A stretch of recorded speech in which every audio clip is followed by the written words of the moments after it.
Hey family, welcome back to my video. Today we will see, what if Naruto was overpowered harem lord with Erza Scarlet? Before we start, I would like to extend my sincere thanks to the original author of this story.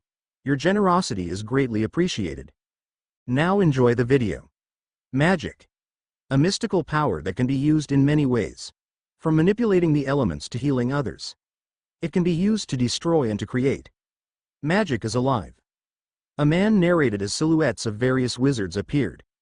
The first on was of a pink-haired man manipulating flames from his wrists, another of a blonde-haired woman holding a golden key with a flash. The next one was of a blue-haired woman breathing and then releasing a strong blast of wind. The final one was of spiky blonde-haired man using water to slide down. The people whom using such a wonderful power are known as wizards. Every wizard can at least use one type of magic or more. Currently we live in a grand age of magic, where wizards all work together with those whom lack magic. We see images of wizards helping out in various tasks, from simple household chores to fighting monsters. Finally, wizards have the option to work independently or become part of a guild. Guilds house wizards and often advertise jobs where a wizard can work by themselves or work in small groups. To some, guilds are places where wizards can find more stable work. However, to many, guilds are where bonds are formed and where people can find themselves a family. Several insignias of various guilds appeared until the final one showed up. The mark of fairy tale. End of narration. Oh. Hi Iruka. You here for the order? A brown-haired girl with her hair done in buns and wearing a kippah greeted a man that had his ponytail done in a pineapple style and a scar across his. Hello Tenten. Yes, according to Ayame, I have quite a haul today. Iruka greeted her in return and then entered the shop and started to load his cart with various boxes, sacks and barrels. This one is really heavy. Iruka loaded the last one and said his goodbyes to Tenten. They did not notice that the heavy barrel started moving slightly, with a slight hole in it. Through the hole, an eye opened, revealing a blue eye before it closed up again and was followed by a small groan. Nearby forest. A Caliphate town should be east from here, that's where you'll find this Iruka guy you're so fixated about. Still can't believe you spent all that money to get information about one guy. A bandit with a bandana spoke to his boss, who was covered by a cloak, and did not like the way they spent too much money for one man. It did not seem worth all the trouble to him. Instead of him being answered by words, his boss grabbed him by the throat, choking him and also revealing his arm. His arm was covered in tiger fur and his hands clawed. Don't forget that I'm the boss here, and whether it's 1 jewel or 1,000,000 jewels, you do what I say. Understand? The grunt nodded at his boss's words and was promptly dropped, coughing violently. But since you mentioned money, a Caliphate town is known for being home to a merchant guild, so the town will have more than enough riches for us. And the best part of it, no pesky wizards. His men cheered for him and all of them made their way to town. Later on, with Iruka at a Caliphate town, everything is here so far, just a few more things to check. Ayame was brown-haired girl in her early 20s wearing white clothes and an apron. She then found the barrel Iruka had found heavy earlier. Iruka offered to carry it, explaining that this barrel was unusually heavy compared to the other ones at least. That's odd then, I counted all the stock and double-checked the orders. They must have given us an extra barrel by mistake. Ayame then observed it closely until she found a hole through, bringing her face closer to it. What? The Kyahhhh. She jumped back and was now behind Iruka, looking at the barrel with a fearful expression. Ayame. What's wrong? Iruka asked her, his answer being that she pointed back at the barrel. The barrel actually began to move, making Iruka fearful too. Demon barrel monster. Iruka then had another thought in his head. No, I was a former soldier. I will at least protect Ayame from this creature. Iruka wanted to run away, but he charged it instead. He was promptly knocked out as a figure broke out of the barrel with his arms raised as if he woke up from a nap. That nap did the trick. The figure was a male youth, standing at 5'7", with spiky blonde hair and blue eyes. He wore a plain black headband, a black shirt with an orange vest over it. He wore orange trousers with black boots that almost reached up to his knees. He wore black fingerless gloves and he had some string around his neck, most likely wearing a pendant or underneath his vest or shirt. Ayame also noticed a blue tattoo slightly showing underneath the short sleeve of his right arm but didn't comment on it as she looked over the fallen Iruka. Who are you? She meekly asked whilst remaining at Iruka's side. The youth was about to answer, only for his stomach to growl. Naruto rubbed his stomach in the decency to look sheepish. I guess you're hungry then. Outskirts of town. This is it. What should we take first?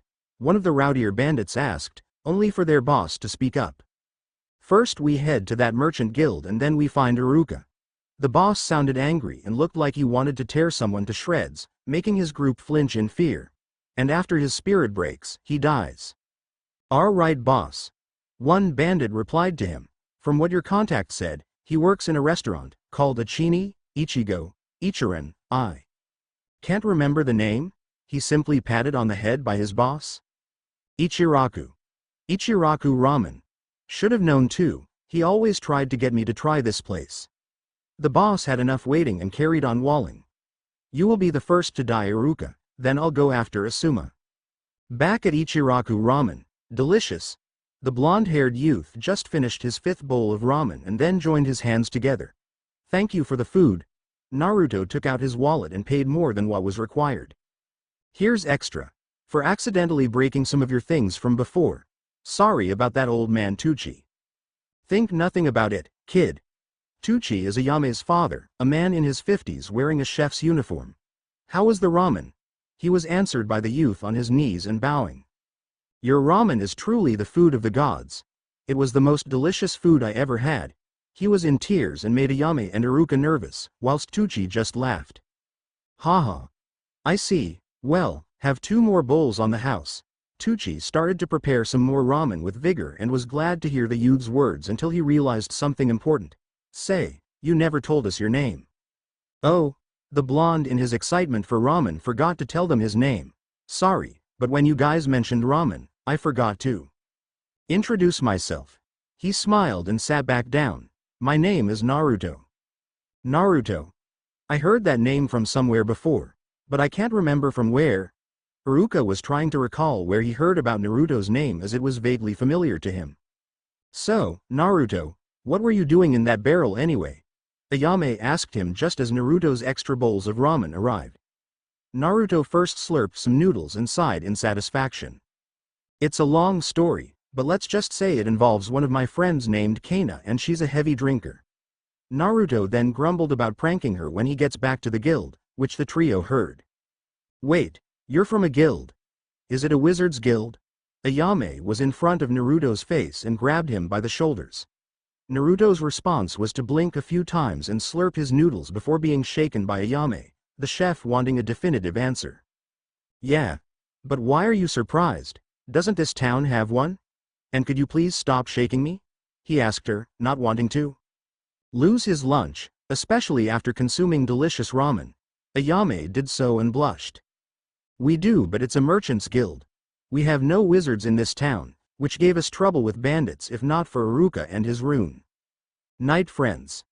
Tucci commented, which made Naruto look at Iruka. You're in the rune knights? Naruto went back to eating his ramen. Then why are you working for Ichiraku Ramen?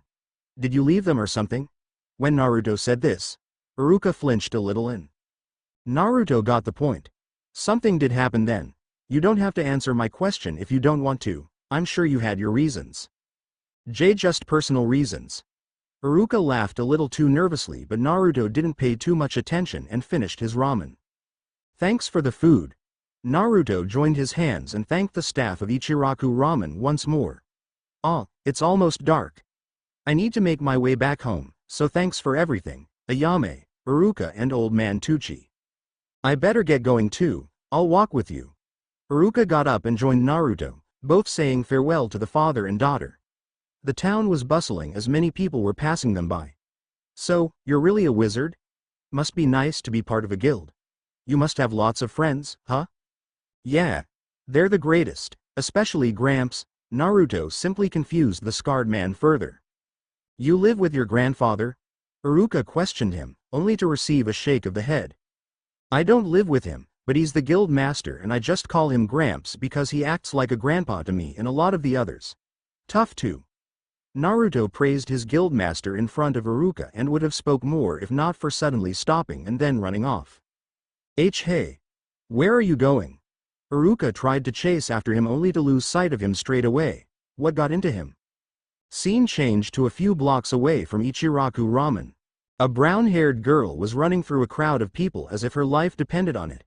The crowd behind her were pushed away by another person. You can't escape, little girl.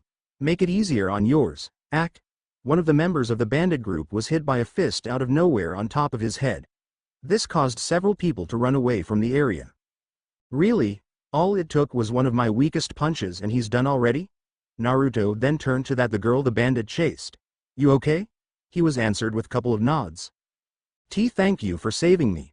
She slowly stood up and bowed. Who knows what he would have done to me? She then realized something important. Wait, the others are still in danger. Danger? Naruto's eyes sharpened and he spoke carefully. Where? He confused her at first until he clarified. Where are your friends being held? She widened her eyes at him.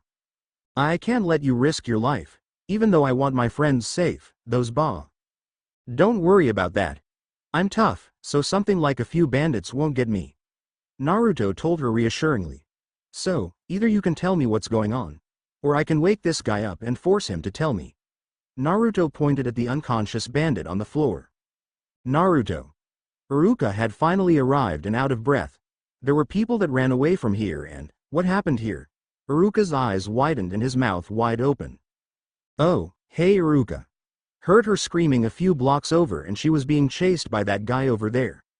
Naruto then turned back to the girl and was about to ask her again, only for Iruka to speak once more. Tamaki. Aren't you supposed to be at the guild? Why was that man chasing you? Iruka asked the now named Tamaki what happened, with the latter relieved to see him. Iruka. It's terrible. Bandits have taken over Love and Lucky. She panicked again and was breathing heavily if not for Iruka to place his hands on her shoulder and telling her to calm down. Tamaki. You need to remain calm and tell me if the others are safe? Can you do that? Iruka asked her in a calm tone, showing his former training as a soldier. She nodded and took a few moments to calm herself down. They're all being held hostage in the guild. I managed to avoid getting caught and overheard their leader speaking to someone. Using a lacrima. The person he spoke to mentioned his name before they spotted me. Tamaki took a deep breath and said it. The leader is Mizuki. Iruka lost all color on his face after hearing this and let go of Tamaki's shoulders. Naruto, please take Tamaki to Ichiraku Ramen and make sure they're safe. I need to do something. Iruka was frowning but showed a determination almost comparable to Naruto's own. Naruto was a little confused, but that only made him ask what was wrong with Iruka. You know where Ichiraku Ramen is? Naruto asked Tamaki, whom could only nod at Naruto's stern demeanor. Then get going, cuz I need to talk with Iruka here about this Mizuki guy. Tamaki was contemplating on whether to listen to Naruto or not, but one look at his determined face and a shake of his head told her that making him mad was not the best idea, so she reluctantly left the two alone. Why didn't you go with her like I asked you to? Iruka in reality did not want Naruto to get hurt, feeling that Mizuki was his problem to deal with. He also questioned Naruto's capability as a wizard.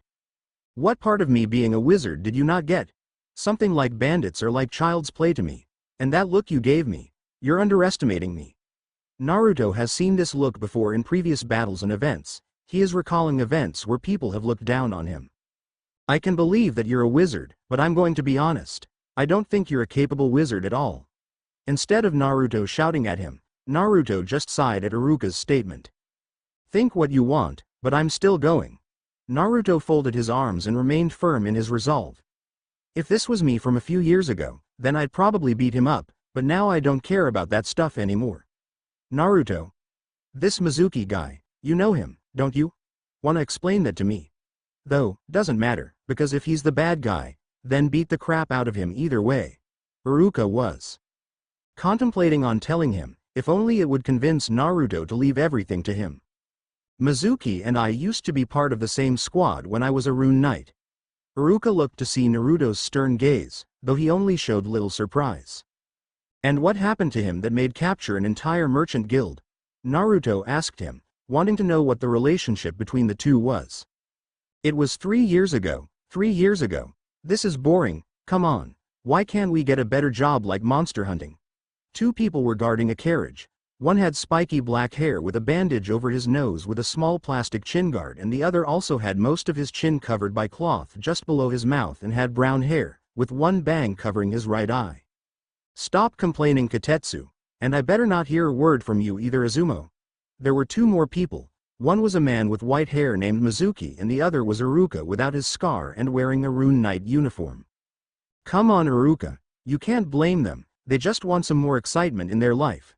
Mizuki smiled at Iruka, who sighed and simply replied that Mizuki was too nice for his own good, not seeing that the smile did not reach his eyes at all. Suddenly, Katetsu and Izumo were hit by fire spells.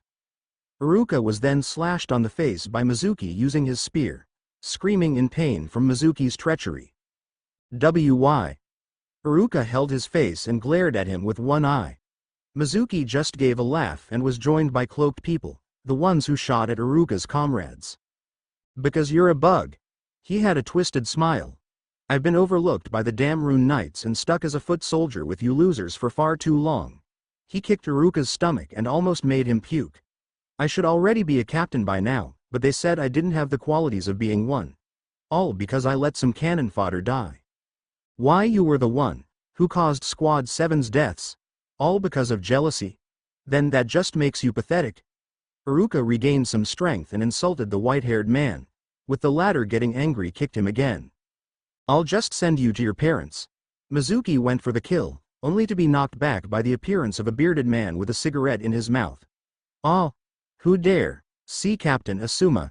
Mizuki looked like that he was about to soil himself, but then smirked as he was confident his new allies would more than enough to deal with his now former boss. I don't know why you're here, but this is good timing. I can pay you back for denying me what I rightfully deserve. Mizuki continued to laugh until Asuma grabbed his head and slammed him hard into the ground, knocking him out. Get him.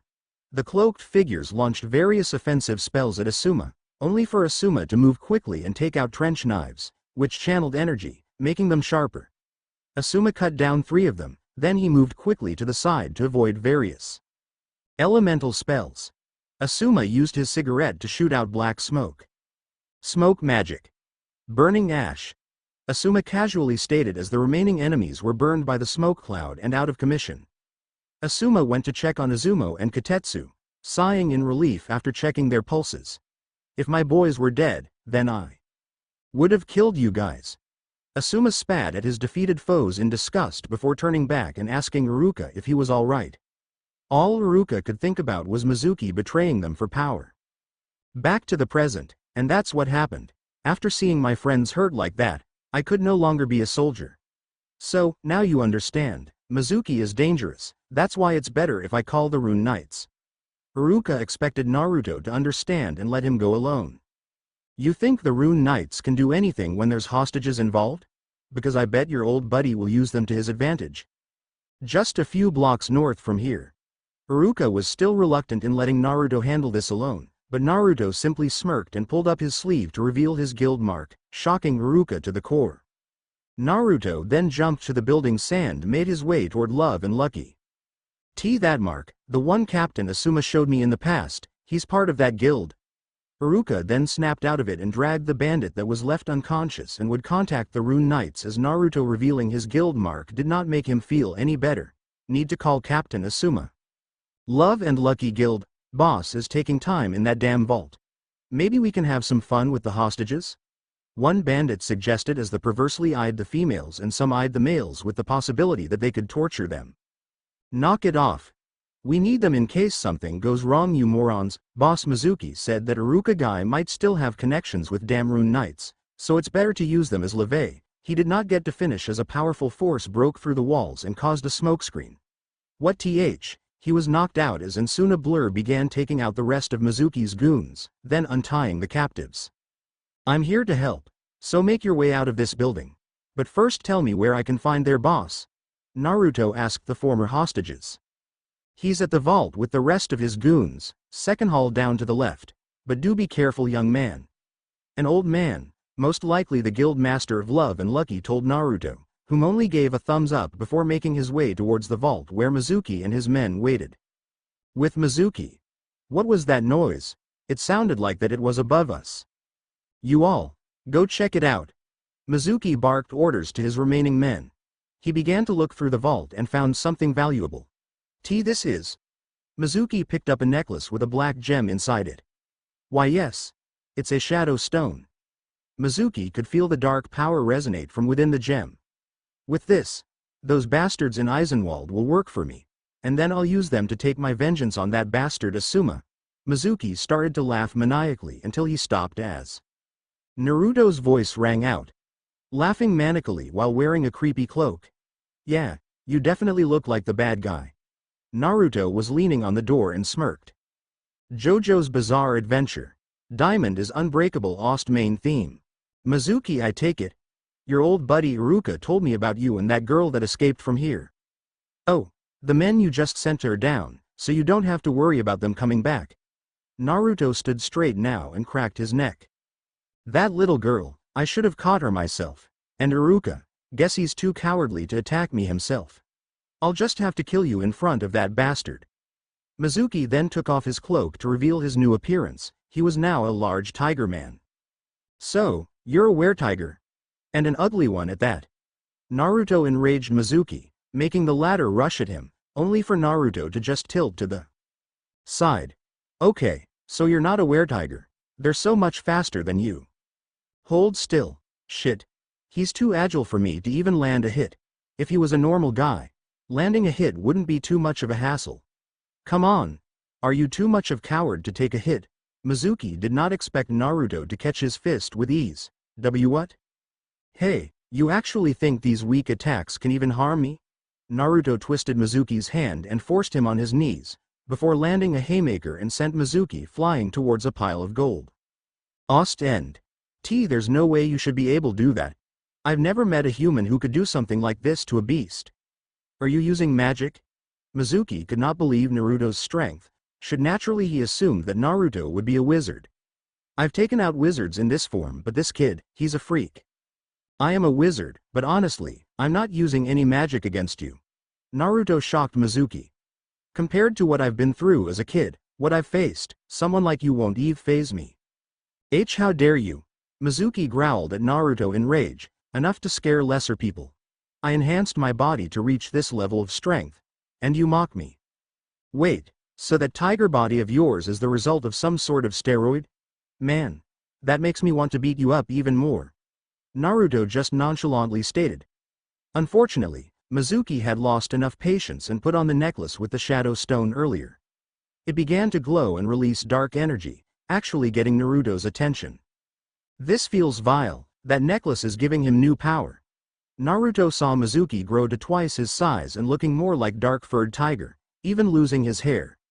He had the shadow stone appear from his chest and much larger than before. Mizuki began swinging like a wild beast, not caring that he just destroyed the wall behind Naruto, causing the building to shake. My Hero Academia Ost Iron Battle, what are you doing? Your comrades are in this building, they'll die. Naruto ducked underneath Mizuki's swipe, leading to Mizuki destroying more of the building. Guess I have to take this fight outside then. Naruto's frown turned into a smile. Naruto's right hand became a fist and he channeled water into it. Have a taste of this, Water Dragon's deep fist. He landed a powerful uppercut that sent Mizuki through the roof, before he focused water into his feet, using it to enhance his jump. Naruto then followed up with a water-enhanced axe handle, forcing Mizuki to land face first in the ground, just outside the front of the guild and formed a crater. Hey, it's that guy who saved us. A member of Love and Lucky pointed at Naruto, who landed on top of the building. That's when Mizuki's arm came out and the smoke cleared, revealing his new form to the civilians. Kya! It's a monster. A woman's scream alerted Mizuki to her presence and he aimed for her. Only for Naruto to jump in front of her and take the hit. Mizuki then growled as Naruto got up and forced his hand back. Hey! That M mark?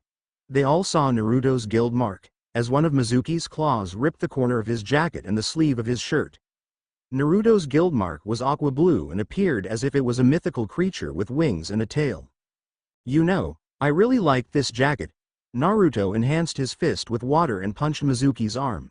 breaking it and forcing Mizuki to hold it in pain. Suddenly, Mizuki's body began releasing dark aura and he was going even more berserk, attacking more randomly but also crying in agony. That weird stone thing, it's too much for him to handle. At Ichiraku Ramen, Naruto is from that guild. Ayame and Tamaki both shouted whilst Tucci just laughed. The bandit that chased Tamaki before was tied up and gagged. I knew that I liked the kid, so, he's one of Master Makarov's brats. Tucci was happy to meet the newest generation of fairy tale. The others looked at him strangely, with Tucci just carrying on his laughter. I'll tell you guys later, you do know that you're old buddies. Will be too late, the kid will already have destroyed the guild by then. This statement just made Iruka give a look of horror. They all then heard a commotion and went outside, people were running away. Ha ha ha, the kid must be going to work. Iruka immediately ran off and left the other three on their own. Back with Naruto. Naruto kept dodging and then was underneath Mizuki, landing a water-enhanced kick and sending him into the air. Naruto focused, breathing in before releasing a tornado of water at Mizuki. Iruka arrived to witness Naruto's powerful spell and look on with shock at how powerful Naruto was.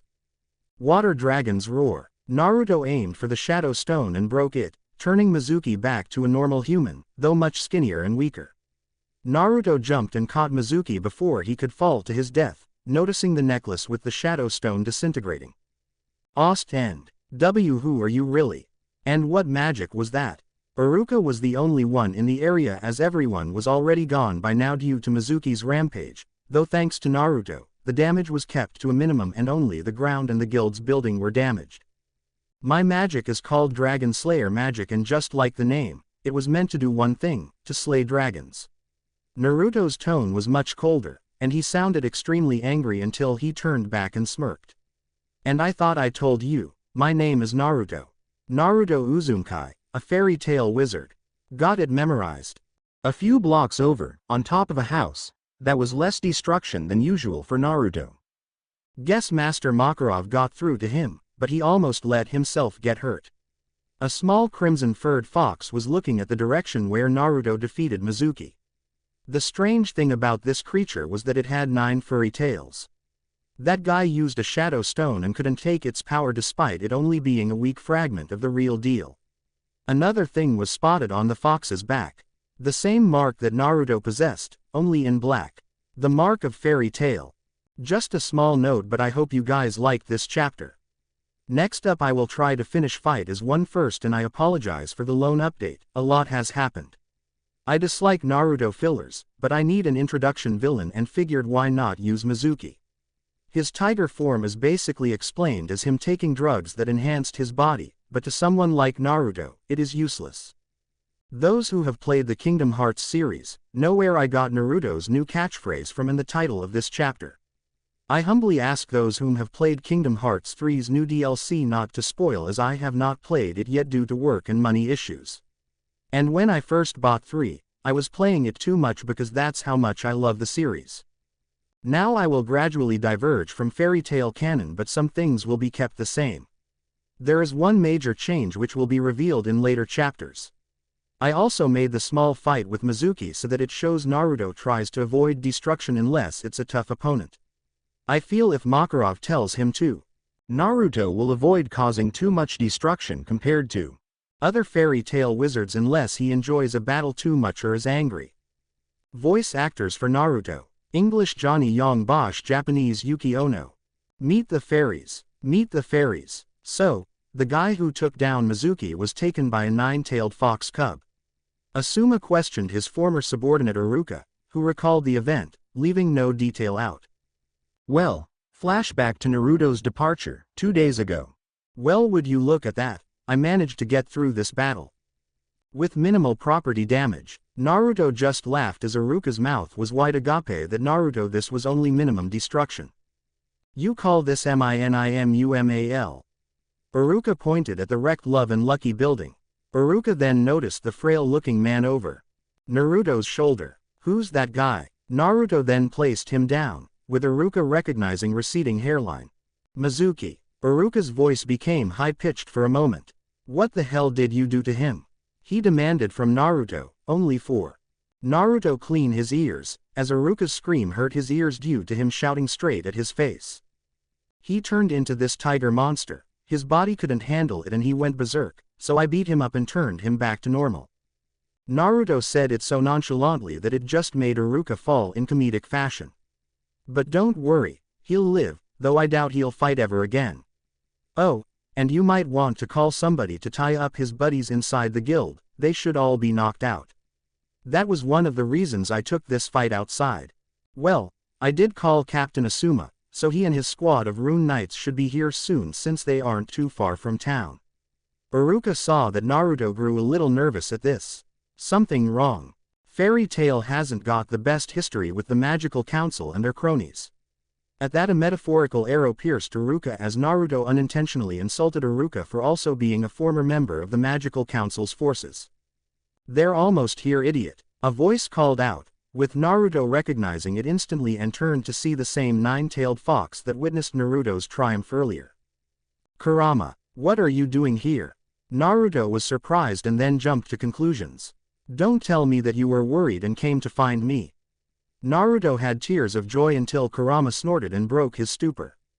"Like hell, Mira sent me to find you because you were missing for 5 days. Kurama then began to glow and changed into a much bigger version of himself, roughly the size of a horse and his features more defined. Sharper canines, claws, a longer face and slim body. "Jump on before those Rune Knights catch you." Naruto did so as Kurama moved in great speed, waving goodbye to Iruka.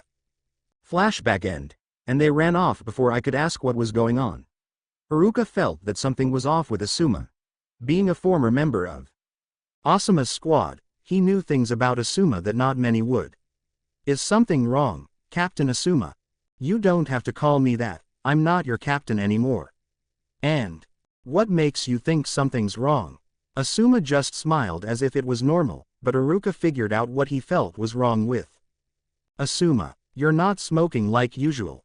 I've been around you long enough to that you only stop smoking when you're worried about something. Has something happened?" Iruka showed some concern but also realized who he was talking to. I mean if it's personal, then please forgive me for prying." "No, it's all right, Iruka." Asuma sighed and took out a cigarette. "We just gained information from Mizuki. Turns out he's not your run-of-the-mill bandit." Asuma lit up the cigarette and blew smoke. "He met Orochimaru." At this Iruka stood up and possessed a face filled with pure horror. Naruto asked Orochimaru's theme. "Oh Orochimaru." Iruka was hyperventilating and sweating heavily. "Orochimaru, the rogue saint. Mizuki's been in contact with a monster like him." Asuma calmed Iruka down and gave him a glass of water. Mizuki was given a potion that enhanced his body by Orochimaru. Most likely Orochimaru wanted Mizuki to test it for him. It worked, but only gave him a moderate strength boost.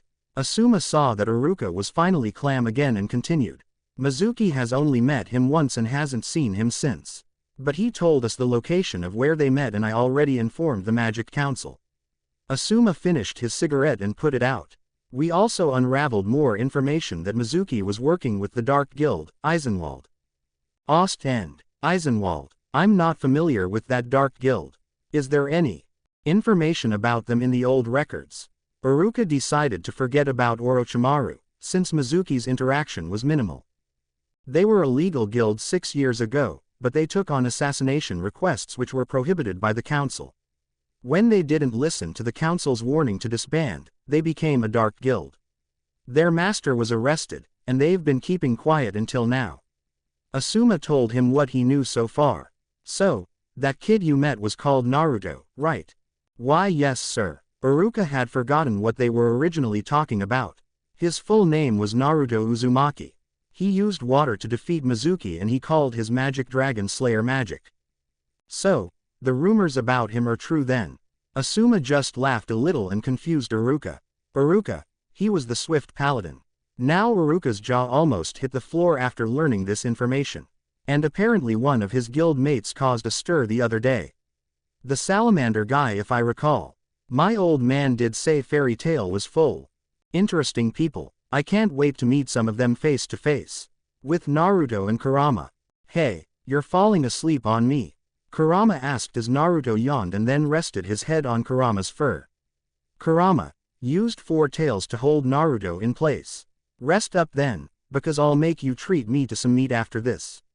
Kurama just gave a small smile before looking forward again.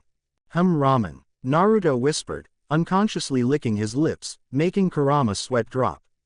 He better not drool over my fur or I'm tossing him down a well. Kurama's mood soured a little because of Naruto's idiotic comment. Unknown forest. And don't even think about eating happy.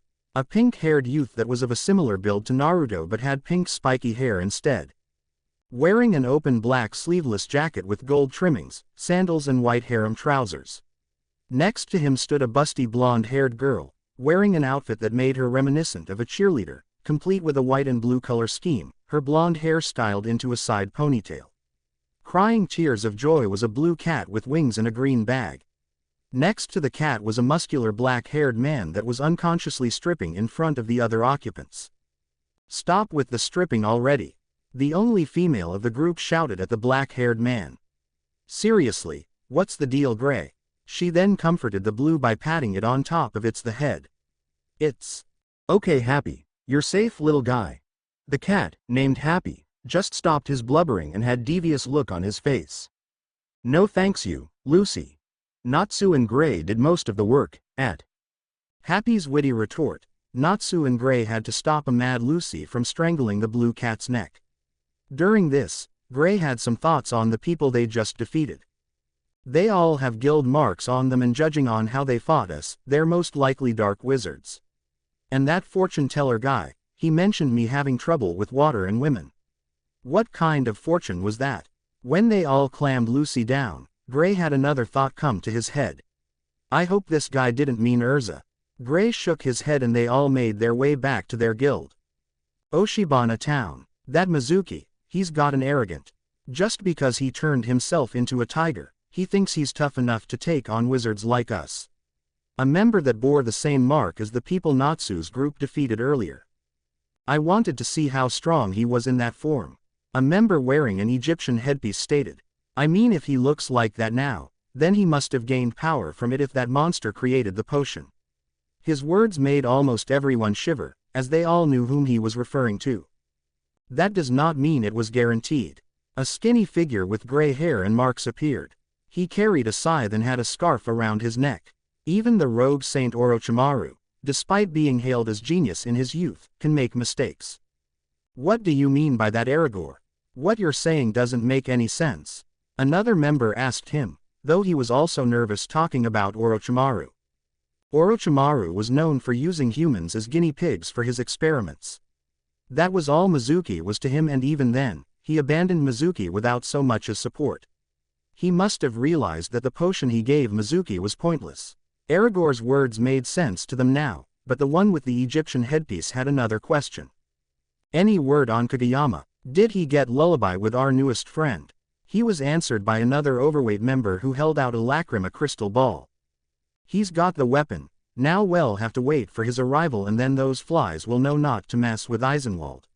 They cheered viciously, only for the same person to realize something. This friend, where did you find him? Well, not a friend, an employee. A bodyguard for Kageyama until our mission is complete. And he's not a he, but a she. A member of the Dark Guild, Death's Head Caucus. Now everyone, except for Aragorn who spoke just now, became slightly pale and silent. How did you even get someone from that guild to help us? And why would they even bother to help us? The same person from before spoke, nervous as working with someone from Death's Head Caucus was a dangerous game. I made a deal with them. Don't forget, taking out legal guilds will give them more work too, since no one will be in their way. Not that they would have much trouble, considering they have their own powerful members. And after all this, I'll be joining them, instead of working for the Oración Cease. Aragorn then gave a dark smile. Our newest ally is also a noteworthy one, for she's a member of Team Hawk and was once the disciple of Zabuza Momoichi. What? Everyone was surprised, becoming just as pale when they heard Orochimaru's name. The only difference was that Mizuki was just a failed experiment, and many of them did not believe his claim of being Orochimaru's possible subordinate. The Bloody Mist. Why, you're kidding me. Zabuza Momoichi had a disciple. The one wearing an Egyptian headpiece asked, nervous to be working with a person that trained under someone who was given the name, the Bloody Mist, a title which Zabuza earned in his early years. I heard he was raised by demons.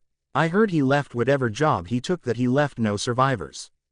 That's nothing. I heard he was rivals with Devil Eye Kakashi. The last one was what everyone could agree on was perhaps one of Zabuza's more accomplished feats of strength. Devil Eye Kakashi, one of the 10 wizard saints and the council's lapdog. Various members were now murmuring that having one of Zabuza's disciple would be beneficial to them. If Zabuza was indeed a rival to someone who is now a wizard saint, then his disciple must have power and skill to help them with their mission.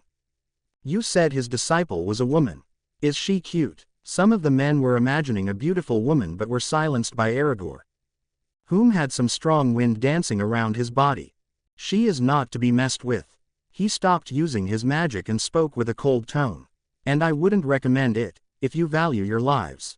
Do you honestly think someone who was trained by the Bloody Mist will let you leave with your lives if you leer at her? And I do not want my chances to join Death Head's caucus ruined by you guys. They all paled further and decided not to press their luck. They all decided to focus on the plan that will destroy their enemies. Back with Kurama and Naruto.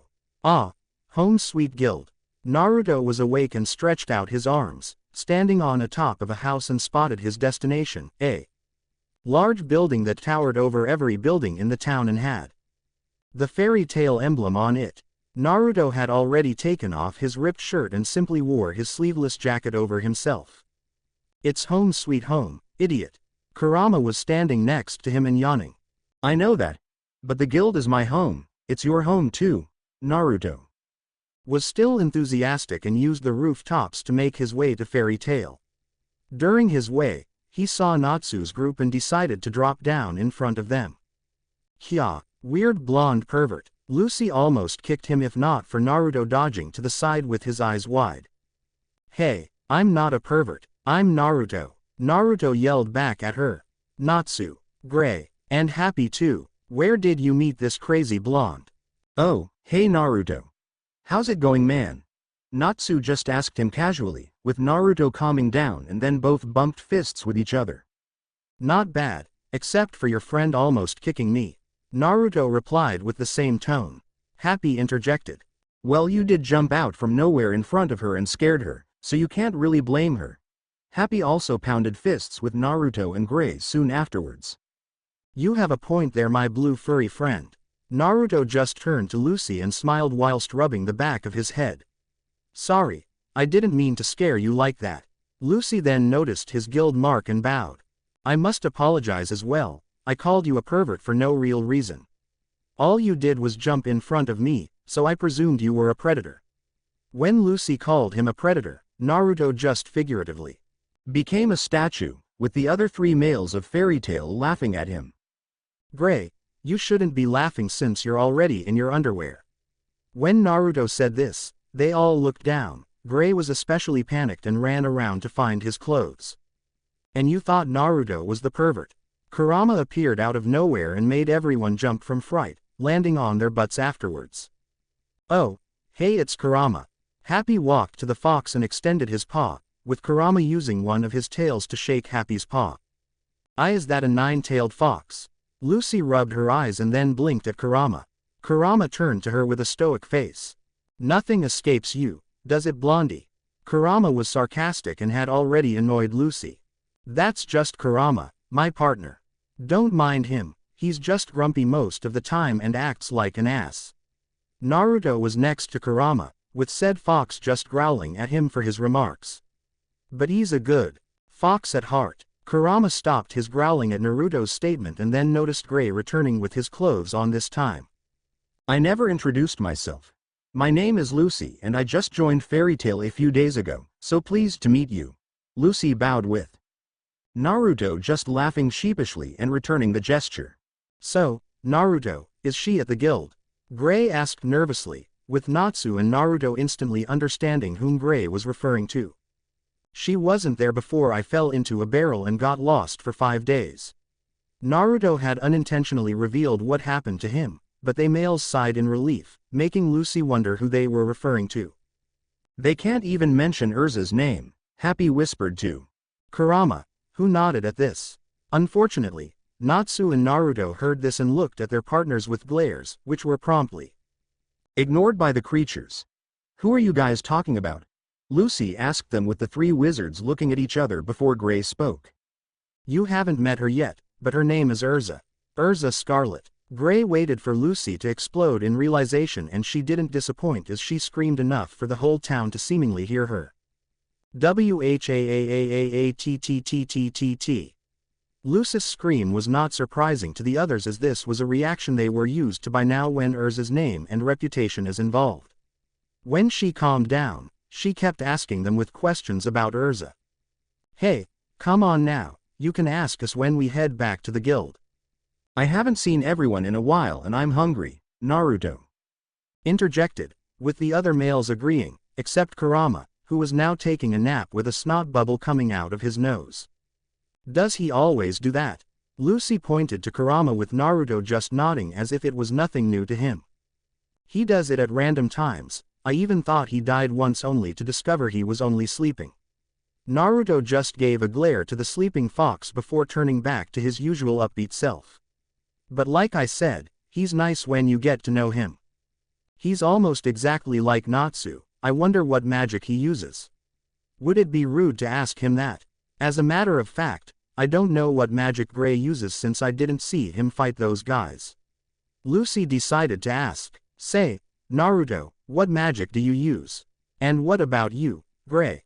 Naruto and Gray looked at each other, before nodding, and Gray used his hands to show snowflakes, beautifully crafted. My magic is known as ice make, it's classed as maker magic.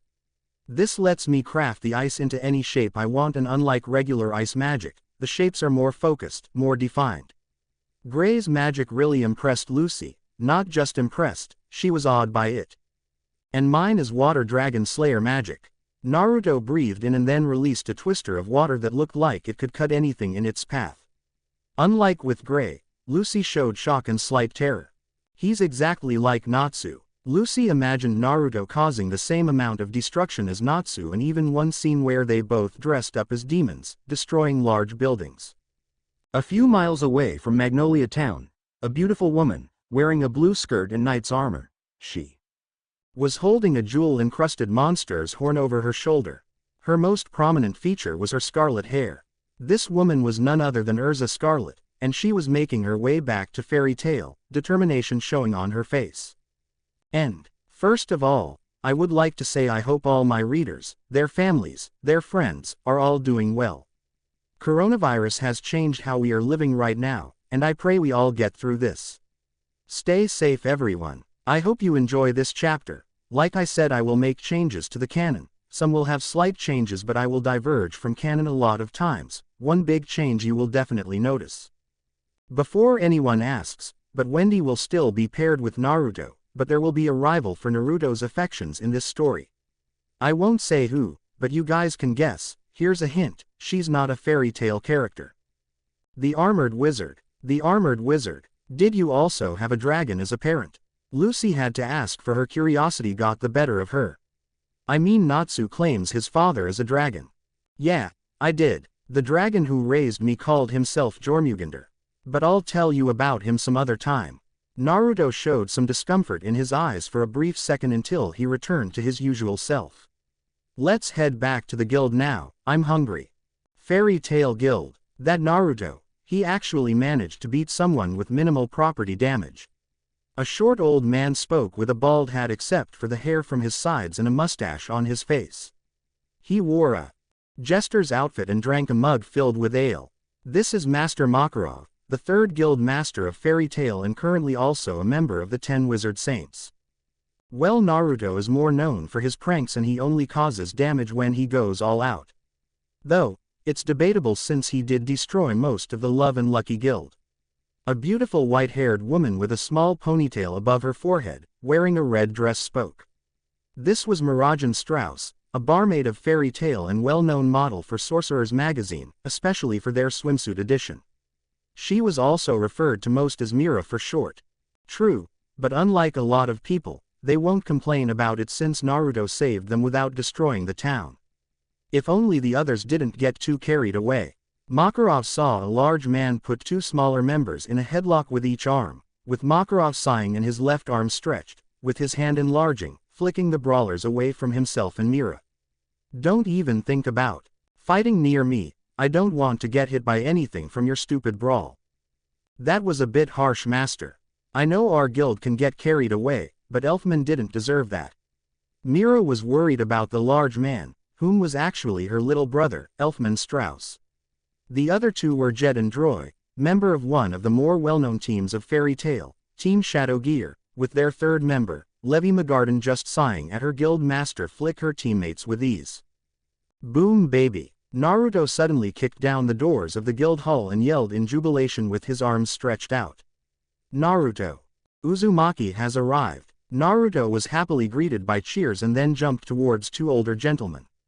Yo, Mikao, Wakaba, what's shaking? Naruto, you cheeky brat, where have you been? Mikao and Wakaba just placed their arms over the blonde, with Mikao ruffling his hair a little. They were both much older than the blonde, being in their 30s. Let's just say challenging Kana to a drinking game was a mistake. They all laughed at this as the others arrived too, with the two older men greeting them afterwards. Naruto then made his way to Makarov and greeted him in his usual carefree way. Hey Gramps, good to see you again. You too, Mira. Good to see you again, brat. Makarov said lazily and drank some more ale. Welcome back, Naruto. I was worried that something happened to you until I realized it's you. What happened this time? Mira gave a little smirk and wink. I challenged Kana to a drinking contest and somehow ended up in a Califa town where I fought this tiger guy.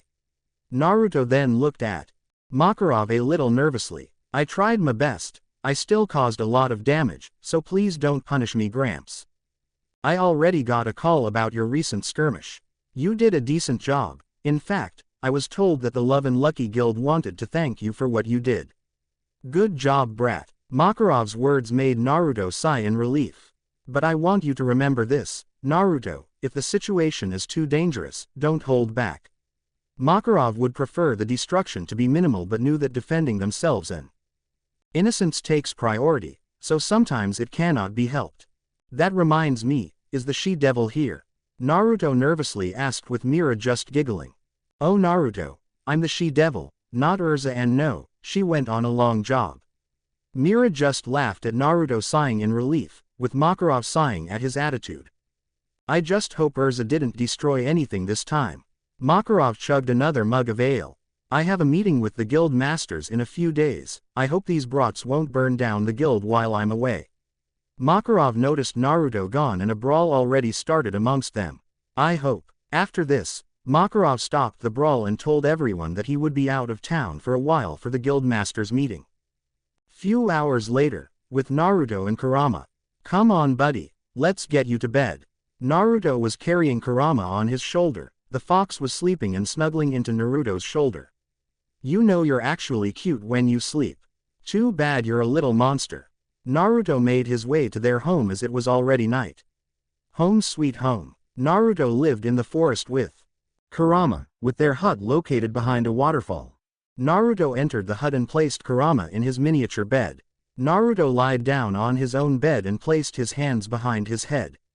Naruto began to wonder what tomorrow would bring him. Though he knew that ever since he joined Fairy Tail, every day would be interesting. Unknown location. An inn. Finally, all that traveling was killing me. A man wearing a white suit and his black hair tied to a pineapple-styled ponytail thought to himself. Hey, lady, let's rest up for tonight before we head to Oshibana town and meet the others. This is Kageyama, a member of Eisenwald. He then began shivering as the air around him went cold with some fog surrounding him. My name is Haku. A masked person arrived, female. She wore a white mask and wore shinobi-styled pink kimono. Her long black hair flew with the wind. Please refer to me as such, for this is the name my master gave me. She turned around. You may go, but I will stay outside and rest here until we are to depart, where I will drop you off to the nearest rail station and then my mission will be complete. Haku's apathetic tone only made Kageyama shiver even more. About that, I thought you were joining us until our mission was complete. Kageyama sounded nervous now and placed his hands on his head. I thought Aragorn said that she would work with us until it was all over. I need to call him. Kageyama then noticed that Haku was gone. How does she do that? Haku was now outside, having removed her mask and showed her beautiful face and looked at the star. Even if they fail their mission, we will suffer no loss. The next day, Magnolia Town. That was scary. I don't think I can ever deal with having a celestial spirit wizard in the guild, though I doubt I have much time left. What the hell? Loke, a handsome man with glasses and orange hair, was surprised to see Erza, thought luckily for him, she did not notice him. He ran back to the fairy tale guild to warn the others of their impending doom. Guys, this is bad. Erza is back in town. Loke arrived moments later to the guild and his words sent almost everyone in panic. Naruto spat his drink to the person sitting in front of him, in this case it was Lucy. The Scarlet Demon has returned.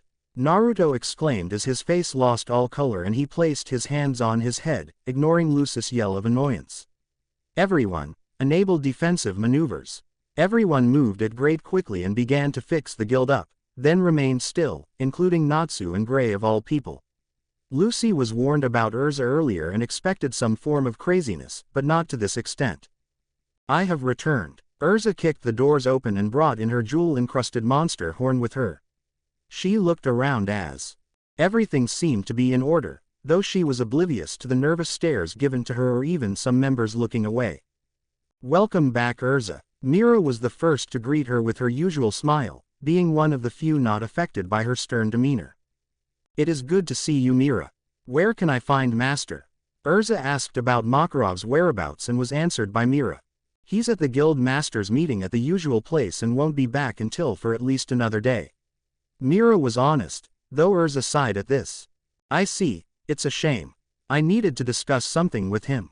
Erza was then asked about her jewel-encrusted monster horn by a random guild member. I defeated a monster and the locals decorated the horn for me as thanks.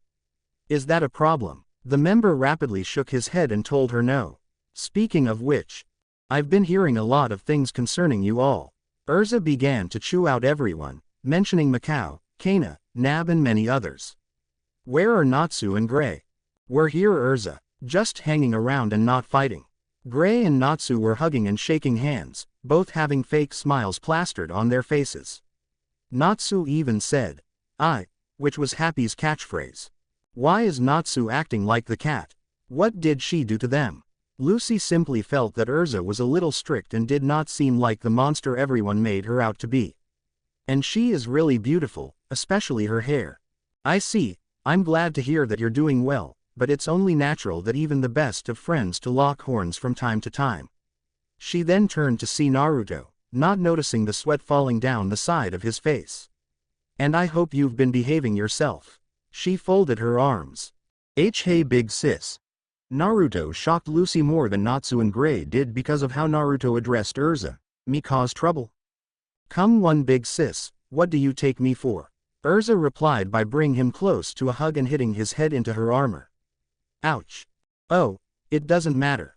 You finally called me big sis like I asked you to. Erza hugged even more tightly and was unintentionally squeezing Naruto to death, though luckily for the blonde, she let go as she needed to discuss something with two specific members of Fairy Tail. Natsu and you too, Gray. I know this might be sudden, but I need your help. This confused everyone. Say what? Naruto thought to himself as Erza asking for help was unprecedented. What could she want help with if she's asking those two? I need you two to team up with me on a special mission. Now everyone showed shock, horror and for Mirajane, just plain surprise. The three of them working together, this could possibly Fairy Tail's strongest team. Mirajane commented to herself, though Lucy heard her as everyone else was whispering about this development. Gramps ain't gonna like this. Naruto thought as whenever these three were together, mass destruction almost always occurred. Meet me by the rail station in an hour and I will discuss the details with you. We should have enough time. From what their members said, Eisenwald should be making their move today and are gathering their members in one place. Erza then turned to Mira. I need you to look after the guild whilst we're gone. Erza left, with Natsu and Gray following soon after. wondering what was going on. Happy joined them in their journey. Lucy, do me a favor and go with them. Mira asked Lucy with her signature smile. Why me? Lucy did not see a reason why she should join them, and she did not want to be part of Natsu's antics anymore since he would eventually get her into trouble. Because I want you to make sure they don't fight and do something stupid. Plus, with you there, I know nothing bad could happen. Lucy wanted to protest, but Mira's smile was hard for her to say no to, and the barmaid had just flattered her with her kind words. Fine, only because you asked me to, Mira. Lucy left to join the others. Mira then sent a magic letter via carrier bird instead of a communication lacrima, which Naruto noted. Hey Mira, why don't you just use a communication lacrima instead of a letter? Naruto knew that Makarov had one for emergencies. Natsu ending up breaking it when he accidentally got thrown into his office a while back. Master's still waiting for a replacement. Mira told him as she sent the bird off. What idiot sent him through the wall? Naruto immediately whistled and looked away when Mira pointed to him. You know what, I think. Nab's having trouble finding a job, I'll just lend him a hand. Really? That's the excuse you're going for? Mira smiled in a playful way. Yes, that's what I'm going for. Naruto acted a little childishly, complete with a face that child would normally make when arguing with an adult, and went to the quest board. Hey, Nab, still can't find the perfect job? Naruto asked the young man, who was known for waiting at the quest board looking for the perfect job, but... No, I mean there's some good ones, but they don't seem to right for me. Though there might be a job that's right for you on here, Naruto. Nab pointed to a few which Naruto had a quick read of. Let's see, this one seems to be interesting. It's worth 500,000 and all I have to do is find a missing person that's from Lupinus. I remember Mira mentioning this town a while back, but I can't remember why. Naruto began to think but could not recall why and shrugged his shoulders. Naruto left the guild, heading to his home to pick up some supplies and his partner Kurama. With Erza's group, sometime later. Are we sure Natsu's going to be okay?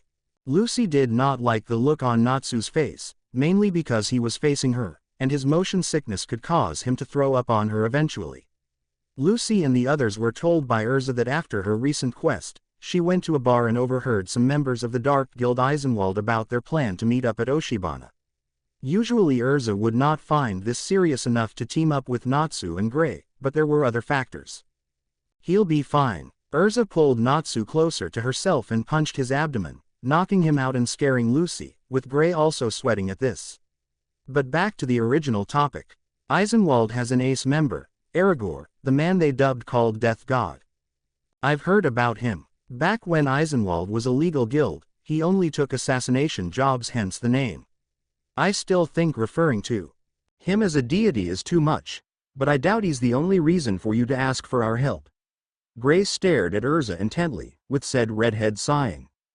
I knew I couldn't hide anything from you. Erza's expression turned grim. They mentioned their comrade bringing a powerful artifact. An artifact of Zirf, known as Lullaby. The other two's face turned from curious to fearful, with Happy being only nervous, knowing only about Zirf and not Lullaby. What is Lullaby? Happy asked them, with Lucy being the one to tell him the story behind Lullaby. Lullaby was created by the dark wizard Zirf and his flute that releases a curse that everyone around it except for the caster. Lucy saw how Happy's expression turned grim while the other two knew the significance of stopping Eisenwald now before lives were lost. With Aragorn, do not worry Kageyama, she completed the most important part of your mission. You have Lullaby now. These are just minor setbacks, once those flies are dead, I will gain what I rightfully deserve.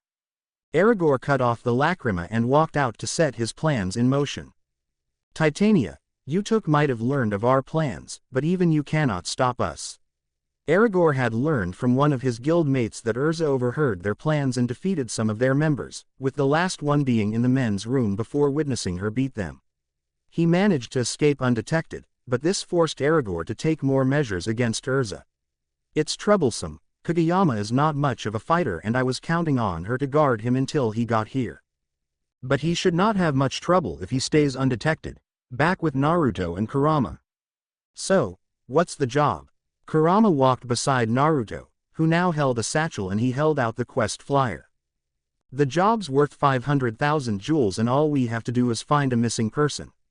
First, we go to a town called Lupinus and get the details from the person who sent this flyer.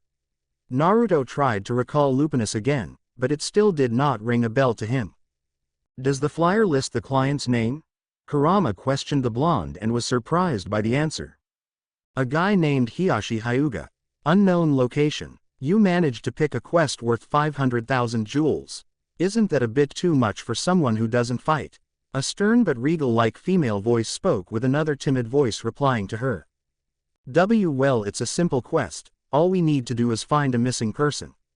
So, I don't think there will much fighting. I hope. The other voice whispered the last part and revealed herself to be a beautiful woman with dark blue hair that was naturally let down and reached up to her waist.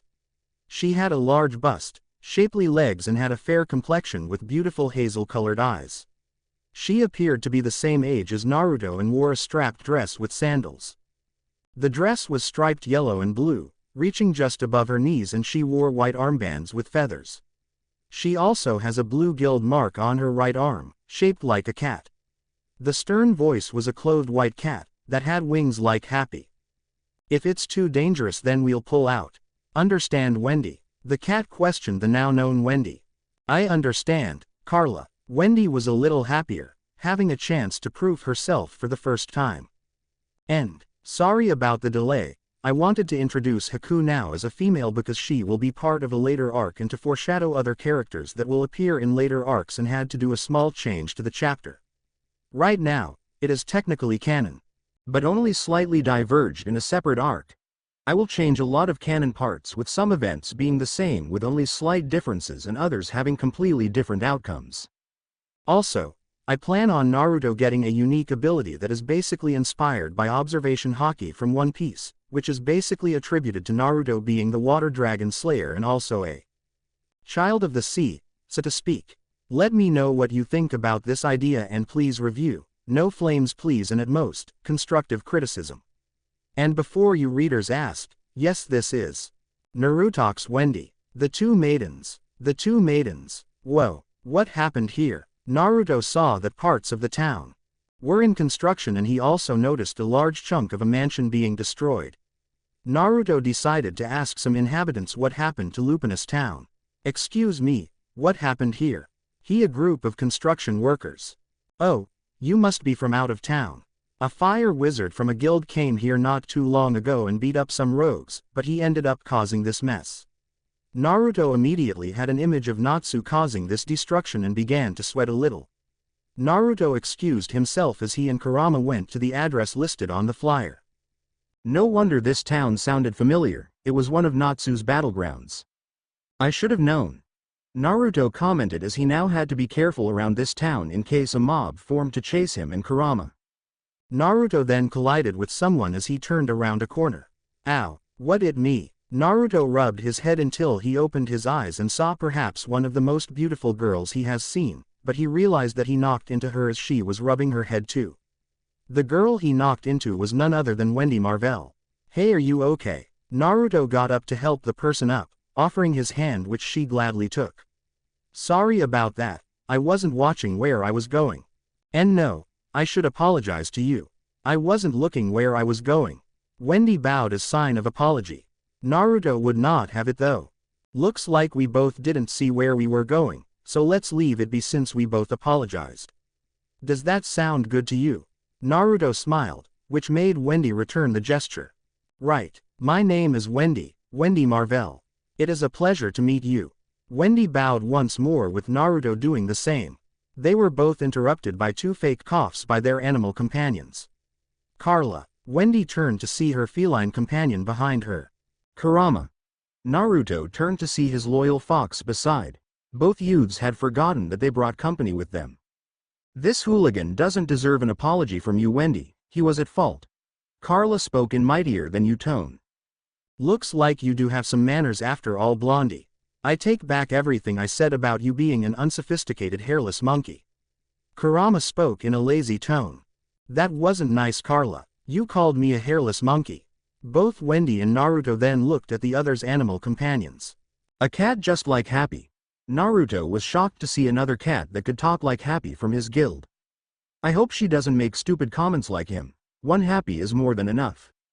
A talking nine-tailed fox. And he's so cute. Wendy's shock was overtaken by her admiration of Kurama's cuteness. He may seem cute, but don't let that fool you. He's a lazy fox with a mouth to match. Naruto dodged Kurama's lunge as he was finally over the shock of seeing Carla. Hey, cat, tell me something, can you also grow wings? My name isn't Cat, you ruffian. It is Carla. And how do you know that? Carla demanded from him, with Wendy trying to calm her down. I'm from a wizard's guild and we also have a cat named Happy. He told me about his magic. Naruto replied to her, not liking Carla's attitude. You're a wizard too, Wendy exclaimed and then noticed his guild mark on his arm. The same could be said for Naruto as he spotted her guild mark too. Wendy then realized something. I'm sorry, but I never got your name. Oh right, we were interrupted so I didn't get to tell you my name. My name is Naruto Uzumaki. This is Kurama. He pointed to the small fox, who now fell asleep. Did he just fall asleep?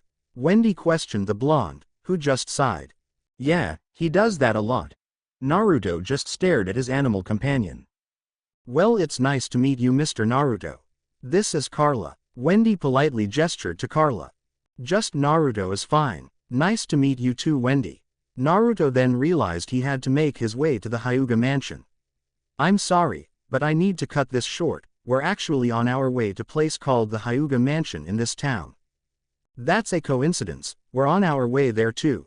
Wendy took out a flyer with Naruto taking out his own.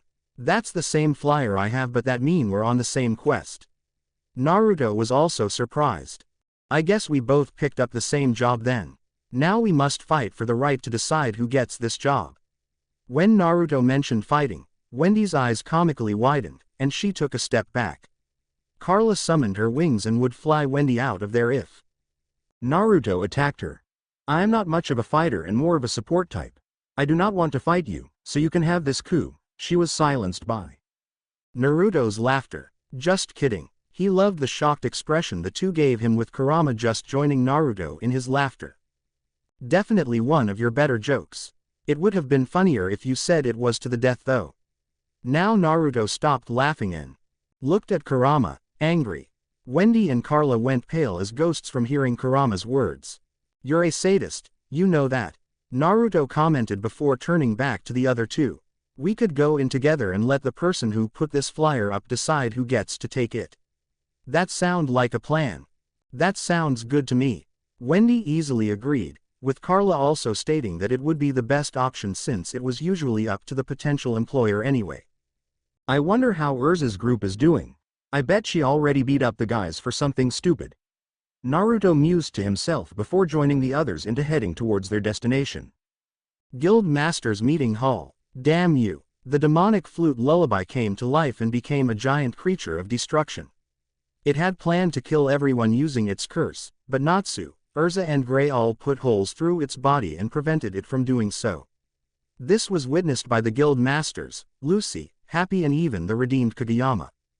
Kageyama escaped with the flute earlier after Aragorn was defeated by Natsu and the rest of their forces taken out by either Erza or Gray. With this, Eisenwald was defeated as the three fairy tale wizard finally took it out, but also destroyed the guild master's building. Back with Naruto's group. This place sure is fancy looking. Naruto whistled as the group was escorted inside the building, with the client making a fake cough. The man coming down from the stairs was a middle-aged man with long brown hair, a stern expression, and his eyes were completely white. He looks like one of those serious types. And his eyes, he's not blind but they look strange. Good evening, I am Hiyashi Hyuga, the mayor of this town. Hiyashi saw that they were no older than his daughter. When I asked for a wizard, I did not expect to see children. This made Naruto a little annoyed, but he showed restraint. Well, we're not kids and both of us are wizards.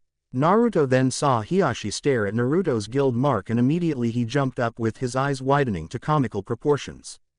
You're from Fairy Tail. Hiyashi's expression was one of horror, even creeping out Wendy, though she was shocked to learn that Naruto was from a guild she admired. You're from Fairy Tail. Wendy stood up, excited to meet someone from said guild. Do you know Miss Erza? Wendy then realized that she was at a potential client's house and then faced the mayor of town. "I apologize for my outburst just now." She gave a small bow before setting herself back down. "Now it makes sense. You're a ruffian that's from a guild full of ruffians." When Carla spoke, Hiyashi jumped out of his seat after just calming down. "A talking cat." Hiyashi then heard yawning and turned to see Kurama jumping on his coach. "Could you keep it down? Some of us trying to sleep." Kurama's appearance made him faint, especially after seeing he also bore the mark of fairy tale. "He took that well, I think. Do a lot of people react to your cat like that?" Naruto asked Wendy, who was a little nervous compared to the blonde, and checked on Hiyashi. "It's more common than you think, though it's the first time I've seen someone faint from shock. He should be fine though." She turned back to the blonde and placed her hands behind back. She looked shyer than usual. "So, is it true that you're a member of Fairy Tail?" "Yeah, I am. That's not a problem, is it?" He had a stern expression, but it was replaced by surprise as Wendy became excited and began to question him about certain wizards, such as Erza and Mirajan. 10 minutes later. "So, you people are not from the same guild. You and your companion, the White Cat, are from Kate Shelter." Hiyashi had woken up and was explained the situation by the wizards. "And you two are from Fairy Tail, the same guild where your friend, Salamander, caused property damage to our town." Naruto just laughed at this. "Sorry about that. Natsu tends to go overboard, but at least he held back enough to let the people evacuate and nobody got hurt from that monster." Naruto replied, which Hiyashi had to be grateful for, though it did not mean that one of Fairy Tail's wizards would be left out of the hook. "Well, back to the topic at hand." Hiyashi gazed at both. "Those flyers you two have are now outdated. The quest has changed from a missing person assignment to a retrieval one and raised the reward for it to 3 million. This made the jaws of the wizards, except Kurama, widen. "Can you explain what happened?" Wendy asked him, causing Hiyashi to sigh in frustration. He revealed a picture of his daughter, another beautiful girl around Wendy and Naruto's age. She had the same eyes as her father, her hair was dark blue, slightly darker than Wendy's own hair. In the picture she wore lavender sundress and had a fair complexion. "This is my daughter, Hinata. She had run away from home a few weeks ago and I sent some of my employees after her. After they could not find her, I sent out those flyers to various wizards' guilds. But a few days ago, she was discovered with a group of thugs that stole cargo meant for a nearby trading town. I believe she is being forced to join them and I fear for her safety." "I see. Have you decided which one of us is going to get her?" Naruto asked him, with said man sighing. "I do not care who goes as long as you bring back Hinata. Either go by yourselves or team up and split up the money." "Would that not suffice?" Hiyashi made a point, as Wendy and Naruto looked at each other. "I'm down with splitting the money evenly, how about you?" Naruto questioned her, with Wendy giving him a smile and nodding at him. "We'll find her together. I mean, since the original job was 500,000 anyway, we can't complain about that." "Great. She makes friends with an uncouth ruffian. At least this quest will pay well." This was the thought of Carla, though her thought process was halted as Hiyashi asked for their names. "I did not get your names, young ones, what are they?" Hiyashi retained his stern gaze and had expected an answer. "I apologize, I am Wendy Marvell and this my companion Carla. We're both from the guild, Kate Shelter." Wendy had gestured to Carla, with Naruto doing the same for Kurama. "The fox is Kurama and I'm Naruto Uzumaki." When Naruto mentioned his name, Hiyashi's eyes widened before they returned to normal. "Something wrong?" "No, it's just that I'm surprised to learn that you are the one they call Paladin of the Sea." Hiyashi then told them where Hinata was last spotted and gave them directions, also advising them to start their search in the morning. After they left, Hiyashi went to his office and resumed his paperwork. "That girl has caused me to fall behind my paperwork all because of her refusal to one contract. No matter, she'll be back safe and sound once she returns. Oshibana town. They've all been captured, I can only hope that the plan was carried out." Aragorn was limping and looked worse for wear. He had used his remaining magic to fly back to town, only to find his former guild mates captured by the authorities. Aragorn managed to evade them for now and found himself in Dirty Alley. It seems that I have no choice but to remain a pawn of the Oración Cease. Sorry, but we don't need a traitor like you in our group. A voice surprised Aragorn and made said man turn around slowly, looking up to see a purple serpent with wings and a man sitting on it. The man has dark tan skin, upward-facing spiky maroon hair and wore a long white coat. Sea Cobra. Aragorn landed on his backside and was now fearful of the person that landed in front of him. Why are you here? You think we didn't know that you planned to desert us and join up with Deathhead's caucus? My boss has connections with their guild master, so he gave us information about you. You know, if you succeeded, we would have let you go. Cobra had a menacing aura surrounding his body and he moved forward, further frightening. Aragorn, I won't die here. Aragorn released a blast of wind as Cobra moved in for the kill. All that was heard was Aragorn's screams. Back with Naruto's group, we'll rest up and head out in the morning. It'll be no good if we're too tired to find Hinata. That guy didn't look like he was worried about his daughter one bit. I guess I need to ask this Hinata girl why she ran away in the first place. Naruto pushed those thoughts aside for now and focused on rest for now. Kurama already went to sleep, with Carla shortly going to sleep after glaring at Naruto. Hey, Naruto. Wendy gained Naruto's attention. Mayor Hiyashi, it didn't look like he was concerned about his daughter. In fact, I feel like he's only asking us to find her because he needs her for something. Wendy knew the difference between a caring parent and one who was not. So, you noticed it too? Yeah, I've seen these types of parents before. That guy definitely doesn't look like he wanted his daughter back just because he misses her. Naruto then yawned. Get some rest and we'll talk more tomorrow morning. Wendy could only nod in confirmation but wanted to ask Naruto one more question. So, what is it like being a member of Fairy Tail? Wendy wanted to ask this since finding out Naruto was a member of Fairy Tail. Oh right, you were asking all those questions before you got interrupted by the mayor. Naruto then smiled. We're a strange bunch from what other people say, and when I joined, I couldn't believe what it was like. Even now, we brawl with each other, we cause so much property damage that we could be our own demolition crew. We have a drunkard, an exhibitionist and a guy who claims to be manly way too much. This made Wendy a little nervous. And I love every second of it. This surprised her before she smiled at him. What's it like being part of Fairy Tail? It's the best damn thing in the world because to me they aren't just my friends, they're my family. Naruto then looked at the stars. And what about you? Me, well, Kate Shelter took me in when I was left alone. I found Carla's egg a year later and she became my best friend. Our guild isn't like yours, but they are nice people. Wendy yawned herself now and decided to turn in for the night. Unknown location. Hey, that was a good haul. Those fools should really invest in a bodyguard. There were plenty of men and women wearing rough clothing, all sat around a big fire. However, one of them sat all alone, tightly gripping her own fists. Hinata Hyuga looked down at her plate with a somber expression. What have I become? She thought to herself in disappointment. Sorry about the long wait. Every time I plan on writing, someone or something distracts me from continuing and then I lose inspiration. Now hopefully the next chapter will pick up and be a lot better.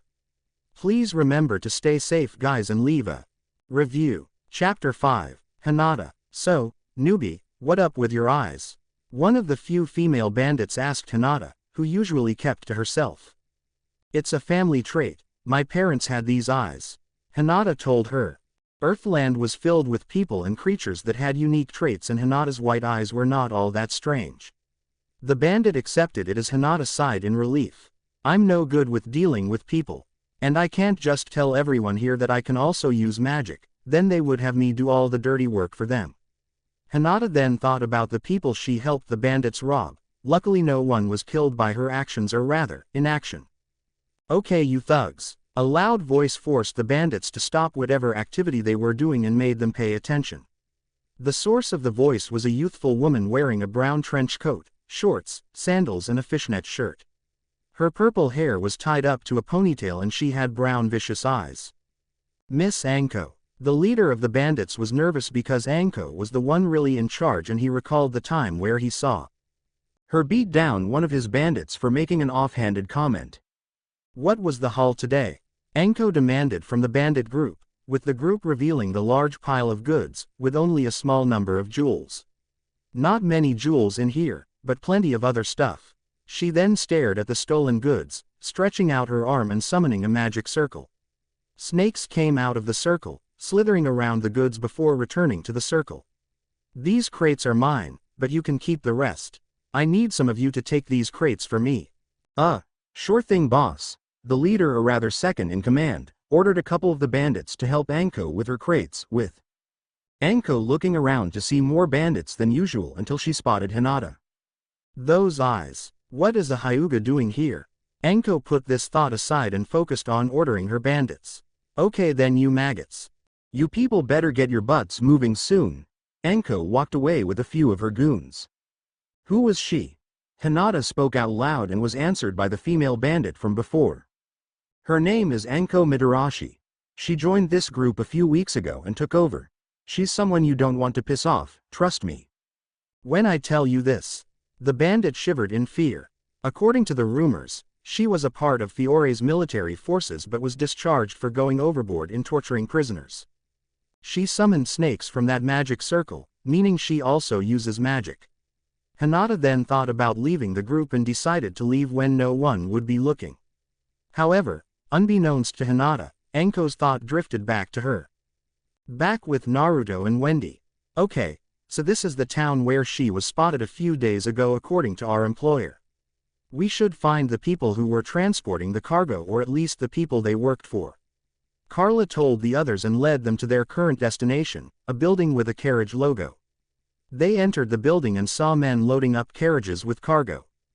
This scent, Wendy exclaimed out loud as she and Naruto could smell something strange.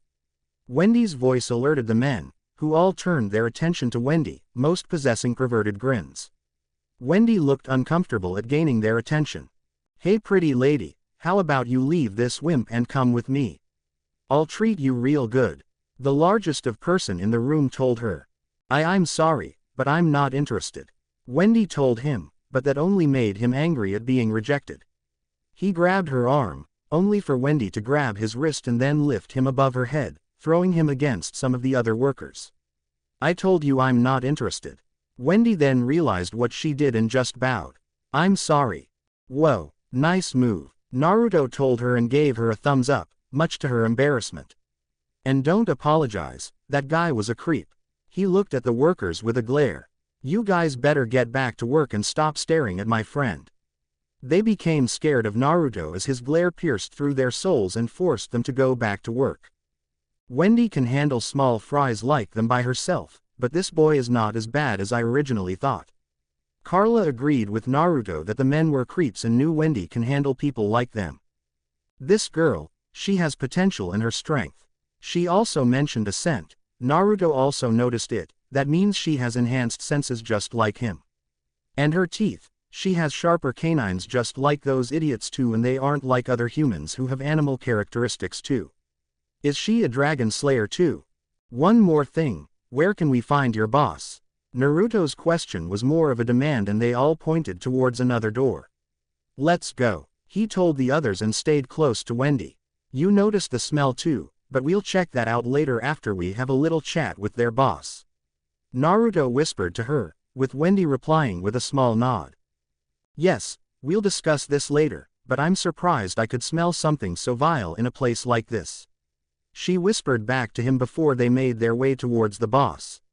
Naruto simply opened the door to see an overweight small old man, who demanded to know why they came in without knocking and was surprised to see two kids, a fox and a cat. If you want a job, then sorry, we're not hiring. The old man went back to his paperwork, only for Naruto to fake cough to gain his attention.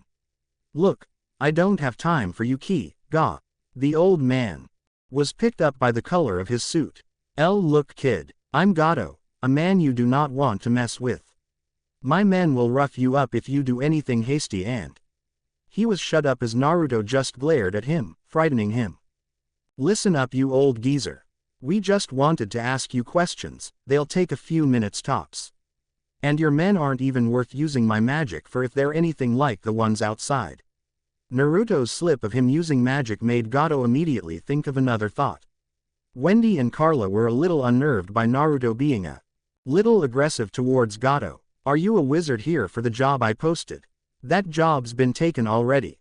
Naruto dropped Gato back to his chair, but he fell with the chair and hurt himself, holding his head in pain. "Ag. What job are you talking about?" Naruto was confused. "You're not after Hinata, are you?" Who is Hinata? Aren't you here for the bandit extermination job I posted a while back?" Gato's words made Naruto even more confused until he realized that Gato knew nothing about Hinata. "Hinata is the daughter of our client, Hiyashi Hyuga." This made Gato's eyes widen. "And who took the job? What guild?" "Hiyashi Hyuga's brat is a part of the bandit group. If I had known, I would have had the wizard I hired bring her back alive." Come to think of it, one of the boys mentioned a girl with weird eyes. "Well, it's not like I'll lose out on anything if she's killed." Gato then flinched as Naruto broke his table.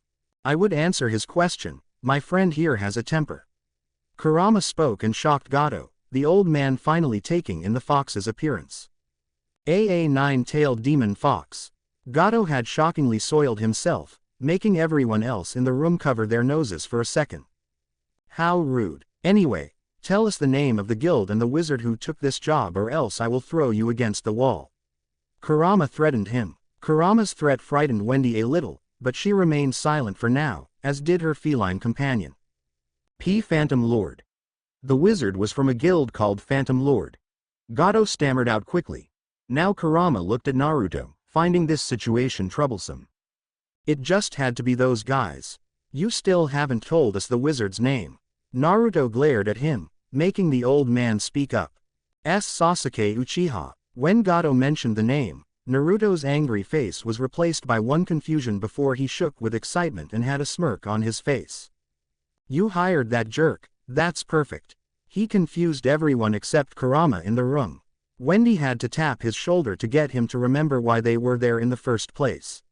"Oh, right, sorry, got distracted. We are currently on a job to find Miss Hinata, so it's vital that we know where the recent attack took place. From the information was provided by our employer, these bandits attacked your carriages multiple times and knew your delivery routes." Wendy spoke and showed great professionalism. "And I'd make it quick, we're on a schedule." Naruto told him and promised pain if he didn't comply. Gato gave them a map which highlighted the routes and also told them that there was an attack yesterday, with Sasuke arriving earlier to accept the job he mentioned earlier. "Thanks, we'll be off now." Before they left, Naruto said one last thing. "We'll be back, we've gotta talk about something." They all left with Gato sighing in relief but then looked down, remembering that he soiled himself. "Now I need to clean myself up. I need those bandits gone or else I'll lose my profits and risk the council finding out." Gato had ulterior motives and had a devious thought. "I'm paying 1,000,000 jewels for this job, that Uchiha kid better get it done and before anybody finds out what I'm really doing."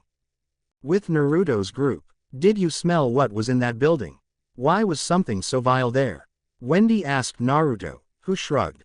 "We'll come back and figure it out after finding Hinata."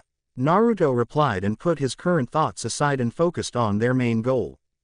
"You're right." Wendy changed the topic and was curious to Naruto's reaction from earlier. "By the way, what happened back there? I mean your reaction to when he mentioned Sasuke Uchiha, it was strange." "Oh, he and I knew each other since we were kids because we used to fight all the time." "Well, we still do. We had about 100 matches and how many did I win, Kurama?" Naruto turned away from the surprised females and looked at his fox companion. "It's actually 99 matches and he has 50 wins, while you have 49. Considering the several advantages he has over you, you're doing better than I expected." Kurama revealed Naruto's win-loss record against Sasuke. "That's amazing. I've read about Sasuke Uchiha in a magazine and heard he was a talented wizard, but you actually beat him 49 times. You must be super strong." The praise Wendy gave him made Naruto scratch his cheek in embarrassment. "Regardless, will he become a problem for us if we carry on with this job?" Carla was getting annoyed at the two youths and Wendy could tell that she was. "Even if he does, I can handle him. But Hinata's safety comes first and then we'll deal with those guys." Naruto looked back at Gato's business for a brief moment and glared at the building one last time before turning back and conversing with Wendy. So, how did you meet Sasuke? And how did your fights with him start? Wendy asked the blonde, who recalled the first day he met the Uchiha. Well, we met as children and we instantly didn't get along and started to fight right away. Of course I was really hot-headed then and he beat me a couple of times before I caught up with him. I think he won 5 fights before I managed to finally win one. Naruto replied to her with some annoyance until he became more excited. I just need 2 more wins and I'll be in the lead this time. Actually, he beat you roughly 10 times before you caught up. Still impressive considering he was personally trained by a wizard. Saint. Kurama corrected Naruto and revealed one of the reasons why Sasuke always one-upped Naruto in the past. He was, oh right, his master is a wizard saint just like Gramps. Naruto recalled Makarov telling him this after an incident with Phantom Lord years ago. Naruto, your grandfather is a wizard saint. Wendy was surprised and brought her face closer to Naruto, both taking a few seconds to realize how close their faces were to each other and then separated. Wendy apologized but Naruto waved it off, though he was still a little flustered. This is funny. Kurama enjoyed seeing partner flustered but he also knew that Naruto never felt this way about a girl. Well, he never got over her death. Kurama's mind flashed the image of a young white-haired girl that looked remarkably like Murajan. He's not my real Gramps, he's the guild master of Fairy Tail but I call him Gramps because he basically calls everyone in the guild his brats. His way of calling us his kids. The blonde tried to clear up the misconception. I see, that just means that you have a close bond with your master. Wendy smiled at him. And that means you'll do anything for each other, you'll protect each other no matter what. Yeah, like I told you, we're one big, sometimes dysfunctional, happy family. Naruto then turned to his fox companion. So, that creep Jose is a wizard saint too. Well, Jose is, but Sasuke wasn't trained by him. He was trained by the current wizard saint, Kakashi Hatake. This shocked the 2 females while Naruto wasn't impressed because he had no idea who Kakashi was. You have no idea who that is, do you? Not really. Naruto used his little pinky to clean his ear whilst yawning. I mean I would love to meet him because he's definitely got to be a strong guy if he's been named a wizard saint but I don't know enough about him to be impressed. Is there a reason I should be? You're kidding, right? Kakashi Hatake himself was considered prodigy and fought against many legendary wizards in the past. In fact, many people call him Devil Eye Kakashi. Does that not ring any bells? Carla asked the blonde, who just shrugged. I did my research, and it turns out he taught Sasuke his signature magic. Kurama told the blonde, whose eyes widened at this statement. That's awesome. I've got to meet this guy and fight him. Naruto was pumped up, but his shoulder was tapped by Wendy. We still need to complete this quest and help Hinata. She brought their attention back to their current task. You're right. First we get Hinata back. Then we deal with Gato and then we find Kakashi so I can fight him. It'll be dawn by the time we get there, so we'll finish this quest in one fell swoop. Naruto was acting like Natsu, which Kurama noted. Should have known. Naruto and Natsu are like 2 peas in a pod at times, this is too troublesome. Kurama and the others made their way towards the last location the bandits were discovered in, hoping to find some clues and find Hinata. With the bandit group, a few hours later. Everyone, you better eat up. Tomorrow we have a big haul. Enko told them as she chugged a large mug of ale. Hits the spot. Hopefully, I get tomorrow I find what I need. Boss. A bandit arrived, out of breath and grasped a sheet of paper. What is it? Can't you see I'm busy? Enko ordered more ale for herself and then sighed. Well, what is it? She demanded from him. That Gato guy. He put out a hit on us. He showed her the flyer for the job Gato put out. Enko took the flyer and her eyes narrowed. 1 million jewels for exterminating bandits. That asshole cares about his operations this much that he would offer this amount for a simple bandit operation. I better be careful in case I run into a troublesome wizard. Enko took her second mug and drank it one go, wiping her face with her sleeve. She looked around and didn't see Hinata anywhere with everyone partying and then told the bandit who brought her the flyer to lighten up as she left the hideout. Where is she? She shouldn't have gotten far. Anko summoned her snakes. This time they slithered out of her sleeve and tried to track Hinata. With Hinata, I've escaped. I need out of these clothes since they will attract too much attention. Hinata was now out of the forest and on a clear road. This is one of the roads where the carriages make their route to their trading locations. That means the town will be a few miles away. Hinata screamed after a lightning bolt hit the ground in front of her. Kaya. Hinata fell on her back and crawled back slightly. Play Naruto Shippuden Ost Sasuke's ninja way. HN. Hinata heard a voice and looked around the area until she slowly looked behind her. There stood a man that was roughly the same age as Naruto. He had dark eyes, black spiky hair from the back with bangs on the front. He wore black pants with sandals, a zippered, short-sleeved and long-colored white shirt with black wrist warmers. He also had a Chikudo blade inside its sheath and was placed on his right side. "Why, you're Sasuke Uchiha," Hinata exclaimed as she read a magazine which detailed Sasuke being interviewed, though not much was given apart from the fact that he was a prodigy and a powerful young wizard. Sasuke remained silent and walked toward Hinata, with said girl becoming fearful as his stoic visage frightened her. "I never thought Bandit would appear before me this quickly." Sasuke's voice was cold and callous. "If you take me to your little group, I will make this quick and painless." Sasuke's left hand channeled blue electricity. Am I going to die here?" Hinata closed her eyes and prepared for the worst. "You accepted your fate. Then I'll end this instantly and then I'll find your group on my own." Sasuke was now in front of her and ready to kill her, bring his left close to her face. Ost end. Sasuke was stopped and kicked by a familiar figure, none other than Naruto. "I thought I smelled something foul in the air. Hey there, asshole, long time no see." Naruto smirked and cracked his knuckles. "Sorry, but I can't let you touch Hinata here. Besides, wouldn't you fight me then attack someone who's defenseless?" "Naruto, didn't expect you here." Sasuke got and rubbed his nose before revealing his own smirk. "You really want to get beat down again, loser? I'll be happy to show you your place." Sasuke took out his blade and pointed it at Naruto. "Hope you all enjoyed it and I apologize for the long wait. Now that this is my only story, it will easier to update, but that's not saying much considering I'm working a lot more and run a lot of errands every time I'm close to finishing a chapter. For those that stuck with this story, thank you very much. Please leave a review because more reviews will motivate me to write quicker. I had trouble with the dialogue this chapter near the end, but I think I managed to pull it off. Right now, Wendy and Naruto have no idea that they're both dragon slayers, but they will eventually discover their magics and why they have enhanced senses. Also, I left a poll a while back. I want to know out of 4 previous stories, which Naruto's fairy tale story was your favorite, just for fun and curiosity. Please note that this is still a Naruto x Wendy story and will remain so until it ends.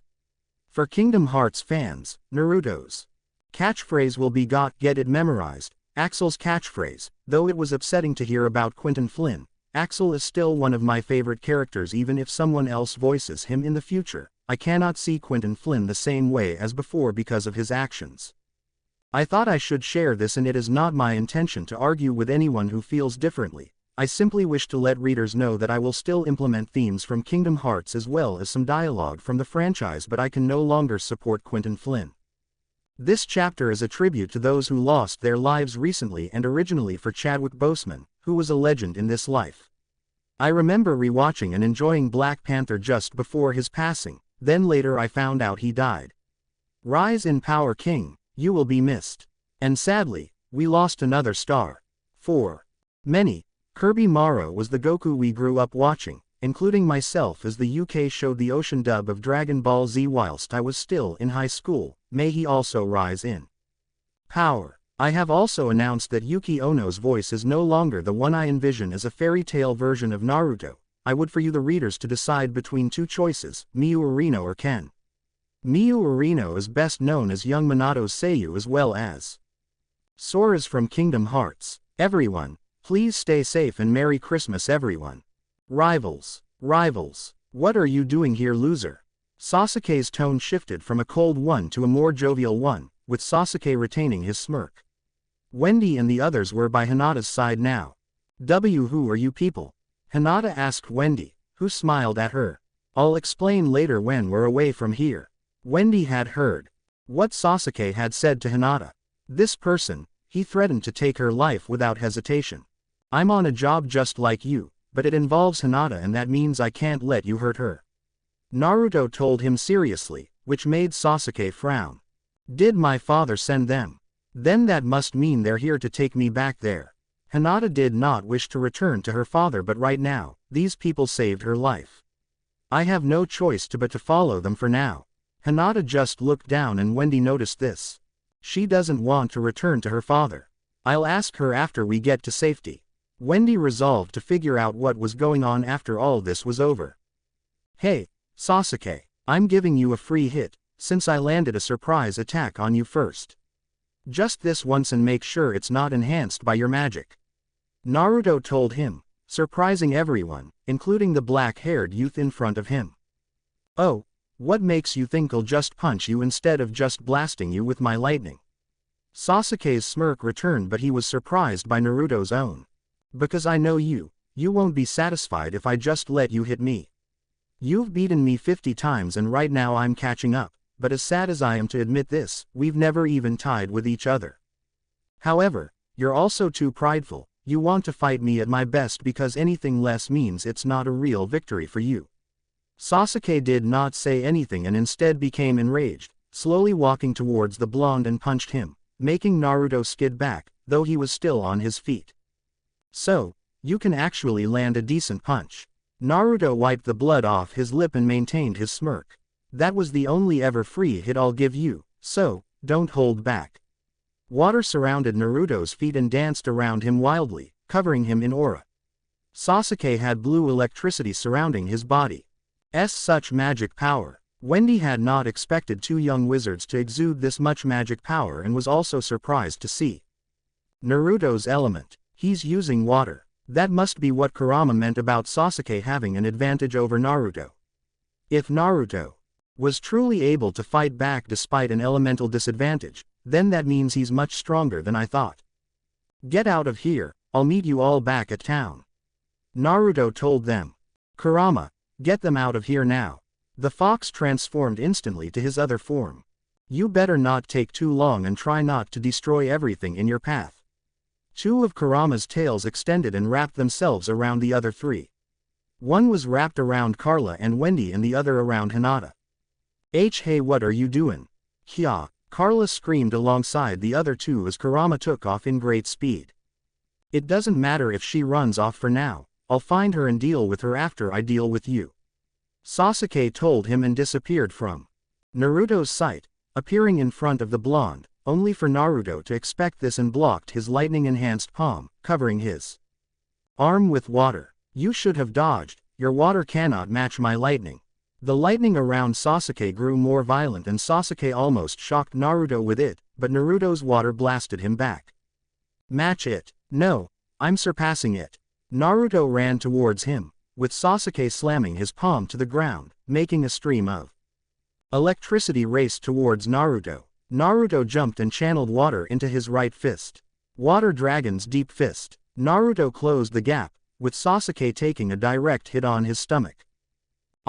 Sasuke was sent flying back, but he used his sword to stab the ground and stopped himself from tumbling further. He wasn't this strong the last time we fought. Sasuke pointed his left hand upwards and released a bolt of lightning that split into several bolts. Naruto dodged them, not seeing Sasuke use his other hand with his blade pointing at Naruto's direction to send a blast of lightning towards Naruto, with Naruto noticing too late.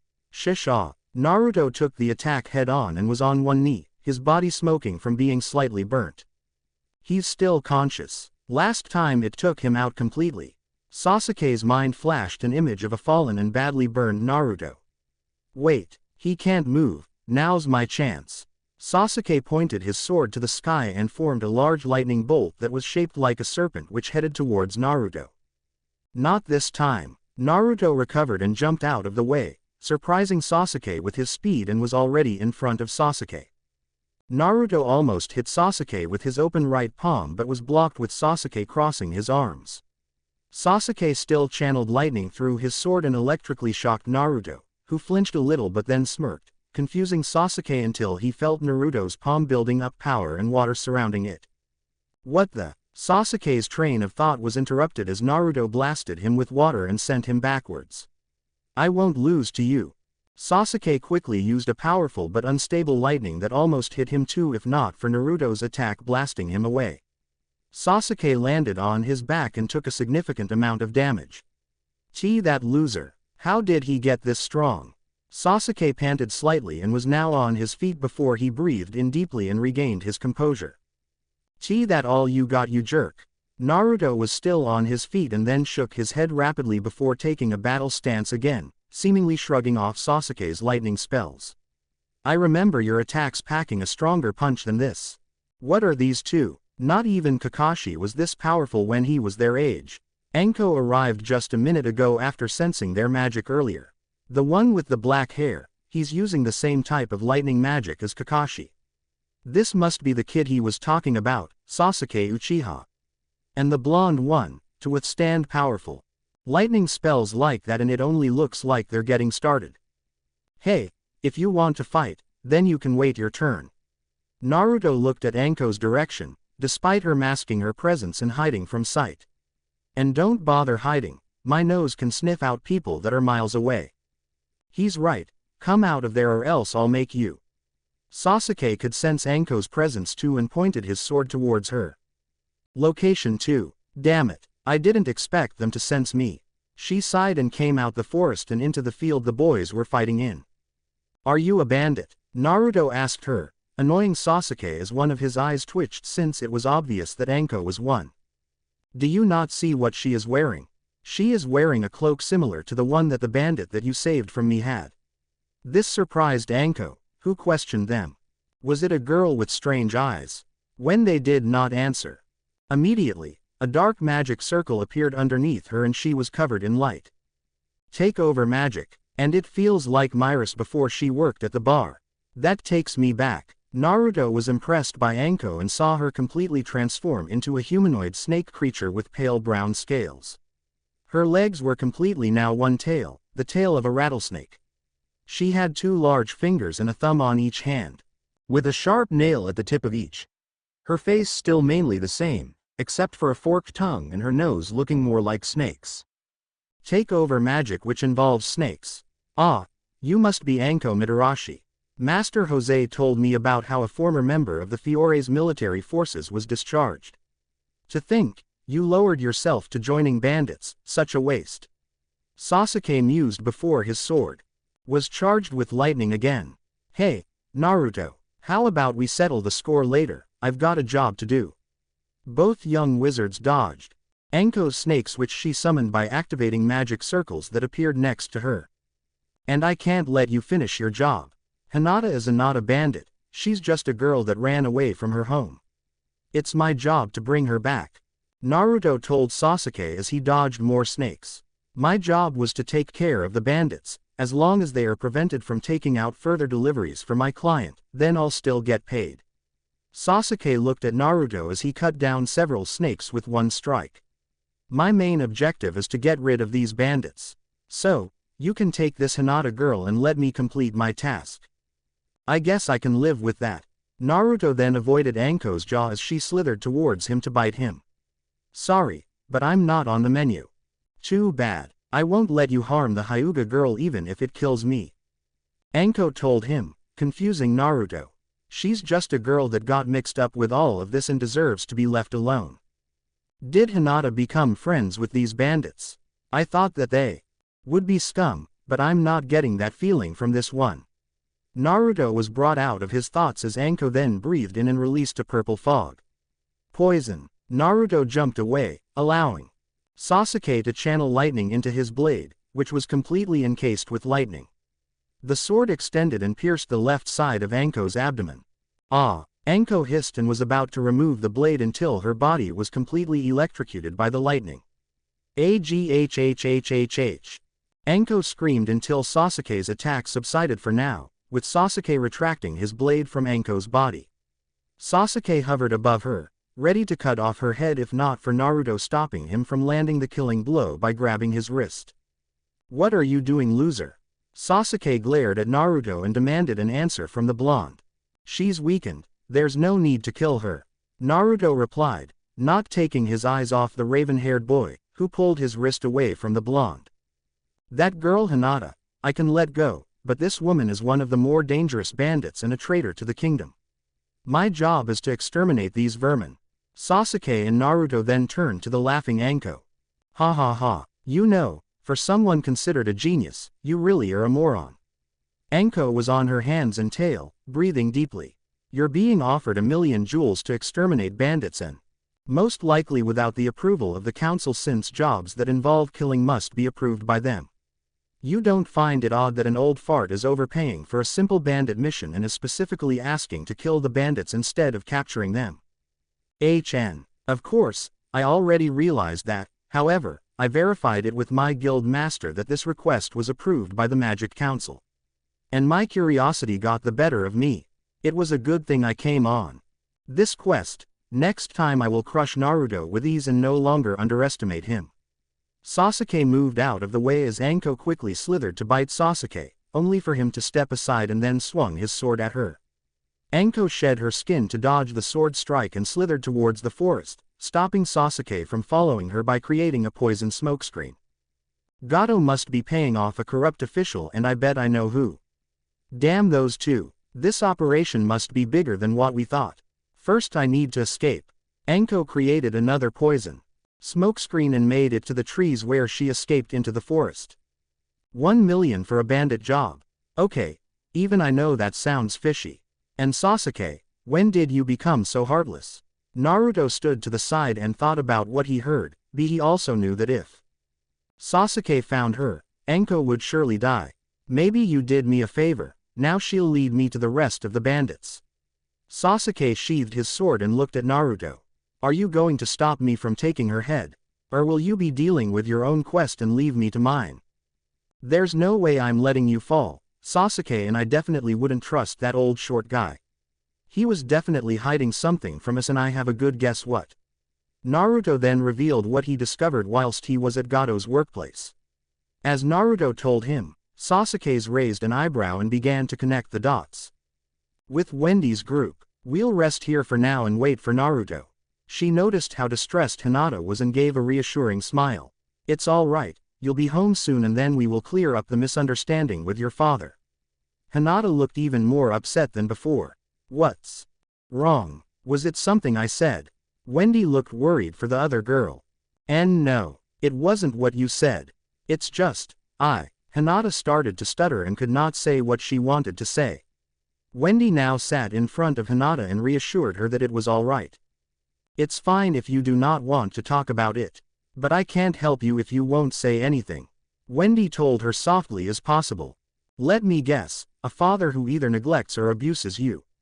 Kurama interjected, making Hinata's eyes widen, with Wendy placing her hand over her mouth, her own eyes widening too. Carla was also surprised, looking at Hinata sympathetically now. He never hit me, but he wasn't the best father. Before he became the mayor, he did not make time for me or even acted as a father, always putting his business first and then his campaign into becoming mayor. The last straw is when he tried forcing me to marry someone I didn't know. This last piece of information shocked Wendy and Carla, but Kurama remained calm. I see, well, when Naruto comes back, we can discuss what we'll do next, but knowing him for a long time, I know what he'll decide. Kurama would follow Naruto's decision because he knew that the blonde would decide what's right in the end. I don't think I can carry on with this job now that I know Hinata is being forced to marry someone against her will and after how her father treated her. Wendy let her honest thoughts out and surprised Hinata with her words. Yes, even I must admit it is distasteful. Despite the amount he offered for her return, I cannot allow a young lady as yourself to suffer emotionally and mentally. Carla's words got a smile from Wendy and even a grateful one from Hinata. Well, like I said, we wait for my partner and discuss it with him. I understand that your father is an arrogant bastard, but we must be patient. Kurama then suddenly fell face first and worried the females. Kurama. Wendy and Hinata were worried and Carla was shocked. Wendy and Hinata checked up on him, only to nervously laugh as Kurama only fell asleep with Carla muttering that he was an idiot. Oh, I must have fell asleep. Kurama woke up almost instantly and made the other three fell in comedic fashion. By the way, Wendy, you and Naruto said that you smelled something at Gato's workshop. What was it? Kurama brought this up now as they now had some time. Wait, you couldn't smell that vile substance. And you too, Carla? Wendy then asked the white cat, who was confused. No, I do not know what you are talking about, but if you smelled something strange, then it must be because of your enhanced senses. But if Naruto could also smell whatever you are talking about, then that must mean Naruto also has enhanced senses comparable to your own. Carla knew that as a dragon slayer, Wendy's scents were far keener than any human, even better than a whole group of tracking dogs. Wait, what did you smell at that place? Carla asked her, shocked at the answer Wendy gave her. With Anko. Anko was now human again, holding the wound Sasuke gave and headed towards the bandit group's hideout. Damn, this mission just got harder. I need to find where Gato is hiding those drugs and then get out of here. Anko revealed the reasons for attacking the carriages, believing that Gato was using them to transport drugs to different locations. The Magic Council entrusted me with this mission, and I must complete it. End. Sorry for the wait, but every time I find myself inspired, someone sends me on errands, and I forget what to write. Also, have a nice Christmas everyone, and I hoped you enjoyed the revelations. Sorry if they are a little confusing, but I want to also get to other arcs and make this one a small one. Now it was tricky to figure what snake-related ability to give Anko, but I gave her takeover magic. Now, for those who think she lost a little too easily, I believe at this state, Naruto and Sasuke are strong, both being powerful wizards for each of their guilds. Against most other opponents, Anko is more than a match, but these two are powerful rivals who also have yet to reach their potential. I also made sure to give you fans a brief taste of what Naruto and Sasuke can do, and for a later battle. Sasuke has underestimated Naruto in this chapter and will make sure that their next battle will go differently, as Naruto has never even stalemated with Sasuke in their previous fights, and as we know, Sasuke had an inferiority complex in his younger years in the series. This will motivate Sasuke to use more powerful spells. Naruto meanwhile has toughened up and is able to withstand Sasuke's lightning. Another reason is that he was also hit by Laxus lightning, which is superior to Sasuke's lightning. You will see in later chapters. Sasuke's darkness. Sasuke's darkness. Anko's bandits. Hey boss, that was my booze. A bandit yelled at Anko's second in command and was met with said individual putting him in a headlock. Hey, look what I got. A female bandit had a small statue in her hands, which was in the shape of a snake with red jeweled eyes. Looks like some possessed statue. You fool, that's Miss Anko's possession. Put that back before you get us into trouble. The bandit's current boss told her, with the female bandit just giving him a cheeky grin. Lighten up, we're bandits, plus Miss Anko has a soft spot for me, she won't feed me to her snakes. This made the boss bandit release his hold on his underling and tried to take that statue back from his other underling. Give that to me so we don't get into trouble. He tried to grab the statue from her as she laughed and ran from, ensuing a chase. She did not notice the red jewels glowing as her boss chased her. With Naruto and Sasuke, that would explain the amount they're paying for a simple bandit request. And I have no reason to doubt you since you are no liar, unless it's one of your pranks. Sasuke grumbled and looked annoyed at the blonde dragon slayer, who just laughed at him. Your hair grew back, didn't it? And I said that was sorry, and besides, it happened a long time ago. Naruto then put his hands up as Sasuke looked like he was going to punch him. I was bald for a year, and you even replaced my clothes with an adult diaper and a bib. Where did you even get those? Sasuke's outburst only made Naruto laugh harder. I know a guy. Plus, come on, you had it coming for being a jerk. Naruto's reply just annoyed Sasuke. The raven-haired boy had enough and turned his focus back to their task. She's hiding 20 meters to the left on top of the tree, and she's set up a trap for us. Naruto stopped a large, spiked log swinging towards them with his right hand. Sasuke took out his sword and swung it, blowing the cover on the ground which hid a pit trap. We just want to talk, Anko Mitarashi. My acquaintance Naruto might have some information you need if my hunch is correct. Sasuke stated, back to his normal self. Anko stayed silent, hidden on top of a tree, and entered her takeover form, ready to strike. Before you even attempt to attack us, Naruto has found the drugs you were looking for. Now Anko was shocked and fell out of the tree, turning back to her human form. Say what? Anko's yell gave Sasuke a headache as he placed his hand on his head. She's almost as loud as Naruto. Great, just what I needed. Sasuke sighed until he regained his composure. Wendy's group, using a cargo business as front to sell drugs. This Gato must be making a lot of money from these illegal activities, and it would seem that the bandit group I briefly joined were getting in the way of that. Hinata summarized as she placed a finger under her chin. And that explains why those people taking the carriages had weapons on them. I find it strange how the bandits only seemed to attack carriages that belong to Gato from what you've told us. There is no way that these attacks were random, and most likely someone in that bandit group knew Gato stashed those drugs somewhere in those carriages. Carla then turned to Hinata. Do you know who was in charge of the attacks?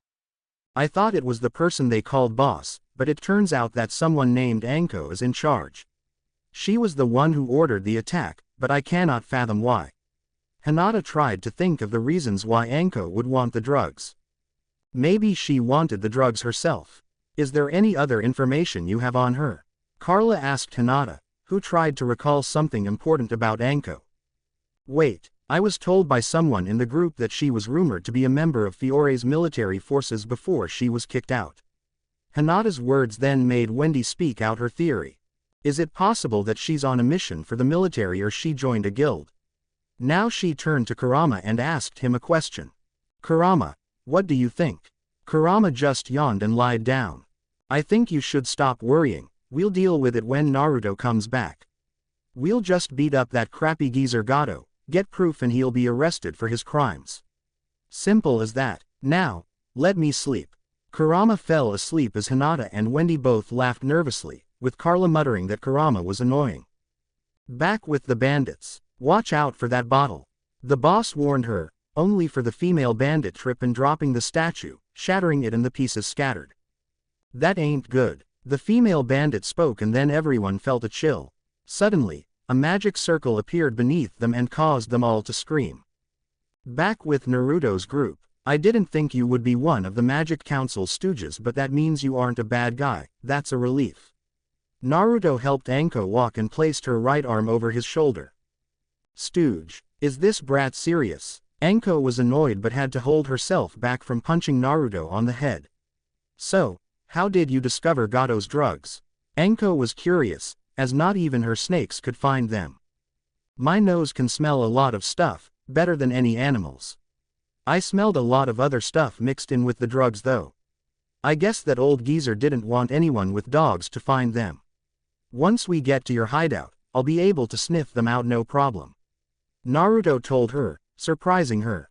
Even a whole pack of wolves couldn't single out a single scent among many, but this kid, he's good. Not that I don't appreciate the help, but you do know that you can just leave since you technically already retrieved Hinata, right?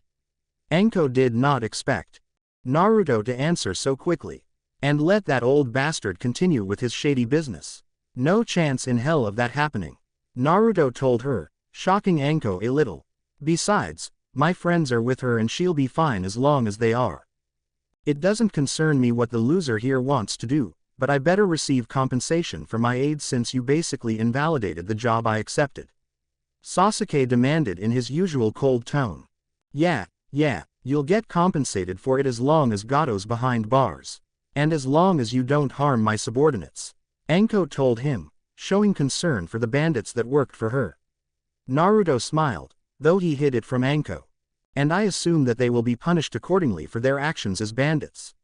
Sasuke asked the snake woman, who smirked. When I'm done with them, they'll wish for jail instead. To be honest, before I got a hold of them, they were just a bunch of incompetent morons. They still are, but they're my morons. Anko recalled the time where she beat up the bandit group's original boss for his abusive treatment of them. Their old boss basically forced them to work for him, and he was a very violent man. Luckily for those bandits, I came and took him out for them. Suddenly, the three stopped and felt a dark presence. This presence, it's like that of a demon. Sasuke showed some excitement at this thought, wanting to test his strength and prove himself again. And I'll show the loser who's the stronger one between us two. This is. They must have broken the statue. Anko exclaimed in fear. Then that means that they released it. Released what exactly? Naruto asked her, even though he could also feel the dark presence that just surfaced.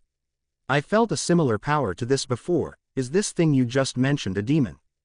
It's a demon all right, but it's not a natural demon nor is it one of Zeref's creations. This creature, this monster was given the name of Naga. It is a snake demon that was created by my old teacher, Orochimaru. Anko stated in loathing. Orochimaru, the one the labeled as the rogue saint. He was your old teacher. Sasuke was impressed, having been told of Orochimaru from Jose. Orochimaru. Gramps mentioned a guy like that before, said he was like a mad scientist that was also a wizard saint. Naruto scratched his cheek with his finger. Then that must mean this Naga thing is dangerous. We better get to your hideout and save your friends. You're right. Right now, I'm responsible for those morons and I promised to reform them after all this was over. The cave is just right ahead, but right now I'm holding us back. Go on without me, she told the two youths. I can handle this Naga by myself. You don't mind, do you, Naruto? Sasuke was really asking for Naruto's permission, though the blonde wanted to face the snake demon by himself. He chose Anko's safety. Well, it could be trouble if Anko was suddenly attacked by something while we're dealing with Naga. With these words from Naruto, Sasuke ran on ahead and smirked. Now I can test my capacity and show Naruto the difference of power. Sasuke then shook his head. What's wrong with me? Why do I even care about what that loser thinks? I already know I'm the stronger one between the two of us. Back with the bandits. Miss Anko. Several bandits yelled out as a humanoid snake creature slowly emerged from the magical circle. The bandits were too struck in fear to move as the creature stood up. It was humanoid, resembling Anko's takeover form, except white, its head having webbed ears and a stinger on its tail. Its eyes were completely yellow and it stood about 8 feet tall. I live, Naga exclaimed in a raspy voice. Most of the bandits tried to escape, only for Naga to turn its focus on them, and it slithered close enough to swipe its tail against them and knock them down, making the rest think that Naga killed them. Do not worry yourselves, humans, I only used a tiny portion of my strength. After all, I prefer to eat my victims alive. I told you not to touch Miss Anko's stuff.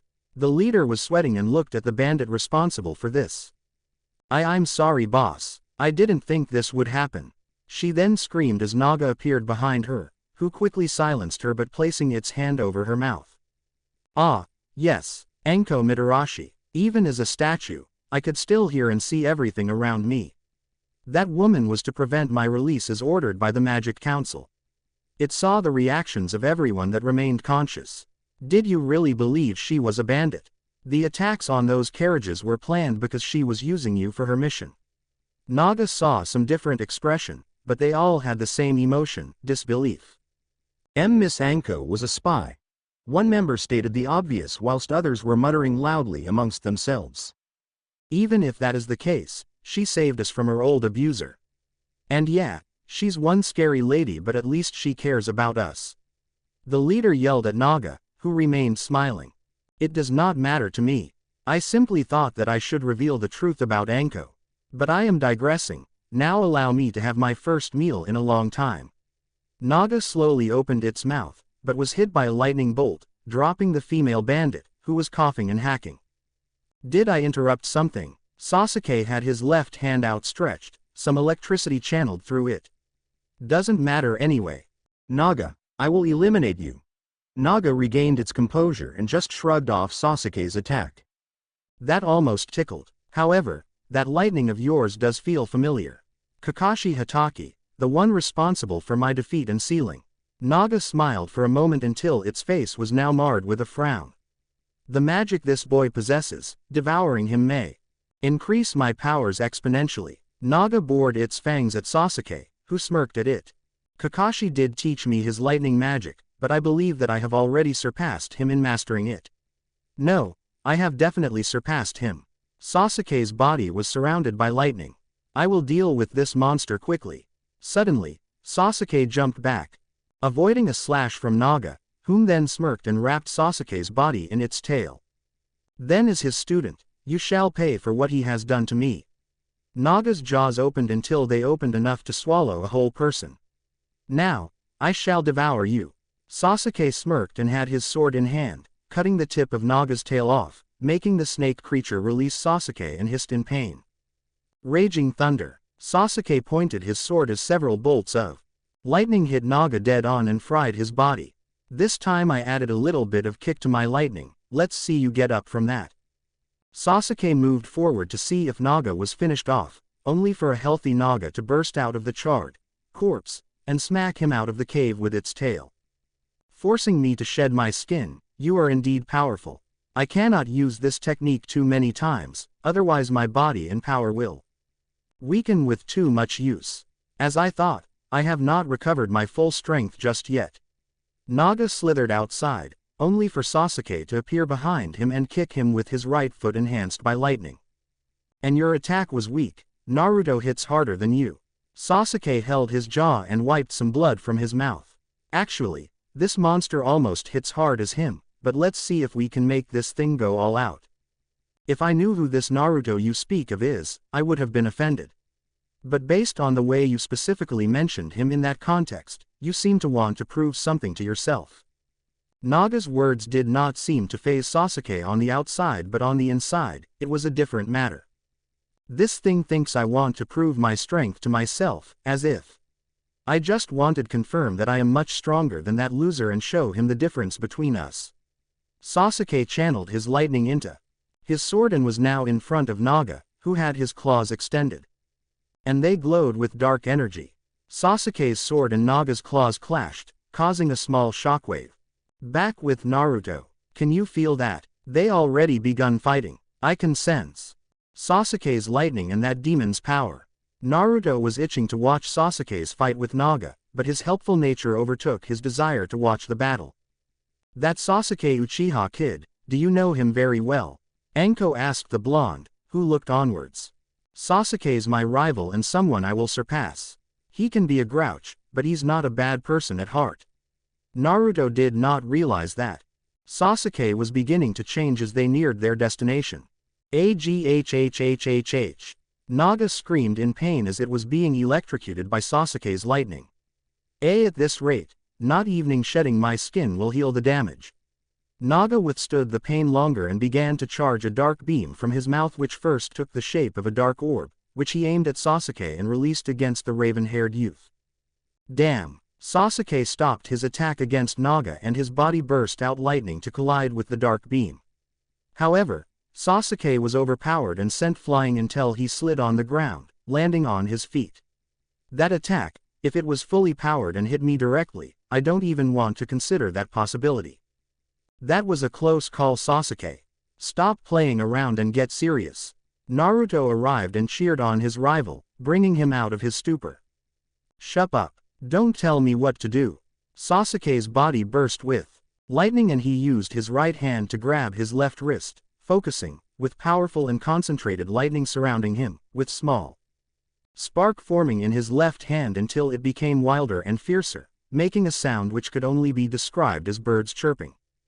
That spell, it's the Chidori, Anko exclaimed out loud. The Kai, what now? This was Naruto's reply, confused at the name. I mean, it looks cool and powerful, but why are you surprised by it? Before Kakashi created a more powerful version, the Chidori was his signature move. It was originally an assassination technique because it pierces the opponent. Anko told the blonde, who was confused. And how exactly is it an assassination technique? It's kinda loud to be one. Naruto noticed a flaw in the spell. If you're that skilled, it doesn't matter. But it is also a powerful offensive spell, as you can see, and requires speed. With the way Naga over there looks, this will end it. Anko was confident and did not expect Naga to be overpowered this easily. Then again, this kid is a prodigy. This is bad. I have taken too much damage and need time to shed my skin. Naga was becoming desperate and noticed the rest of the bandits running towards Anko, only for Naga to use its tail to try and grab the female bandit from before, only for the bandit leader to notice and move the girl out of the way, being grabbed and taken hostage by Naga. I have seen how Anko cares about her little group, do you think can go through with it and kill her subordinate too? Naga smirked only to become shocked as Sasuke had his own smirk and moved fast, shocking everyone. Sasuke already closed the gap and made his move to pierce the bandit and Naga in one go. The only thing heard was the sound of lightning. End. Left it as a cliffhanger, just wanted to end this arc soon and made it a short one. Hopefully next few chapters will pick up and we will see a proper romance development for Naruto and Wendy. I am also considering giving Naruto a cruel streak in later arcs until he finds his way again. How and why he becomes this will be revealed as the story progresses if I do this plotline. Naga was based off Naga from a little series known as Monster Rancher. I have wonderful childhood memories of this series. I do apologize if it seems random, but I needed a villain because I have plans for Sasuke later. Also notice that Naga is not a male or female but genderless being. Please review and vote in the poll I reopened. I want to know which of the 4 previous stories was most enjoyable to you all. I must also apologize for the month-long update, I had a lot of stuff to do and had family problems. Sasuke's Darkness Part 2. Sasuke's Darkness Part 2. Let go of my arm, loser. Sasuke demanded from Naruto, who prevented Sasuke from piercing through the bandit and Naga by grabbing Sasuke's wrist.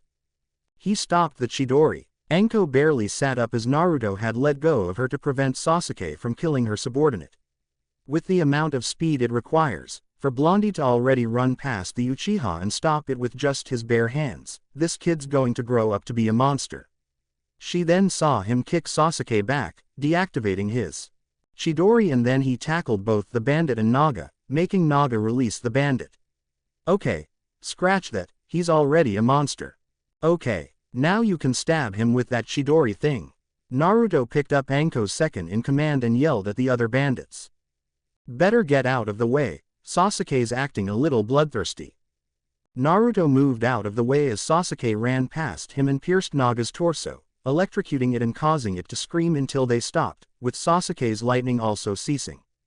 Looks like my freedom was short-lived. However, there will be opponents much stronger than me. Naga told Sasuke, with the youth pulling his arm out of Naga's torso and made it hit the ground with a loud thud. Instantly, the body became dust and scattered into the wind. What was that about, you jerk? Naruto yelled at Sasuke, angry at what Sasuke was going to do. That's my line, you stopped me from finishing it earlier. Just so you could save that worthless bandit's life. Master Jose was right, you fairies are weak. Sasuke's words made Naruto angry. And you phantoms think that you are above everyone. Even if she is a bandit, she has friends that care about her, and Anko herself cares about these guys. You were willing to take her life just to take out that demon, what happened to you? Naruto looked upset now as Sasuke just sneered. Nothing happened, I just realized that to gain strength, I need to discard weaknesses such as mercy and compassion. Sasuke's voice was now calm but his facial expression showed disdain. Something you fairies lack. If that's the case, then I don't need that sort of strength. I'd rather be a weak fairy than a heartless phantom. Naruto replied with matching intensity. Naruto and Sasuke were about to start another slugfest, only for Anko to stop them. Hey, we still have a job to do. And you'll pay for almost killing my subordinate Uchiha. Anko glared at Sasuke. Anko limped to her subordinate and asked if she was alright. The reply from the girl shocked her as she hugged Anko and cried into her shoulder. Hey, it's okay. That demon told us about you being a spy for the Magic Council. Is this true? She meekly asked her boss. We'll talk about it later, I'm just glad you're safe. What about the others? Anko meant the last part. She grew to care for the bandits and they now looked up to her. We were captured by that thing and some of us got hurt, but we're lucky no was killed. She revealed, making Anko sigh in relief. Go on ahead, your nose can find what I'm looking for, right? She asked. Naruto nodded at her and then entered the cave. Naruto stopped my Chidori and was able to withstand some of my most devastating spells earlier. I need to speak with Master Jose. Sasuke tightened his fists and looked then loosened them. Forget about reimbursing me for the job, you can handle this with that loser. I have something to do. Sasuke told Anko, walking away from and shocking the snake user. He's leaving, and he made a big deal about being paid what he's owed. Her eyes kept staring at Sasuke's retreating form. This boy, he possesses such darkness. Anko was brought out of her thoughts when Naruto called her. Anko, come inside. I found the drugs. Anko was helped by her subordinates and entered the hideout. She saw her healthier subordinates helping the more injured ones and was happy with their sense of camaraderie. When arrived to where the stolen goods were, Naruto revealed that the stashes were inside the goods. Clever, but not clever enough, you old bastard. Anko was happy to know that her mission was over and now had another mission. Next, I'll get that guy from the council and expose him. Hey, since you got what you needed, can you handle that scum? Naruto was referring to Gato. You got it, kid. By the way, the Uchiha left already, suddenly said that he didn't care about the money. When Anko told him Sasuke left, he was a little surprised. Sasuke, what's wrong with you? You might be a jerk but not at this level. Naruto then told Anko not to worry and made his way back to Kurama's group. Now, I should pick up Kurama's scent and find the others. So, I guess I have some explaining to do. Anko turned to her subordinates and began to explain what her mission was and how she could get them to work for her, but they would need to face a small punishment before they could work for her. You're going down, old man, and then I'll expose you. Anko was thinking of the corrupt official and imagined his smirking face. With Kurama's group, some time later. Well, looks like Naruto's done. Kurama's ears twitched at first and he felt Naruto's magic. How did it go? Did you beat the Uchiha? Or did you get your ass kicked again? The others turned to see Naruto appear almost instantly. Wendy was first to run towards him and check for any serious injuries. Are you all right? How are your injuries? Wendy asked him, which made Naruto rub the back of his head in embarrassment. I wasn't hurt too bad, but Sasuke's attacks did a number on me. Don't worry though, I recover fast. Naruto smiled at her and then began to explain what happened to him whilst they were away. So, me and Sasuke made a truce, and it turns out Anko was working for the Magic Council. So, I helped her out and she got what she needs to put that old geezer in jail. What a relief. Both Wendy and Hinata stated the same thing, with Wendy happy to know that the drug operation is over and Hinata was happy that she actually helped stop some of the drugs from reaching their destinations. Now, let's get you back home, Naruto said, immediately stopping any positive thoughts from Wendy and Hinata. About that, Naruto, Wendy spoke a little too meekly to the blonde. Okay, what happened? Naruto could sense the tension. He may be dense, but he was no fool. With Sasuke, I see, your quest became null and void. Well, do not worry about it too much. But, I would like to know why you look so beat up. A voice came from a communication lacrima Sasuke placed in front of himself whilst he rested and sat on a log. Naruto Uzumaki is what happened. The loser became much stronger and withstood some powerful spells even though my magic has a type advantage. I didn't lose Master Jose, but I did not win either. Sasuke told the person from the lacrima, who was revealed to be the guild master of Phantom Lord and one of the 10 wizard saints, Jose Porla. That brat withstood your lightning. Seems like you underestimated him. I would have thought you would eventually stop doing that when he defeated you. 49 times was it. Jose laughed when Sasuke's lightning danced around him. Those were flukes, and I'm much stronger than I was then. The next time we fight, I'll make sure he loses the will to fight, Sasuke declared. Then I might have some good news.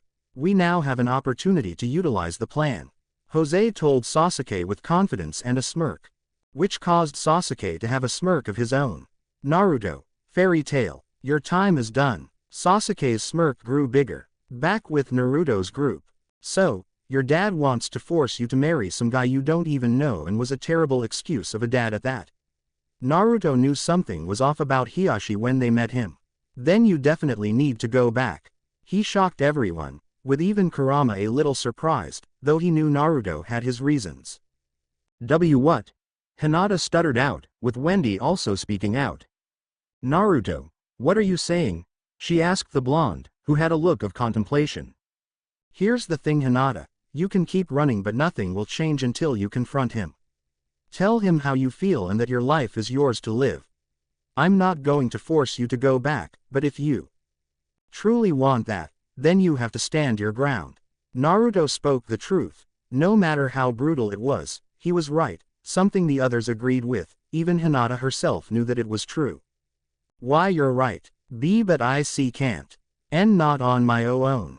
Hinata replied with doubt and was scared. You won't be alone, you'll have us, right guys? Naruto told her with confidence and complete certainty. The others were shocked, especially the pale-eyed girl, who began to stutter even more and could barely make out her words. Why?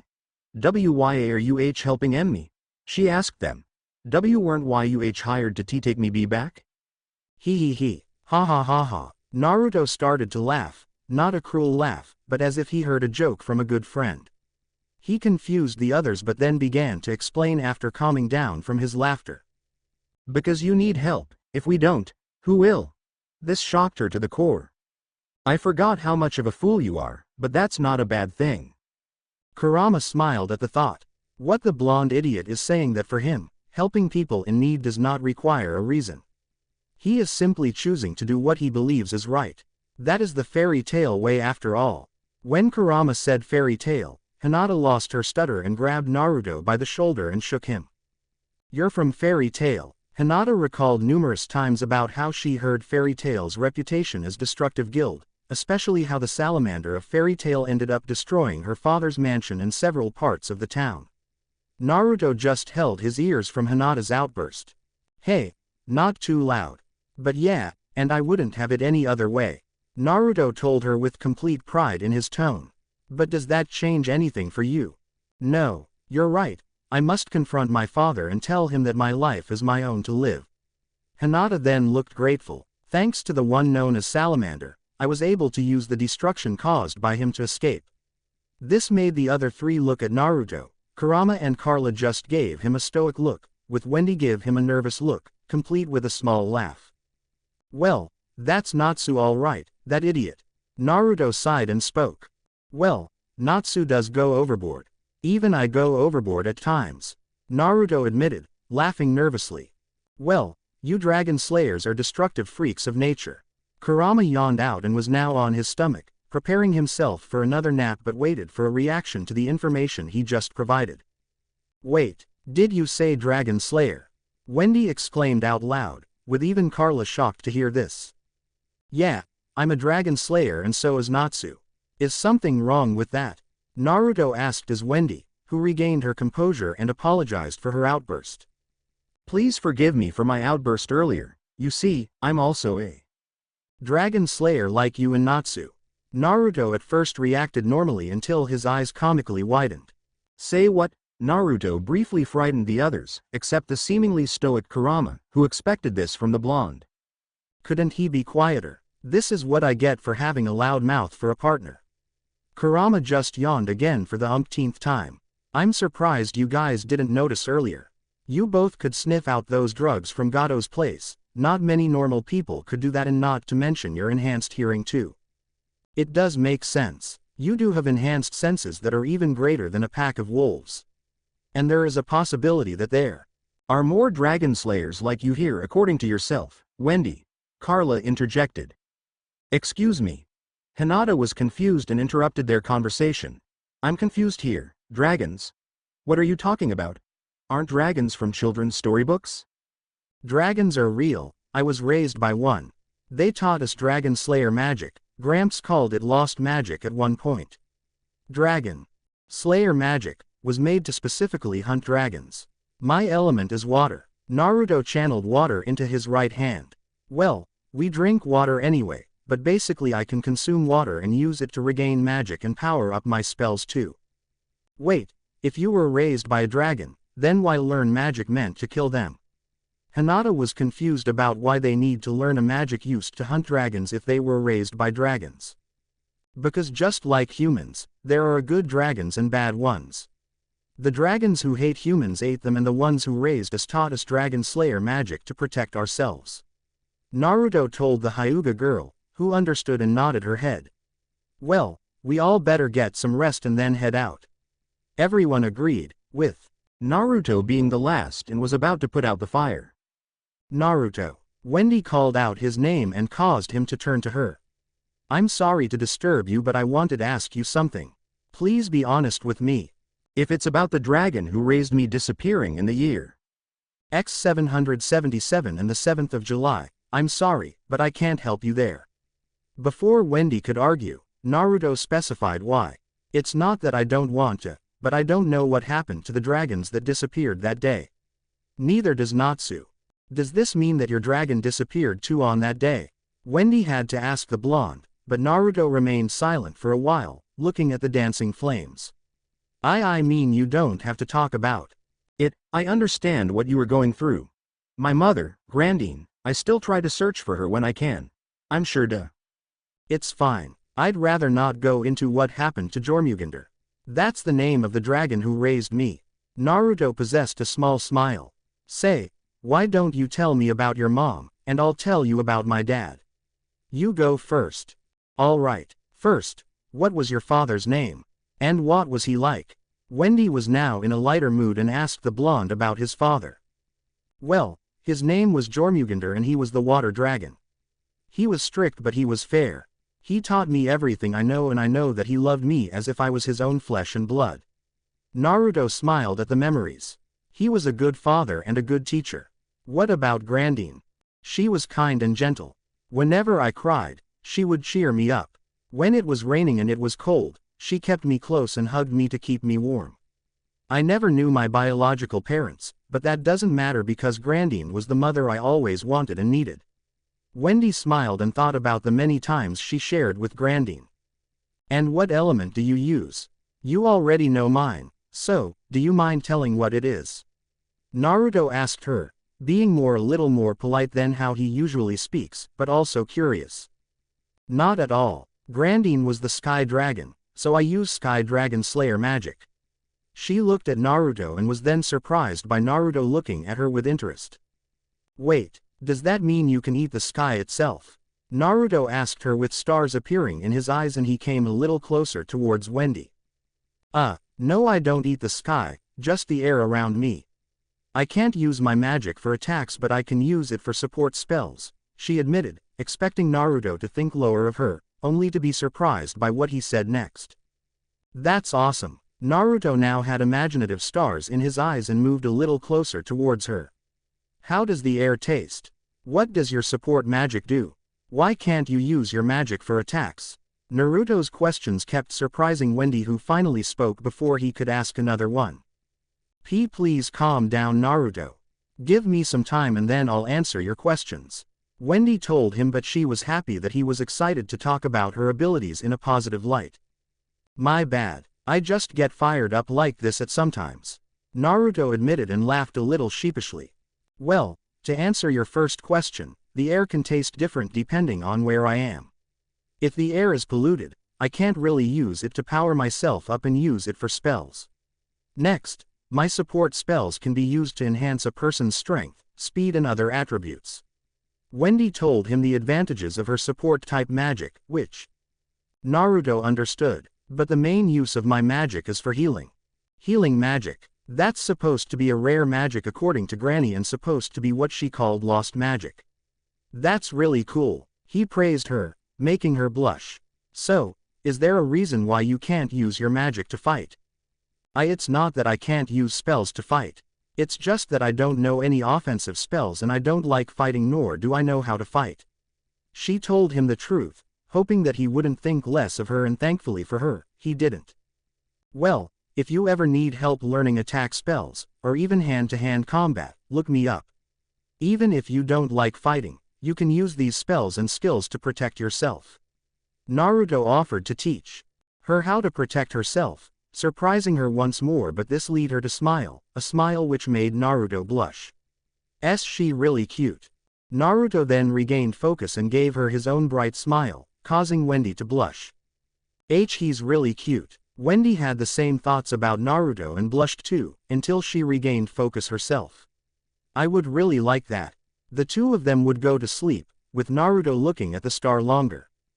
Sorry for the delay, had a lot in my plate with life trying to constantly kick me down. For Muslim readers, Ramadan Mubarak. I'm planting the seeds for a Naruto and Wendy romance. Also, For those who are interested in Zack Snyder's Justice League, I say go watch it when you can, it is an enjoyable film. Now going on forward, I will slowly deviate a lot of canon and make some major changes, with some results staying the same at times. Hope you enjoyed my first OC, Naga in this story. I rarely use OCs now, but I might for special long chapters, i.e. movie chapters. I will also bring my older style of writing when it came to fights for my other story, Dark Heart, and perhaps this one, basically the more brutal aspects of fighting. Naruto's voice actors. Last time, Japanese Ken, English Johnny Young Bosch. Caged no more, caged no more, here we are, home sweet home. Hinata whispered to herself. She was clearly nervous as the group stood in front of the Hyuga mansion gates. Wendy gently placed her hand on Hinata's shoulder and smiled at her. It's okay, you're not alone. We'll be right here with you, she said to comfort Hinata, who smiled in appreciation. They entered the mansion where Hiashi Hyuga himself stood in front of them with a box placed on a table next to him. I see you that you managed to retrieve my daughter. Your reward money is in the box, please take and leave whilst I talk with my daughter about her punishment. Hiashi eyed Hinata, who flinched from his stern gaze. Naruto sensed the tension and stood between them. Sorry, we ain't going nowhere and Hinata has something to say to you. Once she tells you, we'll be out of your hair. Naruto was not backing down, and whilst usually Hiashi would argue back, Naruto's eyes showed such intensity that he took a step back. Very well, Hinata, you may speak. Hiashi composed himself quickly and waited for his daughter to speak. Naruto relaxed himself after hearing these words. Father, I don't want to, she flinched as her father had already lost his patience. Cease that useless stuttering. Now, speak up or IWI. Hiashi was prevented from making his threat as Naruto glared at him again, with the others joining him in glaring at the older man. Even the usually gentle Wendy was angry. Naruto then moved closer to Hinata. It's okay, Hinata, just let it all out, both your anger and frustration. If you don't do it now, you'll forever be controlled by him. Naruto whispered to the young woman, who gulped and quietly thanked him. Father, I refuse to marry the man you want me to. Hinata yelled at Hiashi, the father of said girl, not expecting this from her, showing shock in his face. What are you Hiashi was talked over by his own daughter, who began to vent out all the frustration and anger she had throughout the years. Ever since mother passed away, I did everything I could to make you happy. I took those piano lessons, I wore those horrible dresses, I studied to the point of exhaustion, and I acted like a proper lady. Hinata said the word lady in disgust. But those lessons were important. If you were to marry that nobleman's son, you would bring the Hyuga family honor, and you would be taken care of for the rest of your life. I may have been a little harsh, but it was for your own good. Hiashi tried to justify his actions and was met with a glare from his own daughter. Those eyes, I have never seen that look before, not from her. Hiashi did not like that look from his daughter, it showed defiance. What you did was not for my own good. All you did was try to make me your obedient little slave. But my new friends have given me the support I need to say what I need to. Hiashi Hyuga, I, Hinata Hyuga, hereby disown myself from the Hyuga family. Instead of rage, Hiashi showed great shock. He was speechless, and before he had a chance to speak, Hinata spoke once more. From here on, I will simply be known as Hinata and nothing more. I thank you for the little you have done for me, but from now on I will live my life as I see fit. Hinata bowed one last time. I wish you success in your future endeavors, goodbye Hiashi Hyuga. Hinata turned around, made her way out, followed by the others, except Naruto. I hope all the stuff you did to her was worth lose your daughter over.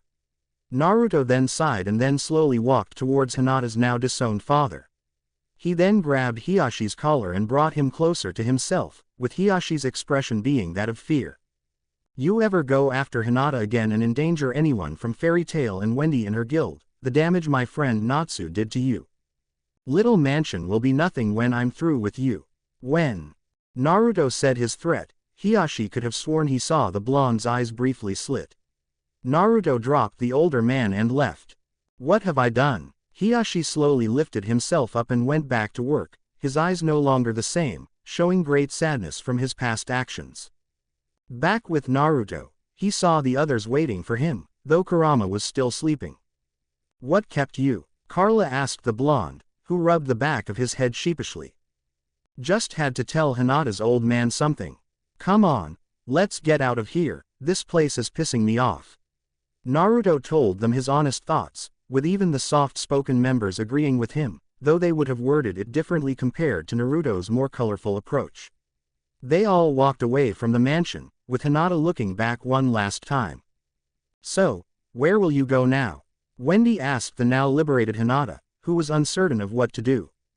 "I don't know. I mean, I could join a guild, but I don't know if my magic is good enough." Hinata revealed to them that she knew magic, but not what it was. "How did you learn magic? I doubt your father would teach you, and he didn't give the impression of being a wizard." "Then again, you didn't give that impression either." Carla had looked at the young girl accusingly, who avoided the white cat's gaze. "Carla, that's rude. I apologize for her behavior." Hinata. Wendy bowed and apologized on Carla's behalf. "And no, it's all right. I haven't known you for too long, and Carla does have point.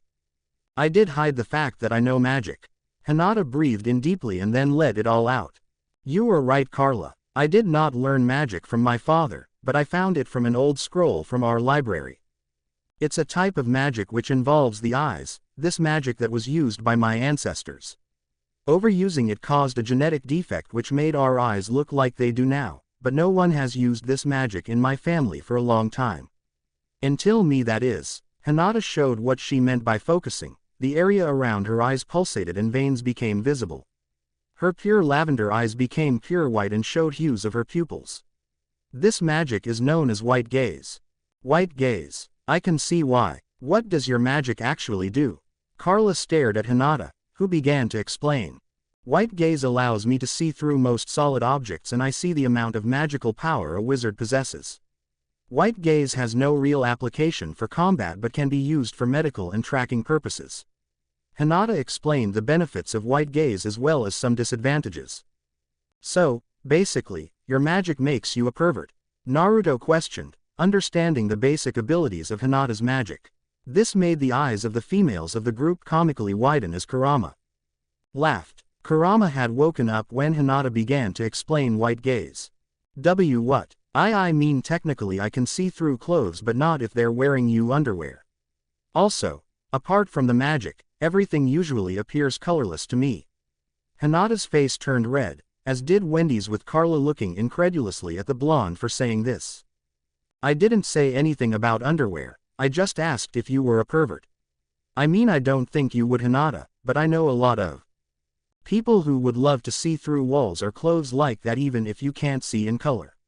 Naruto had an annoyed face as he knew at least a couple of fairy tale wizards. "He's not wrong, you know."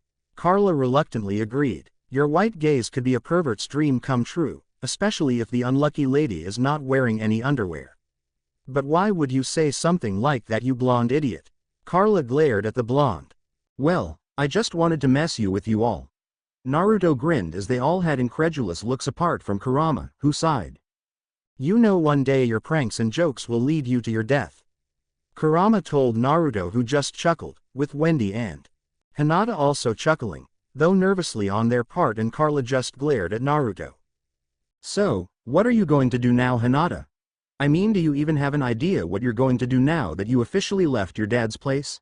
Naruto asked said girl, who just realized the gravity of her situation. "I never thought about that," Hinata exclaimed and placed her hands on the sides of her head. Whilst she ran from home, all she focused on was avoiding her father, but now she had no idea what to do. "Well, here's an idea. Join Fairy Tail," Naruto told her with a smile, surprising Hinata and Wendy, but not Carla or Kurama. "Your guild would accept me just like that?" Hinata did not think it would that simple, as whilst she heard about the destruction they caused, the Fairy Tail Guild is considered the strongest guild in Fury and perhaps the entire continent of Ishgar, so she thought that they would have high standards. "Sure, I mean, Gramps said everyone is welcome. That's what makes Fairy Tail fun, we have all sorts of fun people. Come on, you can come with me on all sorts of quests and take on strong monsters." Naruto told Hinata with a large smile on his face. Monsters. Hinata imagined a large creature chasing her, and then it changed into her being tied up and tossed into a cooking pot as the monster rubbed its belly. I don't think I can handle those types of quests. Hinata told him honestly. Damn. Ah well, you did say you can't use magic to fight yet. We can still have fun at the guild hall, and I'm sure Mira won't mind some help at the bar if that's what you want to do. Naruto told her with another smile on his face. Oh yeah. You should come and visit too, Wendy. You did mention that you would like to meet Erza. Though I don't understand why. Really? Wendy sounded like a child in a candy store, excited at the thought of going to Fairy Tale and meeting her idols, Erza and Mirajane. Can we go? Please, Carla. Wendy turned to her feline companion. Carla didn't want to go, but one look at Wendy's eyes melted even her icy heart. Fine. But after that we head back to our guild. Am I understood? Carla was answered by a hug from Wendy, which caused the white-furred feline to smile. Great. Then it's settled, we're all heading to Magnolia Town. Naruto pointed onwards with a grin. Fairy Tale Guild. She knocked him out so quickly. Lucy spoke her thoughts out loud as Erza had just defeated Natsu with a single blow to the gut. The rest of Fairy Tale weren't surprised by this, as Natsu usually lost to Erza quite easily. Well, Natsu did cause Erza to end up in a cell, though I guess he was punished enough since he did have to deal with her all night. Gray whispered to Lucy, who had to nod, knowing how eccentric Erza could be. That's our Natsu, always doing something reckless. Mira commented and had her usual smile on her face. She then noticed Makarov rubbing his eyes and was about to comment until she felt drowsy herself, until sleep instantly took over and fell. All the other followed suit, with the exception of Makarov and Erza. Erza, however, had one of her hands holding the table, her hair covering her entire face. She then lost herself to sleep at last. So, you've finally come back, Mistogen. Makarov spoke to the masked figure that just arrived through the large doors. He wore a dark blue cloak with bandages covering his arms and legs. He completely covered the bottom half of his face and wore a bandana with a silver forehead protector. He also held a staff in his left hand. It is good to see you again, Master. I won't be too long as I'm simply here for another job. Mistogen acknowledged Makarov before going to the job board and picking up a dangerous job. I will be off now. Wait. Lift the spell before you go. Makarov said tiredly, the sleeping spell still affecting him. Mistogen counted from 5 and left the guild hall. Soon, most of the members woke up almost instantly, except for Natsu, who took some time since he was already knocked out by Erza earlier. What happened? Lucy exclaimed a moment later, with Natsu waking up and yawned as soon as she said that. Gray explained that it was a member of their guild known as Mistogen who caused this. He explained that Mistogen is an S-class wizard, and whenever he visits, he places a powerful sleeping spell for some reason. What did I miss? Natsu finally woke up and was told by Happy that Mistogen was here. Damn it. I missed him again. Natsu cursed out loud. As this happened, Gray explained to Lucy on how Mistogen was one of the strongest members of the guild, though the title of the strongest has been debated in recent times. So, no one has seen what Mistogen looks like apart from the master. I guess that's why he's named Mistogen then. Lucy admitted that the name fit, ridiculous as it sounds. She then heard a laugh. Well, the old man isn't the only one who's seen him. A voice called out over to them, making them all turn towards the top floor. There stood large a spiky-haired blonde male with a lightning-shaped scar over his right eye, though he could still see through said eye. Laxus. When did you get back? Erza stood up and stared at the new arrival. And here's another contender for the strongest. Be careful around him, Lucy. He has no problem in attacking anyone who pisses him off. Gray warned the blonde girl, who looked a little fearful at the prospect of this. Laxus. Let's fight. Natsu exclaimed and regained his vigor, only for Laxus to insult him and Erza. You just got knocked down by Erza in one shot. If you can't even beat her, then you stand no chance against me. Laxus insulted him as well as Erza, making the latter angry at this, though the red-haired woman, with Gray holding her back. But if you want to fight, then why don't you come up here and I'll show you why you're no match for me. Natsu became angry and leapt up, trying to go for the top, only to be stopped by Makarov, who enlarged his hand and slammed him through a table. You aren't ready for the top floor. Not yet, Natsu. Makarov told the Dragon Slayer, taking a sip of his booze. And you better stop antagonizing everyone, Laxus. If that's all you want to do, I suggest you pick up a job and get lost. I don't have time for your foolishness. Makarov was completely serious. Whatever, old geezer. I'll keep my mouth shut for now, but I have one message for everyone in this room.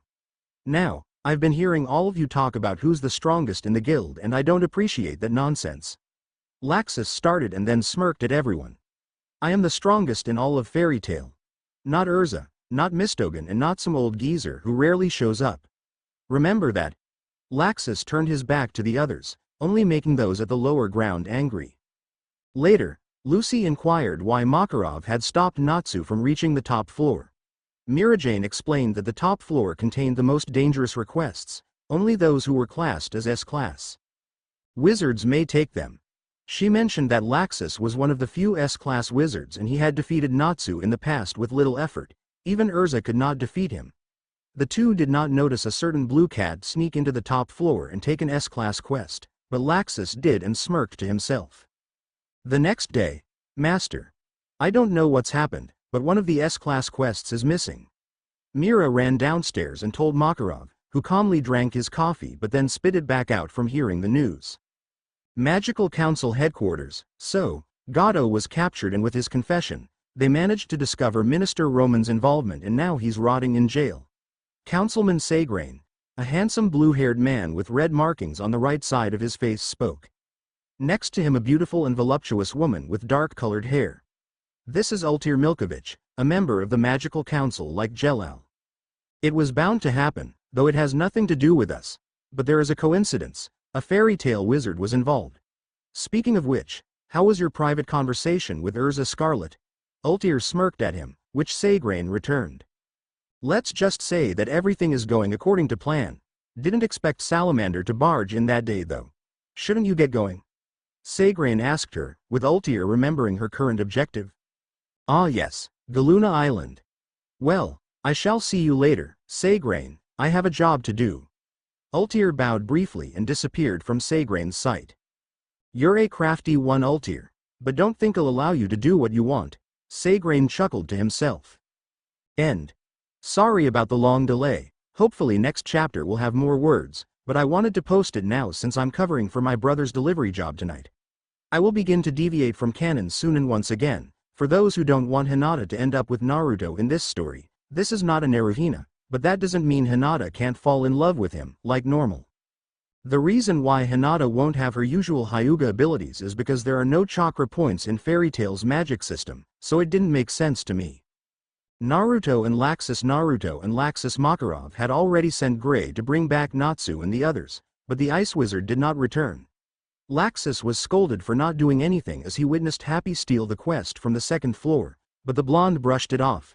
He did, however, manage to get the ever-gentle Mirajane Strauss to glare at him though. Erza later returned and made her way to Galuna Island. I'm back.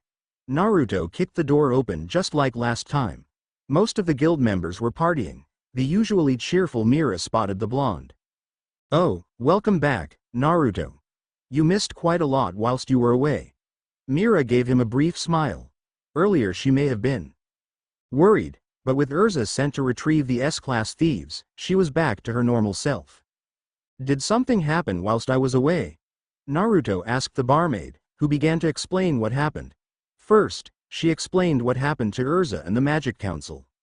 Afterwards, Natsu, Happy and Lucy took an S-class quest without permission and Master sent Gray after them, but they haven't returned yet. Mira told him and was about to mention that Laxus was in the guild until a voice brought them both out of their conversation. Naruto. Sorry to interrupt, but what's going on? Wendy interjected, as she and Hinata stood there behind the blonde. Oh, sorry about that. Something happened with some guildmates, and I got lost in the conversation. Which reminds me, I've got someone here you would love to meet. Naruto moved out of the way as Wendy gasped. It's Miss Mirajane. Let's go, Hinata. Wendy was excited to meet one of her idols and Hinata followed Wendy's example to greet her. The white-eyed girl was told by Wendy how Mira was one of her idols. Calm down, Wendy. Just because the ruffian has no manners, that does not you should behave like him. Carla appeared from behind the girls and surprised Mira. This cat talks just like Happy. I didn't think we would see another cat like him here. Wakaba whispered to Macau, who nodded in agreement. They were both watching Naruto's interaction with Mira and then spotted his new friends. Also, where did Naruto find those cute girls? Wendy could hear them due to her enhanced senses and was embarrassed by this. Mira, meet Wendy Marvell. Wendy meet Mira Jane Strauss, but we call her Mira for short. She always wanted you Mira, so be nice. Hinata meet Mira. Mira meet Hinata Hyuga. Can we still call you that? Naruto asked Hinata, who nodded. I can keep the last name, I just no longer live there or have legal claim. Hinata told him with reassurance.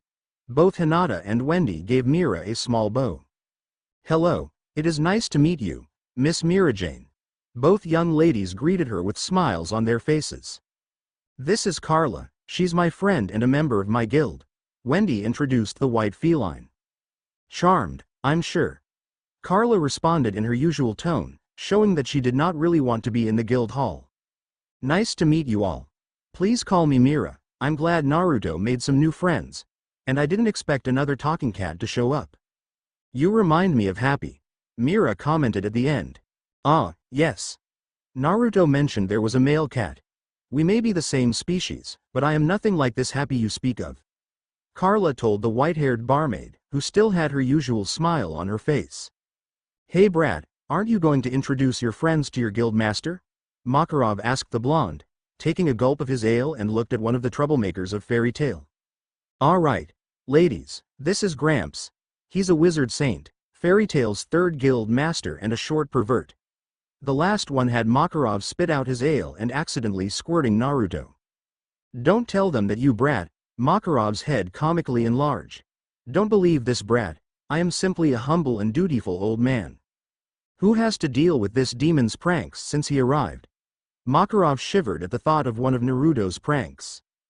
Come on Gramps, you gotta admit though, you did like using a lot of my pranks as punishments. Besides, you're the one who got me into pranking. Naruto pulled the bottom of his right eyelid and stuck out his tongue.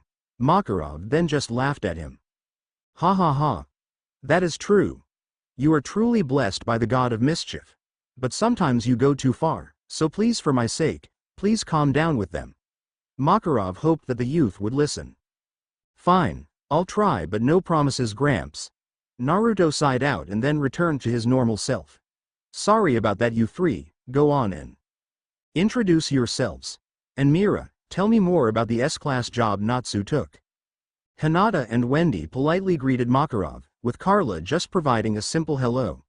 Mira began to tell Naruto that the quest was to a place at Galuna Island, however, the rest of the information was classified and only for the wizards who took on the quest. Unknown location. Ultier has left and is already at Galuna Island. I was going to send you there, but I may require the services of your guild for another task. You are considered one of Deathhead Caucus' strongest wizards, so please do not disappoint me.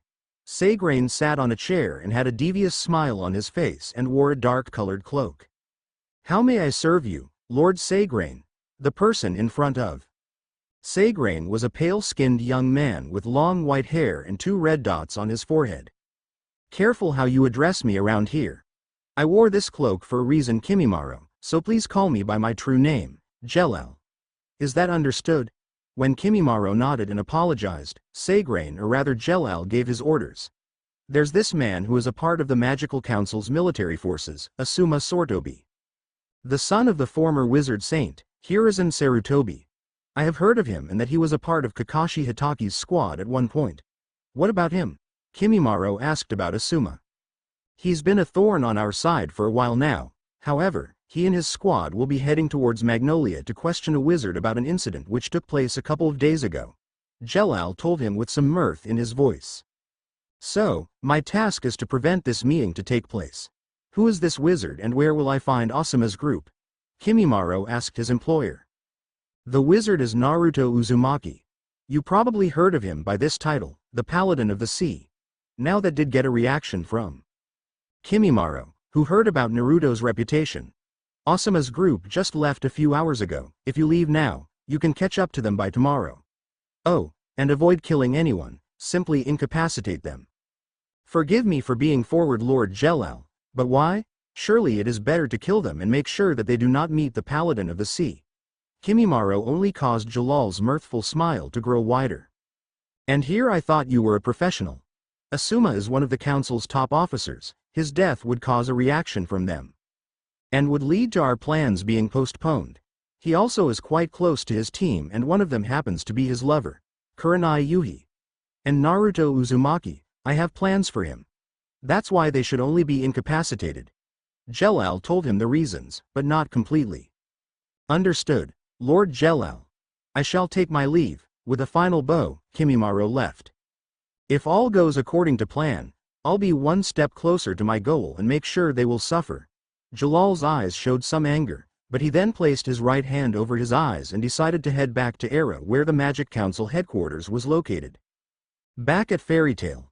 Welcome to Fairy Tail, Hinata. Mira smiled and stamped a white guild mark on Hinata's right hand. Have you found a place to stay yet? I can recommend a place if you'd like, the barmaid asked her. No yet. And even if I did, I don't have much money on me, so I might find an inn to stay for the night at least. Hinata told her honestly. Well, Carla and I will be staying at one, though we didn't bring much money with us since we were hoping to use some of the reward money from the job. Wendy then smiled at Hinata. We can share a room together before Carla and I can head back, and don't worry, I will pay for it until you can start your work here. And no, I can't possibly ask you to do that for me. You've already done enough for me as it is. Hinata held up her hands to refuse, despite it being helpful to her current situation. No, I insist. You don't mind, do you, Carla? Wendy asked the white-furred feline, who had to agree. Well, better that she stays with us until she gets a place of her own. Besides, you did well to ask her before someone else does, because I have no idea what would happen to poor Hinata if Naruto offered to let her stay at his home. Carla may have spent a few days with Naruto, but that doesn't mean she would trust him completely, especially since he would do something stupid. Hey, I do have common sense, you know. I'm not stupid enough to invite a girl over to my house, so get your mind out of the gutter. She's more annoying than happy. Naruto's outburst caused everyone to laugh, except for Carla, who just argued with Naruto. Also, Wendy, if you're not busy tomorrow, meet me at the outskirts of town. Naruto suddenly told her. You too, Hinata. Naruto's expression and from the tone of his voice, he sounded serious. Why's that, Naruto? Wendy was afraid to ask but did so anyway. Because I'm going to teach you how to fight. The two girls remained silent, the silence being disturbed by the escaping laughter of Makarov. What? The two girls shouted as Makarov's laughter increased. Oh my. Good luck, you two. Naruto is tough when it comes to training, and I don't think you can talk him out of it. Mira told them with her usual smile on her face. Well, I don't mind. I did talk to him about. Wendy looked at Naruto. I'm in. If I can get a little stronger, I can help a lot more people.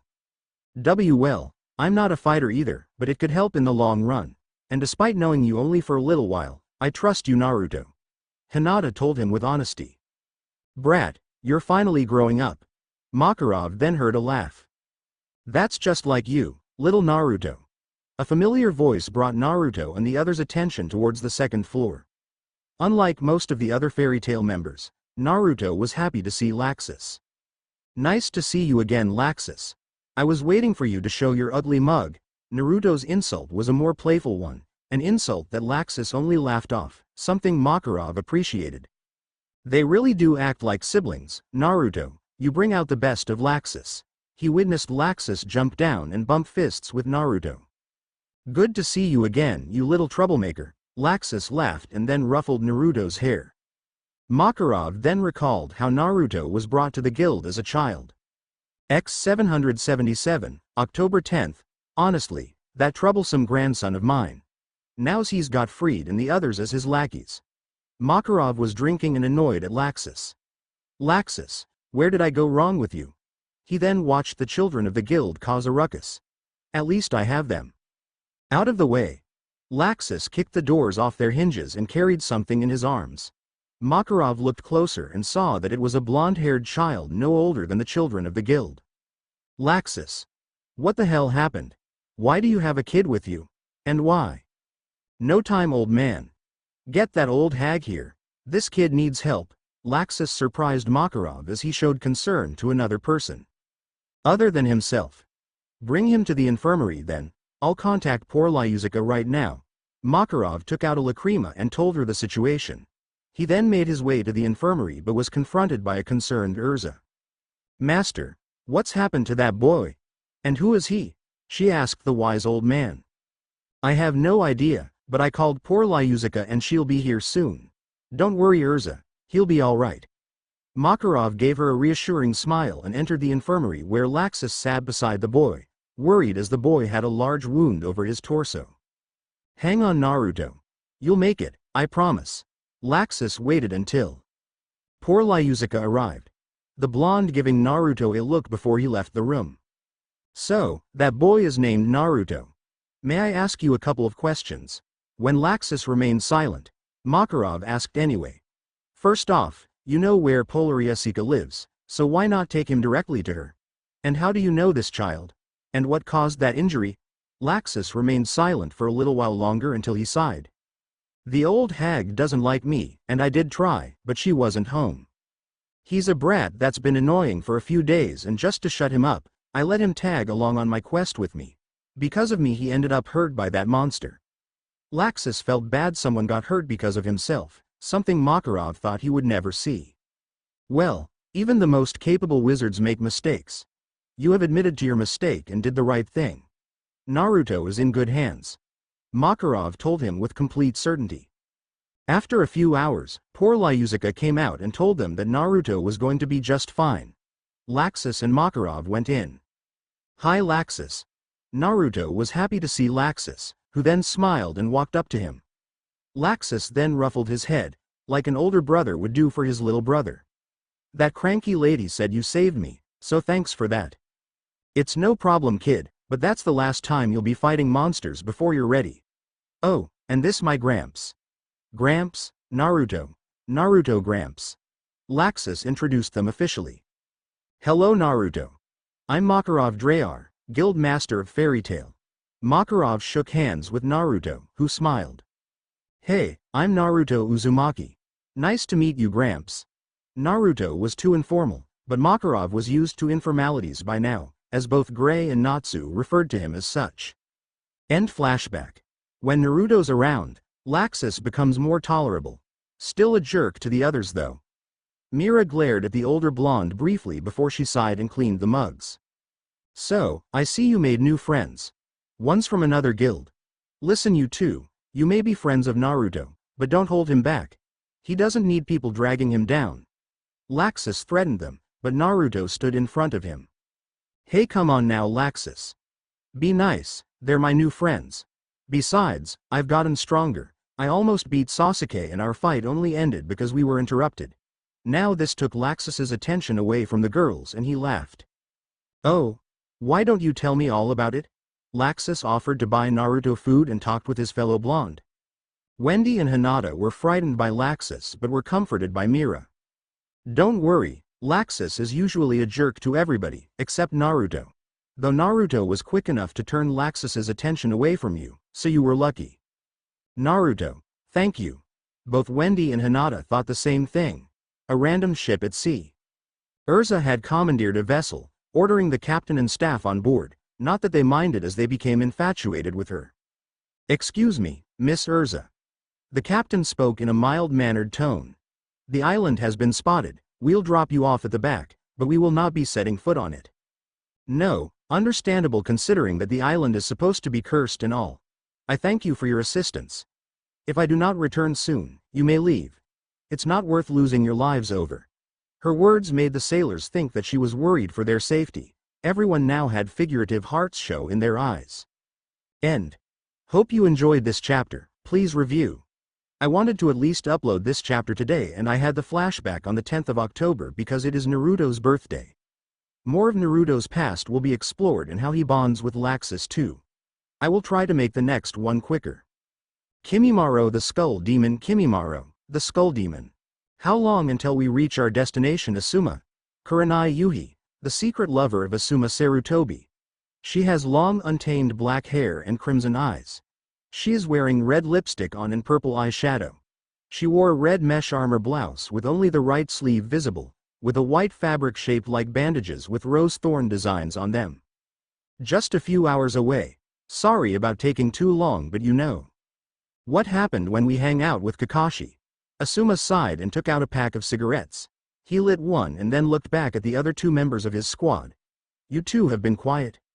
Something up? No, sir. Just thinking about some stuff. Katetsu Higane and Izumo Kamizuki were two of Asuma's most loyal members and both were part of the squad before Iruka left. Hey Captain. Izumo had Asuma's attention when he called out for him. This Naruto kid, is it true he's the one who got Iruka to rejoin our squad? Well, Naruto was the one to beat Mizuki and seeing the kid in action gave Iruka his fighting spirit back. My dad also met him a few years back, he speaks highly of him. This is my chance to meet him person too, so don't do anything to insult him when we do meet him. Asuma told them.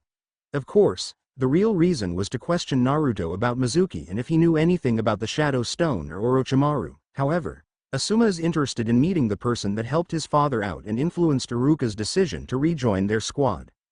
Unbeknownst to the group, heading their way was Kimimaro. Asuma could not shake off his bad feeling, so much so that he stopped smoking.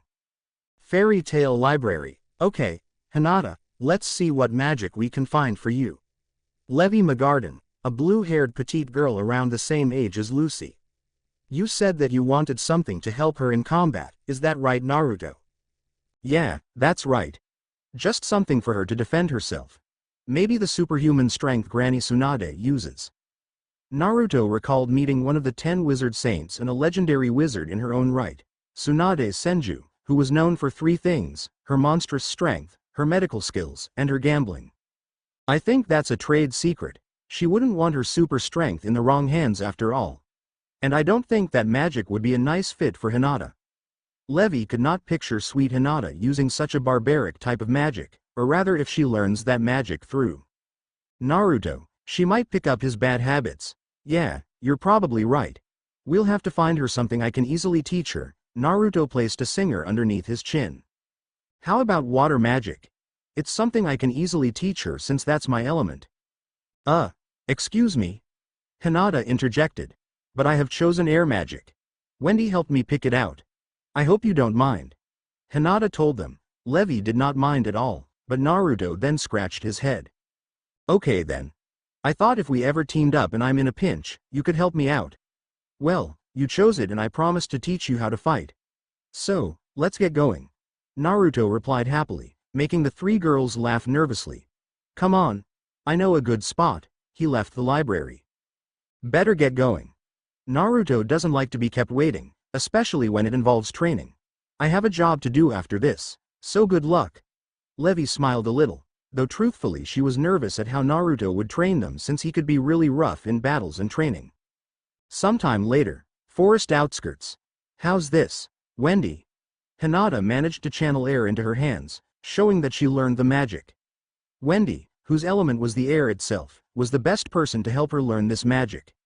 Carla and Kurama were at the side and witnessed this. Well, Kurama was sleeping as usual. Good job helping her learn air magic, Wendy. Now it's my time to teach you two to kick butt. Naruto punched his right fist into his open left palm. Please calm down, Naruto. Hinata exerted a lot of effort when learning air magic, so please let her rest now. However, you can train me first if you like. Wendy was nervous, but she did want to get stronger, and she knew Naruto was strong in his own right. Okay. First hit this post as hard as you can without using your magic.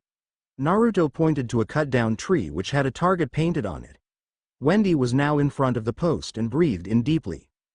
She made a fist and pulled her arm back before smashing the post, shocking Hinata. Carla and even Kurama was a little surprised. Do all dragon slayers have enhanced strength? Kurama thought about when he met Naruto as a child. Naruto can break boulders. With just his brute strength alone, I just thought he was a monster. In fact, I could say that about a lot of the members back at the guild. How did Wendy do that? Did I underestimate her ability all this time? Well, that would certainly explain her nearly squeezing the life out of me a couple of times. Carla watched as Naruto then began to explain to Wendy that enhanced strength could only get you far. You got strength, but do you know how to fight? It's easy to hit a target when it's still, but let's see if you can hit a moving one. Come at me. Naruto gestured at her, shocking them all except Kurama. But there's no way I can beat you, Naruto. Wendy was hesitant and knew that she was not at Naruto's level, but before she and the others can protest further. Relax. I only want you to try and hit me. I won't fight back and I'll only dodge.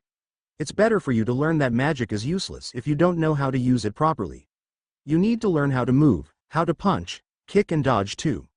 Naruto motioned for Wendy to come at him with everything she had. Okay. I'll try. Wendy psyched herself up. Despite not liking battle, she rushed at Naruto. Take this. Wendy missed as Naruto stepped to the side, tripping after missing the blonde. Ouch. Wendy landed face first and Naruto, who would normally laugh at situations like this, just knelt down next to her. Hey, are you okay? Naruto asked her as she slowly lifted head and rubbed her face. He held out a hand to help her back up. Why yes. Thank you. Wendy took his hand and was helped up. She smiled at him, which he returned. They then realized that they were still holding hands and promptly let go. They blushed a little before Naruto continued to teach Wendy how to fight. Luckily, Hinata and Carla were looking away and did not notice them hold hands. Kurama, however, did see the brief interaction. Oh, it'll be fun teasing him, but I didn't think he would be interested in girls, being how he is. Kurama just went back to sleep as Naruto began to show Wendy how to move and she was improving rapidly. Back with Asuma's group, a few hours later, we're almost there, 15 minutes and we'll be at the outskirts of town. Asuma stated to the others, with Kurenai looking at Asuma with small smile. Yes, so you can stop worrying about any potential threats now. Kurenai told him, making Asuma chuckle. Was it that obvious? What tipped you off? Asuma was answered by Kurenai telling him that it was him not smoking for a while. Of course, it had to be my bad habit. Asuma then felt a presence and moved, pushing Izumo and Katetsu out of the way, but not completely unscathed. Ah! Both members of Asuma's squad were slashed at their backs and taken out. Kimimaro had arrived and had sharp bone protruding out of the palms of his hands. Play Demon Slayer. Kimetsu no Yaiba. Mugen Train the movie Ostakaza theme. Asuma grabbed his subordinates and jumped back as Kimimaro tried to cross-slash at him. Asuma's flat jacket and shirt was slashed.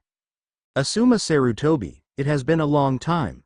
Kimimaro said it in a cold way, enough for the remaining two to tell he had some form of hatred towards Asuma. Kimimaro Kagaya. I haven't seen you in a long time. So, why is a member Death Head Caucus here? Especially one as famous you. Asuma gently placed his injured allies on the ground and took out a cigarette, lighting it. This kid was one of Zabuza Momoichi's wards and a dangerous one. He's said to be one of Death Head Caucus' top assassins now. Asuma also had 2 trench knives out. Do not strain yourself. This is simply a task I was assigned. But I would be lying if it would not give me satisfaction to see you in pain. After all, you were a part of Kakashi Hitaki's squad. Kimimaro would usually ignore and go straight for the kill, but his mission was to avoid killing Asuma for now. Ostend. I see. Kurenai, check their wounds and join me when you're done. This is an opponent we can't underestimate. As soon as Asuma said this, he and Kimimaro rushed at each other. Asuma's trench knives collided with Kimimaro's palm blades, but the younger man kicked him back. Those blades are made from his bones. My knives are enhanced by magic. The fact that I couldn't slice them in half means that they are extremely durable. Summer Wars Ost battle again. Cross slasher. Kimimaro moved towards Asuma, who landed on his feet and began to clash with Kimimaro, matching his speed and strikes, until Asuma managed to spot Kurenai making her way towards him. She then stood and made hand gestures. Asuma, seeing this, allowed Kimimaro to land a non-lethal hit and send him flying backwards. Kimimaro was then surrounded by several magic circles and vines came out of them, with Kimimaro seemingly grabbed by the vines, only to break through. You've already lost.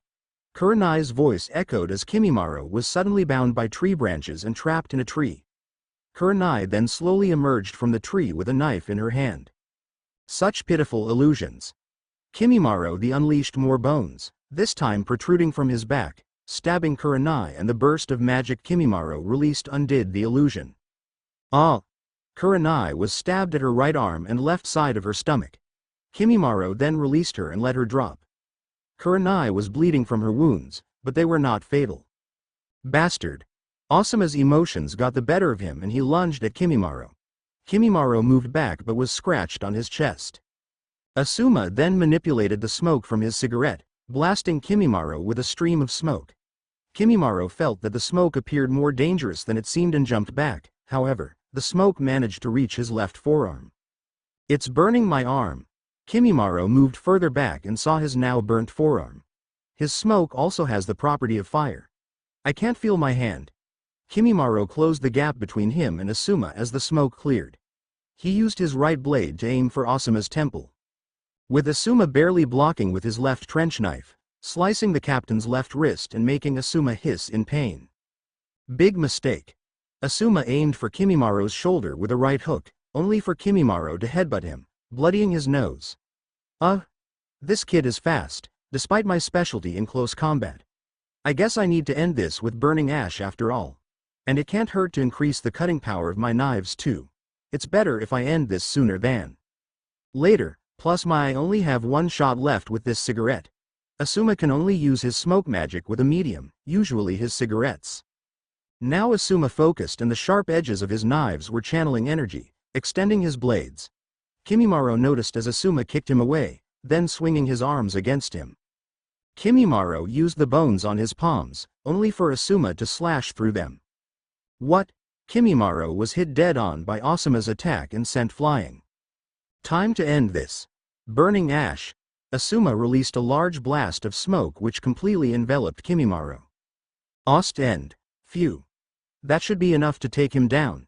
Asuma fell on his bottom and breathed in a sigh of relief.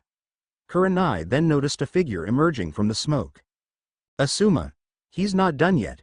As soon as those words hit Asuma, the captain rolled out of the way as Kimimaro stabbed the ground. Instead with a sharp bone. How are you even standing? Asuma noticed that Kimimaro only had a few minor burn marks. Asuma then noticed several bones on the ground when the smoke cloud settled but ignored them for now and continued to attack. I appeared to have slightly underestimated you. If you can increase the power of your attacks, then so can I. Kimimaro attacked him with his bone blade, with Asuma also attacking him with his enhanced knife, only for the weapons to collide. Damn it. I was afraid of this. He can also increase the durability of his bones to match my own attack power. I was too arrogant. The best I can do is to fight until there's an opportunity to retreat, or for me to cut his head off. Asuma was trying to avoid the latter option as he needed to question Kimimaro on who sent him and he'd rather avoid taking another life, but Kimimaro was giving him limited options. Asuma had clue that Kimimaro's mission was not to kill him. Asuma then used his free arm to attack Kimimaro, only for Kimimaro to grab his wrist before he could land the blow. I have to help Asuma.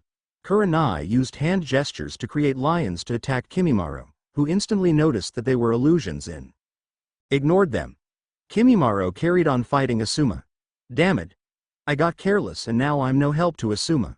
Please be careful, Asuma. It's no use. Kimimaro kicked Asuma backwards and released him from his grasp. Kimimaro could still move as fast as before. The only thing weighing him down was his numb hand, and even that had no effect in hindering his battle performance.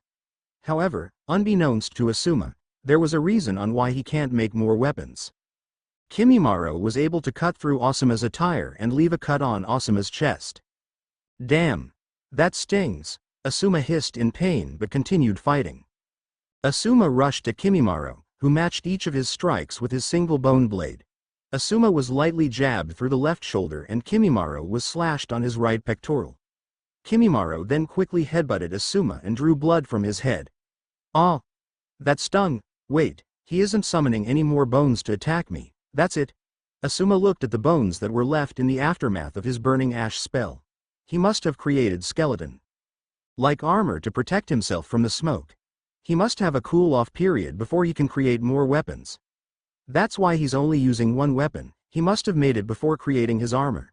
Now's the only chance I have to beat him. Asuma noticed that his cigarette was almost out, so he had one shot unless he lit up another cigarette. Play Fairy Tale Ost Battle of Magic competitions. You're going down. Asuma ran towards Kimimaro, easily avoided his punches. Got you. Asuma smirked and released a large puff of smoke, which made Kimimaro jump back. Tense your muscles and focus. Asuma closed his eyes until they opened again, Asuma moving quickly. Flying swallow. The energy channeled through the blades grew as Asuma rushed Kimimaro and repeatedly threw punches at him. However, this time, Kimimaro was cut by one of the knives as its energy blade extended. He used the smoke to distract me and increased the reach of his trench knives. He must have realized that I cannot create more bones after withstanding the previous smoke attack. Well, I have a surprise for you. Kimimaro gave a small smile as Asuma brought his left knife closer, ready to take out Kimimaro once and for all. Suddenly, several curved bones came out and pierced Asuma's left hand and broke his left trench knife. Asuma then tried to hit him with his right, only for Kimimaro to slash his wrist with bone blade, forcing Asuma to drop his other knife. No. Kurenai suddenly had an adrenaline rush and attacked Kimimaro, only for the youth to release Asuma and punch her in the face. Ostend. Why you bastard. I'm your opponent, leave her alone. Asuma could barely stand up and reached into his pockets to get his cigarette pack, only to not find it. Looking for this. Kimimaro revealed that he took his pack and then crushed them, and yes, you are my opponent. But your comrade decided to attack me, despite her own injuries. I actually commend you both for your bravery and the way you protect each other. Kimimaro then slowly moved his burnt hand. My hand has feeling again. Your attacks held quite the punch, but I expected more from someone who was part of the squad that killed my master. Kimimaro's anger was present for a second, but he regained control of himself. Kimimaro then knocked out Asuma with a foot to the face. It is done, Lord Jelal. I shall bring these people to you, and after our partnership ends, I shall gain the information I want and find Kakashi Hitaki. Master Zabuza, I shall avenge you. Kimimaro's eyes briefly changed color and some marks appeared on his face, briefly giving him darker skin until he changed back to normal. All of his burn marks were gone. Back with Naruto's group. How was that? Wendy was breathing heavily but was faring better against Naruto. Naruto stared down at her kneeling form. You've got fighting me with your fists down better, but you need to show me if you can use magic for fighting. So, I'm ending it now. Naruto offered her a hand and then told her the next step of their training. I'm going to teach you how to roar. End. Sorry for the long delay, and I will try to update the next chapter as soon as possible. Please leave a review and let me know how I can improve on the next chapter. I will try to once again fix my pacing issues and make my next chapters more consistent. Before you ask, there is a true reason why Jelal wanted Asuma alive. I will deviate canon a lot more in this version of the story. Also, I apologize for not being able to write Kurenai properly. She wasn't given much to do in the manga, so it was hard to gauge her abilities. Hopefully I can write the other female characters better. I think I can. And I do plan on giving Wendy a lot of fight scenes in the future. Sky Dragons roar, Sky Dragons roar. Now watch me and see how I roar. Naruto took them to another area of the forest and is facing a small mountain. First you inhale and build up your element in your mouth. Naruto breathed as water formed from his mouth and he released a large tornado of water. It tore through the mountain and destroyed a large chunk of it. Then you release it. In time, you can control the direction and the amount of power you put in. He destroyed the mountain. Hinata was completely shocked at the power and stated her comment out loud. As everyone's mouth was agape at what Naruto did, Kurama yawned as he knew what Naruto was capable of. He wasn't even going all out. He could completely eradicate that mountain and the one behind it too. Kurama casually told them, surprising them further. And that's nothing compared to the guild's strongest. He can destroy that mountain with his pinky. Kurama was referring to Fairy Tail's strongest wizard, Gildart's Clive. W with H his pinky. The others reacted with their mouths open and even wider eyes. Naruto just laughed. Yeah, that right. Gildart's is our strongest wizard, so mountains are nothing to him. His magic is so powerful too. Naruto told them with confidence. Hinata, you need to practice some spells too. Hey. Kurama, help her out. I'll help Wendy since we use the same type of magic. Fine, but just this once. Kurama grumbled and motioned for Hinata to follow him. Hinata also sighed in relief that she did not have to learn hand-to-hand combat with Naruto. Don't get too relaxed. Naruto will still teach you how to fight just like Wendy, he just let you rest, but let me tell you this. I will not let you rest until you use one offensive spell before the day ends. Now Hinata was scared as now she was worried that she would die of overexhaustion from Kurama's training, having tears forming around her eyes and looking at Wendy, who felt sorry for her. Come on, the sooner you start, the sooner I can sleep peacefully. One of Kurama's tails extended and wrapped itself around Hinata, dragging her towards her own separate training grounds. I think I'll follow them. Now that I can see that this ruffian has some manners, I'll make sure that the fox isn't too rough on your new friend Wendy. Carla told her partner, having some trust in Naruto this time. Wendy was happy at hearing this, but Naruto just had an annoyed look. Carla flew after the fox and girl. Will Hinata be all right?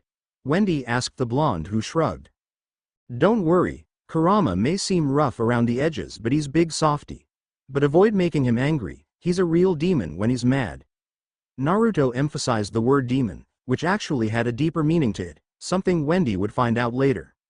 Now, let's get started, Wendy. If you manage to use your roar, I'll teach you other spells that you can use with your own element. When Naruto said that, Wendy nodded and felt more confident in herself. She now faced the mountain and recalled what Naruto told her, and not just Naruto, she also recalled what Grandine told her about her magic. Remember, Wendy, your roar has to come from the heart. If you lack the will to use it, then it is pointless. I remember, Mom taught me how to perform the Sky Dragon's roar when I was a child, but I was never able to put my heart into it. Wendy closed eyes as the wind began to dance around her. Play Fairy Tale Ost Magic Last. Whoa. For someone who never uses attack spells, she can sure gather a large amount of magic power already. Naruto can tell that Wendy has a large amount of magic within her body. Sky Dragon's Roar. Wendy unleashed a large tornado from her mouth, and it hit a smaller mountain. The top of the mountain was destroyed, and while it was not as powerful as Naruto's earlier demonstration, it still did a considerable amount of damage, destroying the tip of the mountain. This must be the first time she's used her Sky Dragon's Roar. Not bad for her first time. Naruto looked at Wendy, who breathed heavily afterwards and was about to fall. Naruto caught her and smiled. Ostend. You okay there? When he asked her, she regained her composure and smiled, standing on her own once more. Yes, thank you. Just a little dizzy, but it was my first time using Sky Dragon's Roar. I remembered my mother showing me it when I was a child, but I never used it before. Thank you for helping me and for teaching me how to fight. Wendy bowed, despite being tired. She was still tired from sparring with Naruto earlier, which Naruto noticed as the Sky Maiden was still breathing lowly. You're a bad liar. Our spar made you tired and you used a lot of your strength in that roar. But I gotta say, you nailed it on your first try. Naruto praised her, giving her a thumbs up. Wendy blushed at the praise and smiled back, only to fall unconscious. Naruto caught her again and sighed but retained his smile. We only just started, but I guess I can let her take it easy. That, and I better make sure Kurama doesn't go too far training Hinata. Naruto carried Wendy in his arms, gently walking towards Kurama's location, making sure Wendy has her rest too. She's cute. Naruto blushed a little when he looked at Wendy's sleeping face but shook his head and regained his focus. After today's training session, Wendy and Carla would need to head back to Cage Shelter and say goodbye to their new friends. Naruto noticed that Wendy snuggled further into his body, her smile widening at the warmth Naruto gave her. Naruto retained a small blush, but he also felt his heart racing slightly. What's this feeling? I only met her a few days ago, but I feel safe around her. Naruto did not realize that slowly and surely, he was gaining feelings for Wendy, and it would be the same for her. With Kurama's group, air palm. Hinata shot her open palm forward, which had a small sphere of compressed air that released a small shockwave. However, instead of hitting anything, Hinata's shockwave only released a small amount of air and made her skid back a little. You're not pouring enough magic into it, and your hesitation is messing up where you direct the attack. That's why it sent you back. Just now. Right now, your body cannot contain the compressed air for too long. Do not overthink it and learn to feel the power. Once you learn to do that, you can use the spell naturally afterwards. Kurama advised the young woman, who was already breathing heavily. Maybe putting her in a life or death situation will bring out her potential. No, I don't think I can do that to someone who has never been a real fight and she is now a member of Fairy Tail too. Naruto sure, but he's tough and he has experience with fighting. Alright. Hinata kept practicing, but she could not stop her hesitation, which led to several repeated attempts, with the most recent one blasting her back much further. Kurama sighed, but he also saw how hard the girl was trying. Carla also witnessed this and kept her thoughts to herself. Hold it. He told her as he figured that another approach was required. I have another idea. But first, how did it go with Wendy? Naruto? Kurama heard Naruto's footsteps, as they all turned to see Naruto holding Wendy bridal style. Hinata's face went red, with steam coming out of her ears, and Carla's mouth was wide open at the sight. She did the roar on her first try and totaled the rest of the mountain. Turns out she was told about the dragon's roar but never used it before today. Naruto told them, making Hinata's face turn normal in surprise and Carla's mouth closing, showing some pride in Wendy's achievement. Naruto felt Wendy stir and gently placed her on the ground as she slowly woke up. What happened? Wendy got up and rubbed her head. She saw everyone look at her. What's wrong? Nothing, you just woke up. Nice job on the roar, by the way. You broke the rest of the mountain. Naruto smiled as Wendy remembered what happened before she passed out. Thank you for your help, Naruto. Because of you, I know I can get stronger. Wendy smiled at him. They were then interrupted by Kurama fake coughing. Now, if you two are done, I want to explain to Hinata on how she could use her air palm spell effectively. Kurama told them as if he's speaking to children. Naruto and Wendy both laughed a little nervously before paying attention. Now Hinata, imagine that tree is your father. He shocked Hinata by saying but elaborated further. You yourself hated what your father had done to you. Of course, anger can cloud a person's judgment, but it can also be used as motivation. But I can't do that. Hinata may have hated how her father treated her and could barely consider the man a father in the first place. She could not even pretend that a tree was her father to attack. Hinata, it is unhealthy to hold everything in. That is why you left your old life behind. This is just an outlet for your anger, and it will help you use your magic. Besides, your father deserved a punch. Kurama told her honestly, something everyone else agreed on. Even the gentle Wendy did not like him. Oh okay. I'll try. Hinata looked at the tree and focused. She recalled all the emotional turmoil she suffered at the hands of her father, felt enraged. This time she poured a lot more magic and began to hear her father's discouraging words. Leave me, useless child. Hinata. I'm busy, stop pestering me. Sometimes I wish why you were born. Air palm. Hinata sent a shockwave which hit the tree and broke it in half. Her face showed her frustration, which became one of relief as she panted heavily and then fell. Hinata.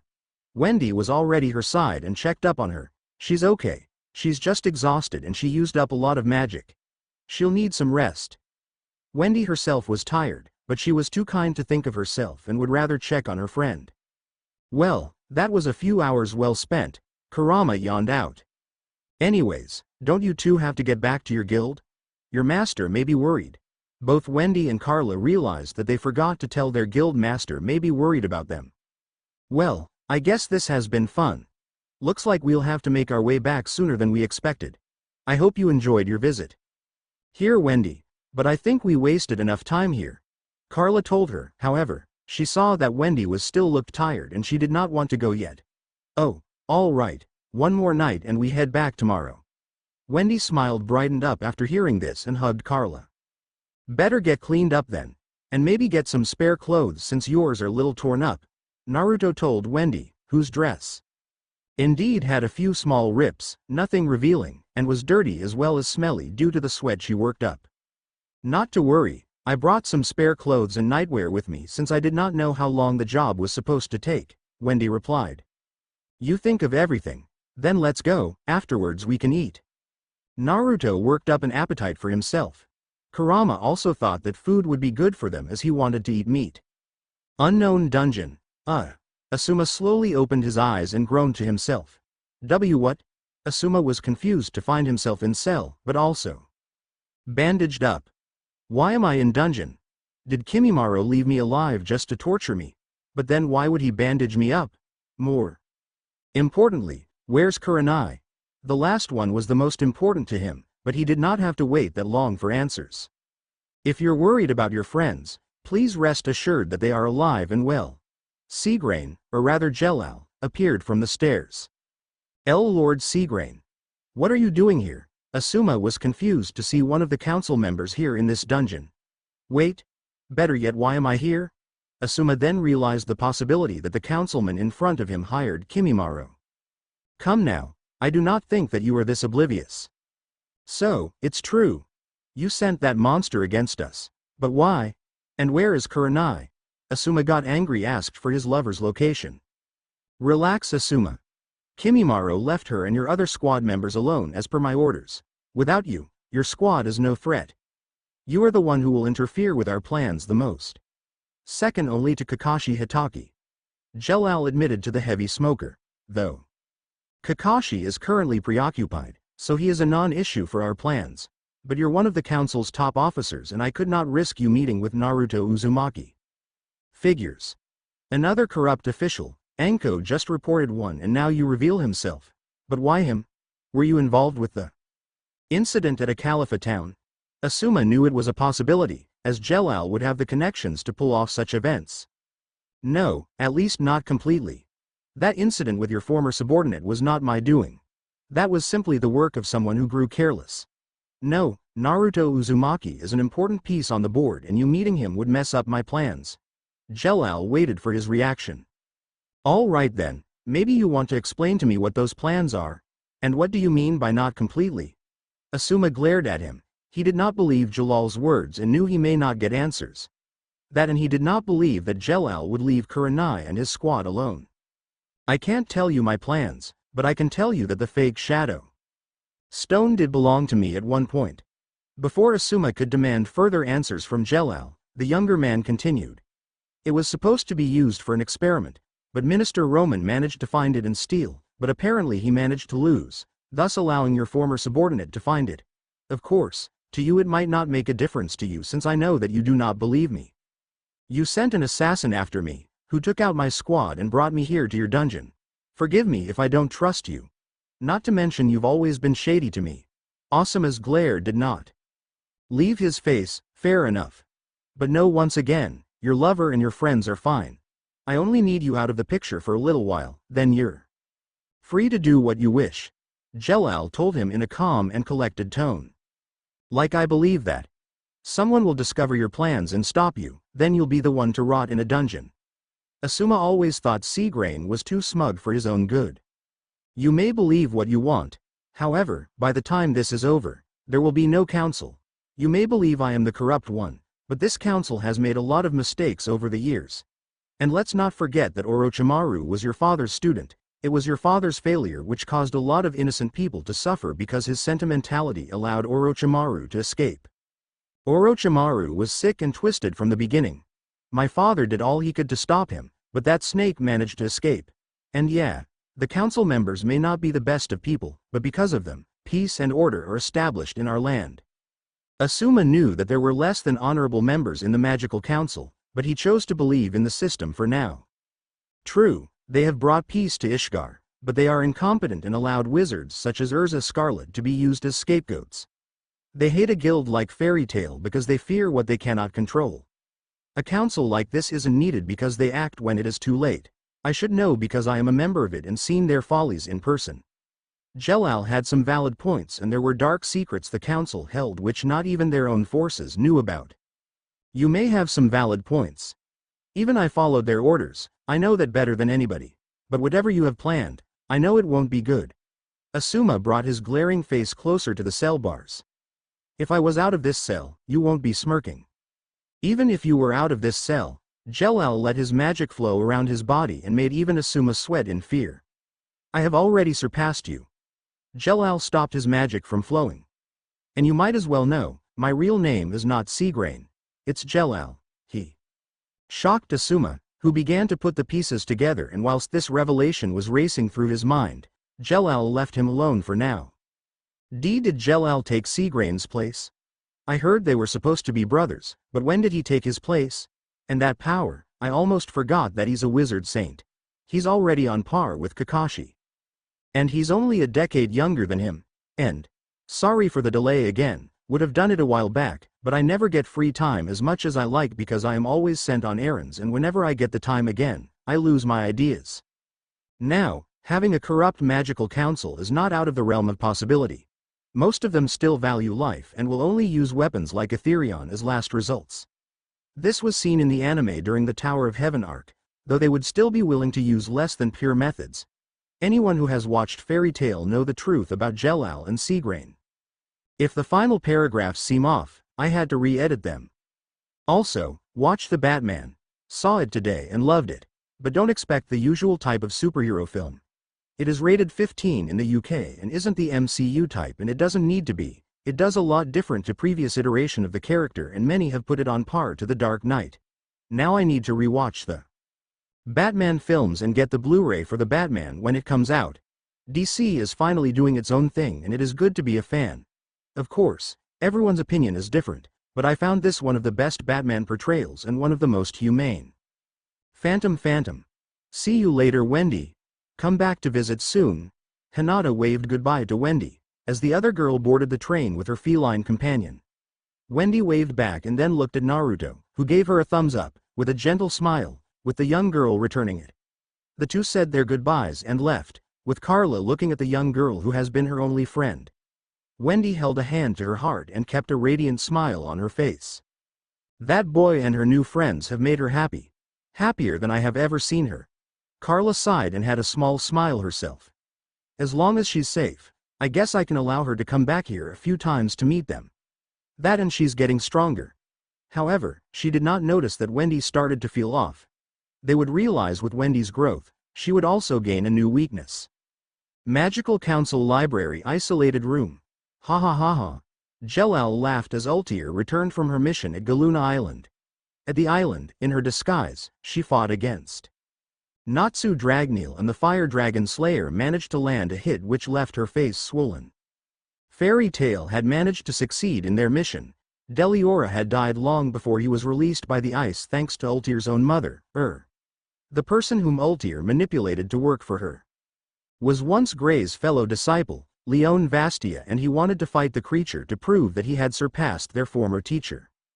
Luckily, Leon and his group were beaten and the people of Galuna Island were freed from their curse, only for Erza to reveal that they have always been demons. Erza had told the villagers that unfortunately that since Natsu and the others took the request without permission, however, Lucy still received the celestial spirit key for the spirit Sagittarius as a reward due to their efforts. That pink-haired brat. Ultir had comical tears on her face. Next time I see him, I'll break his teeth. Ultir was mad. Now, I have plans for him and some of his guildmates. It is the sake for our lord after all. Jelal told her whilst trying to calm her down. The Tower of Heaven is almost complete then. Good. Our ambitions will come to fruition. Ultir then smirked. Oh, nice touch with Asuma, by the way. You sent one of Deathhead Caucus' strongest wizards to capture someone who could have ruined our plan. Well, it also works to our advantage. Now some of their resources will be used to find Asuma.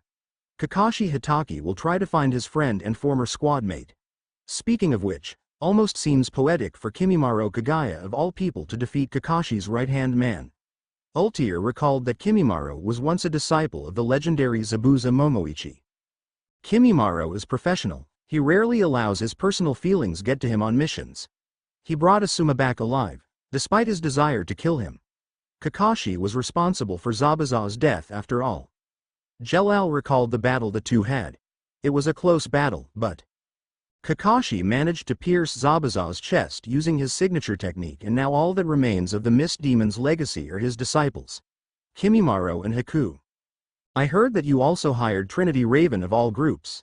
You really are going all out with the plan, aren't you? Ultir questioned Jelal, who usually does not make plans without consulting her. What can I say? I like to be prepared. The day will come when I will finally be free, Jelal stated, placing his right hand over his marked face. And my suffering will not be for nothing. Well, better to have the extra muscle and ensure that the R system is complete. Ultir commented. He's starting to do things his own way. If he keeps this up, he may ruin our plan.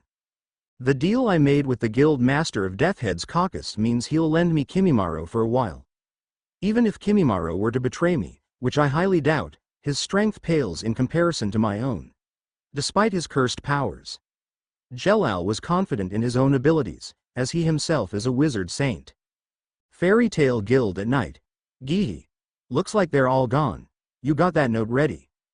Uchiha. A man with black spiky hair in the form of a mane with metal piercings around his face and no eyebrows. This is Gajeel. Red Fox, Phantom Lord's other ace right beside Sasuke. Speaking of Sasuke, he was standing beside Gajeel with a piece of paper. HN. Sasuke simply stated as Gajeel immediately understood and formed an iron club from his hand. Then let's trash this place. Gajeel's club extended as he began to trash Fairy Tale's hall and the rest of the building. He stabbed the ground as more iron clubs came out and went through the building. Ha ha ha. Hand me a nail, iron face. Sasuke held out his left hand whilst facing a pillar and avoided Gajeel's gaze. Call me that again and you'll get the club to the face. Gajeel threatened Sasuke, who just ignored his little comments and still motioned for him to give him a nail. Whatever. Gajeel created a nail and handed it to Sasuke, who placed it on the pillar. The two left. The sheet of paper only shown one thing, the emblem of Phantom Lord. So, I heard that Uzumaki guy kicked your butt this time around. How many wins does that make it for him now? When Gajeel asked that, Sasuke turned around with lightning flowing through his eyes. Come again. Sasuke's reply was simple and his tone fierce. Our fight was postponed, and while I admit that the loser was able to hold his own against me this time, he won't get the jump on me next time. Make no mistake, Red Fox. He didn't beat me. Sasuke had to calm himself down as despite his temper, he knew that Gajeel was needed for Phantom Lord's plans and he knew that Gajeel was the other ace in their guild. Never mind, we'll fight again soon, and this time it will be our last. Gihi. Why? You going to kill him this time? Gajeel had a maniacal grin on his face. This guy doesn't admit it often, but that Uzumaki guy is making Uchiha obsessed. Guess even he has someone he hates. Oh no, killing him isn't enough. I want to break him. Show him his place and how weak he really is. Sasuke gave an evil smirk for a brief moment, which returned to his usual scowl. This guy has issues, but he's also crazy strong. The fairies won't know what hit him. Gajeel was more than confident that Phantom Lord could take on Fairy Tail in full-on fight. The next morning. Damn. To think they would snoop so low. Makarov whispered to himself as he now held the sheet of paper that Sasuke placed on the pillar last night. Everyone was livid and wondered who would do such a thing to their guild. Master, what does it say on that note? Mira, who was glad no one was hurt, was still greatly upset at the place she has thought of home destroyed. Nothing, just their guild emblem. This was Phantom Lord's doing.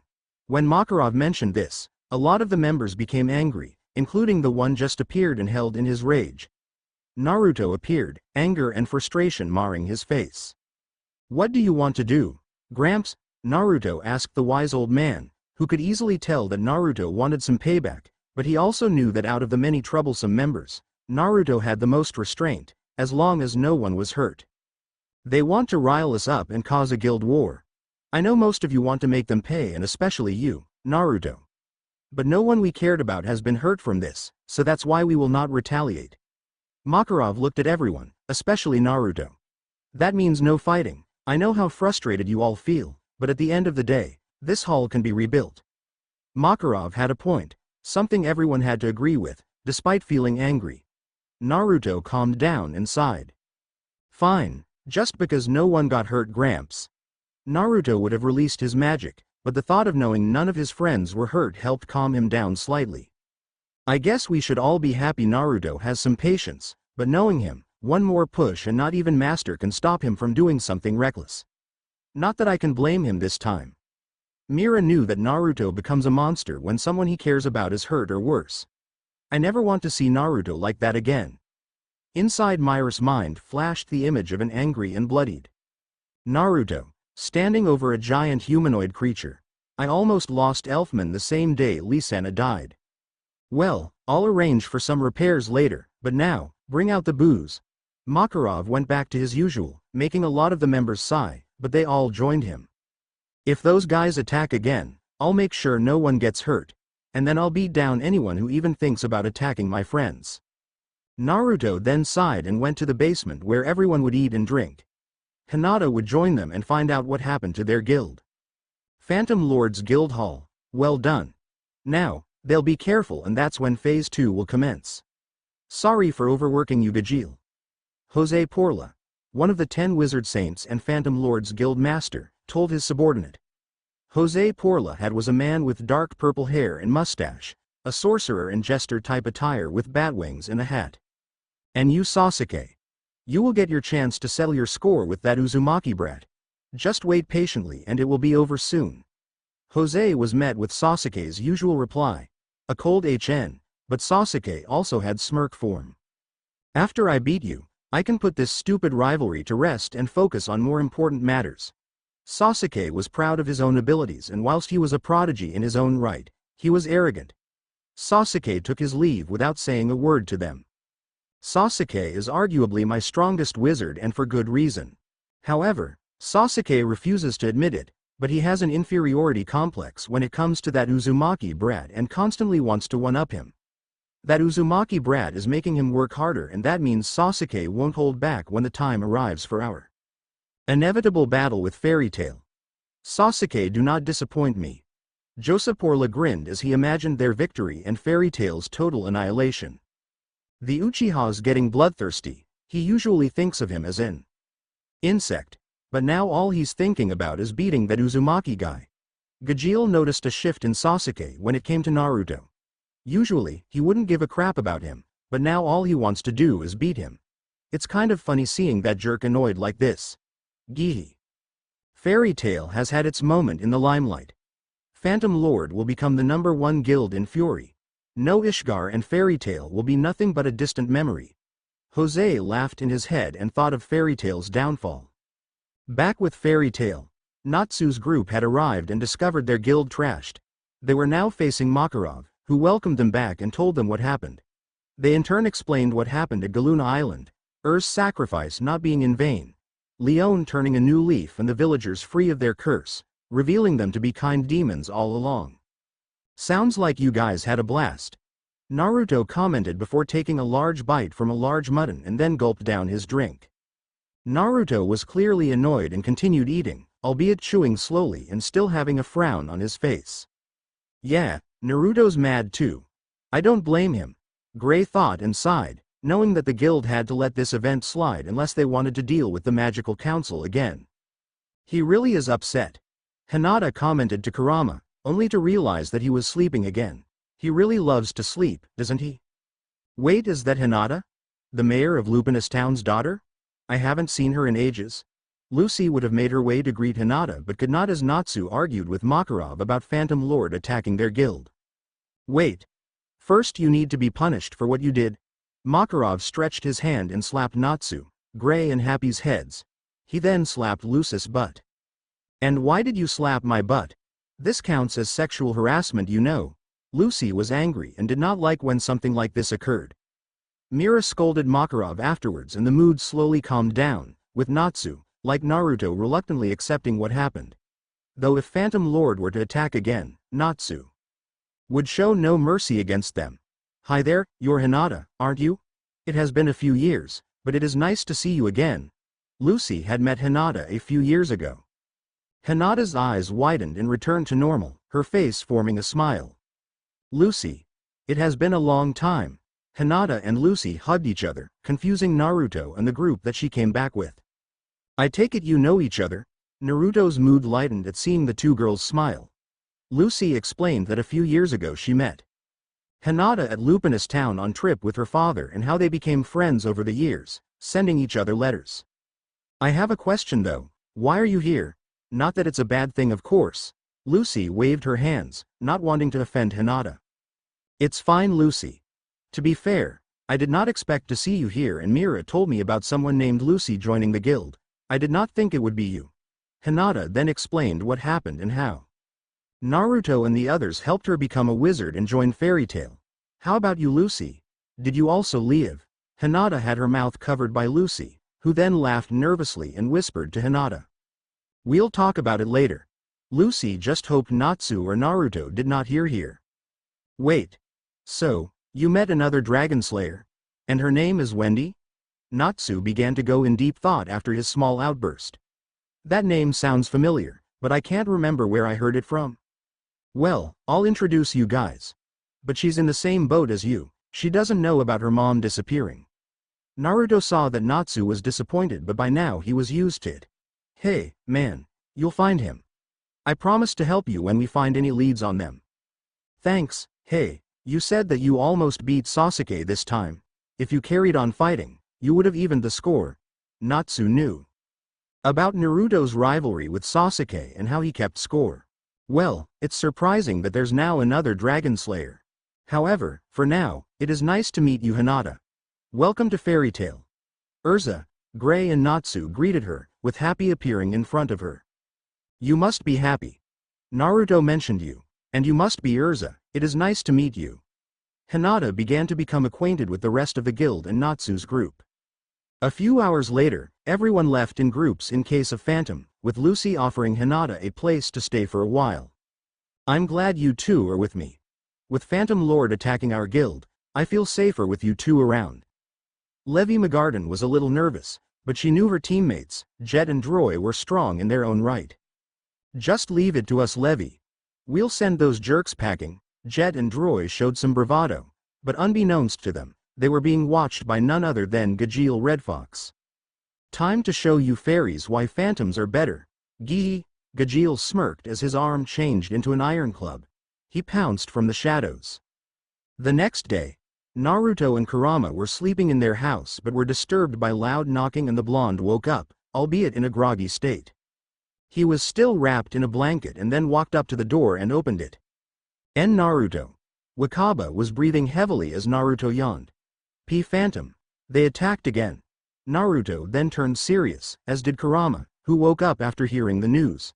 Naruto quickly changed as he and Wakaba headed to the park after Wakaba informed him on what happened. Park. This is too far. Lucy saw Team Shadow Gear pinned to the large tree, with Levi even branded by Phantom Lord's insignia. Hinata also placed her hand on her mouth to see a horrifying sight. Those bastards. Naruto arrived and was mad. He could barely hold his magic back and looked at his friends.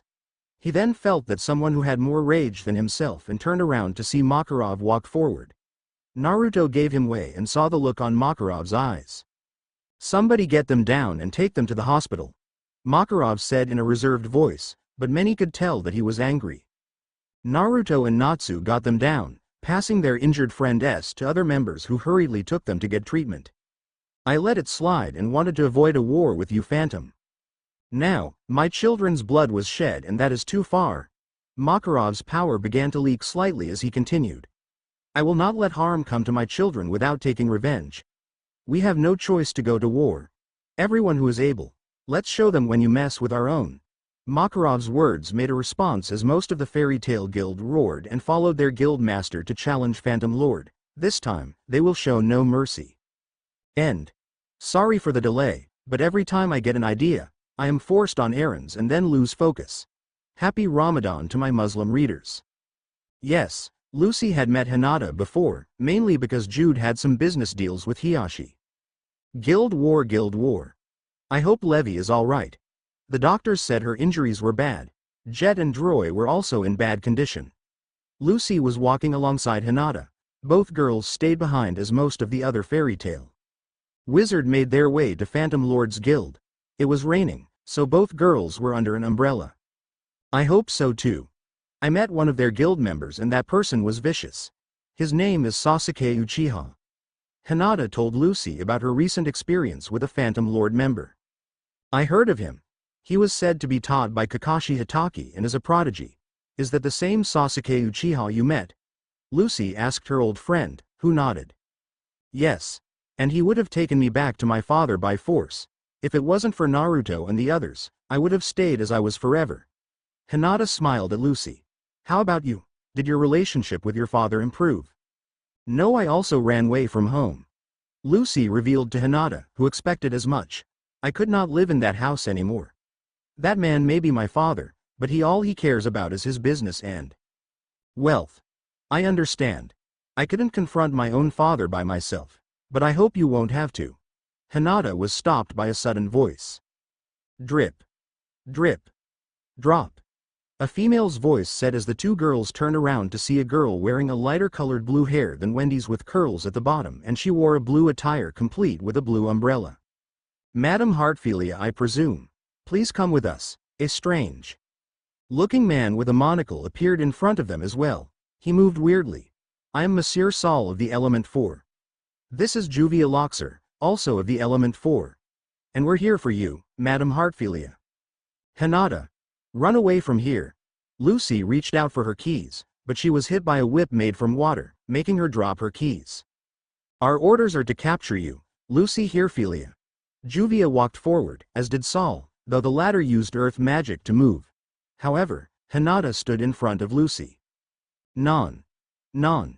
You think that you stand a chance? We are the Element 4, we won't deaf. Ah. Saul was smacked and his face hit the solid ground, holding him down. The assailant was none other than Kurama. A fox with 9 tails. Juvia has never seen a creature like Kurama before, and to easily knock down one of Phantom's top wizards with ease means it was strong. Good thing I decided to keep an eye on you. Good thing I kept an eye on you. Kurama then looked at Juvia. Kurama. Both Lucy and Hinata were happy to see him. Let go of me. I cannot use my magic to escape. He's holding me down with one of his tails. Saul was too weak to move. Hey, you know I could have knocked you out, but I held back quite a lot. And you want Lucy for some reason, so, tell me why? She called Lucy Hartfilia. That name sounds familiar, maybe that's why they want Lucy. Did they start this fight because of Lucy? Kurama noticed Saul use his magic to slide back to Juvia, though he was blasted back by the earth and hit the ground. So, you use earth magic and you used it to travel. And you, this rain is your doing, isn't it? This surprised Lucy and Hinata. So, you can tell, yes, I am the cause of this. I am Juvia the Rain Woman, and someone like you cannot touch me no matter how powerful you are. To prove her point, she partially transformed her arm into water. Great, an elemental. Physical attacks probably won't work on her, but luckily, I can use other attacks. Naruto would have been a better match considering he can consume water and power up. Kurama saw that Juvia was aiming for Lucy and stood in front of his guildmates. She created a large whip, but Kurama easily dispelled with a swipe from one of his tails. I did not expect Fairy Tail to have a creature like you. A voice called out and made Kurama's eyes widen. He was suddenly hit by a powerful dark blast which hit his whole body. Ah! Kurama hissed out in pain. He saw a man wearing an attire that could be summed as a mixture of a jester and sorcerer. He has dark red-colored hair and a thin mustache, with dark-colored lips. Jose Porla, Phantom Lord's Guildmaster. Hinata. Lucy. Run.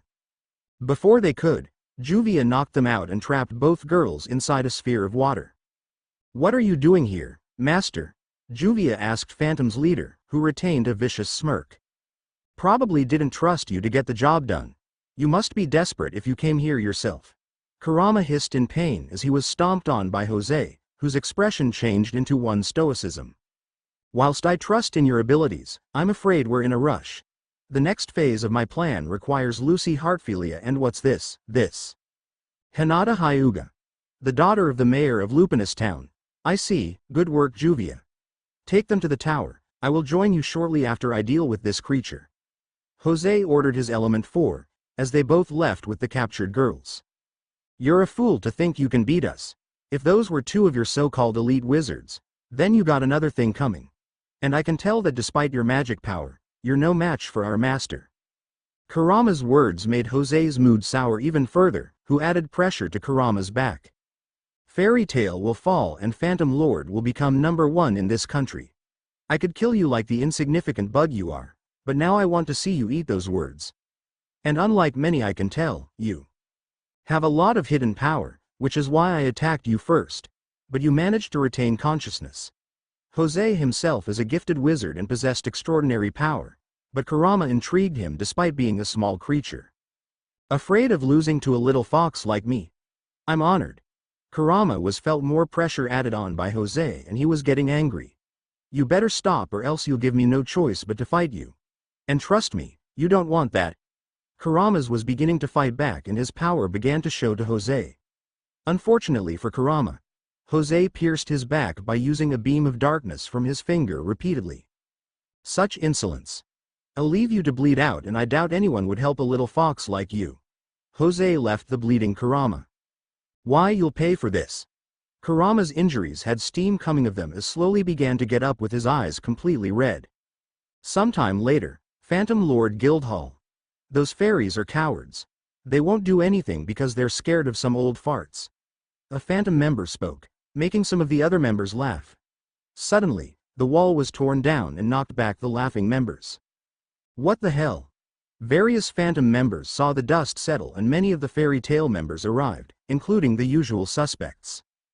Fairy tale Ost Natsu theme. It's fairy tale. A random phantom member shouted and was met with fireball, courtesy of Natsu, taking him out of the fight. The fairy tale wizards attacked. That fire wizard. He's the salamander. Natsu took out many phantom wizards with a breath attack. That redhead. She's Titania. Erza did not even change her armor, cut down several wizards in her path. That guy's beast arm Elfman. Elfman's right arm changed into a scaly creature's, the scales being red from the forearm and lower and then green from his shoulder down. Elfman knocked out more of their forces whilst repeatedly saying the word, manly, confusing some of them. That ice wizard. He's Grey Fullbuster. Grey made an ice hammer, took out more people.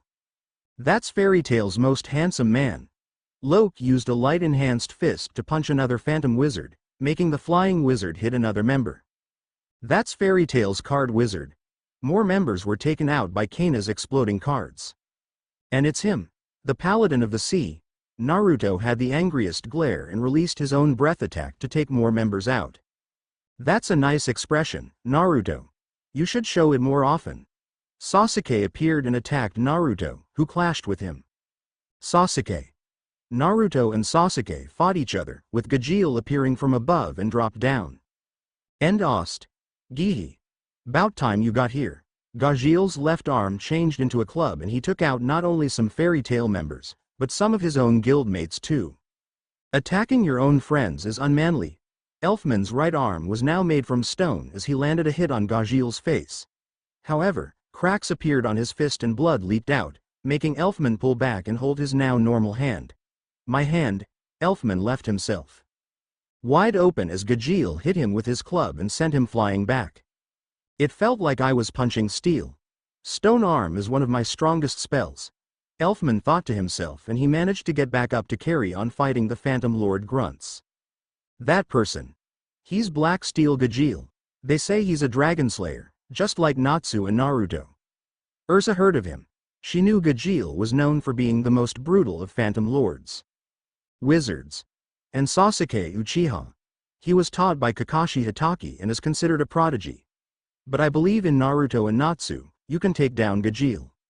Suddenly, everyone felt a powerful magic presence. The Phantom Lord wizards began to quiver, except for Sasuke and Gajeel. However, they did have sweat dripping on their faces for a second.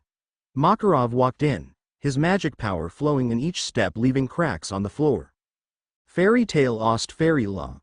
Makarov Drayar. One of the wizard saints, just like Master Jose. He's trouble and needs to be taken out first. I hope the plan works because I'm currently no match for him. At least not just yet. Sasuke was prideful, but even he knew that he lacked Makarov's power and experience. He continued to clash with Naruto. This loser, how did he grow strong in such a short time? Sasuke was kicked back but he rebounded and rushed at Naruto with his sword. This old man, he's the real deal. Even Gajeel was wary of Makarov. This left him open for a surprise attack from Natsu, though he managed to block it. You're the salamander, ain't ya? Don't disappoint like the trash of your guild. Gihi. You're sent. You did that to Levi, Jet and Droy. Natsu was mad and clashed with Gajeel. Meanwhile Makarov just walked towards Jose's office. Any phantom wizard that got near him was knocked out by his power. Your master is something. He can knock out our wizards without touching them, but he is too soft-hearted if he keeps weaklings around your guild. That's why Phantom Lord will. Sasuke was kicked by a water-enhanced kick by Naruto despite his body surging with lightning, though Naruto also took some damage from the lightning. Damn it. Even though lightning has the edge over water, his power has increased to the point it can match my lightning. Just like last time. Sasuke remembered their previous battle, which was put to a halt. You really need to shut your mouth, Naruto said as he and Sasuke began to trade blows. And stop holding back, will ya? I know you're stronger than this. If you're worried about your friends, then we can take this outside. My friends aren't weak, so they can handle any stray attacks. Naruto had faith in this guildmate's something. Sasuke lacked. Gajeel hit Natsu with his club, but Natsu grabbed it. He picked up Gajeel and slammed him to the ground, but Gajeel only took minimal damage as his body was covered by metal. As the battle between fairies and phantoms waged on, Makarov bust through doors of Jose's office and walked up the stairs. Jose. Makarov confronted the smirking master of Phantom Lord, who sat on his almost throne-like chair. Ostend. Ah yes. Makarov, it's been a while. Jose saw Makarov's expression. That expression of yours brings me great joy, Makarov. And your face makes me want to stomp you to the ground. Makarov held himself back. Now, how about you face me instead of sending the children to fight? I'm glad you mentioned the children. You see, I would not have gotten the opportunity if not for the little runaway. Jose told Makarov, confusing him. You mean Hinata?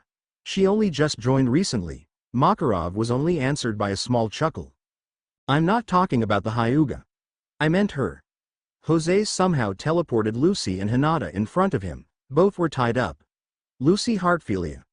Makarov was shocked to see two of his guild members in this condition, but he also realized why Lucy was important. Why you? Makarov could not hold his rage anymore and attacked Jose, only for the attack to go through him. What? A thought projection? Makarov's recklessness caused him to lower his defenses as large man with a blindfold, green coat and hat attack Makarov. This man is Arya, one of the Element 4.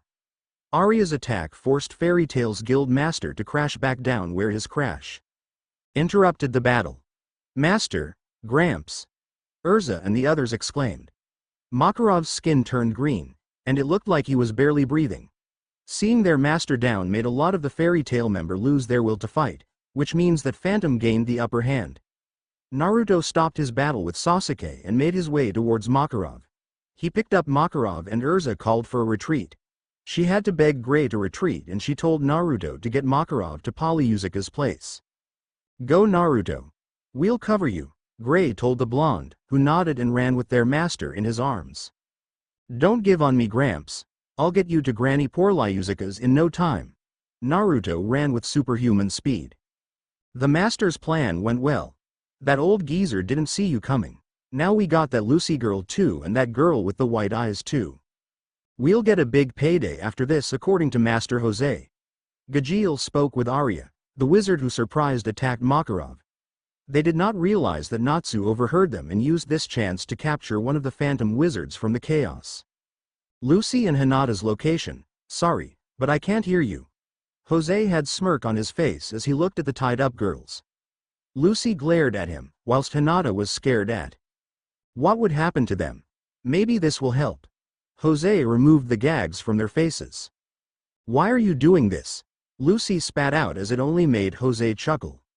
Why? It's a job of course. Quite a coincidence that it is basically the same job as Miss Hyuga here.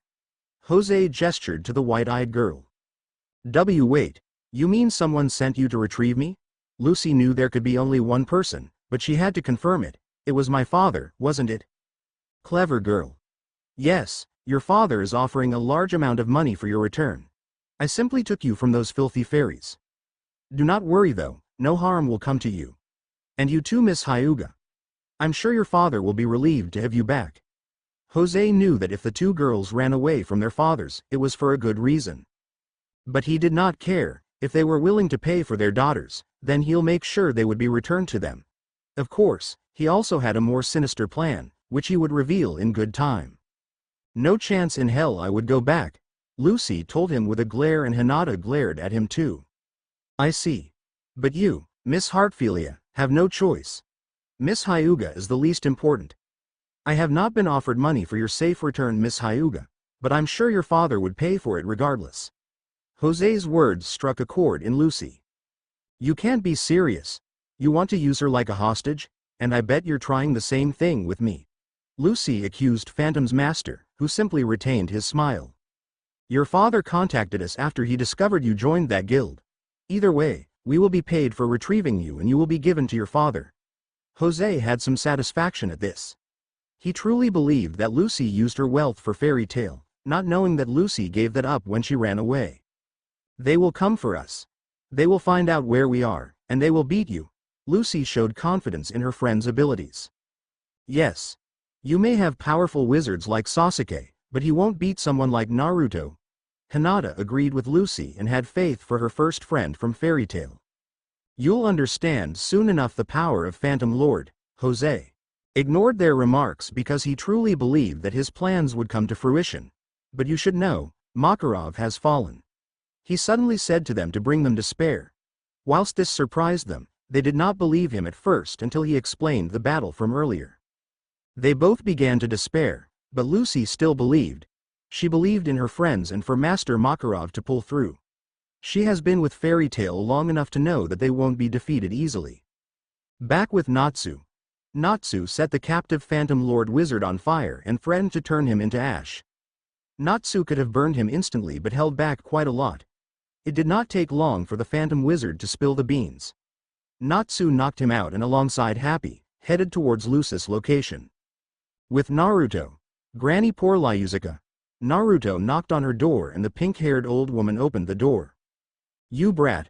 What is it no? Makarov. Porlyuzuka saw the state of her old friend and changed her tone. Bring him inside, quickly. Naruto did so and made room for him. Porlyuzuka checked Makarov and could tell what happened. His magic power was drained. If I'm quick I can give medicine, but I must work fast. She gave Makarov some herbs before she began to make the medicine quickly but remained calm. Naruto waited outside the house. A good time passed until Porlyuzuka came back out and Naruto was nervous to hear the results. You managed to get here in time. The danger has passed, and he should recover from this. When, I cannot say, but knowing that old fool, he'll recover sooner than later. Porlyuzuka's words made Naruto sigh in relief. Thanks Granny. I'll leave and let the others know. Naruto bowed to show he was grateful and turned around. Naruto. Before you go, tell me who did this? Porlyuzuka was angry. Despite not being an official member of Fairy Tail, she grew to care for Makarov as a friend. It was those bastards in Phantom Lord. Naruto explained what happened as Porlyuzuka realized how much trouble the guild would be in if the Magic Council discovered what happened, despite Phantom Lord being the one who instigated this guild war. Back with Lucy and Hinata. What's with that look? Jose saw Lucy look at him strangely, as if she was holding back something. I need the bathroom, Lucy replied. Nice try, but do not think I'll fall for that trick. Jose told her without changing his expression. Alright then. If I make a mess, you'll be the one to clean it up, Lucy told him, still retaining that look on her face. Please just let her go to the bathroom. I do not wish to be peed on or worse. Hinata begged him, which made him sigh. He then cut off the ropes that tied their legs and placed a bucket in front of them, shocking them. Wait. What is this? Lucy looked at the bucket. Your toilet of course. The same for you Miss Hyuga, that is why I cut off the rope which tied your legs. I won't fall for any of your cheap tricks. Jose smirked at Lucy's indignant response. Hinata was not happy either. Fine, if I must. Lucy stood up and was about to pull down her underwear. This shocked not only Hinata, but Jose too. What a vulgar girl.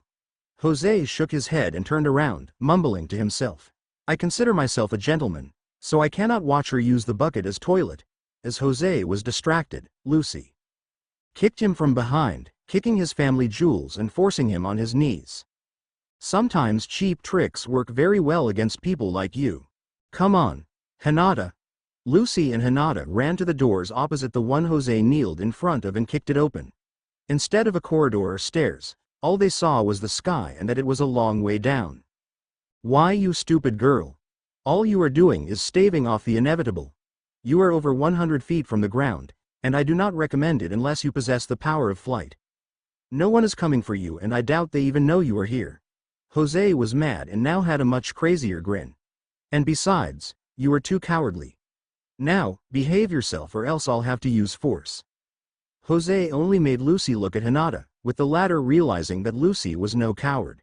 Lucy jumped back, surprising Jose. Hinata recalled the words Naruto used to encourage her to speak up against her father and she jumped after Lucy. Those girls. They have definitely been influenced by that guild, Jose said, still clutching his groin. Lucy and Hinata were falling, but luckily for Lucy, Natsu managed to catch her as he was carried by Happy. You saved me. Lucy hugged him and smiled, with Natsu grinning until they heard a scream. HHHHELLLLLPPPP. Hinata was screaming with comical tears. The trio's eyes widened comically and then they dived down. Natsu grabbed Hinata with his other arm. Thank you, Hinata gasped out, she was scared that she would die. Sorry about that. Natsu told Hinata. Let's head back to the guild. Happy could not manage all the weight for long and began to descend. After they reached the ground, Natsu burned the ropes binding the girls. Natsu. Phantom's master, he told me that master was taken out. Is this true? She asked her fellow wizard. Yeah. They did a sneak attack while Gramps wasn't looking. Naruto took him to old lady Porlyuzuka. If anyone can help him, it's her. Everyone's back at the guild. Naruto will be back there too and he'll let us know if Gramps is okay. Natsu was angry at Phantom, but he was more worried for Makarov's health. It's my fault. Lucy had some tears fall out, which Natsu noticed. She blamed herself as her father hired Phantom Lord to bring her back. What's wrong? Happy asked her. Natsu also looked at her, worried for her. It's my fault this happened. Levi and the others got hurt because they wanted me. Lucy covered her face with her hands. Hinata rubbed her back in sadness. What are you talking about? Natsu asked her with confusion on his face. Moments passed before Lucy stopped crying. I'll tell you, but only when we are at the guild. It involves all of you and I want you all to know the truth. Lucy told him reluctantly. If you say so. I trust you. Natsu truly did trust her. They all made their way back to the guild. Lucy's truth would be revealed. End. Sorry for the wait, but I managed to make this chapter a bit longer. Now Kurama is still alive, but he was hit by Jose's sneak attack. Do not worry, Kurama is stronger than he looks and he will be mad. Jose knew that there would be more variables and did not take the chance to let Lucy get away. Kurama. The nine-tailed demon fox Kurama, the nine-tailed demon fox. Natsu's group had returned just after Naruto. Lucy began to explain her relationship with her father and how she ran away from home. She revealed everything that Jose told her, that her father had hired them to bring her back. I understand if you don't want me here anymore. I'm the reason why they came here and now because of me. Master is hurt. Lucy was being held by Mira, who empathized with the younger girl. If only you answer this, do you like it here? Natsu asked her seriously. Lucy looked at him, her tears still fresh. I love it. I always wanted to join Fairy Tail and despite what's happening, I don't want to leave. Lucy revealed her true feelings. She truly loved being a wizard in Fairy Tail. Then stay. You joined Fairy Tail because it was your choice. As far as we're concerned, you're one of us. It's not your fault that your dad sent Phantom Lord. Natsu told her with a smile, something everyone else in the guild shared. And when this is over, we'll have a word with your dad if you want. Naruto told her, punching his right fist to his open palm. He had an evil grin, making those who stood by him move away slightly. Even Hinata looked at him nervously. Behave yourself. First, we need to get out of this situation. Then you can beat up Lucy's father. Mira told him with authority. Beat up my dad? Well, I can't say that he doesn't deserve it. Lucy was slightly frightened, but she managed to wipe her tears away and gave a gentle smile. Any luck with Laxus? Naruto asked the white-haired barmaid, only to see a frustrated look and Kana standing beside her, angry. He refused and made some comments. Mira replied and left it at that. In truth, Laxus told the two that it was their own mess to clean up, but he only offered to help if Lucy became his girlfriend and if Kana stripped for him. Then I guess I'll talk to him. I know he doesn't like you guys much, but I'm sure he'll help out if I ask him. Naruto had some faith in Laxus, making everyone but Natsu sigh as they believe his faith in Laxus is misguided. Lucy then looked at Naruto, thinking that he was crazy for a second and how he was strange alongside his fox companion. Suddenly, she realized something important. Kurama! She shouted, making Hinata also remember after hearing Naruto's fox companion's name. That's right. Phantom Lord's master attacked Kurama. Hinata suddenly stated. This made Naruto look at them with shock before he became angry. And you only just remembered? Naruto asked them in a less than friendly tone. What happened to him? We don't know. Kurama managed to overwhelm 2 of the element 4 until Master Jose hit with a sneak attack. We were knocked out after Kurama told us to run. Hinata spoke up, not being able to meet Naruto's gaze. Why yeah. That's what happened. We're sorry, we don't know what happened to him. I can only hope he escaped. Lucy was unnerved by Naruto, who sighed and managed to calm himself down. It's fine. Kurama is tough, but I worry about him a lot. Tell me where they attacked you and I'll head over there to see if I can find him. To Naruto, Kurama was one of his closest friends and hearing that he may be harmed made him angry, but Naruto also knew that Kurama was quite resilient and knew that Kurama had hidden powers that many would be in awe of. However, his thoughts did not last for long as the ground began to shake. An earthquake? Erza questioned only to hear more sounds. No, it's coming from outside. She and the others rushed out to see. Phantom Lord's Guild, only that it was now on a piece of land with legs attached underneath. Fairy tale. Prepare yourselves. Jose spoke through a large speaker and revealed a giant cannon which was ready to be fired as giant magic circle appeared. That weapon. Erza, he's using Jupiter. Mira heard about that weapon, as did Erza.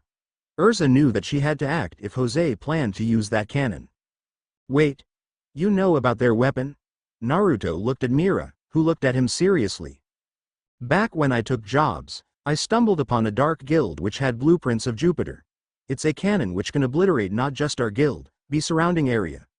The people here are in danger. Mira replied and her voice reached out to the guild members. You do not stand chance fairy tale. Surrender Lucy Heartfilia and I shall spare you. Jose thought that without Makarov in the picture, they have no one who could match his power. He thought that they would easily give up Lucy, only to see them glare at his base. We would never sell out our comrade. Erza replied and equipped herself in a more defensive type armor, with large shields in each arm. Adamantine armor. Erza, don't tell me that you're going to. Mira questioned out loud. She knew that Erza would try to block Jupiter's attack if Jose fired the cannon. Have it your way. Jose unleashed Jupiter, as it flashed and Fairy Tail seemingly took the attack head-on. The wizards of Phantom that were inside their guild hall smirked. I will protect everyone. Erza joined her shields into one and focused, as the flash covered everything in the vicinity. Flashback. X779. Kurama. Get out of here, a young and injured Naruto told an equally injured Kurama. They were facing a monster that easily stood at 50 feet. Not a chance. You protected me and now it's my turn. Kurama's eyes turned completely red as his body radiated power and his form began to change. Naruto's eyes widened at what he was seeing before he fell unconscious. Sometime later. Welcome back, brat. You had us worried. Makarov smiled at Naruto, who slowly seated himself. Hey, Gramps. How long was I out? Naruto then remembered exactly what happened. Kurama. Where's Kurama? Naruto was silenced by Makarov pointing towards his left side to see a bandaged and sleeping Kurama. Naruto sighed in relief at this and looked at the old guild master. Naruto. After you passed out, Kurama went berserk and would have caused much destruction if I had not stopped him. Makarov then revealed his bandaged hands to Naruto. You brought Kurama here with you almost a year ago. Now, I can tell but Kurama has hidden powers. Is there something you're not telling me? I told you everything about him. I found him chased by people that called him a demon and saved him. I didn't know he could become a demon. Kurama's voice interrupted them and the fox cub looked at him. That was first time I used that form and I did not want you to see me that way. Kurama looked away. I understand that if you want me to leave the guild. Kurama's words made the other two look at each other, before they suddenly burst out laughing, confusing the fox. Ha ha ha. Think you can leave that easily, then think again. I promise that you'll find a home and fairy tale is your home. Naruto grinned. So what if you're a demon? Every one of you brats are my responsibility. I'll help you control that power of yours. It may take a while because I can tell that you have a lot of it and that you barely scratched the surface of it. You'll be able to control all of it. Makarov even promised to teach him some other magic in the time being to use. Kurama gave a small smile. End flashback. Play Fairy Tale Ost Kuragain. Suddenly a large creature collided with the cannon and the blast went through the clouds instead. Jose watched in shock from the inside, but the fairy tale wizards looked on in awe and relief. Kurama had returned, looking a lot more menacing, his fur wilder than before, his eyes a deeper shade of red, his body more defined and facial features sharper. He was almost as tall as Phantom's Guild. The cannon was bent upwards but was then shattered by Kurama. Immediately after the shot was fired. Kurama, you're alive. Naruto shouted in happiness, with the rest of the guild cheering. That's Kurama. Lucy and Hinata's mouths were wide open. Mira gave a small smile, not her usual cheerful one, but one with relief and happiness. Kurama is quite strong, you know, she told the two girls. But he can't maintain that form for long and only uses it for emergencies. Mira then looked at the much larger Kurama. And this form of his isn't even his full power, according to Naruto and Master. But if he used any more, he would go berserk and rampage. Ost end. Damn. I used this form without thinking and rushed to stop the cannon blast. Sorry, everyone. Kurama's body began to release steam until he reverted to his normal form. Naruto saw his friend fall and leapt into the air to grab him. Happy. Help me out. Naruto asked the blue cat, who nodded and summoned his wings.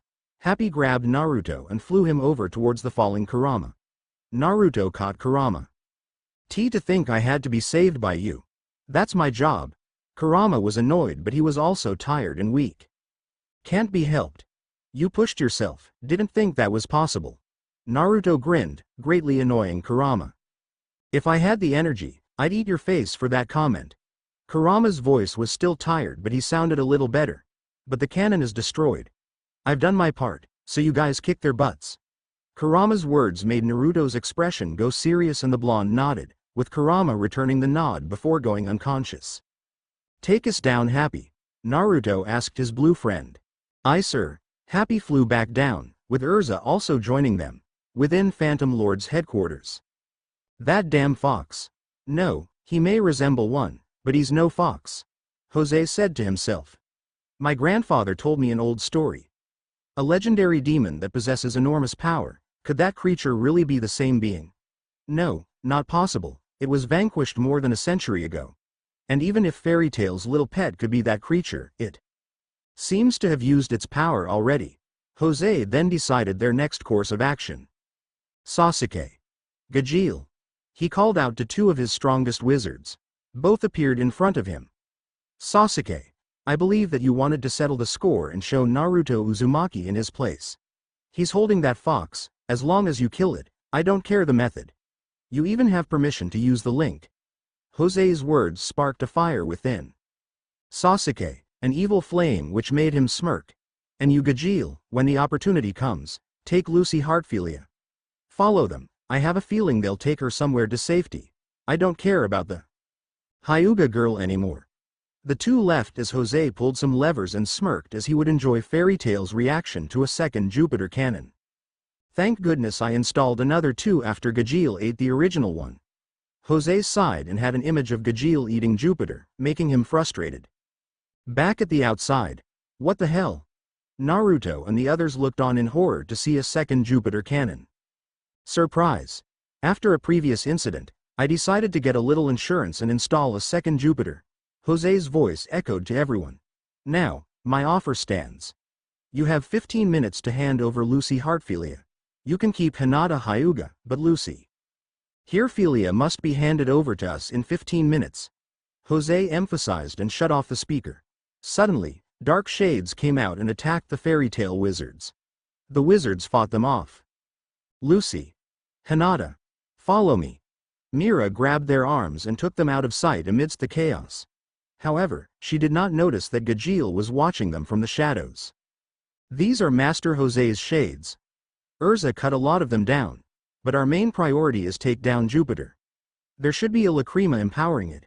If we can destroy it, Jupiter will be useless. Erza yelled out to the other members. Natsu. That's your cue. Naruto smirked at his fellow Dragon Slayer, who smirked back. Naruto took out a shade with a water-enhanced kick. He was still holding Kurama in his arms. Got it. Happy. I need a lift. Natsu asked his companion, who gave his usual response. The two headed towards Phantom's Guild to destroy the Jupiter cannon. Natsu is the best for destroying stuff. He's the guy for the job. Naruto suddenly dodged a lightning bolt. Watch it. You almost hit Kurama there.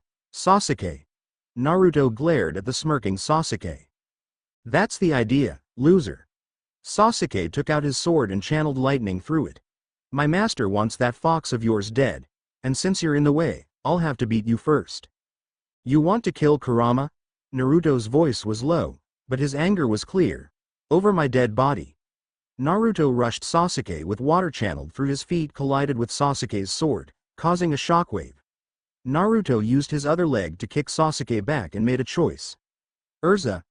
The redhead cut through another shade and turned her attention to the blonde. Sorry, but look after Kurama for me. Naruto ran towards Erza tossed Kurama towards her, who she barely caught. Naruto then dodged Sasuke's blade, though he was grazed by Sasuke. Naruto tackled Sasuke and channeled water through his feet to blast them away from their current location to a place with less people. Wait Naruto. Erza was too late and just sighed.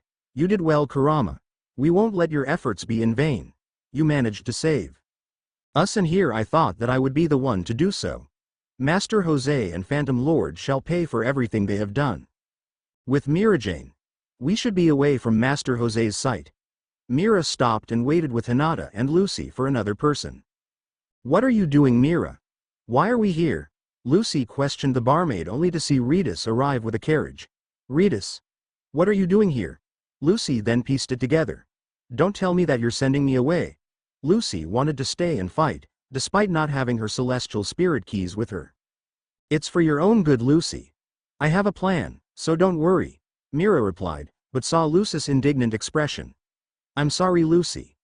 Mira whispered and showed Lucy her open palm. Lucy then felt dizzy before she collapsed, surprising Hinata. Mira. Why did you do that to Lucy?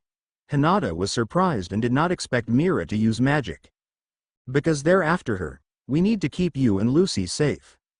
Please get in the carriage and Ritas will take you to a safe house where they can't find you. Mira explained to her, only for Hinata to shake her head. I can't. I want to help out and protect the guild too. Hinata was going to speak further, but Mira surprised her by knocking her out too. Ritas, take them to the safe house and protect them.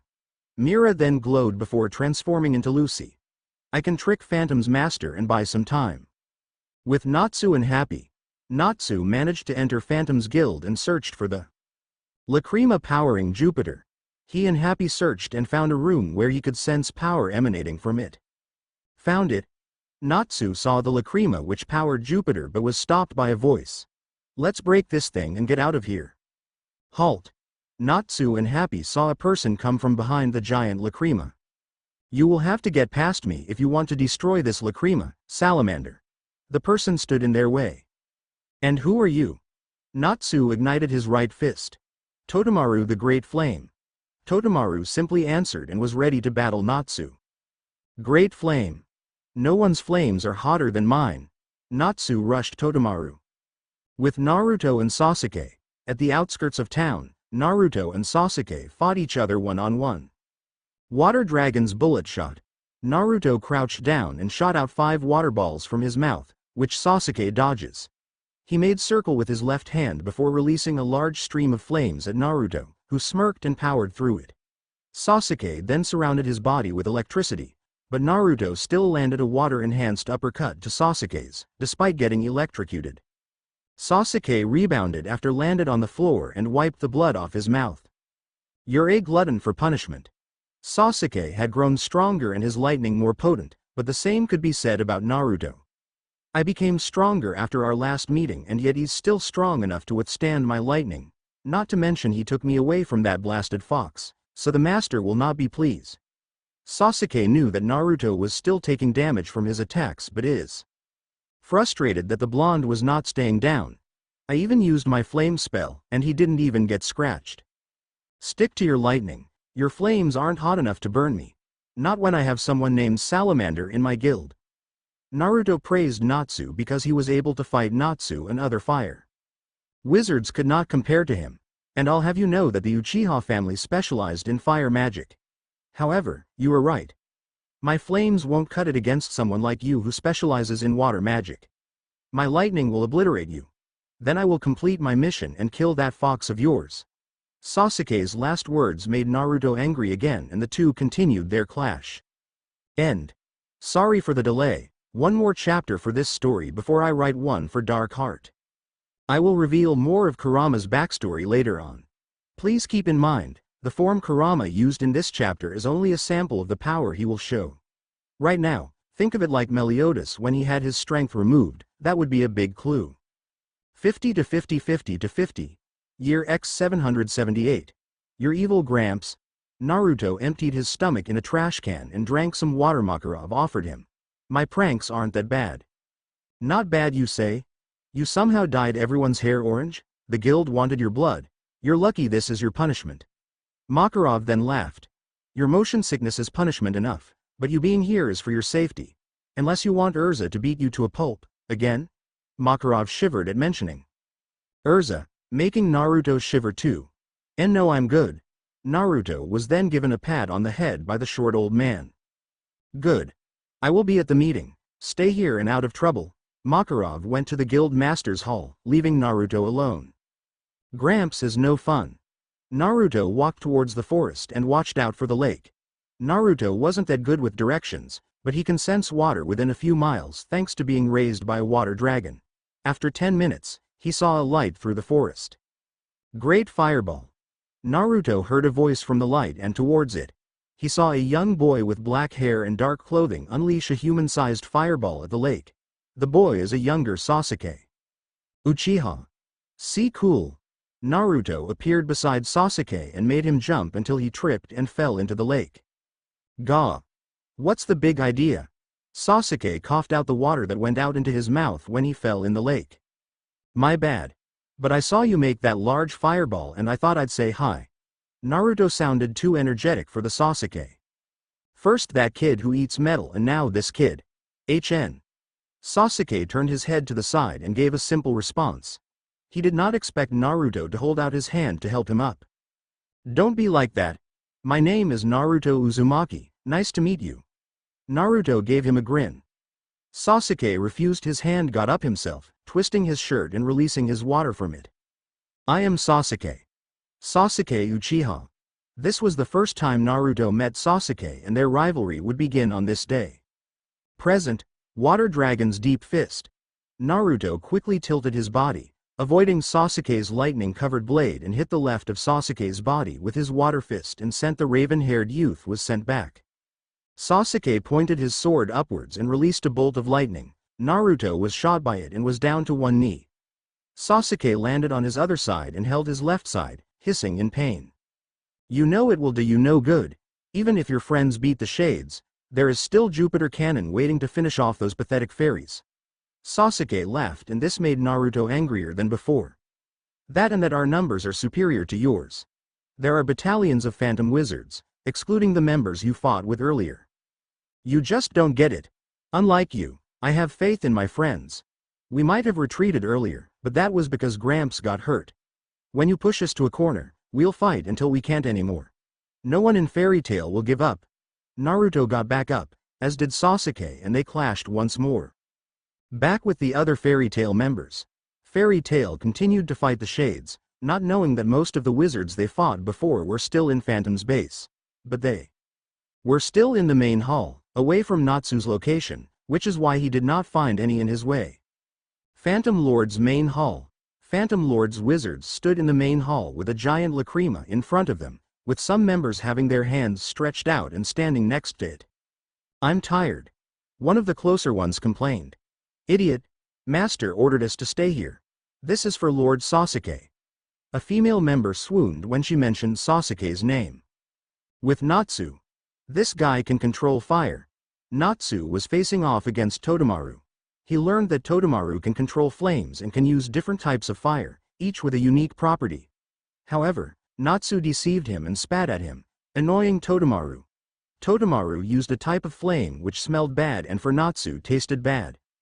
Natsu had to focus and destroy the lacrima if he wanted to save his guild. Back with Naruto and Sasuke. Damn it. I won't lose here. Sasuke was panting heavily, and his attire was ripped and he had a few wounds, as did Naruto. I can't lose here. Naruto was also breathing heavier than usual, but he got up and wiped the blood off his mouth. Just stop it, Sasuke. I know that you've gotten stronger, but so have I. Naruto was not being arrogant this time. He wanted to end this fight as soon as possible. You want me to give up? No chance in hell. Sasuke then smirked. And why do you want to end this fight? Are you secretly scared of losing to me again? No, if this was any other day, I'd like nothing more than beat you, but my friends need me. So, please, just give up. Naruto's words made Sasuke's eyes widen before they narrowed. You're annoying. Even when you're selfish, you always look out for those weaker than you. It sickens me. I could care less about that Heartfilia girl. I want you broken. Sasuke yelled and had lightning channeled through his left hand and rushed at Naruto in much faster speed than the last time he used the spell. I'm much faster than before and this Chidori is much more powerful than the last one. As Sasuke reached Naruto, everything seemed to slow down for them. Sasuke went for the kill, only to have his wrist grabbed just before impact. No, not again. Sasuke remembered last time he used Chidori, it was against that snake demon and Naruto managed to catch him. But unlike before, Sasuke's focus was on Naruto and he was faster than before. I told you to stop it, Sasuke. Naruto channeled water into his left hand and hit Sasuke, making him skid on the ground. His Chidori dissipated. The reason why you can't beat me right now is because I'm not fighting for myself this time. I told you that I'm fighting to protect all the people I care about. Shut up. Sasuke's body glowed with magic, surprising Naruto. With Jose. I see. You had to resort to it after all. Jose had a crystal lacrima which glowed. Within the guild hall of Phantom Lord, the ones closest to the lacrima fell unconscious. The other members took their place instead of helping out the fallen ones. Back with Natsu. I've got control of my flames now. Natsu engulfed his entire body with flames, heading towards Totemaru, who could not control the flames Natsu was emitting this time around. Totemaru jumped out of the way as Natsu destroyed the lacrima with his attack. He managed to gain control of his flames. This means I am at a disadvantage. Totemaru knew that he could not win in a fair fight against Natsu now. However, Jose had anticipated this and activated the failsafe and Phantom Lord's secret weapon. The room began to shift as the outside of Phantom's headquarters changed shape. Back with Naruto. How do you like this? Organic link magic. My magic power has been restored. Sasuke laughed and began to overpower Naruto. Whilst Naruto could still withstand the attacks, he had to conserve his own magic power and he had already withstood powerful spells from Sasuke earlier. Play Fairy Tail Ost Battle of Magic Competition, Organic Link Magic. What the heck is that? Naruto was confused but he could sense Sasuke's magic power rise. You really are an idiot. Organic link magic allows us to link ourselves with objects or other people. You can guess the rest because I'm in no mood to talk to you. Sasuke rushed towards Naruto, who began to go on the defensive. Wait. Does that mean you stole the power from your guildmates? Naruto was answered by a lightning fist, sending him flying back and landed on his back. Naruto rolled to the side as Sasuke appeared above him to strike him down. Naruto channeled water through his feet and hit Sasuke dead on, sending him back. Okay then. Seems like you got your second wind. Let's end it, Sasuke. This time I'll tie the score. Naruto then sped near Sasuke and used his water-enhanced feet to kick Sasuke upwards. Idiot. With my magic resorted, I can use stronger spells now. Sasuke made another Chidori. Ah! Sasuke hissed in pain as Naruto's last attack managed to hurt him badly. Taking their power doesn't heal me nor get rid of my fatigue. And the damage I took from earlier is still here. All I did was restore my magic. Water Dragon's Tidal Kick. Naruto's watery kick collided with Sasuke's Chidori. Naruto's attack managed to hold against Sasuke's at first, only for Naruto to be blasted back into the forest, hitting every tree in his path and having his face planted in the ground. He forced me to use Chidori, and one near full power too. I don't want to waste any more in case if I face Titania or any of those other fairies later on. Especially since I'm wasting time finishing off this loser. Sasuke's power boost was only temporary, and he wanted to conserve strength to defeat Fairy Tail's other powerful members. Sasuke made his way towards Naruto, looking at Naruto just pull himself out of the ground. Hey! Come on Naruto! What happened to that bravado from earlier? You realize that you cannot beat me? Sasuke was being arrogant? Ost end. Says the guy who stole power from his own guild. Naruto was punched in the gut by Sasuke. Sasuke then grabbed Naruto's head and slammed it to the ground. Power is power. No matter how I gain it, I simply took it and made it my own. Sasuke dragged Naruto's face, shocking him with electricity as he harshly dragged him before tossing him further into the forest. And what about your guildmates? What if they get hurt? Naruto barely dodged Sasuke's lightning-encased hand. Sasuke followed up with a kick, but Naruto caught it, only to be shocked by lightning and blasted back by Sasuke. Who cares? They should be pleased that their magic was put to good use. Sasuke frowned internally. Naruto, how are you still conscious? I will have to kill you at this rate. Sasuke wanted Naruto to suffer and break. Killing him would not satisfy him. I did not notice earlier, but he's moving his body and forced himself to head towards this direction despite being hit by my attacks. Sasuke followed the path of destruction Naruto caused when being blasted away. Sasuke was surprised to hear the sound of flowing water. Sasuke saw that Naruto was by a river stream and he looked mighty hungry or thirsty in Naruto's case. Naruto began to consume the water. Sasuke already ran towards him, his sword completely covered in lightning. Thanks for the food. Naruto had water channeled through his right foot and turned around. Water Dragon's tidal kick. Naruto's tidal kick collided with Sasuke's blade. However, the results were different as Sasuke was the one who was overpowered, and his sword destroyed. Play Fairy Tail Ost Magic last. I forgot to mention that being a Water Dragon Slayer means I can sense nearby water. I also knew that there was a river stream somewhere around here since I've been to this forest a few times. You changed Sasuke and now I'm going to pay you back for your part in hurting my friends. Naruto then cracked his knuckles. As if his magic is restored. I guess he's given me no choice. Sasuke used his broken sword to unleash a lightning serpent. Naruto took the attack head on this time, using a water-enhanced arm to deflect it to the side, making it hit the ground and dispel. No. Water Dragon's deep fist. Naruto hit an uppercut. He then grabbed Sasuke and hit a water-enhanced knee into his gut. He then tossed Sasuke into the sky and breathed in before releasing a more powerful dragon's roar to defeat Sasuke. No. Sasuke focused and made one last Chidori, this time in full power. I won't lose. Not to you. Sasuke had a crazed look and broke through the spell. Ost paused. He's using that spell again, Chidori. Maybe I should test out that spell. Naruto focused and gathered water into his right hand.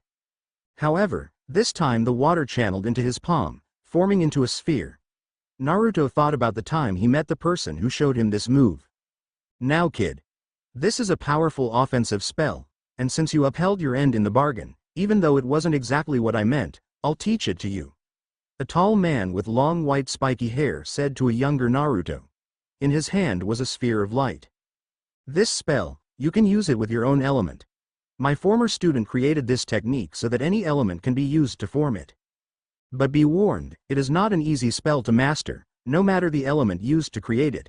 He then looked at Naruto. The name of this spell is Resume Ost. Dragon Slayer Secret Art. Rasengan. Naruto's water sphere collided with Sasuke's lightning palm. Their moves clashed and released a large shockwave which destroyed most of the area around them. And no. Sasuke's spell broke first and he was blasted back as the sphere burst into a large blast of water and hit him dead on. Sasuke was in the air until he fell, landing with a thud. Ost end. How? How did you become so strong? Sasuke demanded, managing to retain the strength to speak. I told you. I'm fighting for my friends, my guild and more importantly, my family. I got stronger because of them and they motivated me to surpass my limits. And I might not be a prodigy like you, but I trained and fought a lot tough people to get stronger. I never wanted to beat you this way. Naruto looked at Sasuke with pity, who only got angrier. You dare look at me like that? Fine. I'll use all they got.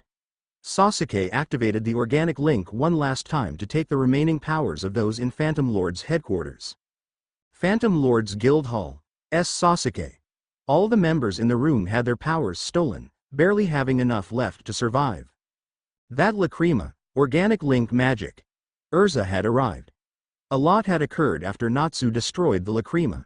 He was taken out of Phantom's headquarters by Happy after it changed into a giant robot, which was forming a special magic circle. It would release the dangerous spell known as Abyss Break, which composed of the 4 elements that the element 4 possessed. Hence why Erza was inside the headquarters now. She was searching for one of its sources. Natsu was weakened by his motion sickness and would have been finished if not for the intervention of Gray and Elfman. He was told to get out of building and go save Lucy, who was once again captured by the enemy, which Jose foolishly announced. At the same time, Mirajane's plan failed and she was held by the giant robot's hand. Elfman managed to gain control of his full body takeover, but before he could, he beat down Saul easily. He managed to save his remaining sister, accepting his past sin and becoming stronger as a result. Gray was now facing off against Juvia and Erza continued to look for Arya. With Natsu. Rest up Loke. I managed to find Lucy's scent, so I can find her now. Let's get going Happy. Natsu and his winged companion. Natsu was informed by Ritas to where Lucy was located. He managed to create a small bird to call for help with his picked magic. Loke also managed to take out the grunts, but was defeated by Gajeel. Sorry for not being much help. I thought I could protect Lucy, but that Gajeel guy was too tough for me. I guess that I don't have much time. I'll be joining you soon, Karen. Loke's mind had the image of a green-haired woman. Back with Naruto. This is the end. Sasuke pointed his left hand upwards, which released a lightning bolt into the clouds, with lightning also surrounding his body. What did you do? Naruto could sense that Sasuke took more power and that the clouds changed to gray. Naruto knew something was coming and prepared for the worst. He saw that from the clouds emerged lightning, shaped like a serpentine dragon. That looks powerful. Naruto knew that he could not dodge and decided to power through it. Suffer. You damn loser. Great Thunder Dragon. Sasuke crazily yelled out, moving his left arm to unleash his attack, only for his lightning dragon to burst and the lightning around his body to cancel out. And no, their power was not enough and my body is too weak. Sasuke looked at Naruto with hatred, who only stared at with pity and sadness. Enjoy this victory, because the next time, I will kill you. Sasuke's words slurred until he finally fell unconscious. Sasuke. Naruto looked at his rival sadly, but knew that there was still a guild war going on. He left, not even caring that he evened up their score at last. Now it was 50 wins and losses for both. Someone then appeared above Sasuke's body. Play Kingdom Hearts 3 Ost the Foretellers. I cannot believe it, the prodigy, Sasuke Uchiha, defeated by the Paladin of the Sea. It was Jelal. But I have some use of you. Jelal picked Sasuke up and smirked. My plan shall come to fruition. Soon I shall gain what I desire. End. Sorry for the delay, but I always get interrupted every time I type it up and then lose my ideas. Do not worry, I will deviate a lot more soon. So far I have only deviated a little, but that will change. The organic link magic was inspired by 7 deadly sins, where Helbram was linked to holy knights and used their power to unleash a powerful attack. However, his injuries, fatigue and the fact that the Phantom Wizards did not have enough power to give Sasuke. Great Thunder Dragon is basically inspired by Kirin, but there's a reason why I did not call it that. Also, you guys can guess who Naruto met when he was younger. Yes, his Rasengan is water-based, but factor in that his magic is Dragon Slayer magic. It is quite powerful. Next, I will update Dark Heart. I will update when I can for my stories, but I do have a lot of problems at home. Phantom's End, Phantom's End. Do your worst. I won't scream no matter what. Lucy was chained to the wall and received a few bruises, courtesy of Gajeel. Then let's see how long you can hold out. Gajeel was going to hit her again, only for a noise to stop him. Oh, looks like Master wants to talk. Gajeel took out a crystal lacrima and answered the call. What is it, Master? Gajeel. Make sure Lucy Heartfilia does not escape. Sasuke was beaten by the Uzumaki brat. After Jose told him this, Gajeel could not hear anything, despite Jose still talking to him through the lacrima. He lost. Gajeel may have argued with Sasuke, but he respected his strength and considered them friendly rivals in their guild and even a friend. Master, don't worry. Sasuke may have lost, but I won't lose. Gajeel's magic was released and made everyone in the room sweat. Lucy was especially fearful. With Jose, I know. Now you want vengeance. Defeat all those who stand on your way. I saw the footage. Natsu Dragneel left our guild hall and most likely tracked you. Show him why you are the ace of Phantom Lord. Jose knew that he was losing. He could sense Arya, the last of his elemental four, defeated by Erza Scarlet. Juvia had also fallen against the one named Grey Fullbuster. And Saul was taken out because of his own foolishness. I guess I'll have to settle with the death of his children and finish him off by myself. Jose summoned more shades. This batch was much stronger than the last. Back with Gajeel. Your friend made me mad. Sasuke may have been an ass, but he was one of us. Gajeel's right arm turned into a blade. Master. Wanted you alive, but I'll carve you up before we hand you over to your pop. Gajeel was going to maim Lucy, but an explosion occurred and made Gajeel stop. Fairy Tale Ost Natsu theme. The Iron Dragon Slayer turned around out of the smoke, shot out a fireball which hit him dead on. Gajeel's guildmates attacked, only to be all taken out easily once they entered the smoke. Gihi. You followed my scent, didn't you, Salamander? Gajeel got up with a crazy grin and saw the angry Natsu. Natsu. Lucy had tears of joy. I'm going to end this war. You'll pay for hurting my friends, Iron Dragon. Natsu was angry and charged Gajeel, who did the same. Back with Erza, Ostend. How could I lose? Arya was defeated. Even using his full power was not enough. He lost consciousness and laid in defeat. Master, I have defeated the one responsible for your condition. Erza smiled in relief, then turned around as a voice called out to her. Erza. Mirajane arrived, followed by Grey and Elfman. Mira was relieved to see Erza and the others defeat Phantom's top wizards. Phantom's guild hall collapsed, but the group's victory was short-lived. The wizards all felt powerful and vile power emanate there. Location. This is such vile and evil power. Mira placed her right hand over mouth in fear and disgust. You fairies have ruined my plans for long enough. Jose used his powers to knock out Grey, Elfman and Mira with a dark shockwave. That Mira girl, she was considered a powerful wizard at one point. Such a shame. He waved his arm to release a dark wave, which blocked Erza's sword attack. Not yet. Erza re-equipped into her Blackwing armor and went for the attack again, except she was much faster. Jose jumped out of the way and pointed his right hand's index and middle finger, releasing a beam at Erza. It pierced her shoulder, but she carried through with her attack. Impressive. She can withstand my attack. No doubt if she had taken Jupiter's force, she would have survived. She has potential, in fact. In a couple of years she could pose a far greater challenge to me, even surpass me. Jose could see talent and avoided Erza's blade. He then swiftly placed his left palm in front of Erza, who jumped back as Dark Blast was released from it. He's powerful, but that's to be expected from a wizard saint. Erza was able to hold her own against Jose and would keep fighting until her last breath. Poor Lyuzica's house. That fool left straight away. Poor Lyuzica was referring to Makarov, who was cured of his ailment after Arya's defeat and made haste towards Fairy Tale. She was picking up apples which fell from the trees. She then noticed a stranger pick up an apple which was blown away by the wind and landed by the stranger's feet. This stranger is Mistogan, one of Fairy Tale's S-class wizards. Mistogan. Why are you here? I see, he must be the one who gathered Makarov's lost magic and helped with his recovery. May I have this apple? He asked her and ignored her question. He took a bite through his mask which annoyed poor Lyuzica.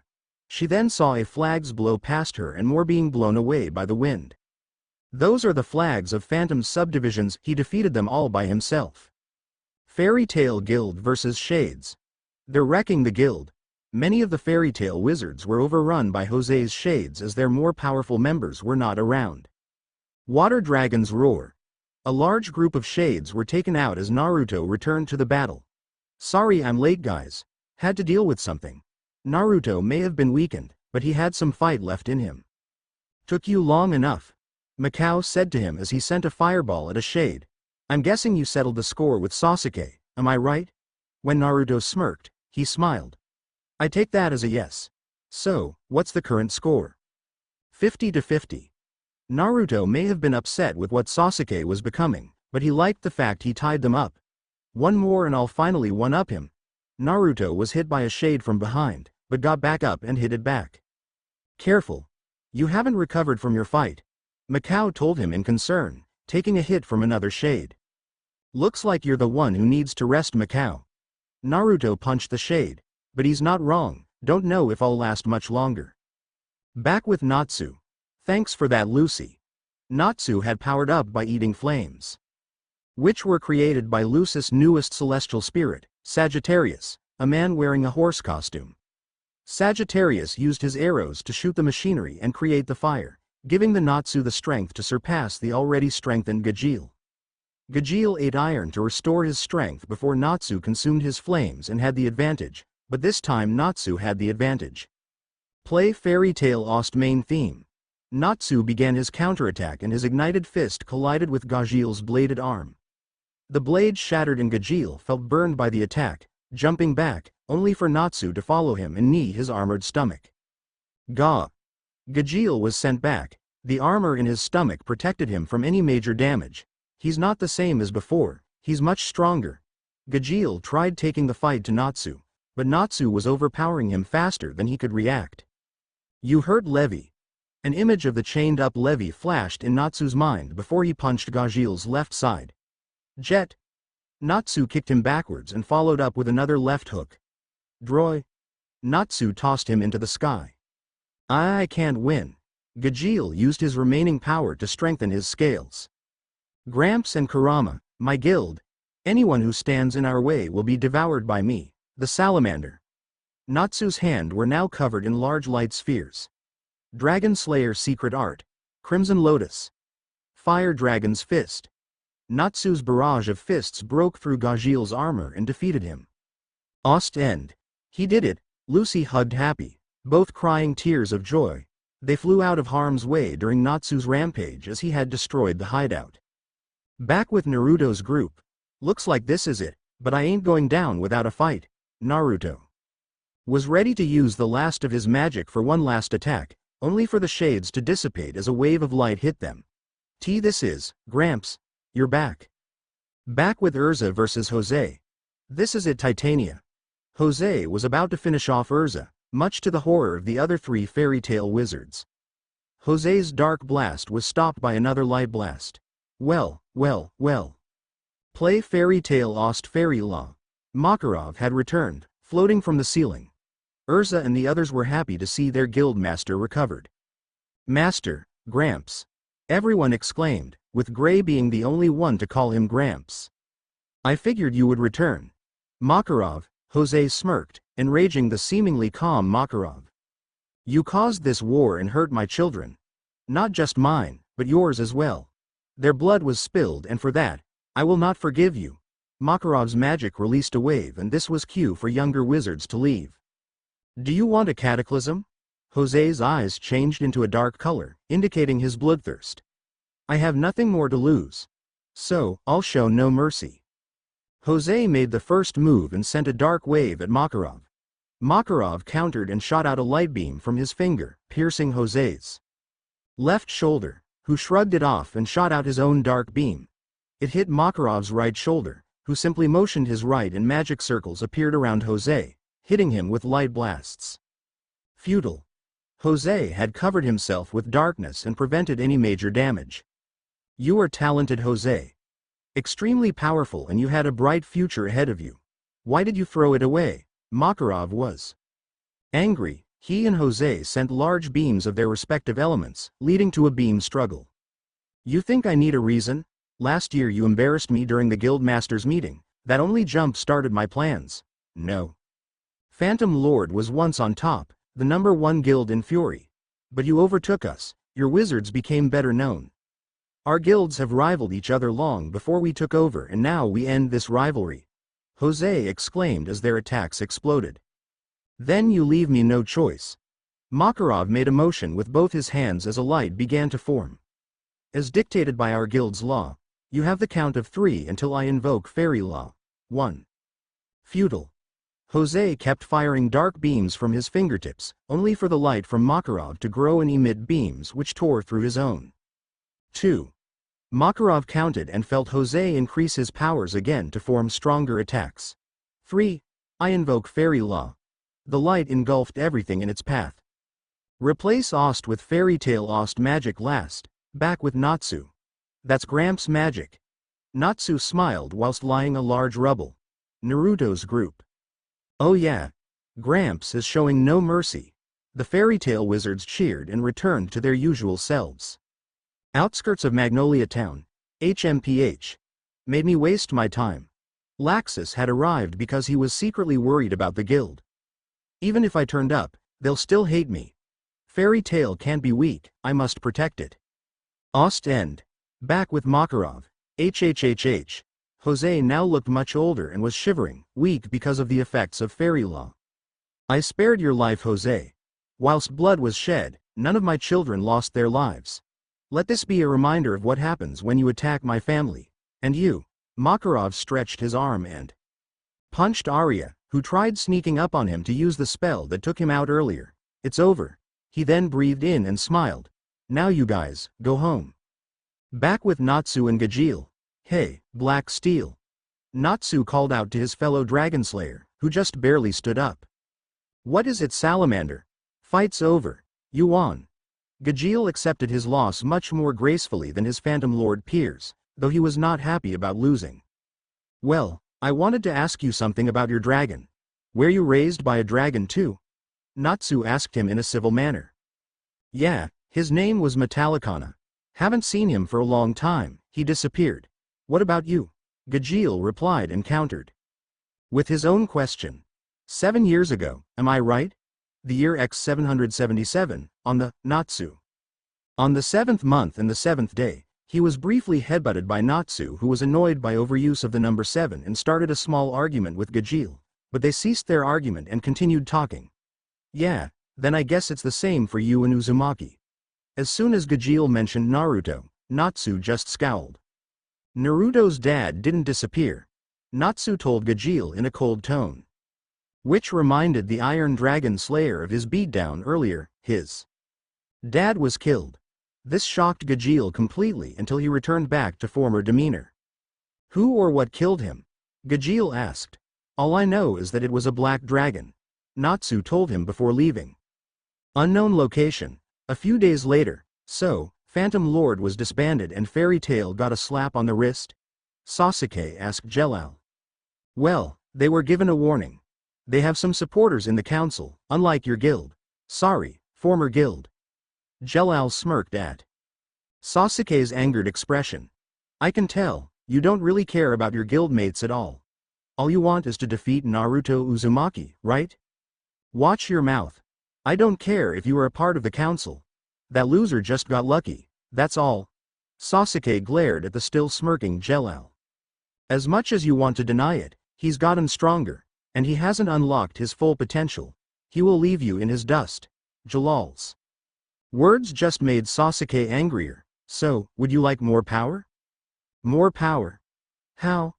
Sasuke calmed down and was suspicious, but his own thoughts betrayed him. I had to use the powers of those weaklings to match Naruto and still lost. My body is too weak and I have nothing left to lose. The power of a demon. This demon was defeated by a powerful wizard in the past and its body was kept as a trophy. However, the council at the time wanted to use its power for their own gain. Various people drank the demon's blood to gain its power. Instead, they all died from their attempt.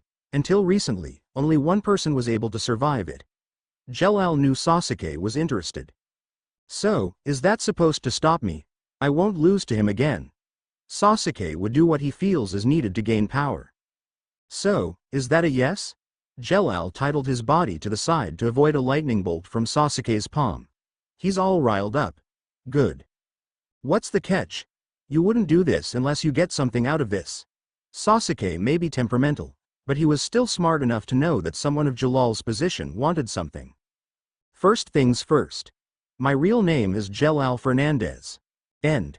Sorry about this shorter chapter and long wait, a lot has happened. I have another job now, one I enjoy, but it keeps me busy. I basically shortened and summarized most of it, but obviously made a few changes from canon. Now we will see another big divergence from canon. You can all guess who the Black Dragon is. Enjoy the chapter. New demon. A lot had occurred after Fairy Tail was cleared of the charges as Phantom had instigated the guild war. Lucy had returned home and confronted her father, threatening him not to come near her or Fairy Tail ever again. Jose went missing and Phantom was disbanded. Unknown location. Sasuke followed Jell-Al down to the basement, only stopping when Jell-Al stopped in front of giant doors. So, this is where the demon corpse is kept? Sasuke asked the blue-haired man, who nodded. Yes. It was kept here after all experiments were considered failures. The military wanted to use it to create super soldiers and the council approved their request, but everyone who ingested the blood did not survive. Well, not until Jugo and Kimimaro. Jell-Al saw that Sasuke was interested in hearing about them. You're referring to Kimimaro Kagaya. I've heard of him, but I have no idea on who Jugo is. Sasuke was taught by Kakashi Hatake and uses his brand of lightning magic, who fought against Kimimaro's old mentor, Zabuza Momochi. Jugo is one of the council's blunders. He gained the demon's power, but he lost his mind. He escaped and has not been seen since. Jell-Al told Sasuke with some seriousness in his voice. I see. I'm guessing Zabuza didn't drink it? Sasuke inquired from Jell-Al. Sasuke just wanted confirmation due to the fact Jell-Al mentioned that only 2 people survived drinking the demon's blood. No, Zabuza never drank it, but I have no doubt he would have survived. Kimimaro was already powerful. The demon's blood gave him more power. Jell-Al surprised Sasuke with that information, who was impressed to hear that Zabuza could fight Kakashi evenly at one point without the blood of a demon. I think I heard enough. Open the doors.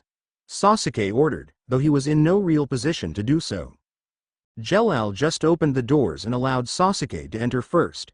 Sasuke's eyes then widened as he saw the corpse of a gray demon, with bat-like wings. I can feel its power despite it being dead. I must have it. Sasuke then saw Jell-Al make his way towards the demon with a chalice in his hand, using a dagger to cut it open. The blood began to squirt out, which Jell-Al used as a tap to fill the chalice. At last, power. Power to defeat that loser, and reach you. Sasuke took the chalice and gulped down the blood, almost. Instantly, Sasuke fell to his knees and dropped the chalice. He was coughing and hacking as black marks appeared on his face. That's it, Sasuke. Let the power course through you. Make it your own. Jell-Al gave some words of encouragement. Sasuke's body turned darker and wings violently sprouted from his back, ripping his upper clothing. His hair grew longer and became an ashen gray. Sasuke then roared and looked at Jell-Al, pouncing on him. Jell-Al smirked and his body was covered in light, using his right hand to slam his open palm on Sasuke's torso, stopping him. Fight, Sasuke. Fight and prove yourself worthy of this power. That Naruto Uzumaki is beneath you. That you are worthy of your brother. Jell-Al laughed and pushed Sasuke away. Itachi. This did it as Sasuke had the image of a person that looked near identical to him except much more mature looking. Sasuke's new form released a shockwave as he regained his senses. This is true power. Sasuke created a Chidori in his hand only this time, but this time it was louder and gave off a black glow instead of blue.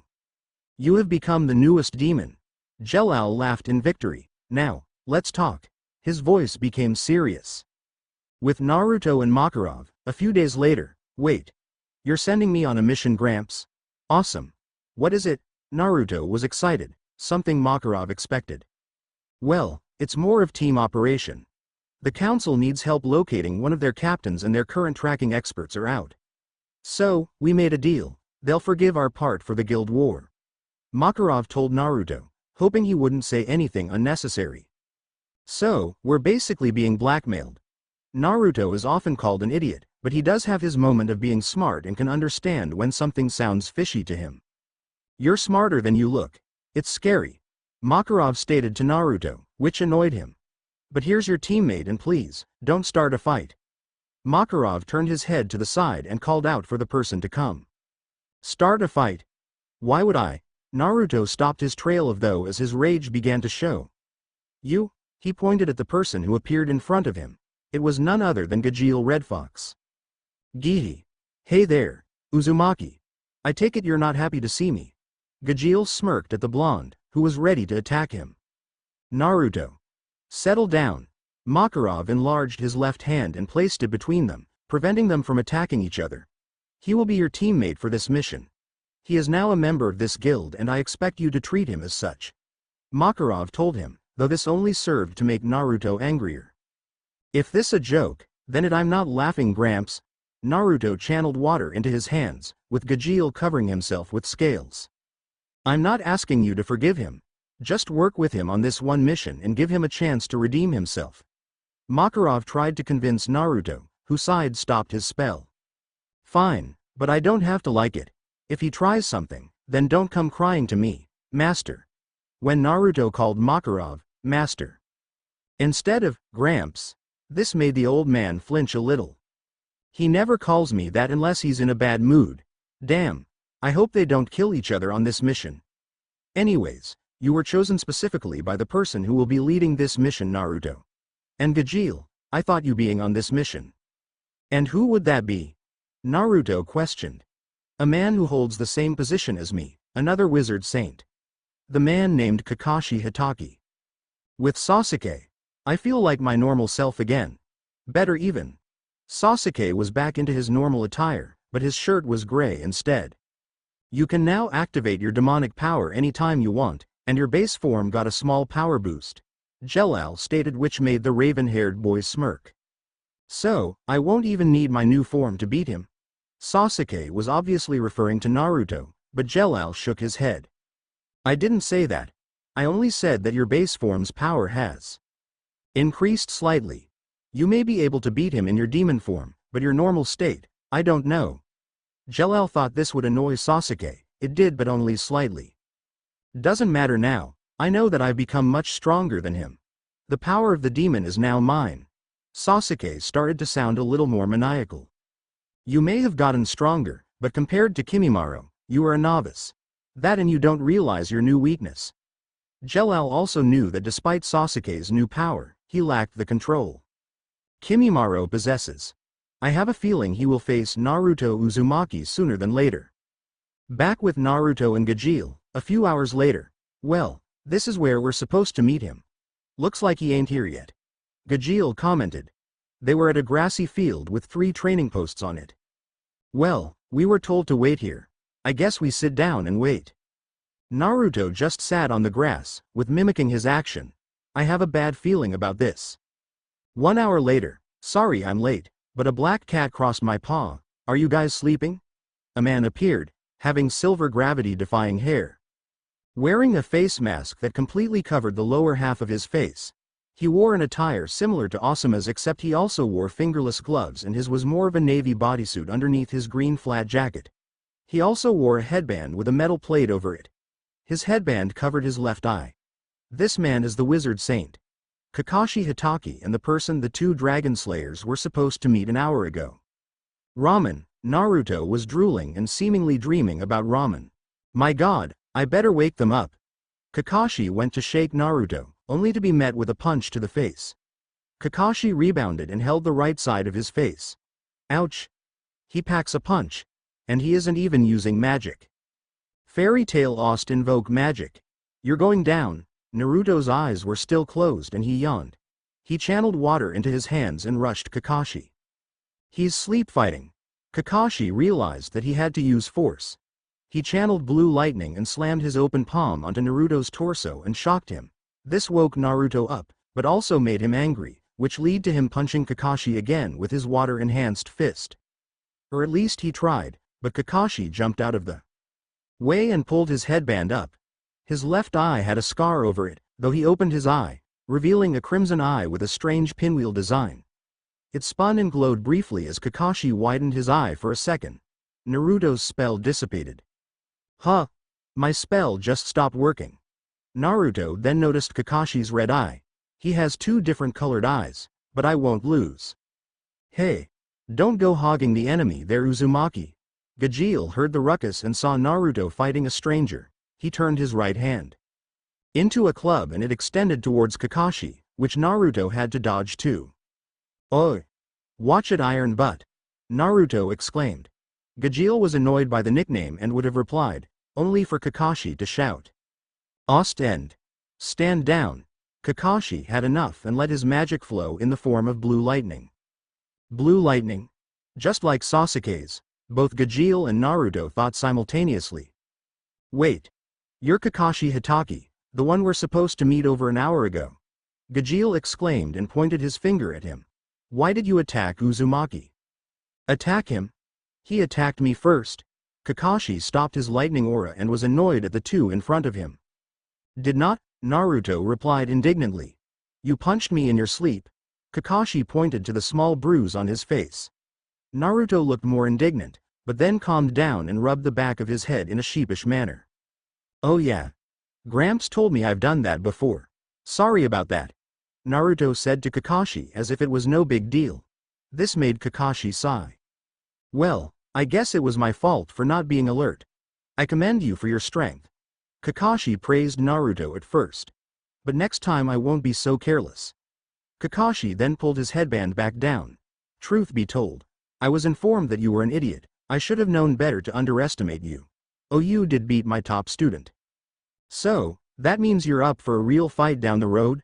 Naruto was excited at the prospect of fighting Sasuke's old teacher. Of course. But we need to get to the topic at hand. Our mission. Kakashi would have continued if not for Gajeel's interruption. Hey. Wait a minute. Why were you late in the first place? Gajeel just reminded Naruto of Kakashi's tardiness, and the blonde also glared at him. Well, let's just say I got lost on the path of life. Kakashi just made the two dragon slayers drop their jaws. What the hell? Both Naruto and Gajeel said at the same time. Well, normally that would be the case, but this time I was gathering information. It will help us on our mission. Kakashi began to explain what their mission was, with the two dragon slayers setting aside their annoyance of Kakashi's late arrival. A comrade of mine was kidnapped, his group was attacked, but the rest of his group are still alive. Kakashi became a lot more serious. The name of the perpetrator is Kimimaro Kagaya. He showed a wanted poster of Kimimaro. So, where do we come in? Gajeel asked the silver-haired man. Well, Kimimaro belongs to a dark guild known as Death's Head. Caucus. One of their top wizards, in fact. We find their location, we find Kimimaro, and that means we find Asuma. Kakashi did not mention Asuma by name before, so Naruto was confused as he heard the name before until he slammed his right hand on his open left palm. Wait. You mean Asuma Sarutobi? Naruto finally recalled where he heard the name. He's one of the council's stooges, isn't he? Stooge. Kakashi was surprised by Naruto calling his friend that. You know that he's the son of Hiruzen Sarutobi, a former wizard. Saint, right? Oh yeah, Grandpa Saru. I haven't seen him in a while. How's he doing? Naruto exclaimed, making Kakashi give a small laugh. He's doing fine. He mentioned you and how Jiraiya introduced you to him. Kakashi then recalled an important aspect. But back to the mission. The three of us will head out to a tavern which will take us 2 days to reach. Dark Wizard often frequent it. So, we can gather information and find our target. Quick question, is this Kimimaro guy strong? Gajeel asked Kakashi, who then turned to him. Well, he's the former disciple of my old enemy, Zabuza Momochi, and as I mentioned before, a top wizard of Death's Head Caucus. So, I say he is. Kakashi answered truthfully. That and Kimimaro drank the blood of a demon. Zabuza Momochi. I heard of him, the guy known as the Mist Demon. Master Jose spoke of him and so did Sasuke. He was your rival at one point, right? Gajeel received a nod from Kakashi. Then I need to ask this, how did he die? I killed him by piercing his heart. Kakashi did not sugarcoat it and replied honestly. This made both Gajeel and Naruto silent. I know. It's not easy to take a life, but I had no choice. My comrades were in danger and even though I respected him, I only had one option. Taking a life is never easy, but he's one of the ones I regret taking. I have no doubt Kimimaro wants vengeance against me. So, I want you two to be careful around him, because he won't stop until he gets to me. The two dragon slayers looked at each other and turned their heads back to Kakashi. I understand. When are we heading out? Naruto asked, prepared for mission. Immediately. We'll camp out when it goes dark. We shouldn't overexert ourselves and keep a steady pace. Understood? Kakashi asked the two, who could only nod, with Gajeel smirking. Right, follow me. Kakashi ran first, followed by the other two. With Jelal, as I expected. Kakashi is on the case. He's brought some guests, one of our candidates even. Ultir was drinking a glass of wine. Whilst sitting on a chair, Jelal was reading a book across her. Well, our other candidates will be heading to the resort soon. I believe we can entrust Kimimaro and Haku to capture Naruto Uzumaki. Jelal saw the look Ultir gave him. That joke's not funny, you know. And I thought we decided on Erza Scarlet, unless you're having second thoughts. Ultir teased, only serving to make Jelal smirk. Just keeping our options open. Besides, I want to see if Naruto Uzumaki can make Kimimaro use his demonic power, Jelal told her. What about that old fool Kakashi? Ultir questioned him. Kakashi has made a lot of enemies. They're heading towards a tavern which takes in dark wizards after all. Surprising that the old crones allow that tavern to remain open. But I guess they have bigger things to worry about than some lowly rogue wizards and bandits. Jelal saw Ultir's smirk widen. I know that look. What did you do? Just some insurance in case Kakashi becomes too much for Kimimaro to handle. Ultir kept it a secret even from Jelal. She may ruin the plan. You think you can manipulate everything your way, Ultir, but the plan will go on no matter how many interruptions occur. Jelal knew Ultir plays around too much and has a tendency to diverge from their original plans. End. Sorry for the shorter chapter, I had it done earlier but made a few changes. Right now, we are starting to change canon, where we will also show the Magic Council's more corrupt side. So, please review and I'll try to get the next chapter in sooner. Devil Eye Kakashi, Devil Eye Kakashi. Be careful around this place. Don't start a fight, we're only gathering information. Kakashi wore a cloak, completely covering his body and features, with Gajeel and Naruto wearing similar cloaks, though they did not have to cover their faces. Why doesn't the council shut this place down? Though this place ain't half bad. Gajeel commented and saw a lot of tough-looking guys. To be fair, this tavern reminded him of Phantom Lord's Guild. Because it is useful as an information hub. And technically, the Dark Wizards are paying customers. They aren't exactly being harbored by the owners and this tavern is located in a remote area where the council will not bother. But that's not important right now. Kakashi made sure no one heard their conversation. Well, what do you want us to do? Naruto asked the current wizard saint, who turned to him. You guys don't draw too much attention to yourselves. I'm going to meet my informant. Please don't start a fight. If this place is full of dark wizards now, they'll most likely hold a grudge against me. Kakashi sighed and left the two, not realizing the mistake he made. Naruto and Gajeel just looked around until they spotted people playing cards. Naruto and Gajeel knew that they should avoid a fight, so perhaps finding a recreational activity would help them. Hey, mind if we join you? Naruto asked the guys who sat on the table. Sure, kid. You ever played cards here before? A man with a mustache spoke and was dealing cards. When Naruto shook his head, the man smirked. Well, join us then, we'll show you how to play the game with us. You got money, right? Naruto took out a small bag which looked heavy and placed it on the table. This enough? Naruto asked and everyone on the table smirked at him. They thought that Naruto would be easy pickings. Sure. Now let us show you the ropes. The group in the table maintained their devious smirks, which the seemingly oblivious Naruto did not notice as he sat and joined their card game. They're playing him, I won't say anything, he needs to learn how the world works. Gajeel smirked at the thought of Naruto losing all his money. They all did not see Naruto's smile underneath his hood and regret trying to hustle him. Back with Kakashi, the silver-haired man sat on the stool to speak to the bartender. The bartender was cleaning a glass mug with a cloth after washing it, waiting a minute before turning to Kakashi. "What can I get you?" The bartender asked him in a gruff tone of voice. He had dark-colored eyes and brown spiky hair. "What, no hello. It's me Sukeya. How have you been, Tenzo?" When Kakashi called himself Sukeya, the one named Yamato widened his eyes in surprise. His expression then turned into a much happier one. "Oh, it's you Sukeya. It has been a while. Please stop calling me that, it's Yamato, you know that. I take it that you want your usual?" When Kakashi nodded at Yamato's suggestion, the bartender turned away to make his drink. Kakashi then focused and used his own version of telepathy. "Tenzo. It's good to see you again, but I'm afraid my visit isn't cordial." Kakashi spoke via his thoughts to Yamato. "I figured that out already, sir. And I've told you already, please call me Yamato. I've taken a liking to that name. What information do you require this time?"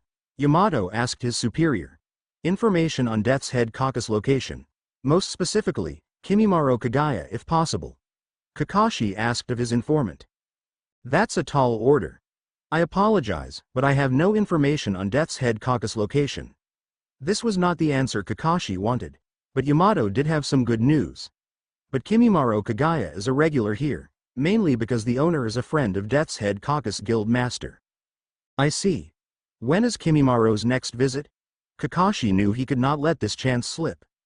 "Well, he usually shows up with his partner, Haku, after completing a mission to bring in the corpses of anyone they kill here and claim the bounty. Last I heard, they already completed their mission. It's been 2 days, so if you give it a few hours, they will be here." "I see. And will he be here?" Kakashi was more worried about the tavern's owner who was once a powerful wizard. "Not today. Someone else will be dealing with their reward, but I would rather you avoid a fight. If he finds this tavern destroyed, he won't be happy." Yamato sounded annoyed.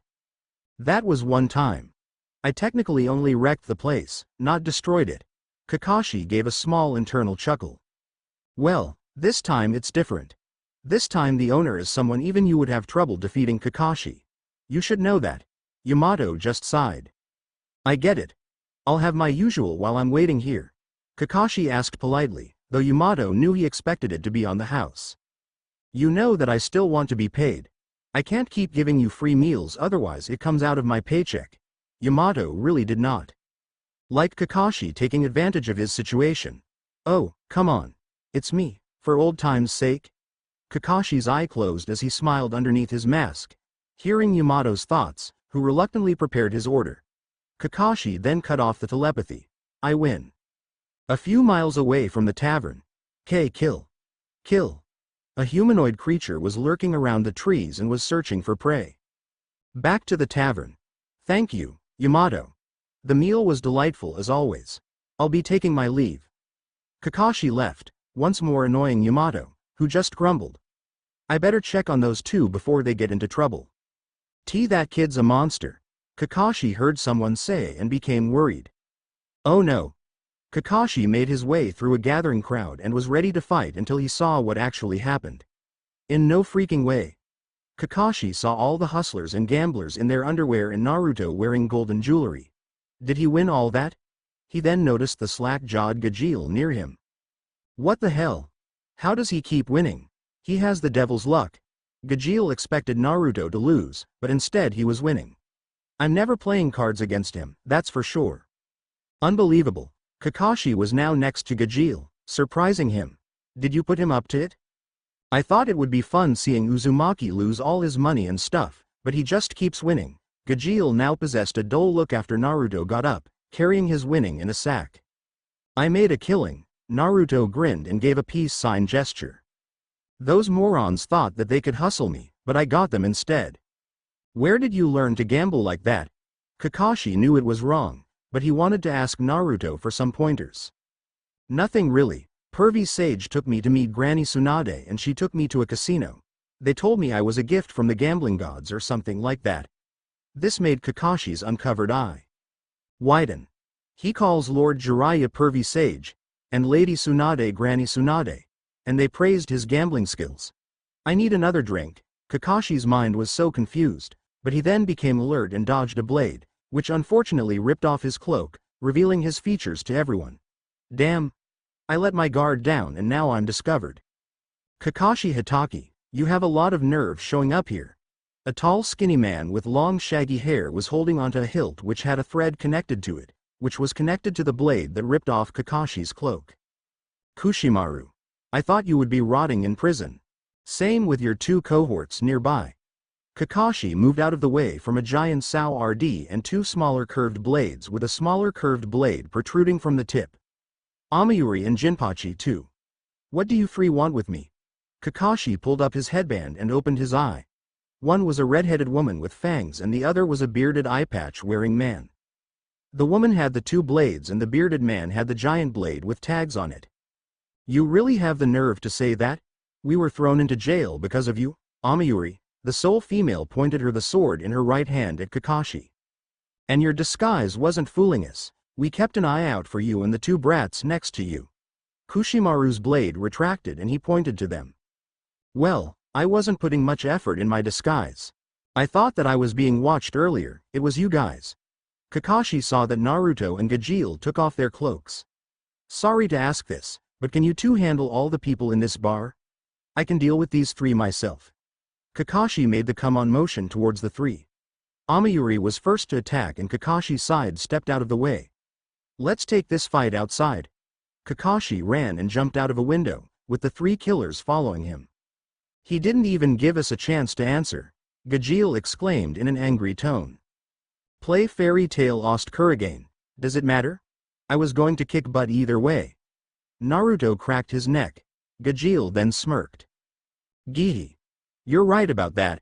Gajeel and Naruto went on the attack, the dark wizards standing no chance, even when they all started to attack at once.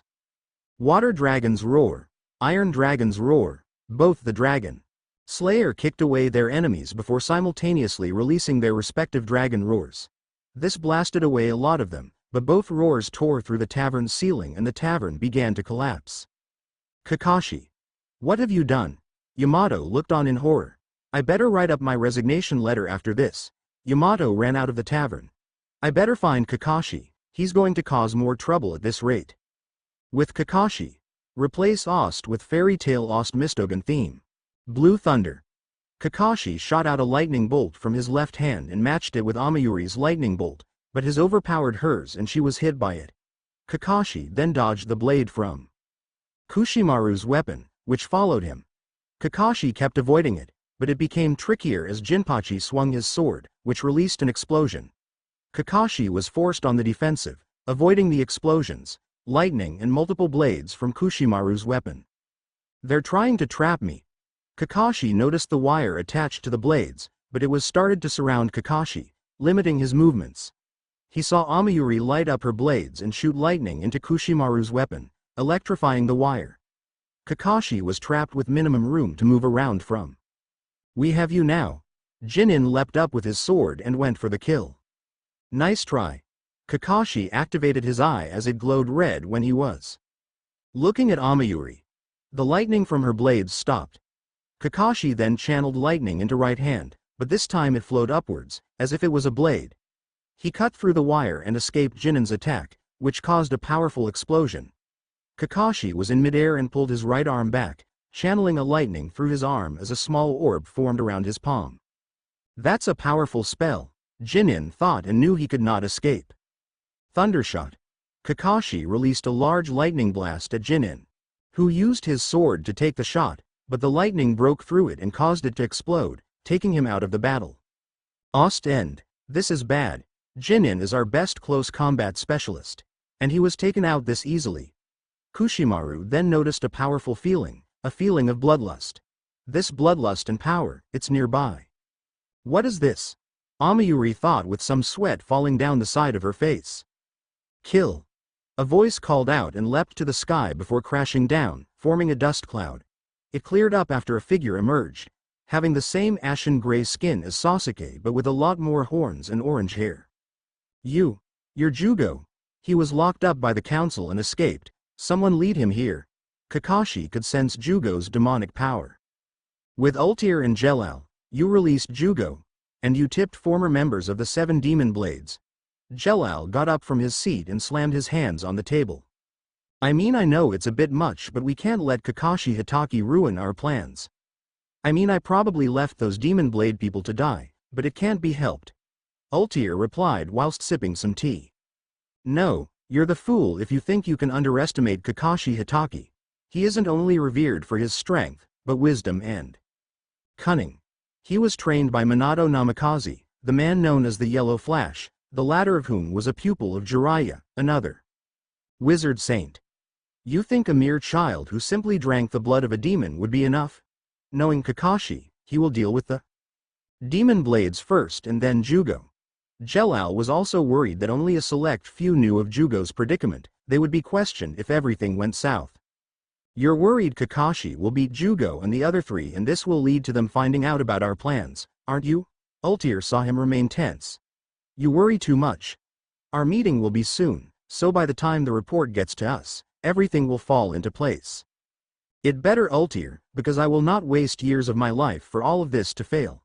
Jelal sounded very serious to hear. Trust me, the plan will carry on.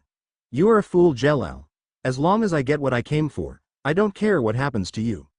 Ultir had a much darker smirk hidden beneath the teacup Dhe was drinking from. Back with Gajeel and Naruto, I can see why Natsu called you strong. But don't think we're friends, I'm only getting along with you because of this job. Naruto may seem like he was getting along with Gajeel, but he still did not trust him. Ah.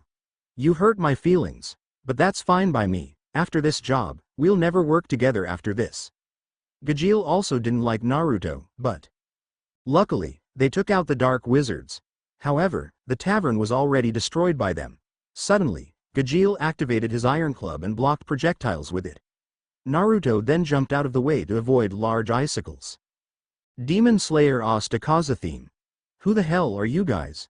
Gajeel demanded from the 2 who appeared in front of them. Kimimaro and Haku had arrived. His eyes briefly darted at the projectiles. These are bones. Ice? Just like gray? Naruto looked at the 2 strangers in front of them. It does not matter who we are. Were you the ones who destroyed our favorite tavern? Kimimaro spoke stoically. Well, we did have to fight off a lot of dark wizards. We didn't mean to destroy it, so sorry about that. Naruto sheepishly smiled and rubbed the back of his head. I see. If that's the case, we'll be your next opponents. Kimimaro's right hand touched his left shoulder, and he summoned a bone from it, pulling it out. That's disgusting. Naruto thought, with Gajeel being on alert. Ost end. Take your pick, Haku. Kimimaro told the female ice wizard, who was still deciding on who her victim was. The 2 dark wizards could tell that the 2 in Gihi. Doesn't matter who I fight, I'll beat down anyone who challenges me. Gajeel's words made Haku look at him. Gajeel cracked his knuckles. I'll take the one with long hair, Haku told Kimimaro. The name's Gajeel Red Fox. I'll be your last opponent. Gajeel was confident in his abilities. I see, you're a remnant of Phantom Lord. Haku then looked at Naruto. And that guild mark, you're from Fairy Tail. Blonde hair. And blue eyes, you're Naruto Uzumaki, the Swift Paladin. Or was it Paladin of the Sea? I guess that name's famous. It's both. Swift Paladin's the short version if you have to know. Naruto cracked his neck and looked at Haku. He mentioned your name was Haku. But your friend hasn't mentioned his name yet.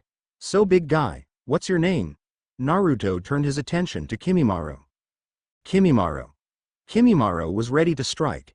This surprised the 2 Dragon Slayers, but now they found their target. So, you're Kimimaro Kagaya. We've come all this way to find you. Naruto channeled water into his fists. Oh, well, as it turns out, my client is interested in you. Naruto Uzumaki. Please, show me your strength. Kimimaro was first to move. Back with Kakashi. He's a monster. Kushimaru was battered with his weapon still in his hands. Amayuri was barely conscious as they all faced off against the so-called monster. Kushimaru was not referring Jugo, he was referring to Kakashi, who was pushing Jugo back. whilst Kakashi sustained some damage, he was a lot healthier than his opponents. D-Die. Jugo's skin from his back formed small cannons, which began to charge up and released beams at Kakashi, who dodged them. He had his right and left hands covered in lightning, shaped like blades. He cut two of Jugo's back cannons, but Jugo swiped at Kakashi. He's too far gone to feel the pain. He was an innocent kid who got turned into this monster. I don't want to kill him, but he'll continue to be a danger to everyone he encounters. Kakashi's entire body was surrounded by lightning. End. Sorry if I'm putting in too much in one chapter, but it's time to get rolling.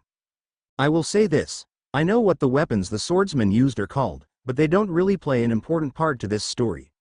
I needed some people for Kakashi to face whilst Naruto faced Kimimaro and Gajeel faced Haku. Jugo himself is not a match for him. Swift Paladin vs Skull Demon. Swift Paladin vs Skull Demon. Let's end this. Kakashi moved much faster than Jugo could react. Jugo was then electrocuted after Kakashi punched him. He then followed up with a left kick and then balanced himself with his left arm to land a right kick, adding a large jolt of lightning which sent him flying into the air. I'm going to use your technique, guy. Kakashi used lightning to propel himself and grabbed Jugo. He tiled their bodies, so both their heads were pointing towards the ground. Kakashi spun around, covering himself and Jugo with lightning. Primary Lotus. High voltage. The two hit the ground, causing a shockwave which almost blew away the former Demon Blade members. There was a crater and from the smoke emerged Kakashi. He's still not using full strength. Kushimaru looked at Amayuri, who took this chance to attack only for Kakashi to dodge their attacks. You two are beginning to annoy me. If you don't stop, then the only thing in your future is death. Kakashi gave out a strong bloodlust, even greater than Jugo's. But Jugo's bloodlust did not stop them before. Kakashi's won't stop them either. You are definitely the man who defeated us in the past and definitely Zabuza's equal in the past. However, you only fought us one by one in the past and we won't go down without a fight. Two former Demon Blades members went for the attack, which only made Kakashi sigh. I guess I have no choice. Kakashi rushed towards them, with Naruto. Whoa! Naruto just about avoided Kimimaro's bone blade. Even though Kimimaro was speeding up for each strike, Naruto kept dodging. He's much faster than I expected. Kimimaro then managed to graze Naruto's chest only to be met with Naruto's water dragon's deep fist to the face. This made Kimimaro slide back from the hit. That won't do. Kimimaro revealed that his face was covered partly by a skull. I can increase the durability of my bones and they are more durable than steel. Your attack had no effect. Oh yeah? You may want to look again. Naruto pointed to his face and Kimimaro felt something off. He then felt like he was stung and notices white pieces on the floor. What? Kimimaro touched the cheek Naruto hit earlier and felt a small stinging sensation. He cracked my armor. I better not underestimate him. Kimimaro removed his vest and bones protruded from his body. Curved bone blades from his shoulders, his forearms. Looks like you're finally going to take me seriously. About time. Naruto rushed towards Kimimaro, with the latter doing the same. Record of Ragnarok Ost rush forward. Dance of the Larch. Kimimaro had smaller curved bones protrude from his body, forcing Naruto to jump back at the last second to avoid being skewered. Naruto then punched the ground with his watery fist. Kimimaro then shot out bones from his fingertips. He's too slow to react. Kimimaro did not expect a large wall of water to block the bone bullets. He punched the ground to form a hole and sent water underground. He expected my attack. Kimimaro smirked at this and used the bone blades in his arms to go through the water wall which became weak enough to cut through it. Where did he go? Kimimaro looked around until he realized a shadow hovered above him. Have a taste of one of my new spells. Water Dragon's Bubble Launcher. Naruto's joined hands were coated in water, he separated his hands, but they were still connected by water, which had bubbles form inside the coating. The bubbles were shot out and sent towards Kimimaro. Fool! Kimimaro moved swiftly, avoiding each bubble which burst upon contact with the ground, causing cracks. He's fast. As soon as Naruto landed, Kimimaro immediately assaulted him, managing to cut Naruto enough times to leave small cuts. I can barely avoid his strikes. Naruto was hit again, This time he fell on his back.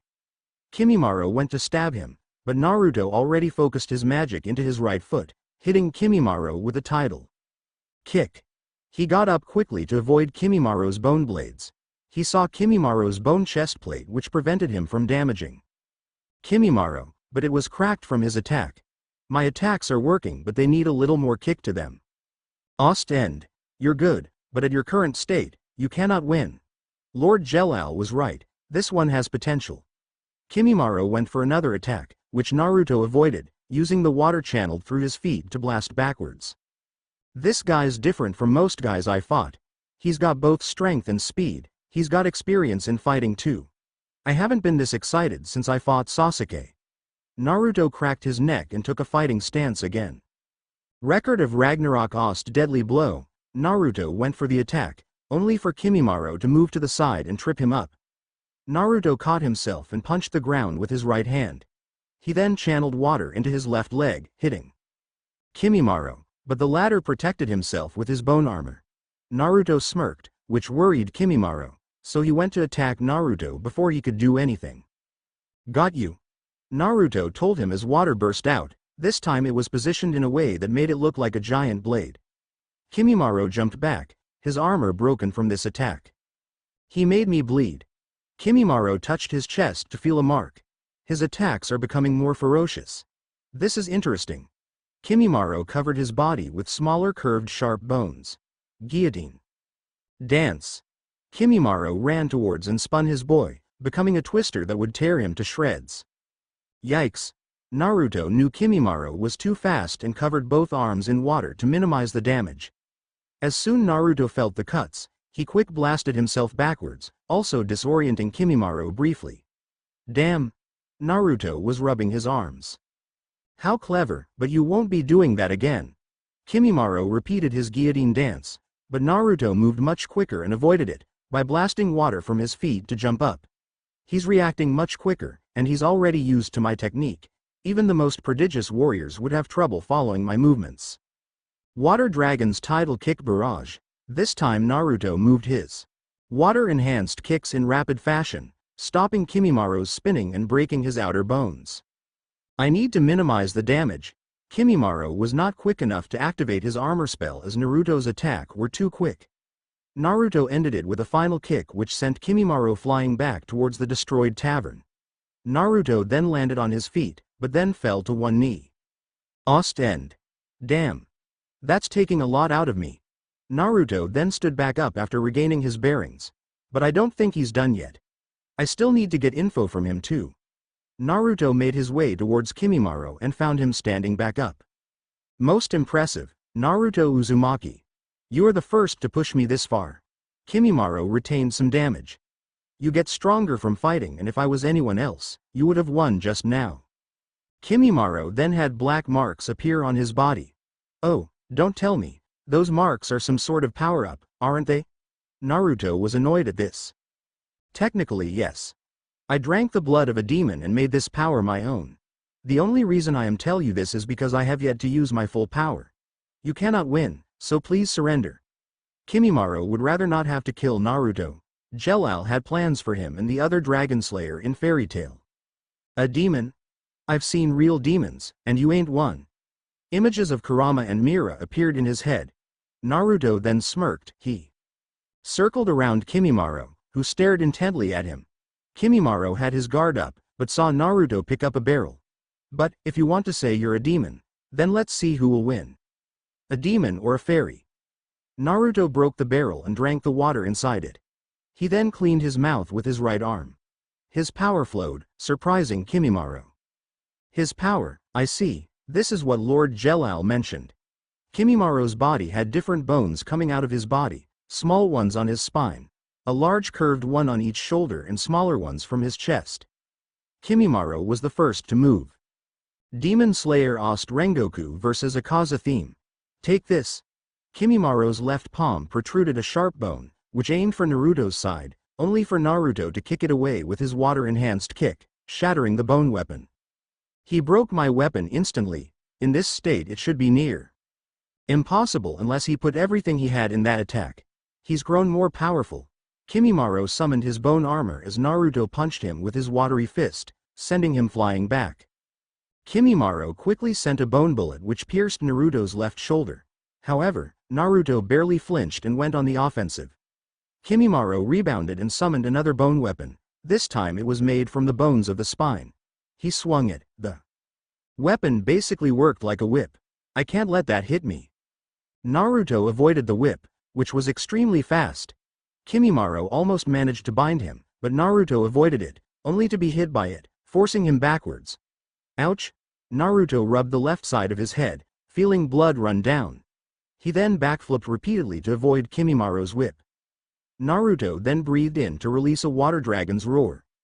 Kimimaro used his whip to try to disperse the attack, only for his whip to break upon contact. His attack tore through the cartilages. Kimimaro was too slow to react to the attack and was hit by it. He landed back on his feet though and lifted his right forearm. Bones emerged from it, but they distorted and formed into a bone drill. How many tricks does this guy have? Naruto could feel how dangerous Kimimaro truly is. Naruto saw Kimimaro rush him. He avoided Kimimaro's bone drill, however, he jumped back and after he was seemingly slashed. Ah! Naruto had a large cut on his chest now. I didn't avoid his attack completely. I could have been torn to shreds. Naruto ran towards Kimimaro, who continued to attack with his drill. Naruto then ducked and slid past Kimimaro, hitting him with a kick, making Kimimaro slide back. Ost end. You're the first to push me this far in a long time. Kimimaro stating, turning his face, surprising Naruto as the left side of Kimimaro's face became ashen gray and had yellow eyes for a moment before they returned his previous features. Okay, that was spooky. Naruto punched the ground to send out several pillars of water at him. Better make this count. Naruto's right hand began to form an orb. Your water is useless. Kimimaro tore through the pillars with his drill and saw Naruto prepared with a Rasengan. What is that? Kimimaro still went for the attack only for his drill to collide with Naruto's Rasengan. Kimimaro's drill began to crack. What? I'm being overpowered. Kimimaro's drill broke and Kimimaro was hit by Naruto's Rasengan. I will not lose. Kimimaro went all in and activated his demonic form, only to be sent back by Naruto's powerful spell. Do yourself a favor and stay down this time. Naruto stood tall and then turned around, only to hear Kimimaro's voice again. I can say the same to you. Naruto was suddenly bound by a ribcage. He turned around to see Kimimaro completely transformed into his demonic form. Unlike Sasuke's, his had a tail with bones protruding out and he has large, curved bones coming out of his back and shoulders. However, Kimimaro still retained the wounds from battle, especially from the Rasengan. Play JoJo's Bizarre Adventure Ost Awake. You are one ugly mother fu. Naruto was prevented from speaking further as Kimimaro tightened the ribcage to prevent him from speaking. Hey, I'm just speaking the truth. Your demon form isn't easy on the eyes, pal. Your smart mouth will get you killed. Naruto Uzumaki. Kimimaro's outer ribcage was connected to a spinal cord, just like his previous whip. He forced me to fully transform. His previous battles must have made him strong. Me, one of my guild's strongest wizards. Not even Asuma Sarutobi pushed me this far. Perhaps I should bring this one to Lord Jelal. He did say he had plans for him. Kimimaro noticed Naruto trying to fight back again. He's severely weakened. Now may be my chance to take him out. Kimimaro pulled Naruto towards him and knocked him out by punching his stomach. Or he would have if not for Naruto using his legs to stop his fist. Ost end. Don't count me out yet. Naruto kicked Kimimaro's arm away and then kicked his face. He kept kicking Kimimaro's face, who was rather annoyed instead of flinching from the kicks. Please stop kicking me, it's rather irritating. Kimimaro tried to have some self-control, but Naruto's incessant kicking was driving his patience. Make me. Naruto was acting like a child in Kimimaro's eyes, leading to Kimimaro sighing in annoyance. However, Naruto managed to channel water into his right leg and kicked Kimimaro's torso, briefly making Kimimaro flinch, only for Naruto to be slammed to the ground. You are beginning to annoy me, Kimimaro would rather prefer. Naruto would not struggle, so he thought of a different tactic. Come with me quietly or else your precious comrade, Titania, will suffer the consequences. Naruto's eyes widened briefly before they narrowed. Why should I believe you? You could be lying to me? Naruto questioned Kimimara's integrity and continued to glare at him. Believe me or not, Lord Jalal's subordinates have captured her and are taking her to the Tower of Heaven as we speak. When Kimimaro mentioned Jalal, Naruto's eyes widened further. Jalal, Naruto recalled a memory from a few years ago. Flashback. Ouch. Watch it. A young Naruto was being bandaged up by Lisana after receiving a beatdown from Erza. Well, you shouldn't have challenged Erza to a fight, especially when she's in a bad mood. Lisana replied with a pout. Whatever, thanks. Naruto looked away with a small blush, which made Lisana giggle. Naruto left the guild hall to find Erza too. Challenge her again. He asked around town, including her favorite bakery until he saw Gray. Hey Gray. Said boy turned around to see Naruto. Hey Naruto. Erza again? Gray saw that Naruto was bandaged up. Yep. You didn't challenge her yet, did you? Naruto asked boy who was wearing nothing but his boxers. Nope. But I guess that you're going to challenge her again, aren't you? Gray asked the blonde, not liking Naruto's smirk and pumping his arm in anticipation. Yeah. This time I won't lose, Naruto exclaimed with confidence, only for Gray to place his hand on Naruto's shoulder. Well, you'll have a better chance if you recover from your last beatdown. Plus, I'd avoid today if I were you. And not because you'll lose, this day is. Let's just say something happened on this date years ago. Gray told Naruto honestly and had a solemn look on his face before leaving. What happened to Erza? Naruto thought, his obsession with fighting Erza gone and curiosity taking over. He made his way to Riverstream and found Erza sitting on the grass. He slowly approached her and saw that she was sleeping. Well, I guess I can't fight her now. Better stay here and make sure no one does anything to her. Naruto was being thoughtful as he knows that there were some people who could attack Erza. Naruto sat beside her and yawned. Jalal, Naruto heard Erza and looked to see if she was awake now, only to see her eyes were still closed. What Naruto saw next shocked him to the core. Erza was crying in her sleep. Naruto gently wiped the tear from Erza's left eye. She's only crying from the one eye, but why? Naruto's action made Erza stir awake. She noticed Naruto's finger in front of her and turned to face him. What were you doing? She asked him dangerously, but he had a sad look, which confused her. Play fairy tale Ost Mirajane theme. You were crying and mumbling. I just wiped your tears away. Sorry if I bothered you. Naruto moved his hand back. You don't have to talk to me, but I don't think you should be alone. So, I'll keep you company for today. And what if I don't want your company? Erza questioned him, eyeing him up, making him slightly nervous, but the blonde would not budge. Then tough. I'm not leaving you alone, Naruto stubbornly stated, which made Erza's lips move upwards. Then you can sit next to me and watch the river. Erza smiled at him, making Naruto blush at her and turned his head in embarrassment. She has a nice smile. Naruto thought, seeing Erza as a person and not a challenge to overcome. Good job, Naruto. Gray watched them both with a smile and left. Erza had noticed him earlier and just retained her smile. Naruto could also smell Gray's scent and smiled too. Flashback and Ostend. I'll come with you if you promise Erza is safe. Naruto spoke seriously. I'll come with him, but then I'll escape with Erza. There's no way he's lying if he's mentioned that Jalal guy. I promise that I will not harm Titania. I won't, but I cannot guarantee that Lord Jalal will. My apologies, Swift Paladin. Kimimaro does not like lying and technically he is not. With Kakashi. Looks like I win. Kakashi covered his eye and sighed to himself. The last of his opponents were defeated. Kakashi. Yamato had arrived, wearing an attire like Kakashi's now and wearing a headband which covered the sides of his face too. Took your time there. It's already over. I'm guessing you were busy before you came here. Kakashi joked around, which annoyed Yamato. I had to write my resignation and send in a report. Those two you brought with you destroyed the tavern. Yamato never saw two young wizards be so destructive before, well, young wizards that were on the same side as him. I expected it. They were both known to be destructive in their guilds before I recruited them. Kakashi rubbed the back of his head. But, we better ties these guys up before they wake up and try to escape. With Gajeel. You're some sort of monster. Haku's mask was broken, and she was breathing heavily, possessing injuries. There were broken ice shards around her. Gee, I was just a bad match for you. Gajeel had a few injuries himself and the left side of his body was covered by frost. I must end this quickly. I have no choice but to use my demonic ice mirrors. Haku motioned her arms extremely fast, which caused the ground to release ice, forcing Gajeel to jump back, only for the ice to go behind Gajeel. They formed into large slabs which floated in the air, surrounding both Haku and Gajeel. Gajeel was then surprised to see Haku enter the mirror.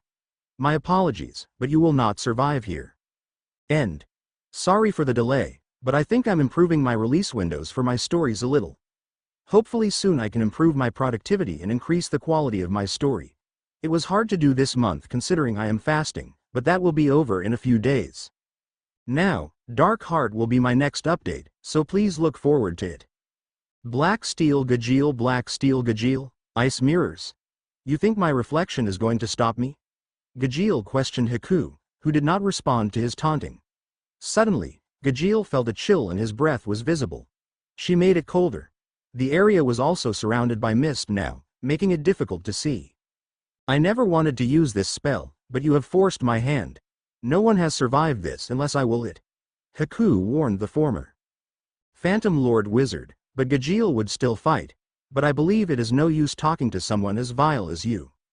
Me? Listen up, lady. I may be rough around the edges and I've done some messed up stuff, but I own up to it. You on the other hand can't say shit about me because you've done messed up stuff yourself. Lady. Gajeel was right because Haku had taken lives without remorse and is a professional assassin, regardless of whether the targets were innocent or not. You are right. I am simply a tool for Deathhead's caucus, but I still have someone precious to me. I have no idea if you have someone, but I intend to return to my precious person. Haku was mostly referring to her lover, Kimimaro, who was all she had left. Play Fairy Tale Ost released power. Tish. You need to learn to shut your mouth, lady. Gajeel was angered. Despite being a battle-hungry person at times, he was still human, and that comment got under his skin. I can't lose here. Gajeel noticed Haku move extremely fast and hit him with senbon needles, able to pierce his skin. They're coated in poison. And my body is covered in ice. She's weakening my defense. Gajeel tried pulling out the senbons first, but he was hit by another onslaught of senbon. Luckily, Gajeel turned his left arm into an iron club to block them and then removed the senbon already lodged into his body. He's resisting the poison, but even he cannot withstand much of it if the dosage is more than his body can handle. Haku came out of the mirror and moved at superhuman speed, which Gajeel noticed this time around. Iron Dragon's Club. Gajeel extended his club, missing Haku and hitting an ice mirror, shattering it. He broke the mirror. No one except for Master Zabuza and Kimimaro has ever done that. These ice mirrors can't even be melted by flames. Haku was shocked at this and retreated to another ice mirror whilst throwing more senbons at Gajeel. Damn. I can't use my iron scales because her ice spell has frozen most of my body and the poison is taking effect. Gajeel's vision was fading. Is this how I die? Because I got careless? Ost End. Guess I won't get a rematch with you, Salamander, or see you again, Pops. Gajeel had a mental image of a metallic dragon. To think, I'm being done in by frost and poisoned by these iron needles. Wait a minute. Gajeel's facial expression changed to that of anger, comical anger. Gajeel began eating the senbons, with Haku looking even more shocked than before. Play Fairy Tale Ost Kurigane. Fool. You're just poisoning yourself even further. Haku summoned more icicles to finish him, but Gajeel was recharged and grinned. Take this. Iron Dragon's Club. This time Gajeel created multiple smaller clubs which broke through the icicles and ice mirrors, hitting Haku dead on and knocking her out of bounds. I'm sorry, Kimimaro. I failed us. Haku fell unconscious almost immediately afterwards. Ost End. Take that, you ice witch. Gajeel roared loudly in triumph until he started coughing and his vision further fading. Guess this is it. Sorry, Master Makarov. You gave me a second chance and I blew it. Gajeel then began to think of how he joined Phantom Lord and other events that occurred in his life. Year X 780. You did well, Gajeel. An overweight man in his 40s spoke. He is bald and had a scar on the right side of his face, wore a gray business suit and a cigar in his mouth. I did what you asked, Mr. Grant. That guy will be eating out of a straw for at least a month. Gajeel currently worked for a crime boss named Mr. Grant. He was asked to beat up a man who was late. In repaying Mr. Grant the money he borrowed. Now, where's my money? Gajeel did not like Mr. Grant and would have liked to sock him once but kept his anger in check for now. Calm down, my boy. I have your money here. The bald man took out a small sum of cash and gave it to him. Gajeel took the money and noticed he was given less than expected. Something the matter, boy? Grant gave a disgusting grin, daring Gajeel to challenge him. This is less than last time. What gives? Gajeel glared at Mr. Grant, who took in one puff of his cigar before releasing the smoke out of his mouth. You damaged a couple of my goods last week and decided to take it out of your wages. Look, you're a good employee, but you need to rein in that aggression, kid. I mean, that's why your friend Mash was taken by the authorities, because of your recklessness. Grant hit a nerve as Gajeel had enough and summoned a club with his left hand, extending it and hitting Mr. Grant, knocking him backwards and going through the wall. Boss. Several suited bodyguards went to attack Gajeel, but he took them out easily. Why, you brat? Mr. Grant yelled out and began to change his form. His skin turned gray, his height increased to 8 feet, his suit ripped until he became a muscular creature with the exception of his round stomach. I gave you a home, treated you like a son, now, I'll spill your blue, GHHHH. Mr. Grant was shocked by lightning and was now on one knee, smoke coming from his body. Excellent attack, Sasuke, but you need to put more power into it. A voice called out and Gajeel looked behind Grant, seeing two new people, and his eyes widened as he felt the immense power from one of them. The two that stood by are none other than Jose Porla and Sasuke Uchiha. Sasuke had his left arm stretched out. I see. I'll keep that in mind. Sasuke then looked at Gajeel. Who the hell are you? Sasuke was ready to fight him, but Jose stopped him. Ah, the young Gajeel Red Fox, I presume? Jose had a smirk which did not make Gajeel feel any easier in his presence. Yeah, that's me. What do you want? Gajeel regained his bravado and was ready for a fight. Brave one, aren't you my little Iron Dragon Slayer? Jose said as if that was common knowledge, though Sasuke was surprised. Dragon Slayer? The same magic as the loser? Sasuke was now interested in seeing what Gajeel could do. How did you know that? And why are you here? Gajeel asked, holding his left arm. I was sent here on a job to exterminate the trash troubling this small town. Your old friend Mash gave us the information we needed and told me about you. Jose would have continued if not for Gajeel's now former employer coughing out and yelling at them. Don't ignore me, you bastards. Grant rushed them, but Gajeel was first to react and hit him with his iron club again. I had enough of your voice, you shitty geezer. Gajeel breathed and released his Iron Dragon's roar, defeating Mr. Grant easily. Gajeel turned his attention back to Sasuke and Jose. Such power. How would you like to join our guild? Jose offered his hand to Gajeel.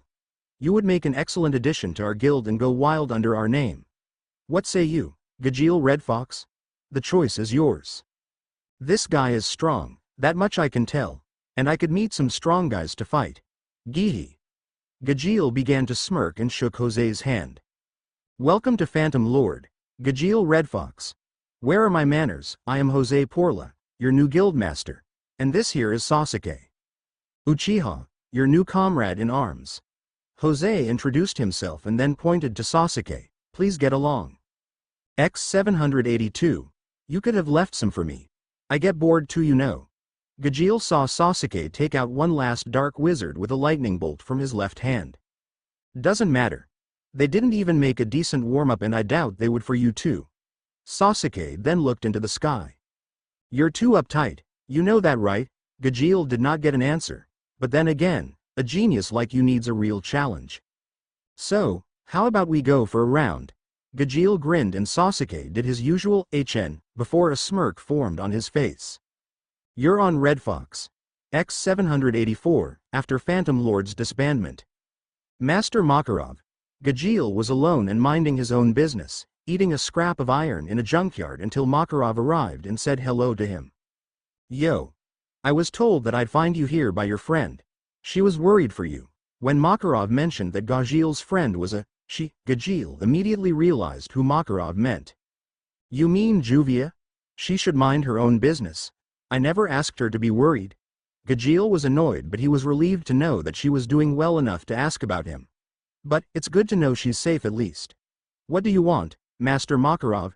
Gajil knew not to mess with Makarov, and whilst he hated Fairy Tail when he was a Phantom Lord Wizard, he respected Makarov's strength.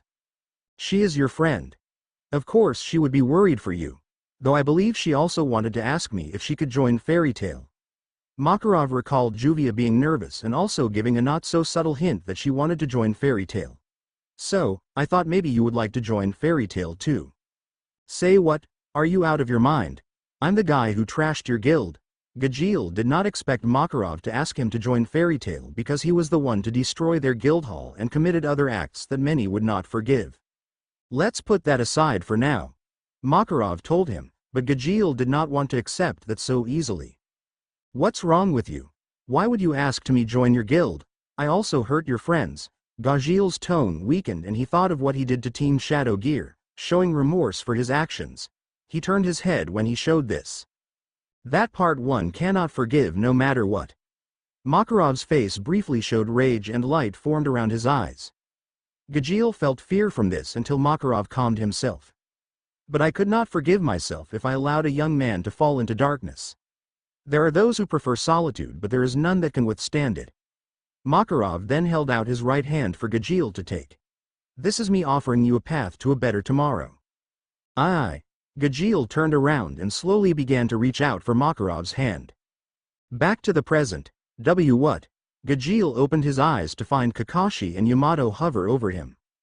Good, you're awake. Kakashi uncovered closed and he smiled beneath his mask. I brought the antidote with me for Haku's poison since my comrades have fought against her before. We made it just about in time. I see. Thanks. Gajil slowly got up as the two older wizards gave him his space. Kakashi then turned serious. That's all the good news I have for you. I'm afraid Kimimaro escaped, and Naruto is nowhere to be found. Kakashi told the form Phantom Wizard, whose eyes widened at hearing this. Wait. That Kimimaro guy mentioned on how his client was interested in Uzumaki. He probably captured him. Gajil calmed himself down. If I can get his scent, I can track him down. Suddenly, thunder sounded, and it began to rain. All three wizards had stoic looks on them. Well, that plan went to shit. Not all is lost. We still have Haku over there. Kakashi pointed to the unconscious Haku who was bound by tree branches. Then let's get out of this rain. Gajil ran towards Haku and put her over his shoulder. That's no problem at all. Yamato, would you please do the honors? Kakashi requested that Yamato provide shelter for them.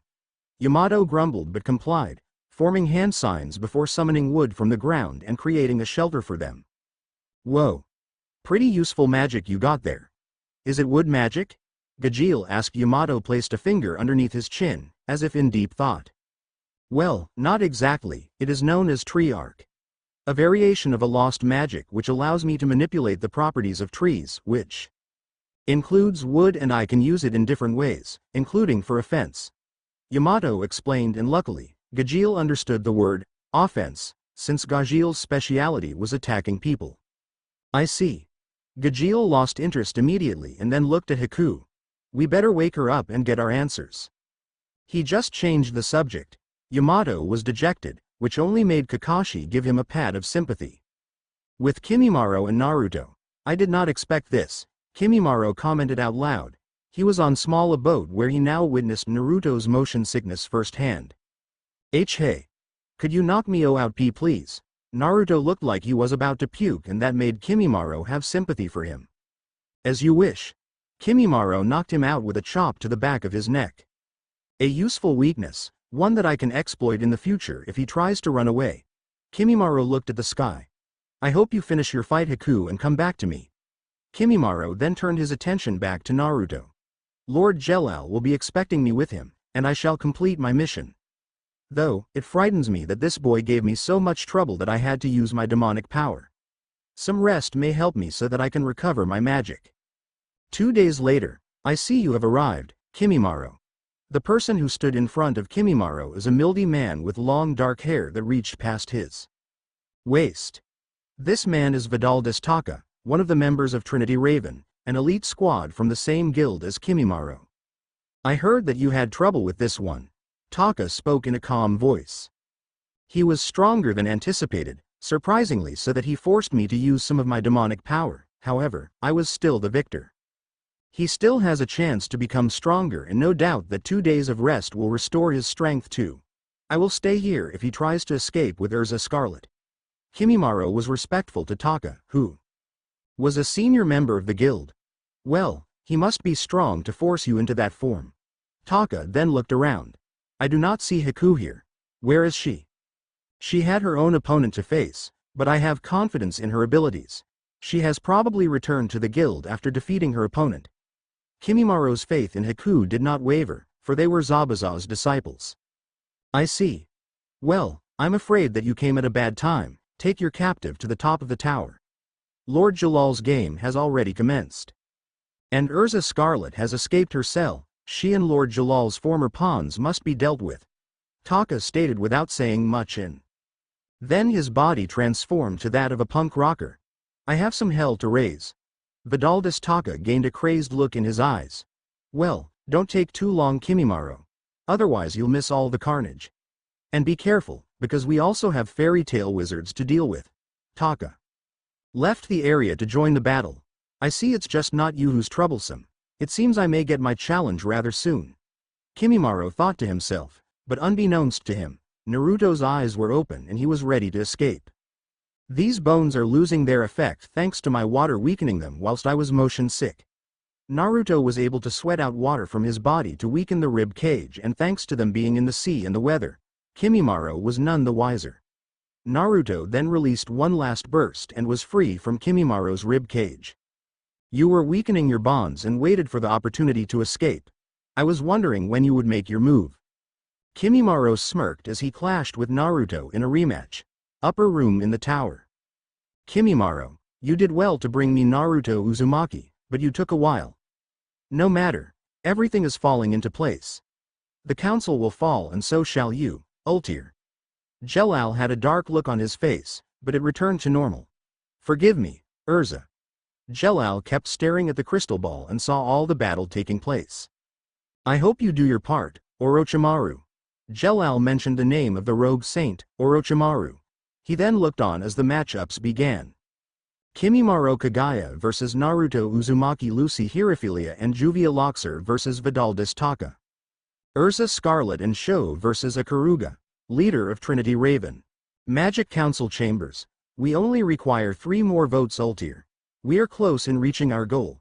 Seagrain told the female council member. Yes, all we need is the votes of 3 more old farts, and your use shall run out. Ultir smirked internally as she had her own ulterior motives. Come, our small recess is over. Jalal lead the way, but after the two left, Ujima emerged from the wall, having camouflaged himself with magic. They are acting suspicious, and Seagrain felt off, much more than usual. I hope Hiruzen is keeping his guard. If anyone in this building can stop them, it is them. Ujima hoped. End. Sorry for the long delay. I have had to find time to work on this chapter and it is getting more difficult to write by the day. Anyone, enjoy your Christmas holidays, guys, and I hope you enjoyed this chapter. The flashback character Mr. Grant had his name taken from the middle Wilson Fisk aka Kingpin from Marvel Comics and is only meant to be a minor character. The character of MASH is from the fairy tale spin-off Rhodonite, though that story is not written by the original author. Deception. He's become much stronger, as have I. Kimimaro was able to react to Naruto's attacks, but Naruto was able to match him. Last time I underestimated you, but I won't make the same mistake. Kimimaro protruded many bones from his body and kept up in the attack, forcing Naruto on the defensive. He's vicious, but I won't be defeated this time. Naruto was not the only one having a hard time. Erza vs Ikaruga. Sho, an old friend of Erza's, was on the ground witnessing Erza losing the battle between her and Ikaruga. Ikaruga had light pink hair and a kimono which was quite revealing. Erza had re-equipped to different armors already, even to what she claimed was her strongest armor, but Ikaruga destroyed that one with ease too. Vidaldis Taka versus Lucy and Juvia. Let's go Blondie.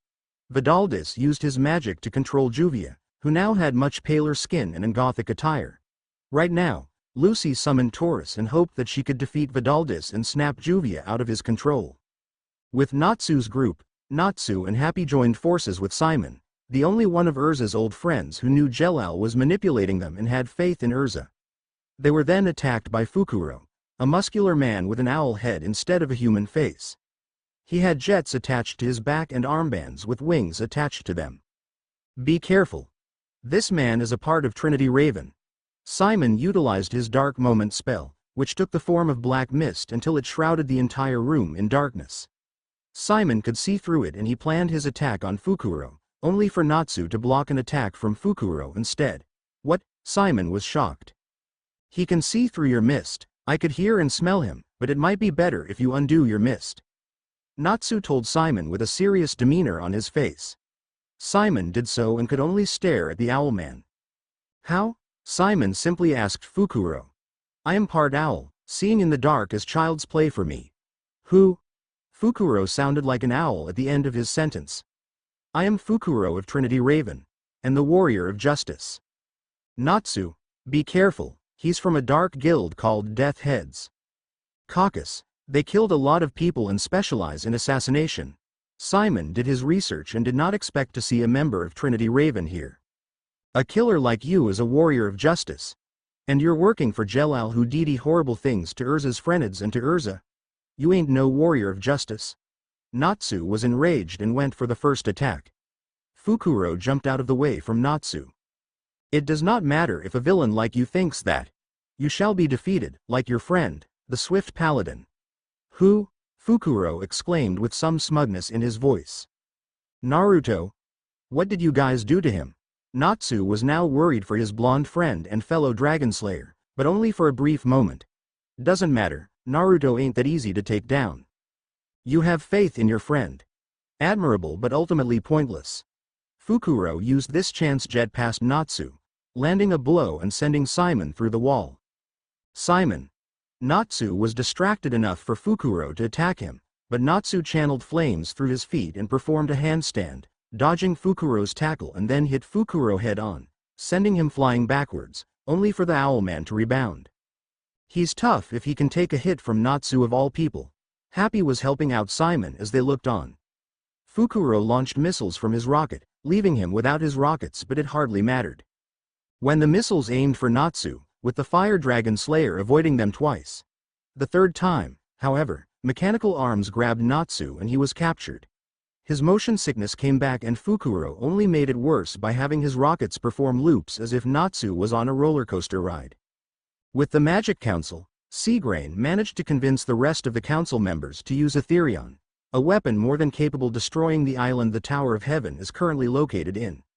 He convinced them by mentioning Zarif and him being revived by the R system. They decided almost an hour ago, when Jelal commenced his game to the current inhabitants in the Tower of Heaven.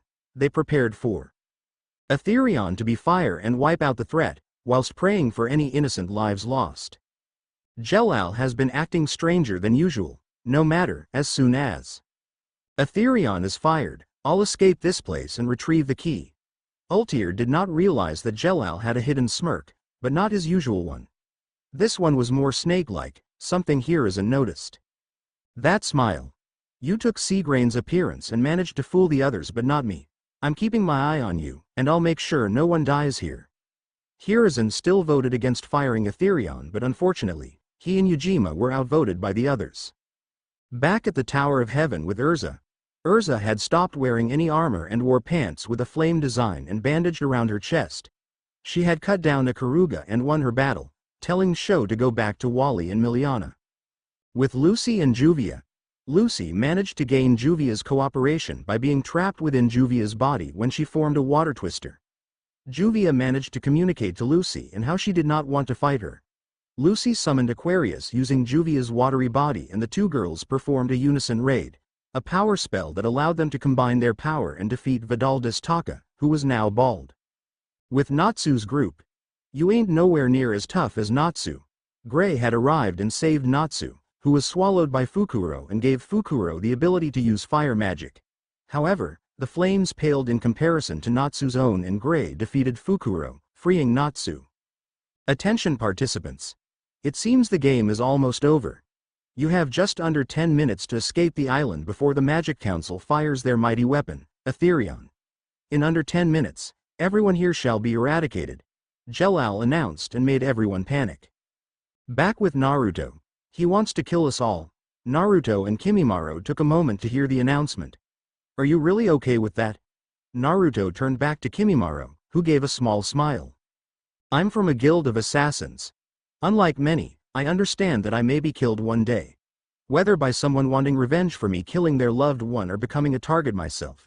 Kimimaro continued attacking. And I don't believe you. Naruto knew something was up because he remembered Kakashi telling him about Kimimaro wanting vengeance against him for Zabuza's death. But I'll beat you and get everyone out of here. Naruto rushed towards his opponent, who dodged his attack and knocked Naruto backwards with a bone club. Kimimaro's were briefly that of his demonic forms, and he smiled when Naruto came rushing back out of the wall, and he decided to charge at him in retaliation. When you spoke to me using telepathy, I did not think this was your actual plan. But it is not my place to question you, Lord Jelal.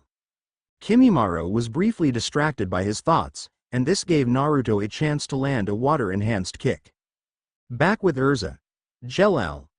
Erza kicked the doors open, had her blade ready. Jelal sat down on his throne and smirked at her. You defeated Ikaruga. As expected from someone of your caliber, and I can sense that you are more powerful than last time. Jelal stood up and his arms stretched out. Entertain me till the end. Erza. We will both die together. Erza resolved that only she and Jelal would die. Escape, my friends, this will be my atonement. No, our atonement. I'm sorry, Erza. I will not be denied. Jelal had his own hidden thoughts as he clashed with Erza, only using a small fraction of his power, unbeknownst to the red-haired woman. They fought, with Erza seemingly holding her own and even overpowering Jelal. Their clash was brief, but Erza could not strike down her old friend. She accepted that she should not have run away and would stay with Jelal to the end. Both old friends hugged each other. I am sorry, Erza. Jelal simply thought to himself as the Tower of Heaven shook and light began to surround them. The other fairy tale wizards were too late, even those who were already by the docks, to make their escape. Magic Council Chambers. Release Etherion. The council members activated the weapon, which was a satellite that charged up and released a powerful and destructive beam. However, as soon as it was unleashed, the room began to fall apart. What? Several council members were surprised and realized that Etherion was booby-trapped. Most of them were hit by the rubble and could only watch as Ultir laughed. The plan is a success. Lord Zareth shall be Ultir was prevented from speaking further as the left side of her stomach was bitten by a human-sized snake. But it was made from dark purple aura and had red eyes. Play Naruto Ost Orochimaru. Fight. I'm so sorry, but there's been a change of plans. Jelal spoke and had his right arm stretched out, which is where the aura snake came from. The left side of his face began to crack.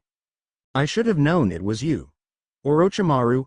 Hiruzen glared at Orochimaru, who released Ultir, and the young woman fell to her knees, 2 large teeth marks on her stomach, bleeding. Oh, Orochimaru. Why is he here? Ultir felt fear once more in her life. This wound isn't enough to kill me, but I also feel weak. He poisoned me.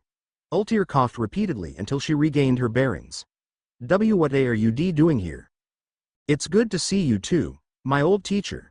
Ultir, for someone who specializes in deception, you failed to realize that you were the one being deceived. Orochimaru first greeted Hiruzen and then insulted Ultir. Jelal is no longer under your control, and he knows about your affiliation with Grimoire Heart. This shocked the council members, but they had to worry about escaping for now. Everyone, get yourselves to safety. I shall handle Orochimaru. Hiruzen told them all as he rushed towards Orochimaru with speed much greater than an old man is supposed to have. He sent a left hook with fire channeled through it, with Orochimaru matching it with his own left fist, channeled with the same aura as the snake. End. The spells collided and caused a shockwave, sending Ultir skidding from the blast. She managed to land on one knee and breathed heavily. As I expected. I cannot fight these two, especially in my current condition. Ultir pulled out her crystal ball and called for help. At this point, the other council members escaped with some aid from the guards. Back with Erza and Jelal. What? Erza looked around to see that the Tower of Heaven was in fact a giant lacrima which absorbed the power of Etherion. I'm sorry for the deception, Erza. Jelal released his hug and stood up. This confused Erza, who then stood up and demanded answers. What is going on, Jelal? What is your true goal? Erza summoned her katana and pointed it towards Jelal. Does it matter? Does it bring back all the years I made our friends work on this tower? Does it even make up for all the pain I caused to them and every other innocent person? Jelal had a dark look on his face. I would have continued if not for you, Orochimaru. Flashback to X783. This is annoying. It seems that we require a sacrifice with a large amount of magic power on top of 2.7 billion eddies. At least someone with the magic power level of a wizard saint. Looks like we need to find some candidates. Jelal ranted to Ultir, who was reading a book. I see. The tower is not complete though, it will take some time before it is finished, so we have a bit of time before we find someone. Ultir replied calmly. The spell is still in effect, which is good because I don't need him to regain his sense of self just yet. You're right. Guess I'm overthinking it. Jelal placed a hand over his hair and then sighed to himself. Well, I have a mission from the old farts. Something that only a wizard saint such as myself can do. Is this to hunt down those cultists? What was the cult called again? Oh yes, the Jashin cult. Ultir finally recalled their name. Be careful now, they are said to be people who crave blood. In fact, according to the reports, their religion demands that they kill regularly. Yes, that is right and I am well aware of that.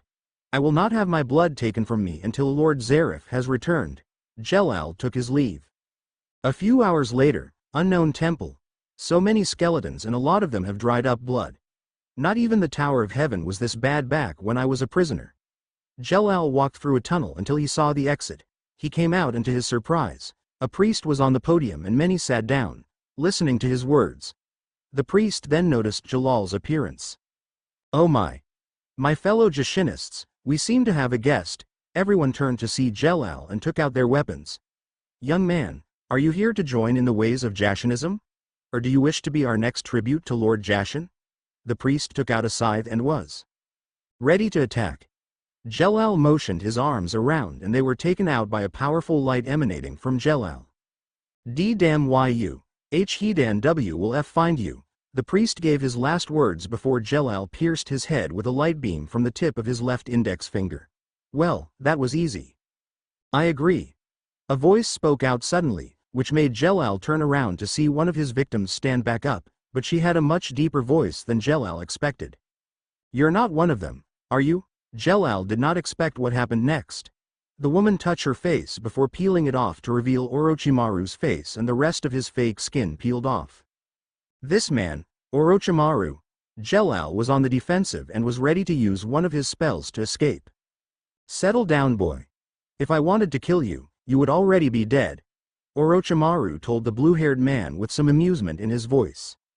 Then what are you doing here? Jelal was still wary of Orochimaru and kept his guard up. Well, this little cult was said to someone who could not be killed and they performed so-called blood rituals. Unfortunately, the person I was looking for was not here. They did have some interesting ceremonies though. Orochimaru was jesting but he was also disappointed in not finding the person he was looking for. But now I've run into you. A talented wizard and one of the wizard saints. Orochimaru's grin did not make Jelal feel any easier. Well, my mission was to wipe out these cultists and from what I can see, they were just bloodthirsty maniacs. Jelal replied and stared down with Orochimaru. I see. Well, seeing as you have time, I would like to talk. Something feels off about him. Orochimaru's eyes were staring into Jalal's own. He noticed that Jalal's eyes briefly glowed with a symbol. He's possessed. I wonder who would do such a thing? My apologies but I'm afraid I have some errands to run. Jelal bowed and excused himself. He was very uncomfortable in front of the former wizard saint. I see. But I thought you would want to know about who is controlling you. Orochimaru struck a chord, and Jelal turned back around. Controlling me? I think you must be mistaken. Jelal did not realize he was being controlled and was confused, allowing Orochimaru the opportunity to bind him with his aura snakes. This magic is venom. Radiance. You did your research. I'm honored. Orochimaru chuckled and walked towards Jelal, who was struggling to get free. When Orochimaru reached him, Jelal released a shockwave from his body, destroying the snakes. He's strong and a lot more skilled than I thought. Orochimaru moved quickly and his magic-enhanced left hand hit Jelal with an open palm, making him scream briefly. Release. Orochimaru thought to himself. What followed was all of Jalal's memories replaying in his mind. From his time as a slave at the Tower of Heaven, to meeting Zeref's will and being enlightened by him. The symbol appeared in Jalal's eyes again, but this time it cracked. When Orochimaru was satisfied, he let go of Jelal and watched as the young man was on his knees, breathing heavily. What have I done? Jelal was holding his head with both hands and was horrified at his actions. Looks like you did something you weren't proud of, but I helped you regain control of your actions, but I did not completely undo the spell. The last sentence made Jelal look up, even though he was still greatly troubled, he had to know what Orochimaru meant. What do you mean by, not completely? Jelal began to rein in on his emotions. Well, I could have undone the entire spell, but I simply removed the brainwashing. The spell itself also had other effects, increasing all of your darkest and negative thoughts. If I undid the spell completely, the caster may become aware of it. And this way, we can track the caster. Orochimaru confused Jelal even further. What do you mean by, we? What is in it for you? Jelal was apprehensive about Orochimaru and his intentions. Let's just say I find your predicament interesting. Plus, you are now in my debt for freeing you. Orochimaru smirked as Jelal understood what happens when you are in debt with a man like Orochimaru. Fine. But I have a feeling I know who did this to me. Jalal's mind went to that of Ultir, because she was the one who came to him and agreed to his plans, or rather the brainwashed version of him. End flashback. And my suspicions were right. With Orochimaru and his connections, I found out about Ultir's affiliation with Grimoire Heart. I had to keep her possession spell on me and I can feel my hatred taking over.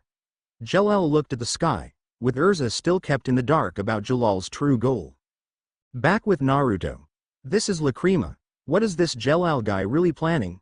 Naruto avoided Kimimara's bone bullets and looked at his deadly opponent. You are strong.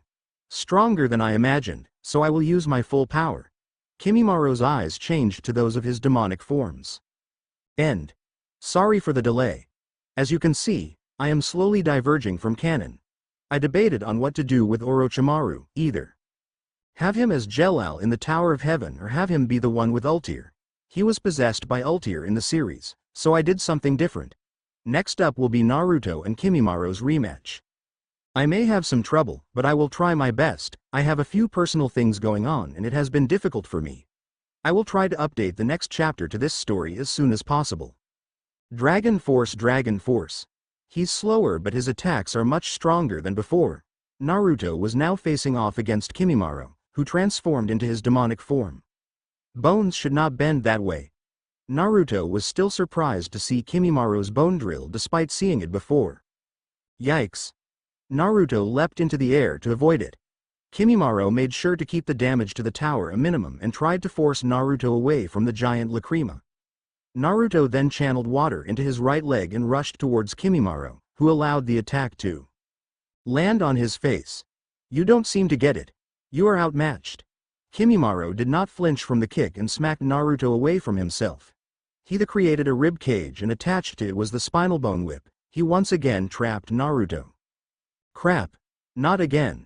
Naruto quickly channeled water into his feet to blast off, only for Kimimaro's hold to stay, with the demonic man swinging his spine, and Naruto was forced to hit a large block of Lacrima, breaking it to smaller pieces. Oh, sorry. I'll be much careful next time. Lord Jelal still has use for the tower. Kimimaro looked at the fallen Naruto. This tower has intaken the power of Aetherion, and I originally thought it was going to consume you to revive Zeref, the most evil wizard to have existed, but Lord Jelal told me his real plan. This Lacrima consume me? Wait, if it's powered up, Naruto looked at a piece of Lacrima that was about the size of his hand. I've had crazier ideas. I better not puke. Naruto sat up in it. Looked like Kimimaro was about to wing again. Crap baskets. Naruto comically tried reaching for the lacrima piece with his left foot. He managed to touch it but felt himself being lifted up. Damn. With quickly thinking, Naruto channeled a small amount of water to his left foot and blasted it into the air. Naruto was lifted from the ground and being tossed around. I need to time this right. Naruto took multiple slams to the ground until he was raised to the air one last time. You are resilient, but it is over now. Kimimaro then noticed a brief shine. What is that? Kimimaro finally noticed the lacrima piece. What is that fool trying to do? He noticed Naruto using another blast of water from his feet and he used his teeth to grab the lacrima piece. Don't tell me he's going to. Kimimaro could not complete his thought as Naruto bit the lacrima and began chewing it. He's eating the lacrima. It stings. Naruto started coughing and his body was spasming until he began to focus. I see, can't give up. Naruto began to adjust to the power. Something Kimimaro began to notice this, and he slammed Naruto back to the ground, causing a smokescreen from the crash. I must finish it quickly. Kimimaro created a bone drill again and aimed to maim Naruto before he could power up. However, a shockwave dispersed the smokescreen and Naruto stood up. Unlike last time, he broke the rib cage, shocking Kimimaro. He didn't weaken the rib cage, that means Kimimaro wasted no time and went to pierce Naruto. Should have ended it earlier instead of playing around, Naruto said in a much raspier voice than usual and used a water-enhanced right hand to stop the drill. Play One Piece Ost the very strongest. He stopped my attack with just his hand. Kimimaro tried spinning his drill, but Naruto tightened his grip, causing cracks. He's changed. Kimimaro took in the changes to Naruto's appearance. Naruto's hair was much spikier, his forearms had blue scale-like patterns, as well as around the eyes, and his eyes turned yellow with slits for pupils. His teeth were much sharper too. What's wrong, demon? Dragon got your tongue? Naruto sounded vicious to Kimimaro. It's not just his appearance but also his personality too. Kimimaro destroyed his own drill and jumped back, shocked at what he could see. Mentally he could see the image of a dragon. A D-dragon. Kimimaro felt some fear for the first time in a long time. No, I will not fear him. Kimimaro released a shockwave from his body, indicating his fury and his strength increase. I warn you now, I am coming with the intent to kill you and my bones will not break as easily. Oh yeah? Then bring it. Naruto began his attack, with a right hook hitting Kimimaro dead on.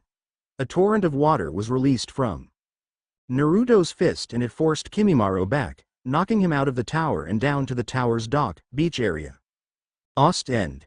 His power has increased significantly, even more than when he consumes water. I was told by Lord Jelal about this ability. It was called Dragon Force if I recall. And at any rate, it has definitely made him much stronger. I can't play around with him. Kimimaro, despite his fear and then anger earlier, he now felt excitement. Here he comes. Naruto arrived and rushed towards Kimimaro. Play record of Ragnarok Ost deadly blow. Show me your power, swift paladin. Kimimaro's body released more curved bones, but this time they weren't just protruding from his body or being held by him and instead floated around him, rapidly spinning as if they were buzzsaws. Oh, didn't know you could do that. Naruto was a little surprised, but he carried on heading towards Kimimaro. Naruto, as soon as he got close to hit Kimimaro again, had to dodge the bone buzzsaw, which grazed his left cheek. Those things are fast. Naruto avoided the bone drill Kimimaro summoned. You cannot block, and I won't give you a chance to attack. My spinning death blades are extremely fast and durable. All you can do is avoid. Kimimaro originally could not control any bone that left his body, but his demonic form gave him this ability, or rather helped him unlock it. You think spinning blades can stop me? Naruto surprised Kimimaro by channeling water into his feet and blasted towards him, bypassing Kimimaro's spinning death blades and landing a kick against Kimimaro. However, he was cut from behind by one of the spinning blades, but he managed to move out of the way before it cut him in half. Damn, you ruined my favorite orange shirt. Naruto ripped it off himself and then felt the large cut it made. He's slightly slower than his human form, but that's why he summoned those spinning bones. They make up for his speed. If I get rid of them first and then I can target him before he can summon more. He's plotting something. No matter, he is no longer needed alive. As long as Titania is still here. Kimimaro recalled the brief conversation he had with Jelal, who used his telepathy. Lord Jelal. You changed your original plan. I thought the plan was to find a wizard with great magical power and perform the ritual to revive Lord Zareth. Kimimaro asked his employer. Well, the tower requires 2.7 billion edias, which will be provided when the council unleashes Aetherion at us. Then we require someone who has high magical power. Jelal replied to the bone magic user. Do we still require the swift paladin? Kimimaro asked Jelal. As a backup in case Erza is unavailable. Jelal told him, expecting Kimimaro to comply. You know, those things are beginning to annoy me. Naruto turned his back to Kimimaro and his palms were channeled with water.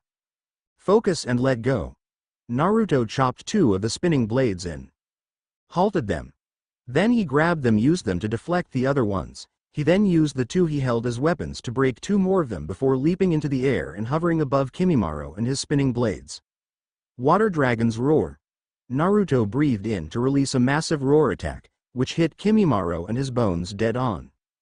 End. As Kimimaro's bones were destroyed, including the bone armor he created to protect himself from Naruto's attack, and the patch of land he was standing on was also obliterated by Naruto's roar attack. We see Kimimaro just falling into the sea, barely conscious. It seems I was the weaker one this time. As an assassin, I knew that I would be killed sooner or later. Kimimaro had no regrets except one. Haku, no. Kimimaro could mentally see an image of Haku and he decided for one last push. His body released a shockwave and he went back up to the surface, summoning a giant demonic-looking skeleton. It had 6 arms with sharp bone blades connected to the elbows. Haku, I will win for you. That skeleton looks like it's barely holding together. Naruto was right. As the giant skeleton's bones were shaking slightly, some joints were starting to appear loose. Naruto dodged its arms, however. Kimimaro also began sending finger bullets at him, attacking the joints. Should dismantle this thing and leave him open for an attack.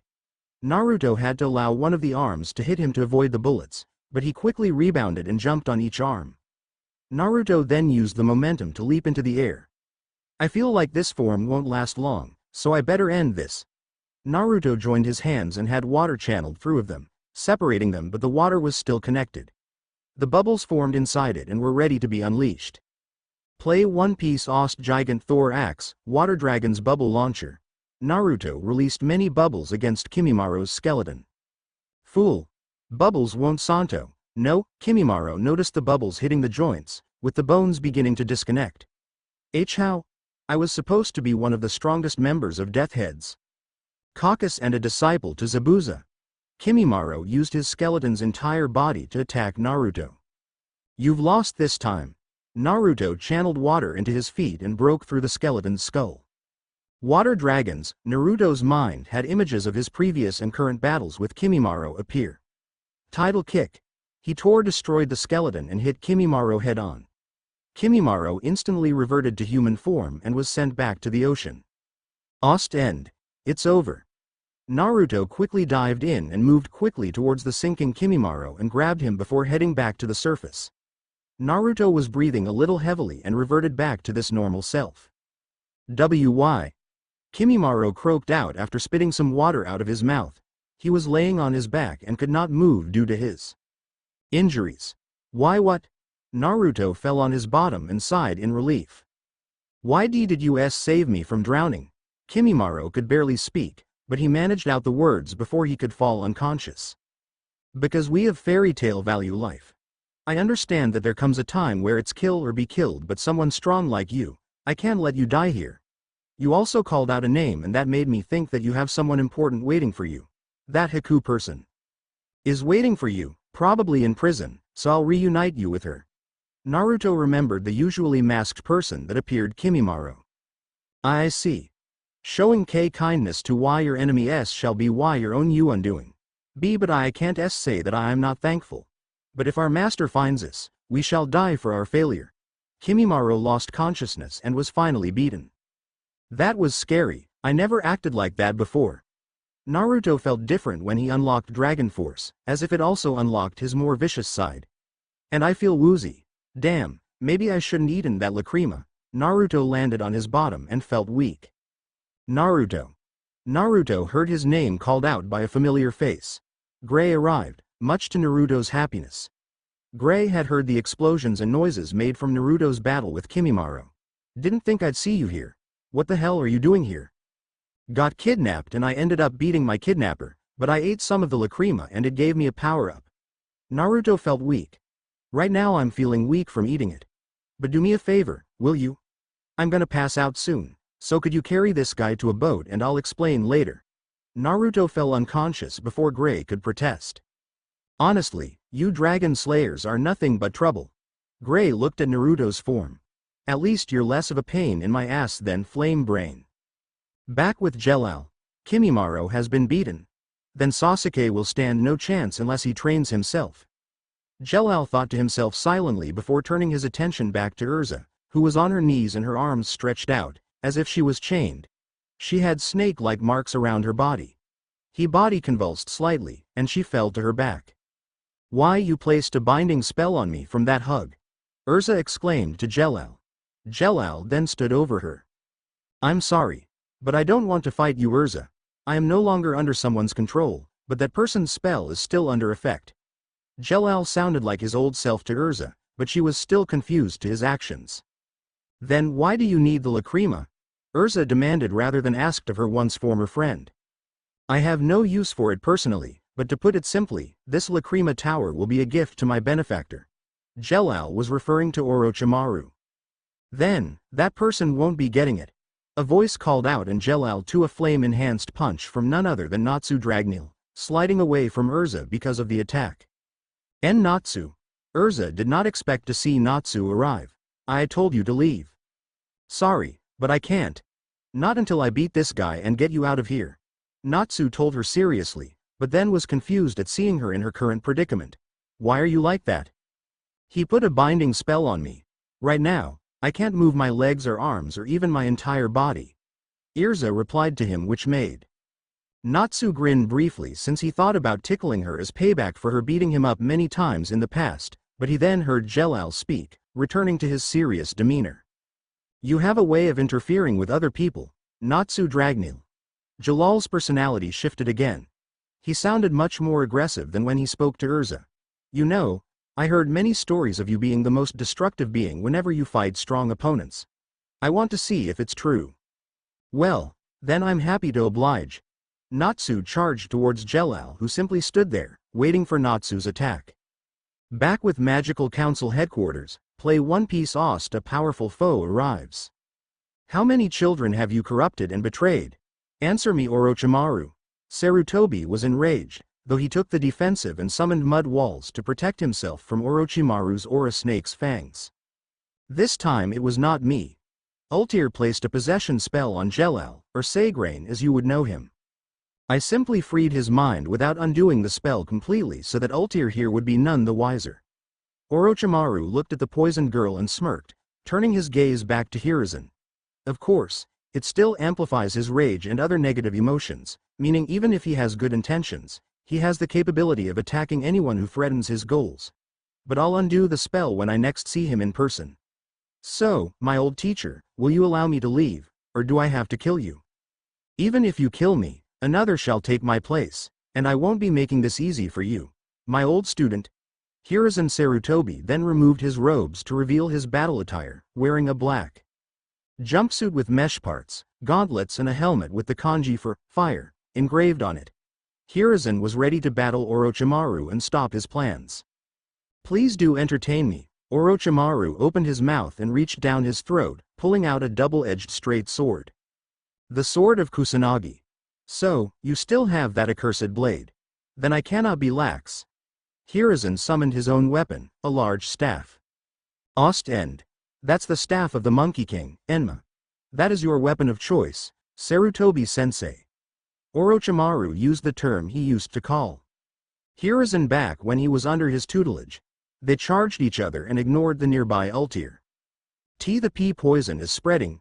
Ultir could barely breathe, but she then heard footsteps and saw the feet of the mysterious person who appeared and looked up to see Sasuke. Orochimaru and Hiruzen noticed his presence immediately. He's Kakashi's former apprentice and Itachi's younger brother. Sasuke. Hiruzen stared at the boy who picked up Ultir by her hair. He then transformed into his demonic form, summoning his wings. This form, he drank the blood of the demon. That means Jelal gave him this blood. I see he had an affinity for the demon's blood. Orochimaru smirked and then continued attacking Hiruzen, who managed to defend himself with his staff. Sasuke used this chance to fly off with Ultir. Back with Natsu, Jelal had succumbed his rage and sent a blast meant to kill Natsu and Erza. But Simon defended them, making the behemoth of a man fall. Erza was freed by the binding spell thanks to Natsu using his flames to burn it off. Erza held Simon, who only thought of Erza before he died, causing the normally strong woman to cry out for now deceased friend.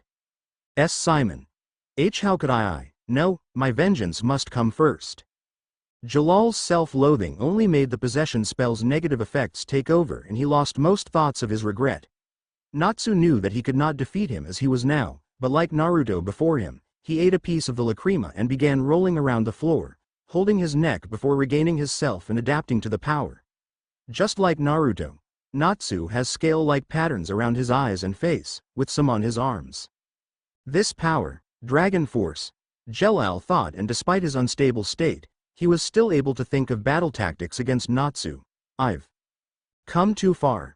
End. Next chapter or two should end this arc, and do not worry, I am still trying to deviate from canon, but I feel Natsu's first usage of Dragon Force is necessary, and I did not know how to write it in my original way just yet. I kind of took the cheap route and made the possession spell just affect his darker thoughts instead of full-on brainwashing. Of course, it will be undone, but now the damage is already done. Plus, Simon was basically the only real death in Fairy Tail, unlike most of the fake outs. Final bout, play Fairy Tail Ost Salamander. He's much stronger than before. Jelal used Meteor, a spell which surrounded his body in light and allowed him to move extremely, barely avoiding a flame-enhanced kick, which tore through a large chunk of the Lacrima Tower. You brat! Jelal motioned his arms to release several light beams at Natsu.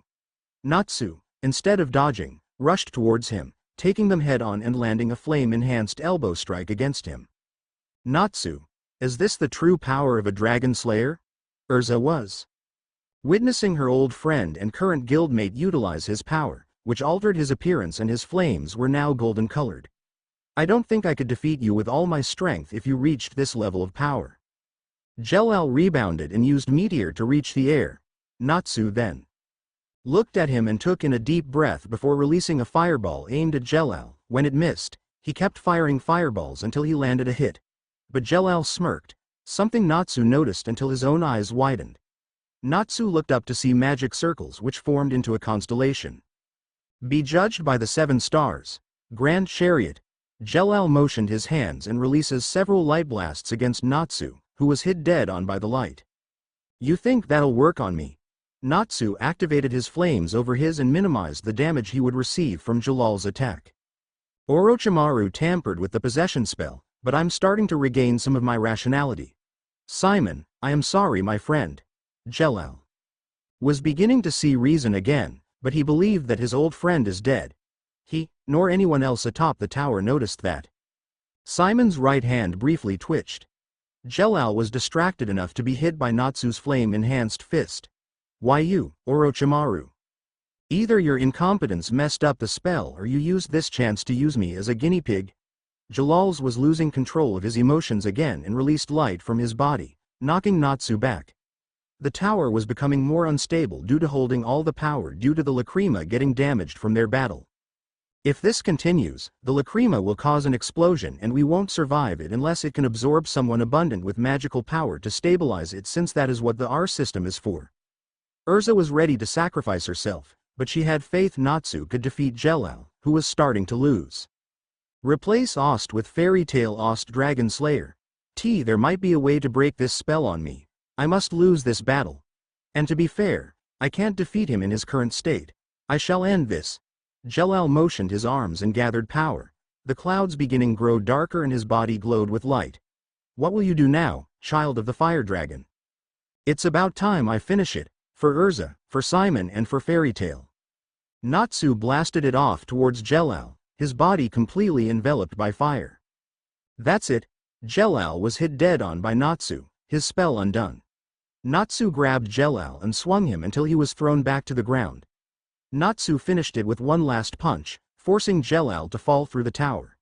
Jelal had a dark glow before it was shattered. Ost End.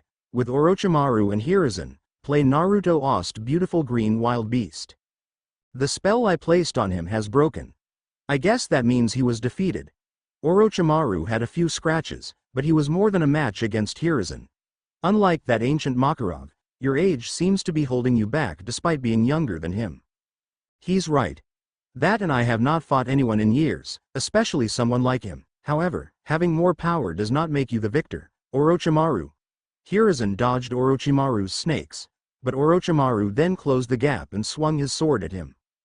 Hiruzen blocked it with his staff, which had fire channeled through it due to Orochimaru covering his own sword with poisonous aura. Orochimaru smirked and released a poisonous gas from his body, but Hiruzen released a burst of air from his body to jump out of the way. Ah yes, Sarutobi-sensei can use more than one type of elemental magic. He can use them effectively and honed his skills. It's almost a pity that I must kill you here. Orochimaru tried to rush towards Hiruzen only to be hit by a torrent of water which emerged from the ground. He must have placed a magic circle on the ground and set a trap for me during our little clash, as expected from my former teacher. And despite lacking magical power in comparison to myself, his control is even better than mine. It seems that I haven't surpassed you in one aspect at least. Orochimaru stopped smiling.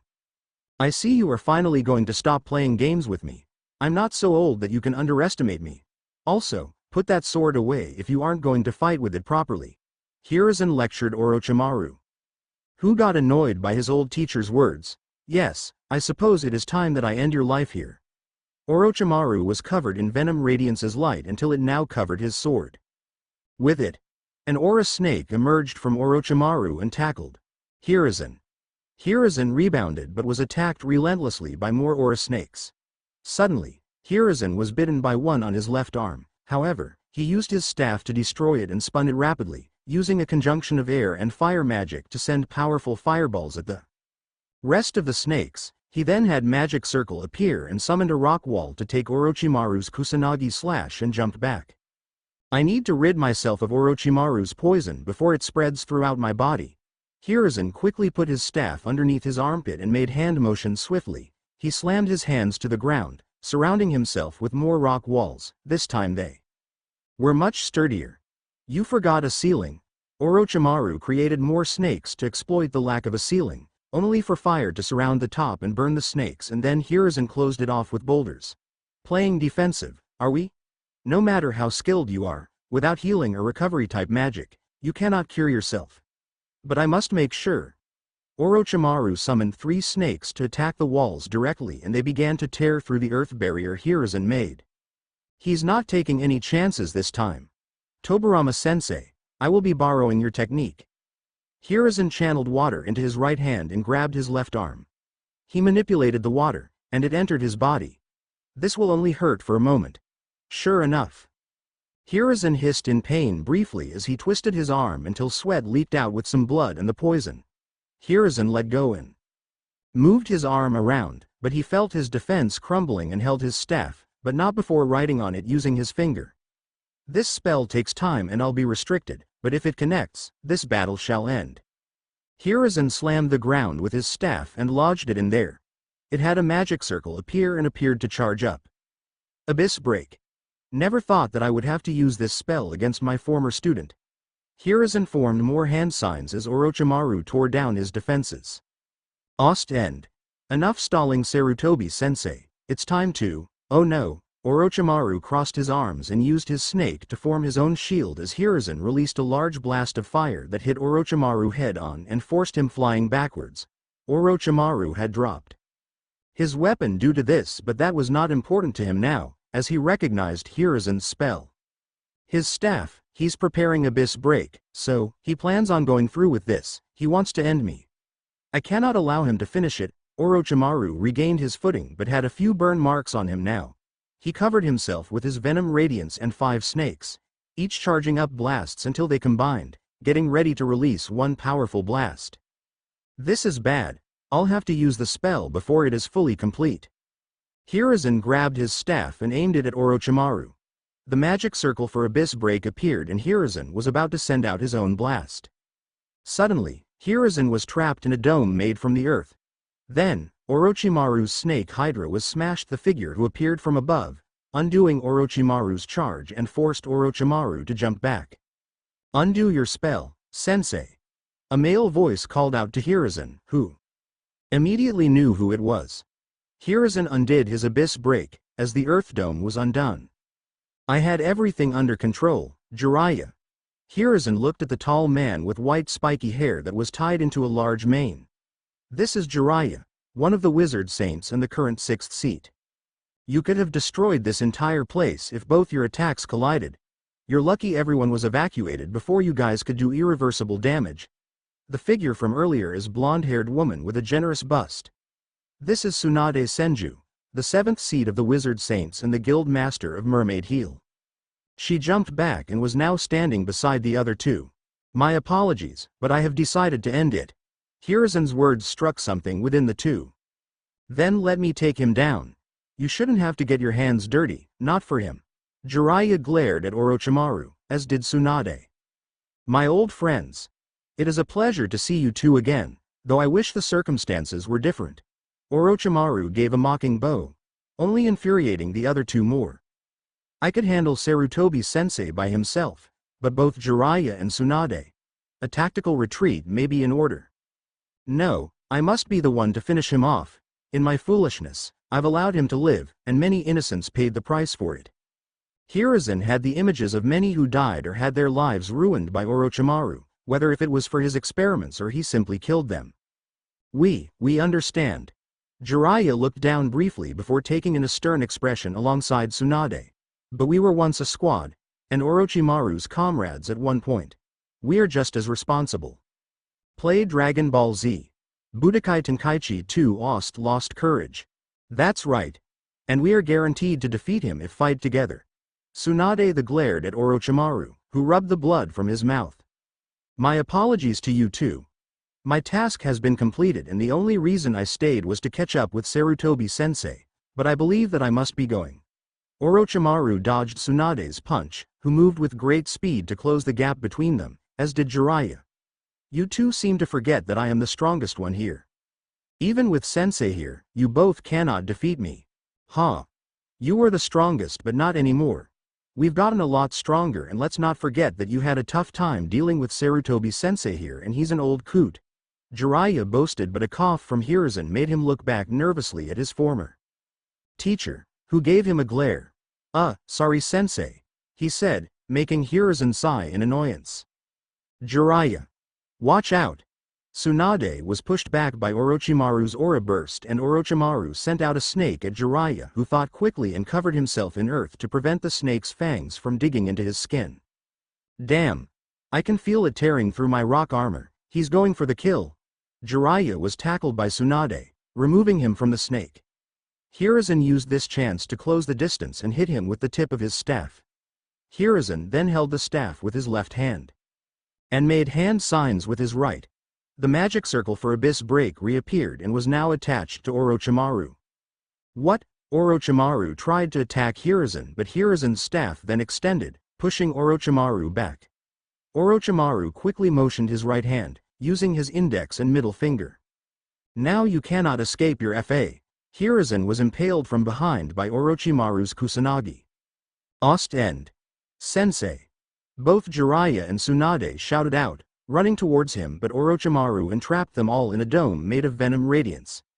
This time, several snakes targeted the three, but Hiruzen activated Abyss Break prematurely, releasing a blast which shot Orochimaru back, sending him miles away from their location and undoing his attack spell. However, the other three were blasted back, though they gained little damage. My aching head. Jiraiya and Tsunade were disorientated but they managed to regain their bearings. Tsunade. Are you hurt? Jiraiya asked his former teammate, who dusted herself off. A few bruises, but nothing major. Where's Sarutobi-sensei? She asked worriedly and both looked around and found their former teacher, laying on his left side, A large pool of blood came out him. Dragon Ball Z Kai Ost trapped between past and present. Sensei. They were immediately by his side. He simply laid motionless, but he had a peaceful smile on his face. Tsunade. He needs medical attention. Jiraiya wanted to help, but unlike Tsunade, he wasn't a medic nor Ishgar's greatest healer. The sword pierced his heart. He has no pulse. I'm sorry, but he's gone. Tsunade stated with sadness and let a few tears fall. No, Jiraiya had flashbacks of the past about the different times Hiruzen was there for him and how he supported him in his youth and even now. Orochimaru.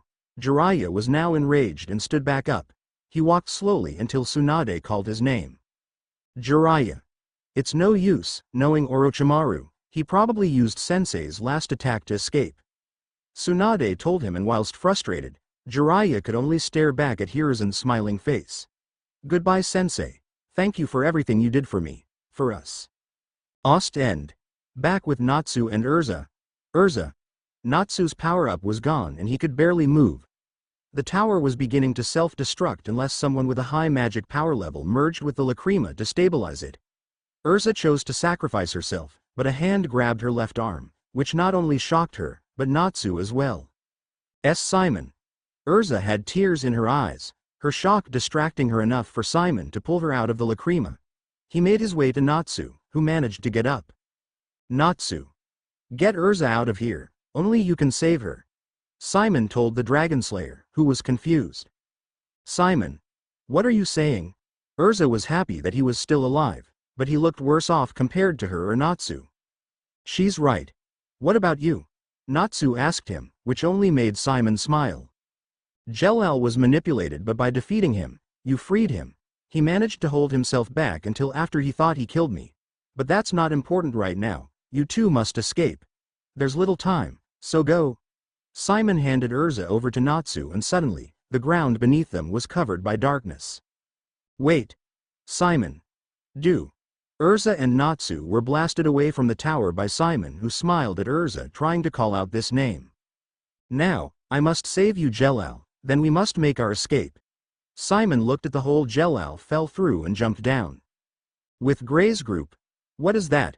Lucy exclaimed, with the group, minus the motion-sick Naruto, looking at the sky. Gray noticed it first, but the flying object was in fact their friends, Erza and Natsu, who crashed into the sea. That was Erza and Natsu. Gray jumped in, followed by Lucy. The rest were then shaken as the tower finally self-destructed and caused a massive shockwave.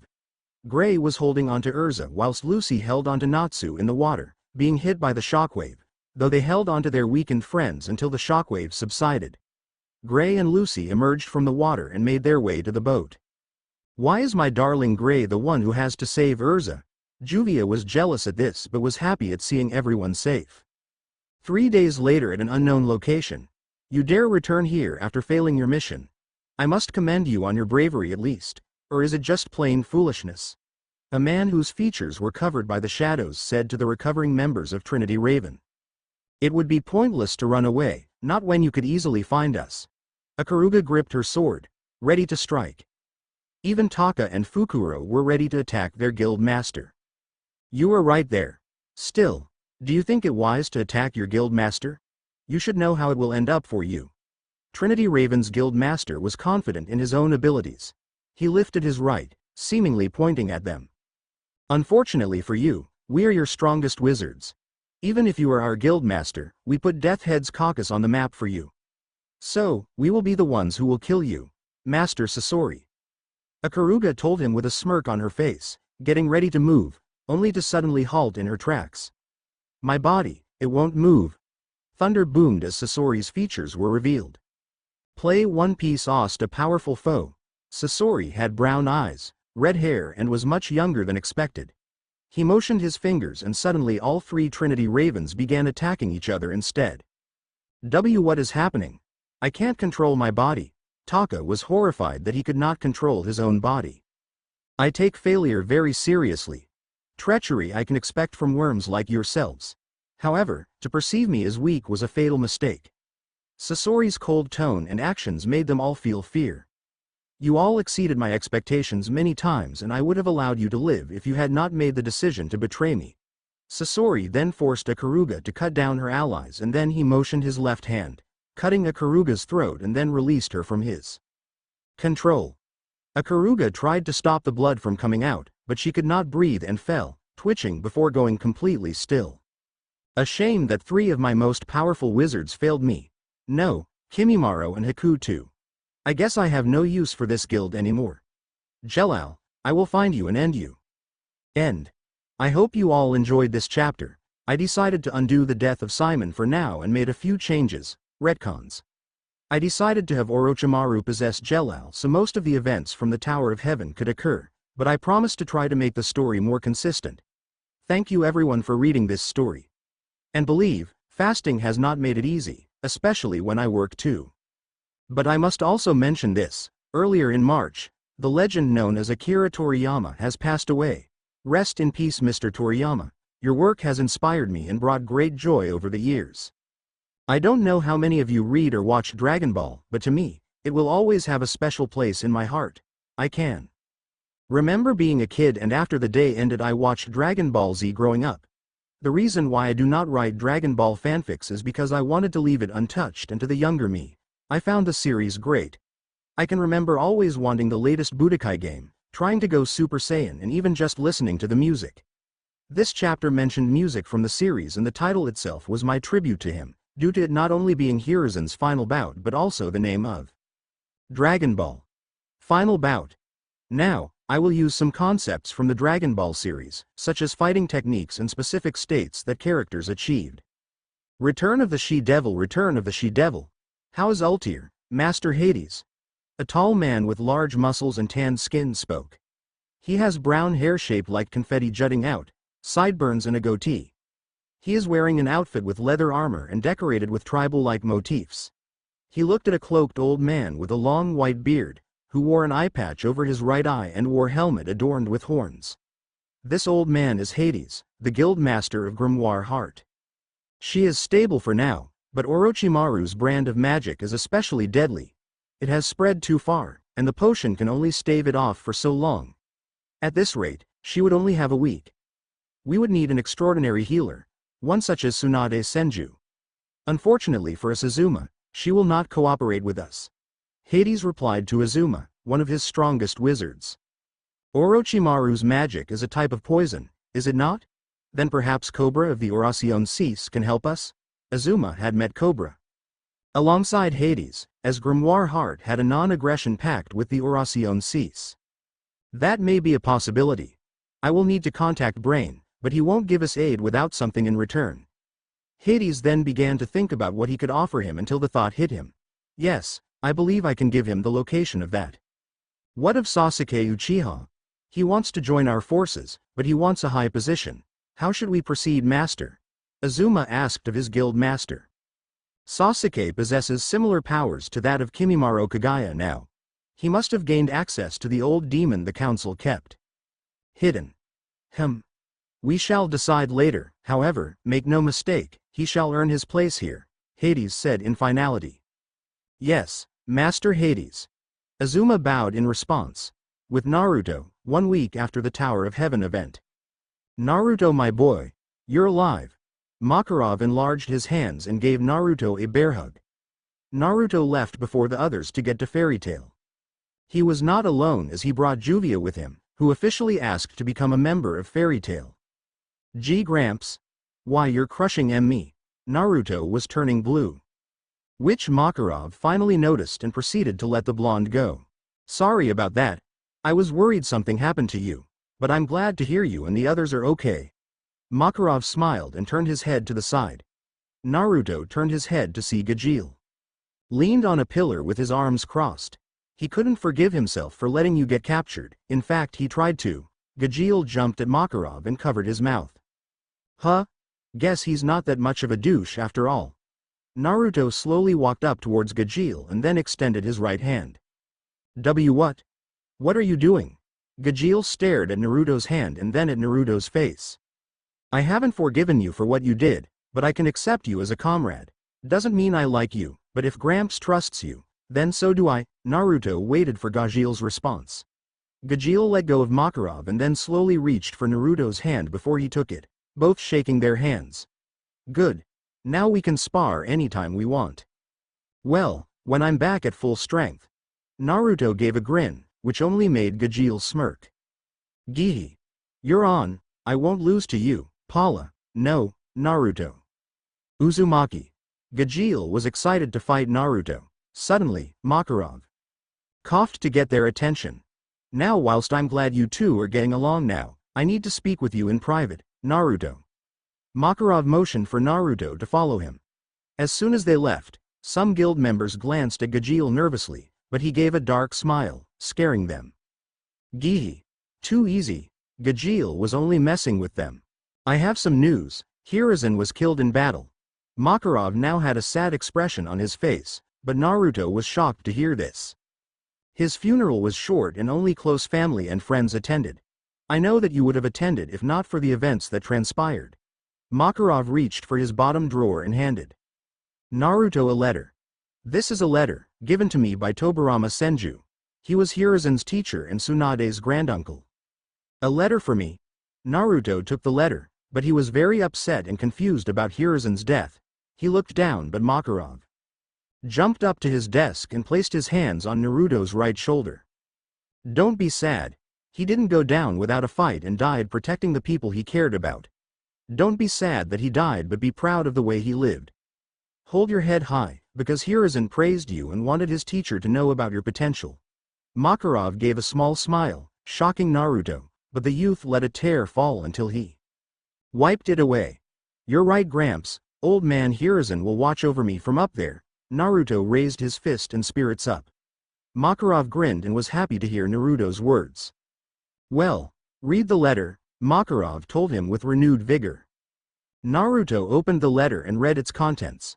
Makarov was a little nervous, because he had met Tobirama in the past and knew how strict he was. Well, what's written inside it?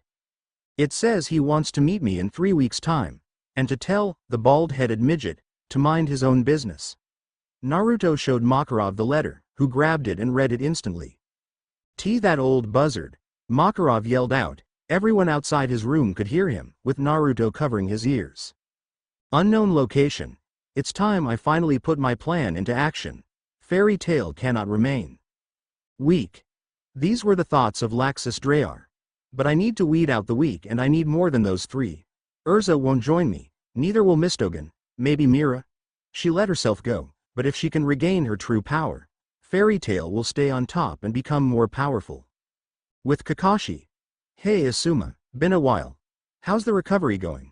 Kakashi spoke to Asuma. Kakashi had managed to get the location of Asuma thanks to Haku revealing his location after Kimimaro was brought to them by Naruto. Naruto and Gajeel were both given a communication lacrima each by Kakashi when they originally set off on their mission. Naruto forgot he had one until after the Tower of Heaven self-destructed, where it fell out whilst he was in his motion-sick state. Well, I'm still a little sore from the injuries Kimimaro gave me, but I can't complain. It looks like Jell-El ordered him not to kill me, despite Kimimaro wanting to.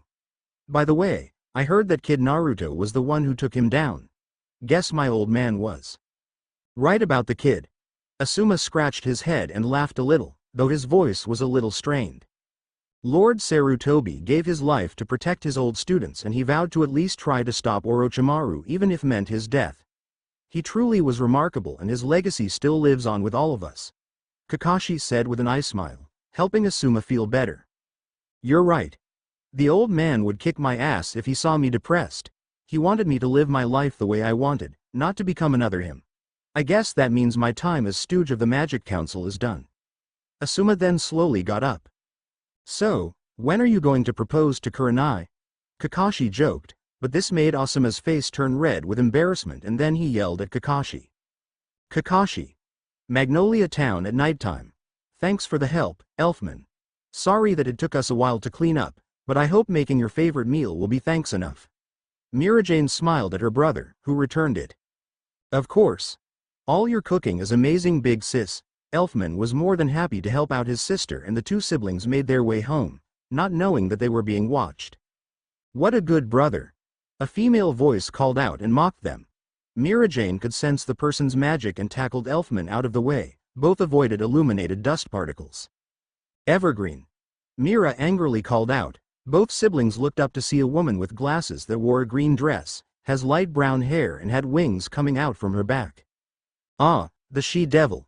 To think you were once one of fairy tale's strongest wizards at one point, so disappointing. Evergreen said in a mocking tone. And if you're here, then so are the rest of Laxus's minions. Isn't that right, Ever? She smirked and managed to get a rise out of Evergreen because she hated to be called a minion and she only allowed the other members of Laxus's group to call her Ever. Never call me that. I am the queen of fairies. Evergreen was about to blast Mira, but Elfman already changed to his full body taker over Beast Soul, becoming the Beast King, the form he used to easily defeat Saul of the Element 4. However, Evergreen flew away from them. Elfman, being hot-blooded, followed, leaping on the buildings in town to catch up to her. Elfman. Mira ran, following the two, though she was much slower than they were in her current condition. She's leading him to a trap. The Thunder Legion are always together. I have to make sure they don't hurt Elfman. Come back here, you unmanly woman. Elfman's habit saying manly, unmanly was annoying Evergreen, but she smirked as they arrived at the outskirts of Magnolia Town. Go my babies. Elfman was hit by several blasts that came out of small tiki-like dolls. Elfman was hit dead on and stopped. The voice that commanded the dolls was from Bixlow, a man wearing a strange outfit with a hood over his head with a metal visor with holes through it, similar to a knight's. He had the fairy tale mark on his tongue. Be Bixlow. If there's two of you, then Freed must be here too. Elfman was still in his beast soul form, but had some smoke emit from his body due to Bixlow's attack. How astute of you, Elfman. Though, I believe it would be obvious since we travel as a group. The aforementioned Freed arrived. He had long green hair and a serious demeanor. He held the handle of his sword, ready to strike Elfman. What do you three want from me? Elfman knew about the three of them specializing in eye magic. His sister warned him about them and not to mess with him. You? Nothing. It's your sister who we want. When Bixlow said this, Elfman was enraged, moving fast enough to grab Bixlow and attempt to squeeze him, only for Evergreen to shoot Elfman with her magic dust, forcing him to release Bixlow. Elfman reverted to human form when Freed used his sword to send strange letters to Elfman's chest. These are runes, they emitted a shock through Elfman's body with every swing, with Freed also uttering the word, pawn with each strike. Elfman. Mira arrived and was greatly shocked and had a look of horror in seeing her brother being tortured. What are you doing to him? Please leave him alone.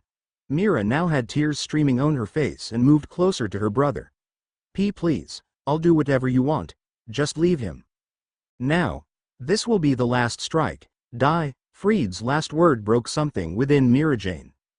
Death. Mira had a flashback of when Lisanna died and her magic was released, blasting everyone back, forcing Freed to stop his spell and Elfman to be freed from it. However, Elfman was already unconscious.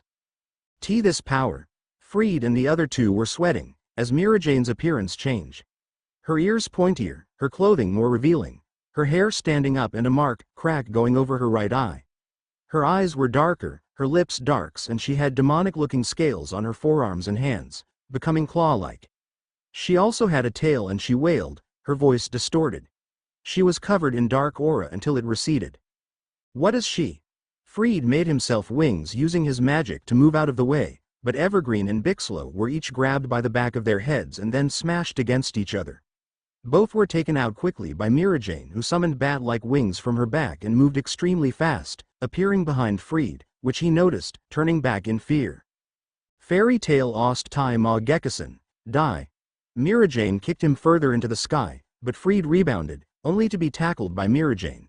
He once more rebounded and tried running away from Mira Jane, who began to follow him in the air. It takes a demon to fight a demon. I will use the power of darkness. Freed summoned more letters and attached them to himself. His body morphed and became more beast-like. You will lose, Freed. Landed a punch to Mira Jane's face, but she quickly rebounded and performed a roundhouse kick to Freed's chest, forcing him to hit the ground. Is this truly Mira Jane? HN. Mira gave him a look of disgust, before continuing her assault. She grabbed Freed by his hair and flew back up, pulling Freed along for the ride. She then threw him further into the air and then channeled dark electricity into her right hand. She then flew towards him faster than he could recover, hitting Freed's chest and electrocuting him too. Evil spark. She then headbutted him, grabbed his left arm and then kneed in the torso repeatedly. Due to Myra's rage, she did not notice another person appear beside the unconscious Elfman. She's still quite tough. Good, I need her to be for my plans to go through. The person then placed his hand on Elfman's unconscious form. A little incentive for Mira to join my side. No. Freed released a burst of magic, but he was still knocked back by Mira Jane, who moved both her arms to the right side and began channeling darkness magic into her hands. A dark energy sphere formed and she looked ready to unleash her devastating attack. Freed saw this and gripped his sword, channeling his own dark magic into his blade. Soul extinction. Mira Jane released her attack, a blast of darkness which shattered Freed's sword instantly and hit him dead on. He was sent flying and then hit the ground. Mira then descended, making her way towards Freed's location. Ostend. Is this what you wanted? For me to cut loose? Well, you got your wish, but it's going to cost you. Mira spoke, her voice much colder and vicious than ever before. That's enough, Mira. A voice called out to Mira, making her stop in her tracks. Of course you would be here to see your little cult, Laxus. Mira then took a good look at him and noticed that in the palm of Laxus's left hand was the head of her brother, Elfman. Laxus held him up, showcasing how easily he could hold a behemoth of a man like Elfman with ease. How dare you? She rushed towards Laxus, but as soon as she was about to kick him on his side, he moved Elfman to protect him, forcing Mira to stop her kick. I knew you would win, Mira. That's why I want to talk, but not as you were. He then used his other hand to make a sign, which revealed markings on Elfman, shocking Mira. Organic link magic. If you try anything, then Elfman gets some shock therapy. Now, power down. I know that you can't use Satan's soul for a while, especially since this is the first time you used it in 2 years. Laxus waited for Myra's response and was ready for a possible fight, but Mira let out a sigh of defeat and reverted to her normal self. Well, I'm listening. Mira glared at Laxus, but she could not risk losing her brother. Finally, this is what is going to happen. Laxus told Mira of his plans and Myra's eye widened, but Laxus kept talking. With grimoire heart. So, our new recruit has proved himself, has he? Ultir was back in full health. Hades sat on his throne, looking at the large monitor. Sasuke was in his demonic form until he reverted to his human form. He held a golden key and looked at the cameras. Well, he did end up saving your life. And Zoldeo could only get so far with stolen power. Of course, if Capricorn was in the service of a celestial spirit wizard with a large amount of magical power, he would have access to his full power. Of course, Sasuke has gained the powers of a demon, not to the level of Kimimaro though. Hades was familiar with Kimimaro and he knew that Sasuke needed a lot of work to master his true power. That is true, but you were the one who saved me with your potion and managed to get Cobra to cure me from the poison. However, I am curious, what did you give him in return? Ultir inquired from the ancient man. What brain has been searching for? The location of Nirvana. Hades surprised Ultir with that. And if they find it and plan to use it on us? Ultir did not like that thought. They have recruited a lot of dark guilds to help them with their mission. Truth be told, I only know the general location of that accursed weapon, but someone else discovered it before me. Your old friend Jelal knows its exact location. Without him, they could take a while to find it. Hades kept looking at the monitor and gave a dark smirk. And there is a possibility that their plans will be leaked. I see. Ultir had her own smirk now, knowing that Hades was being crafty. Anything to get rid of potential threats. Unknown location.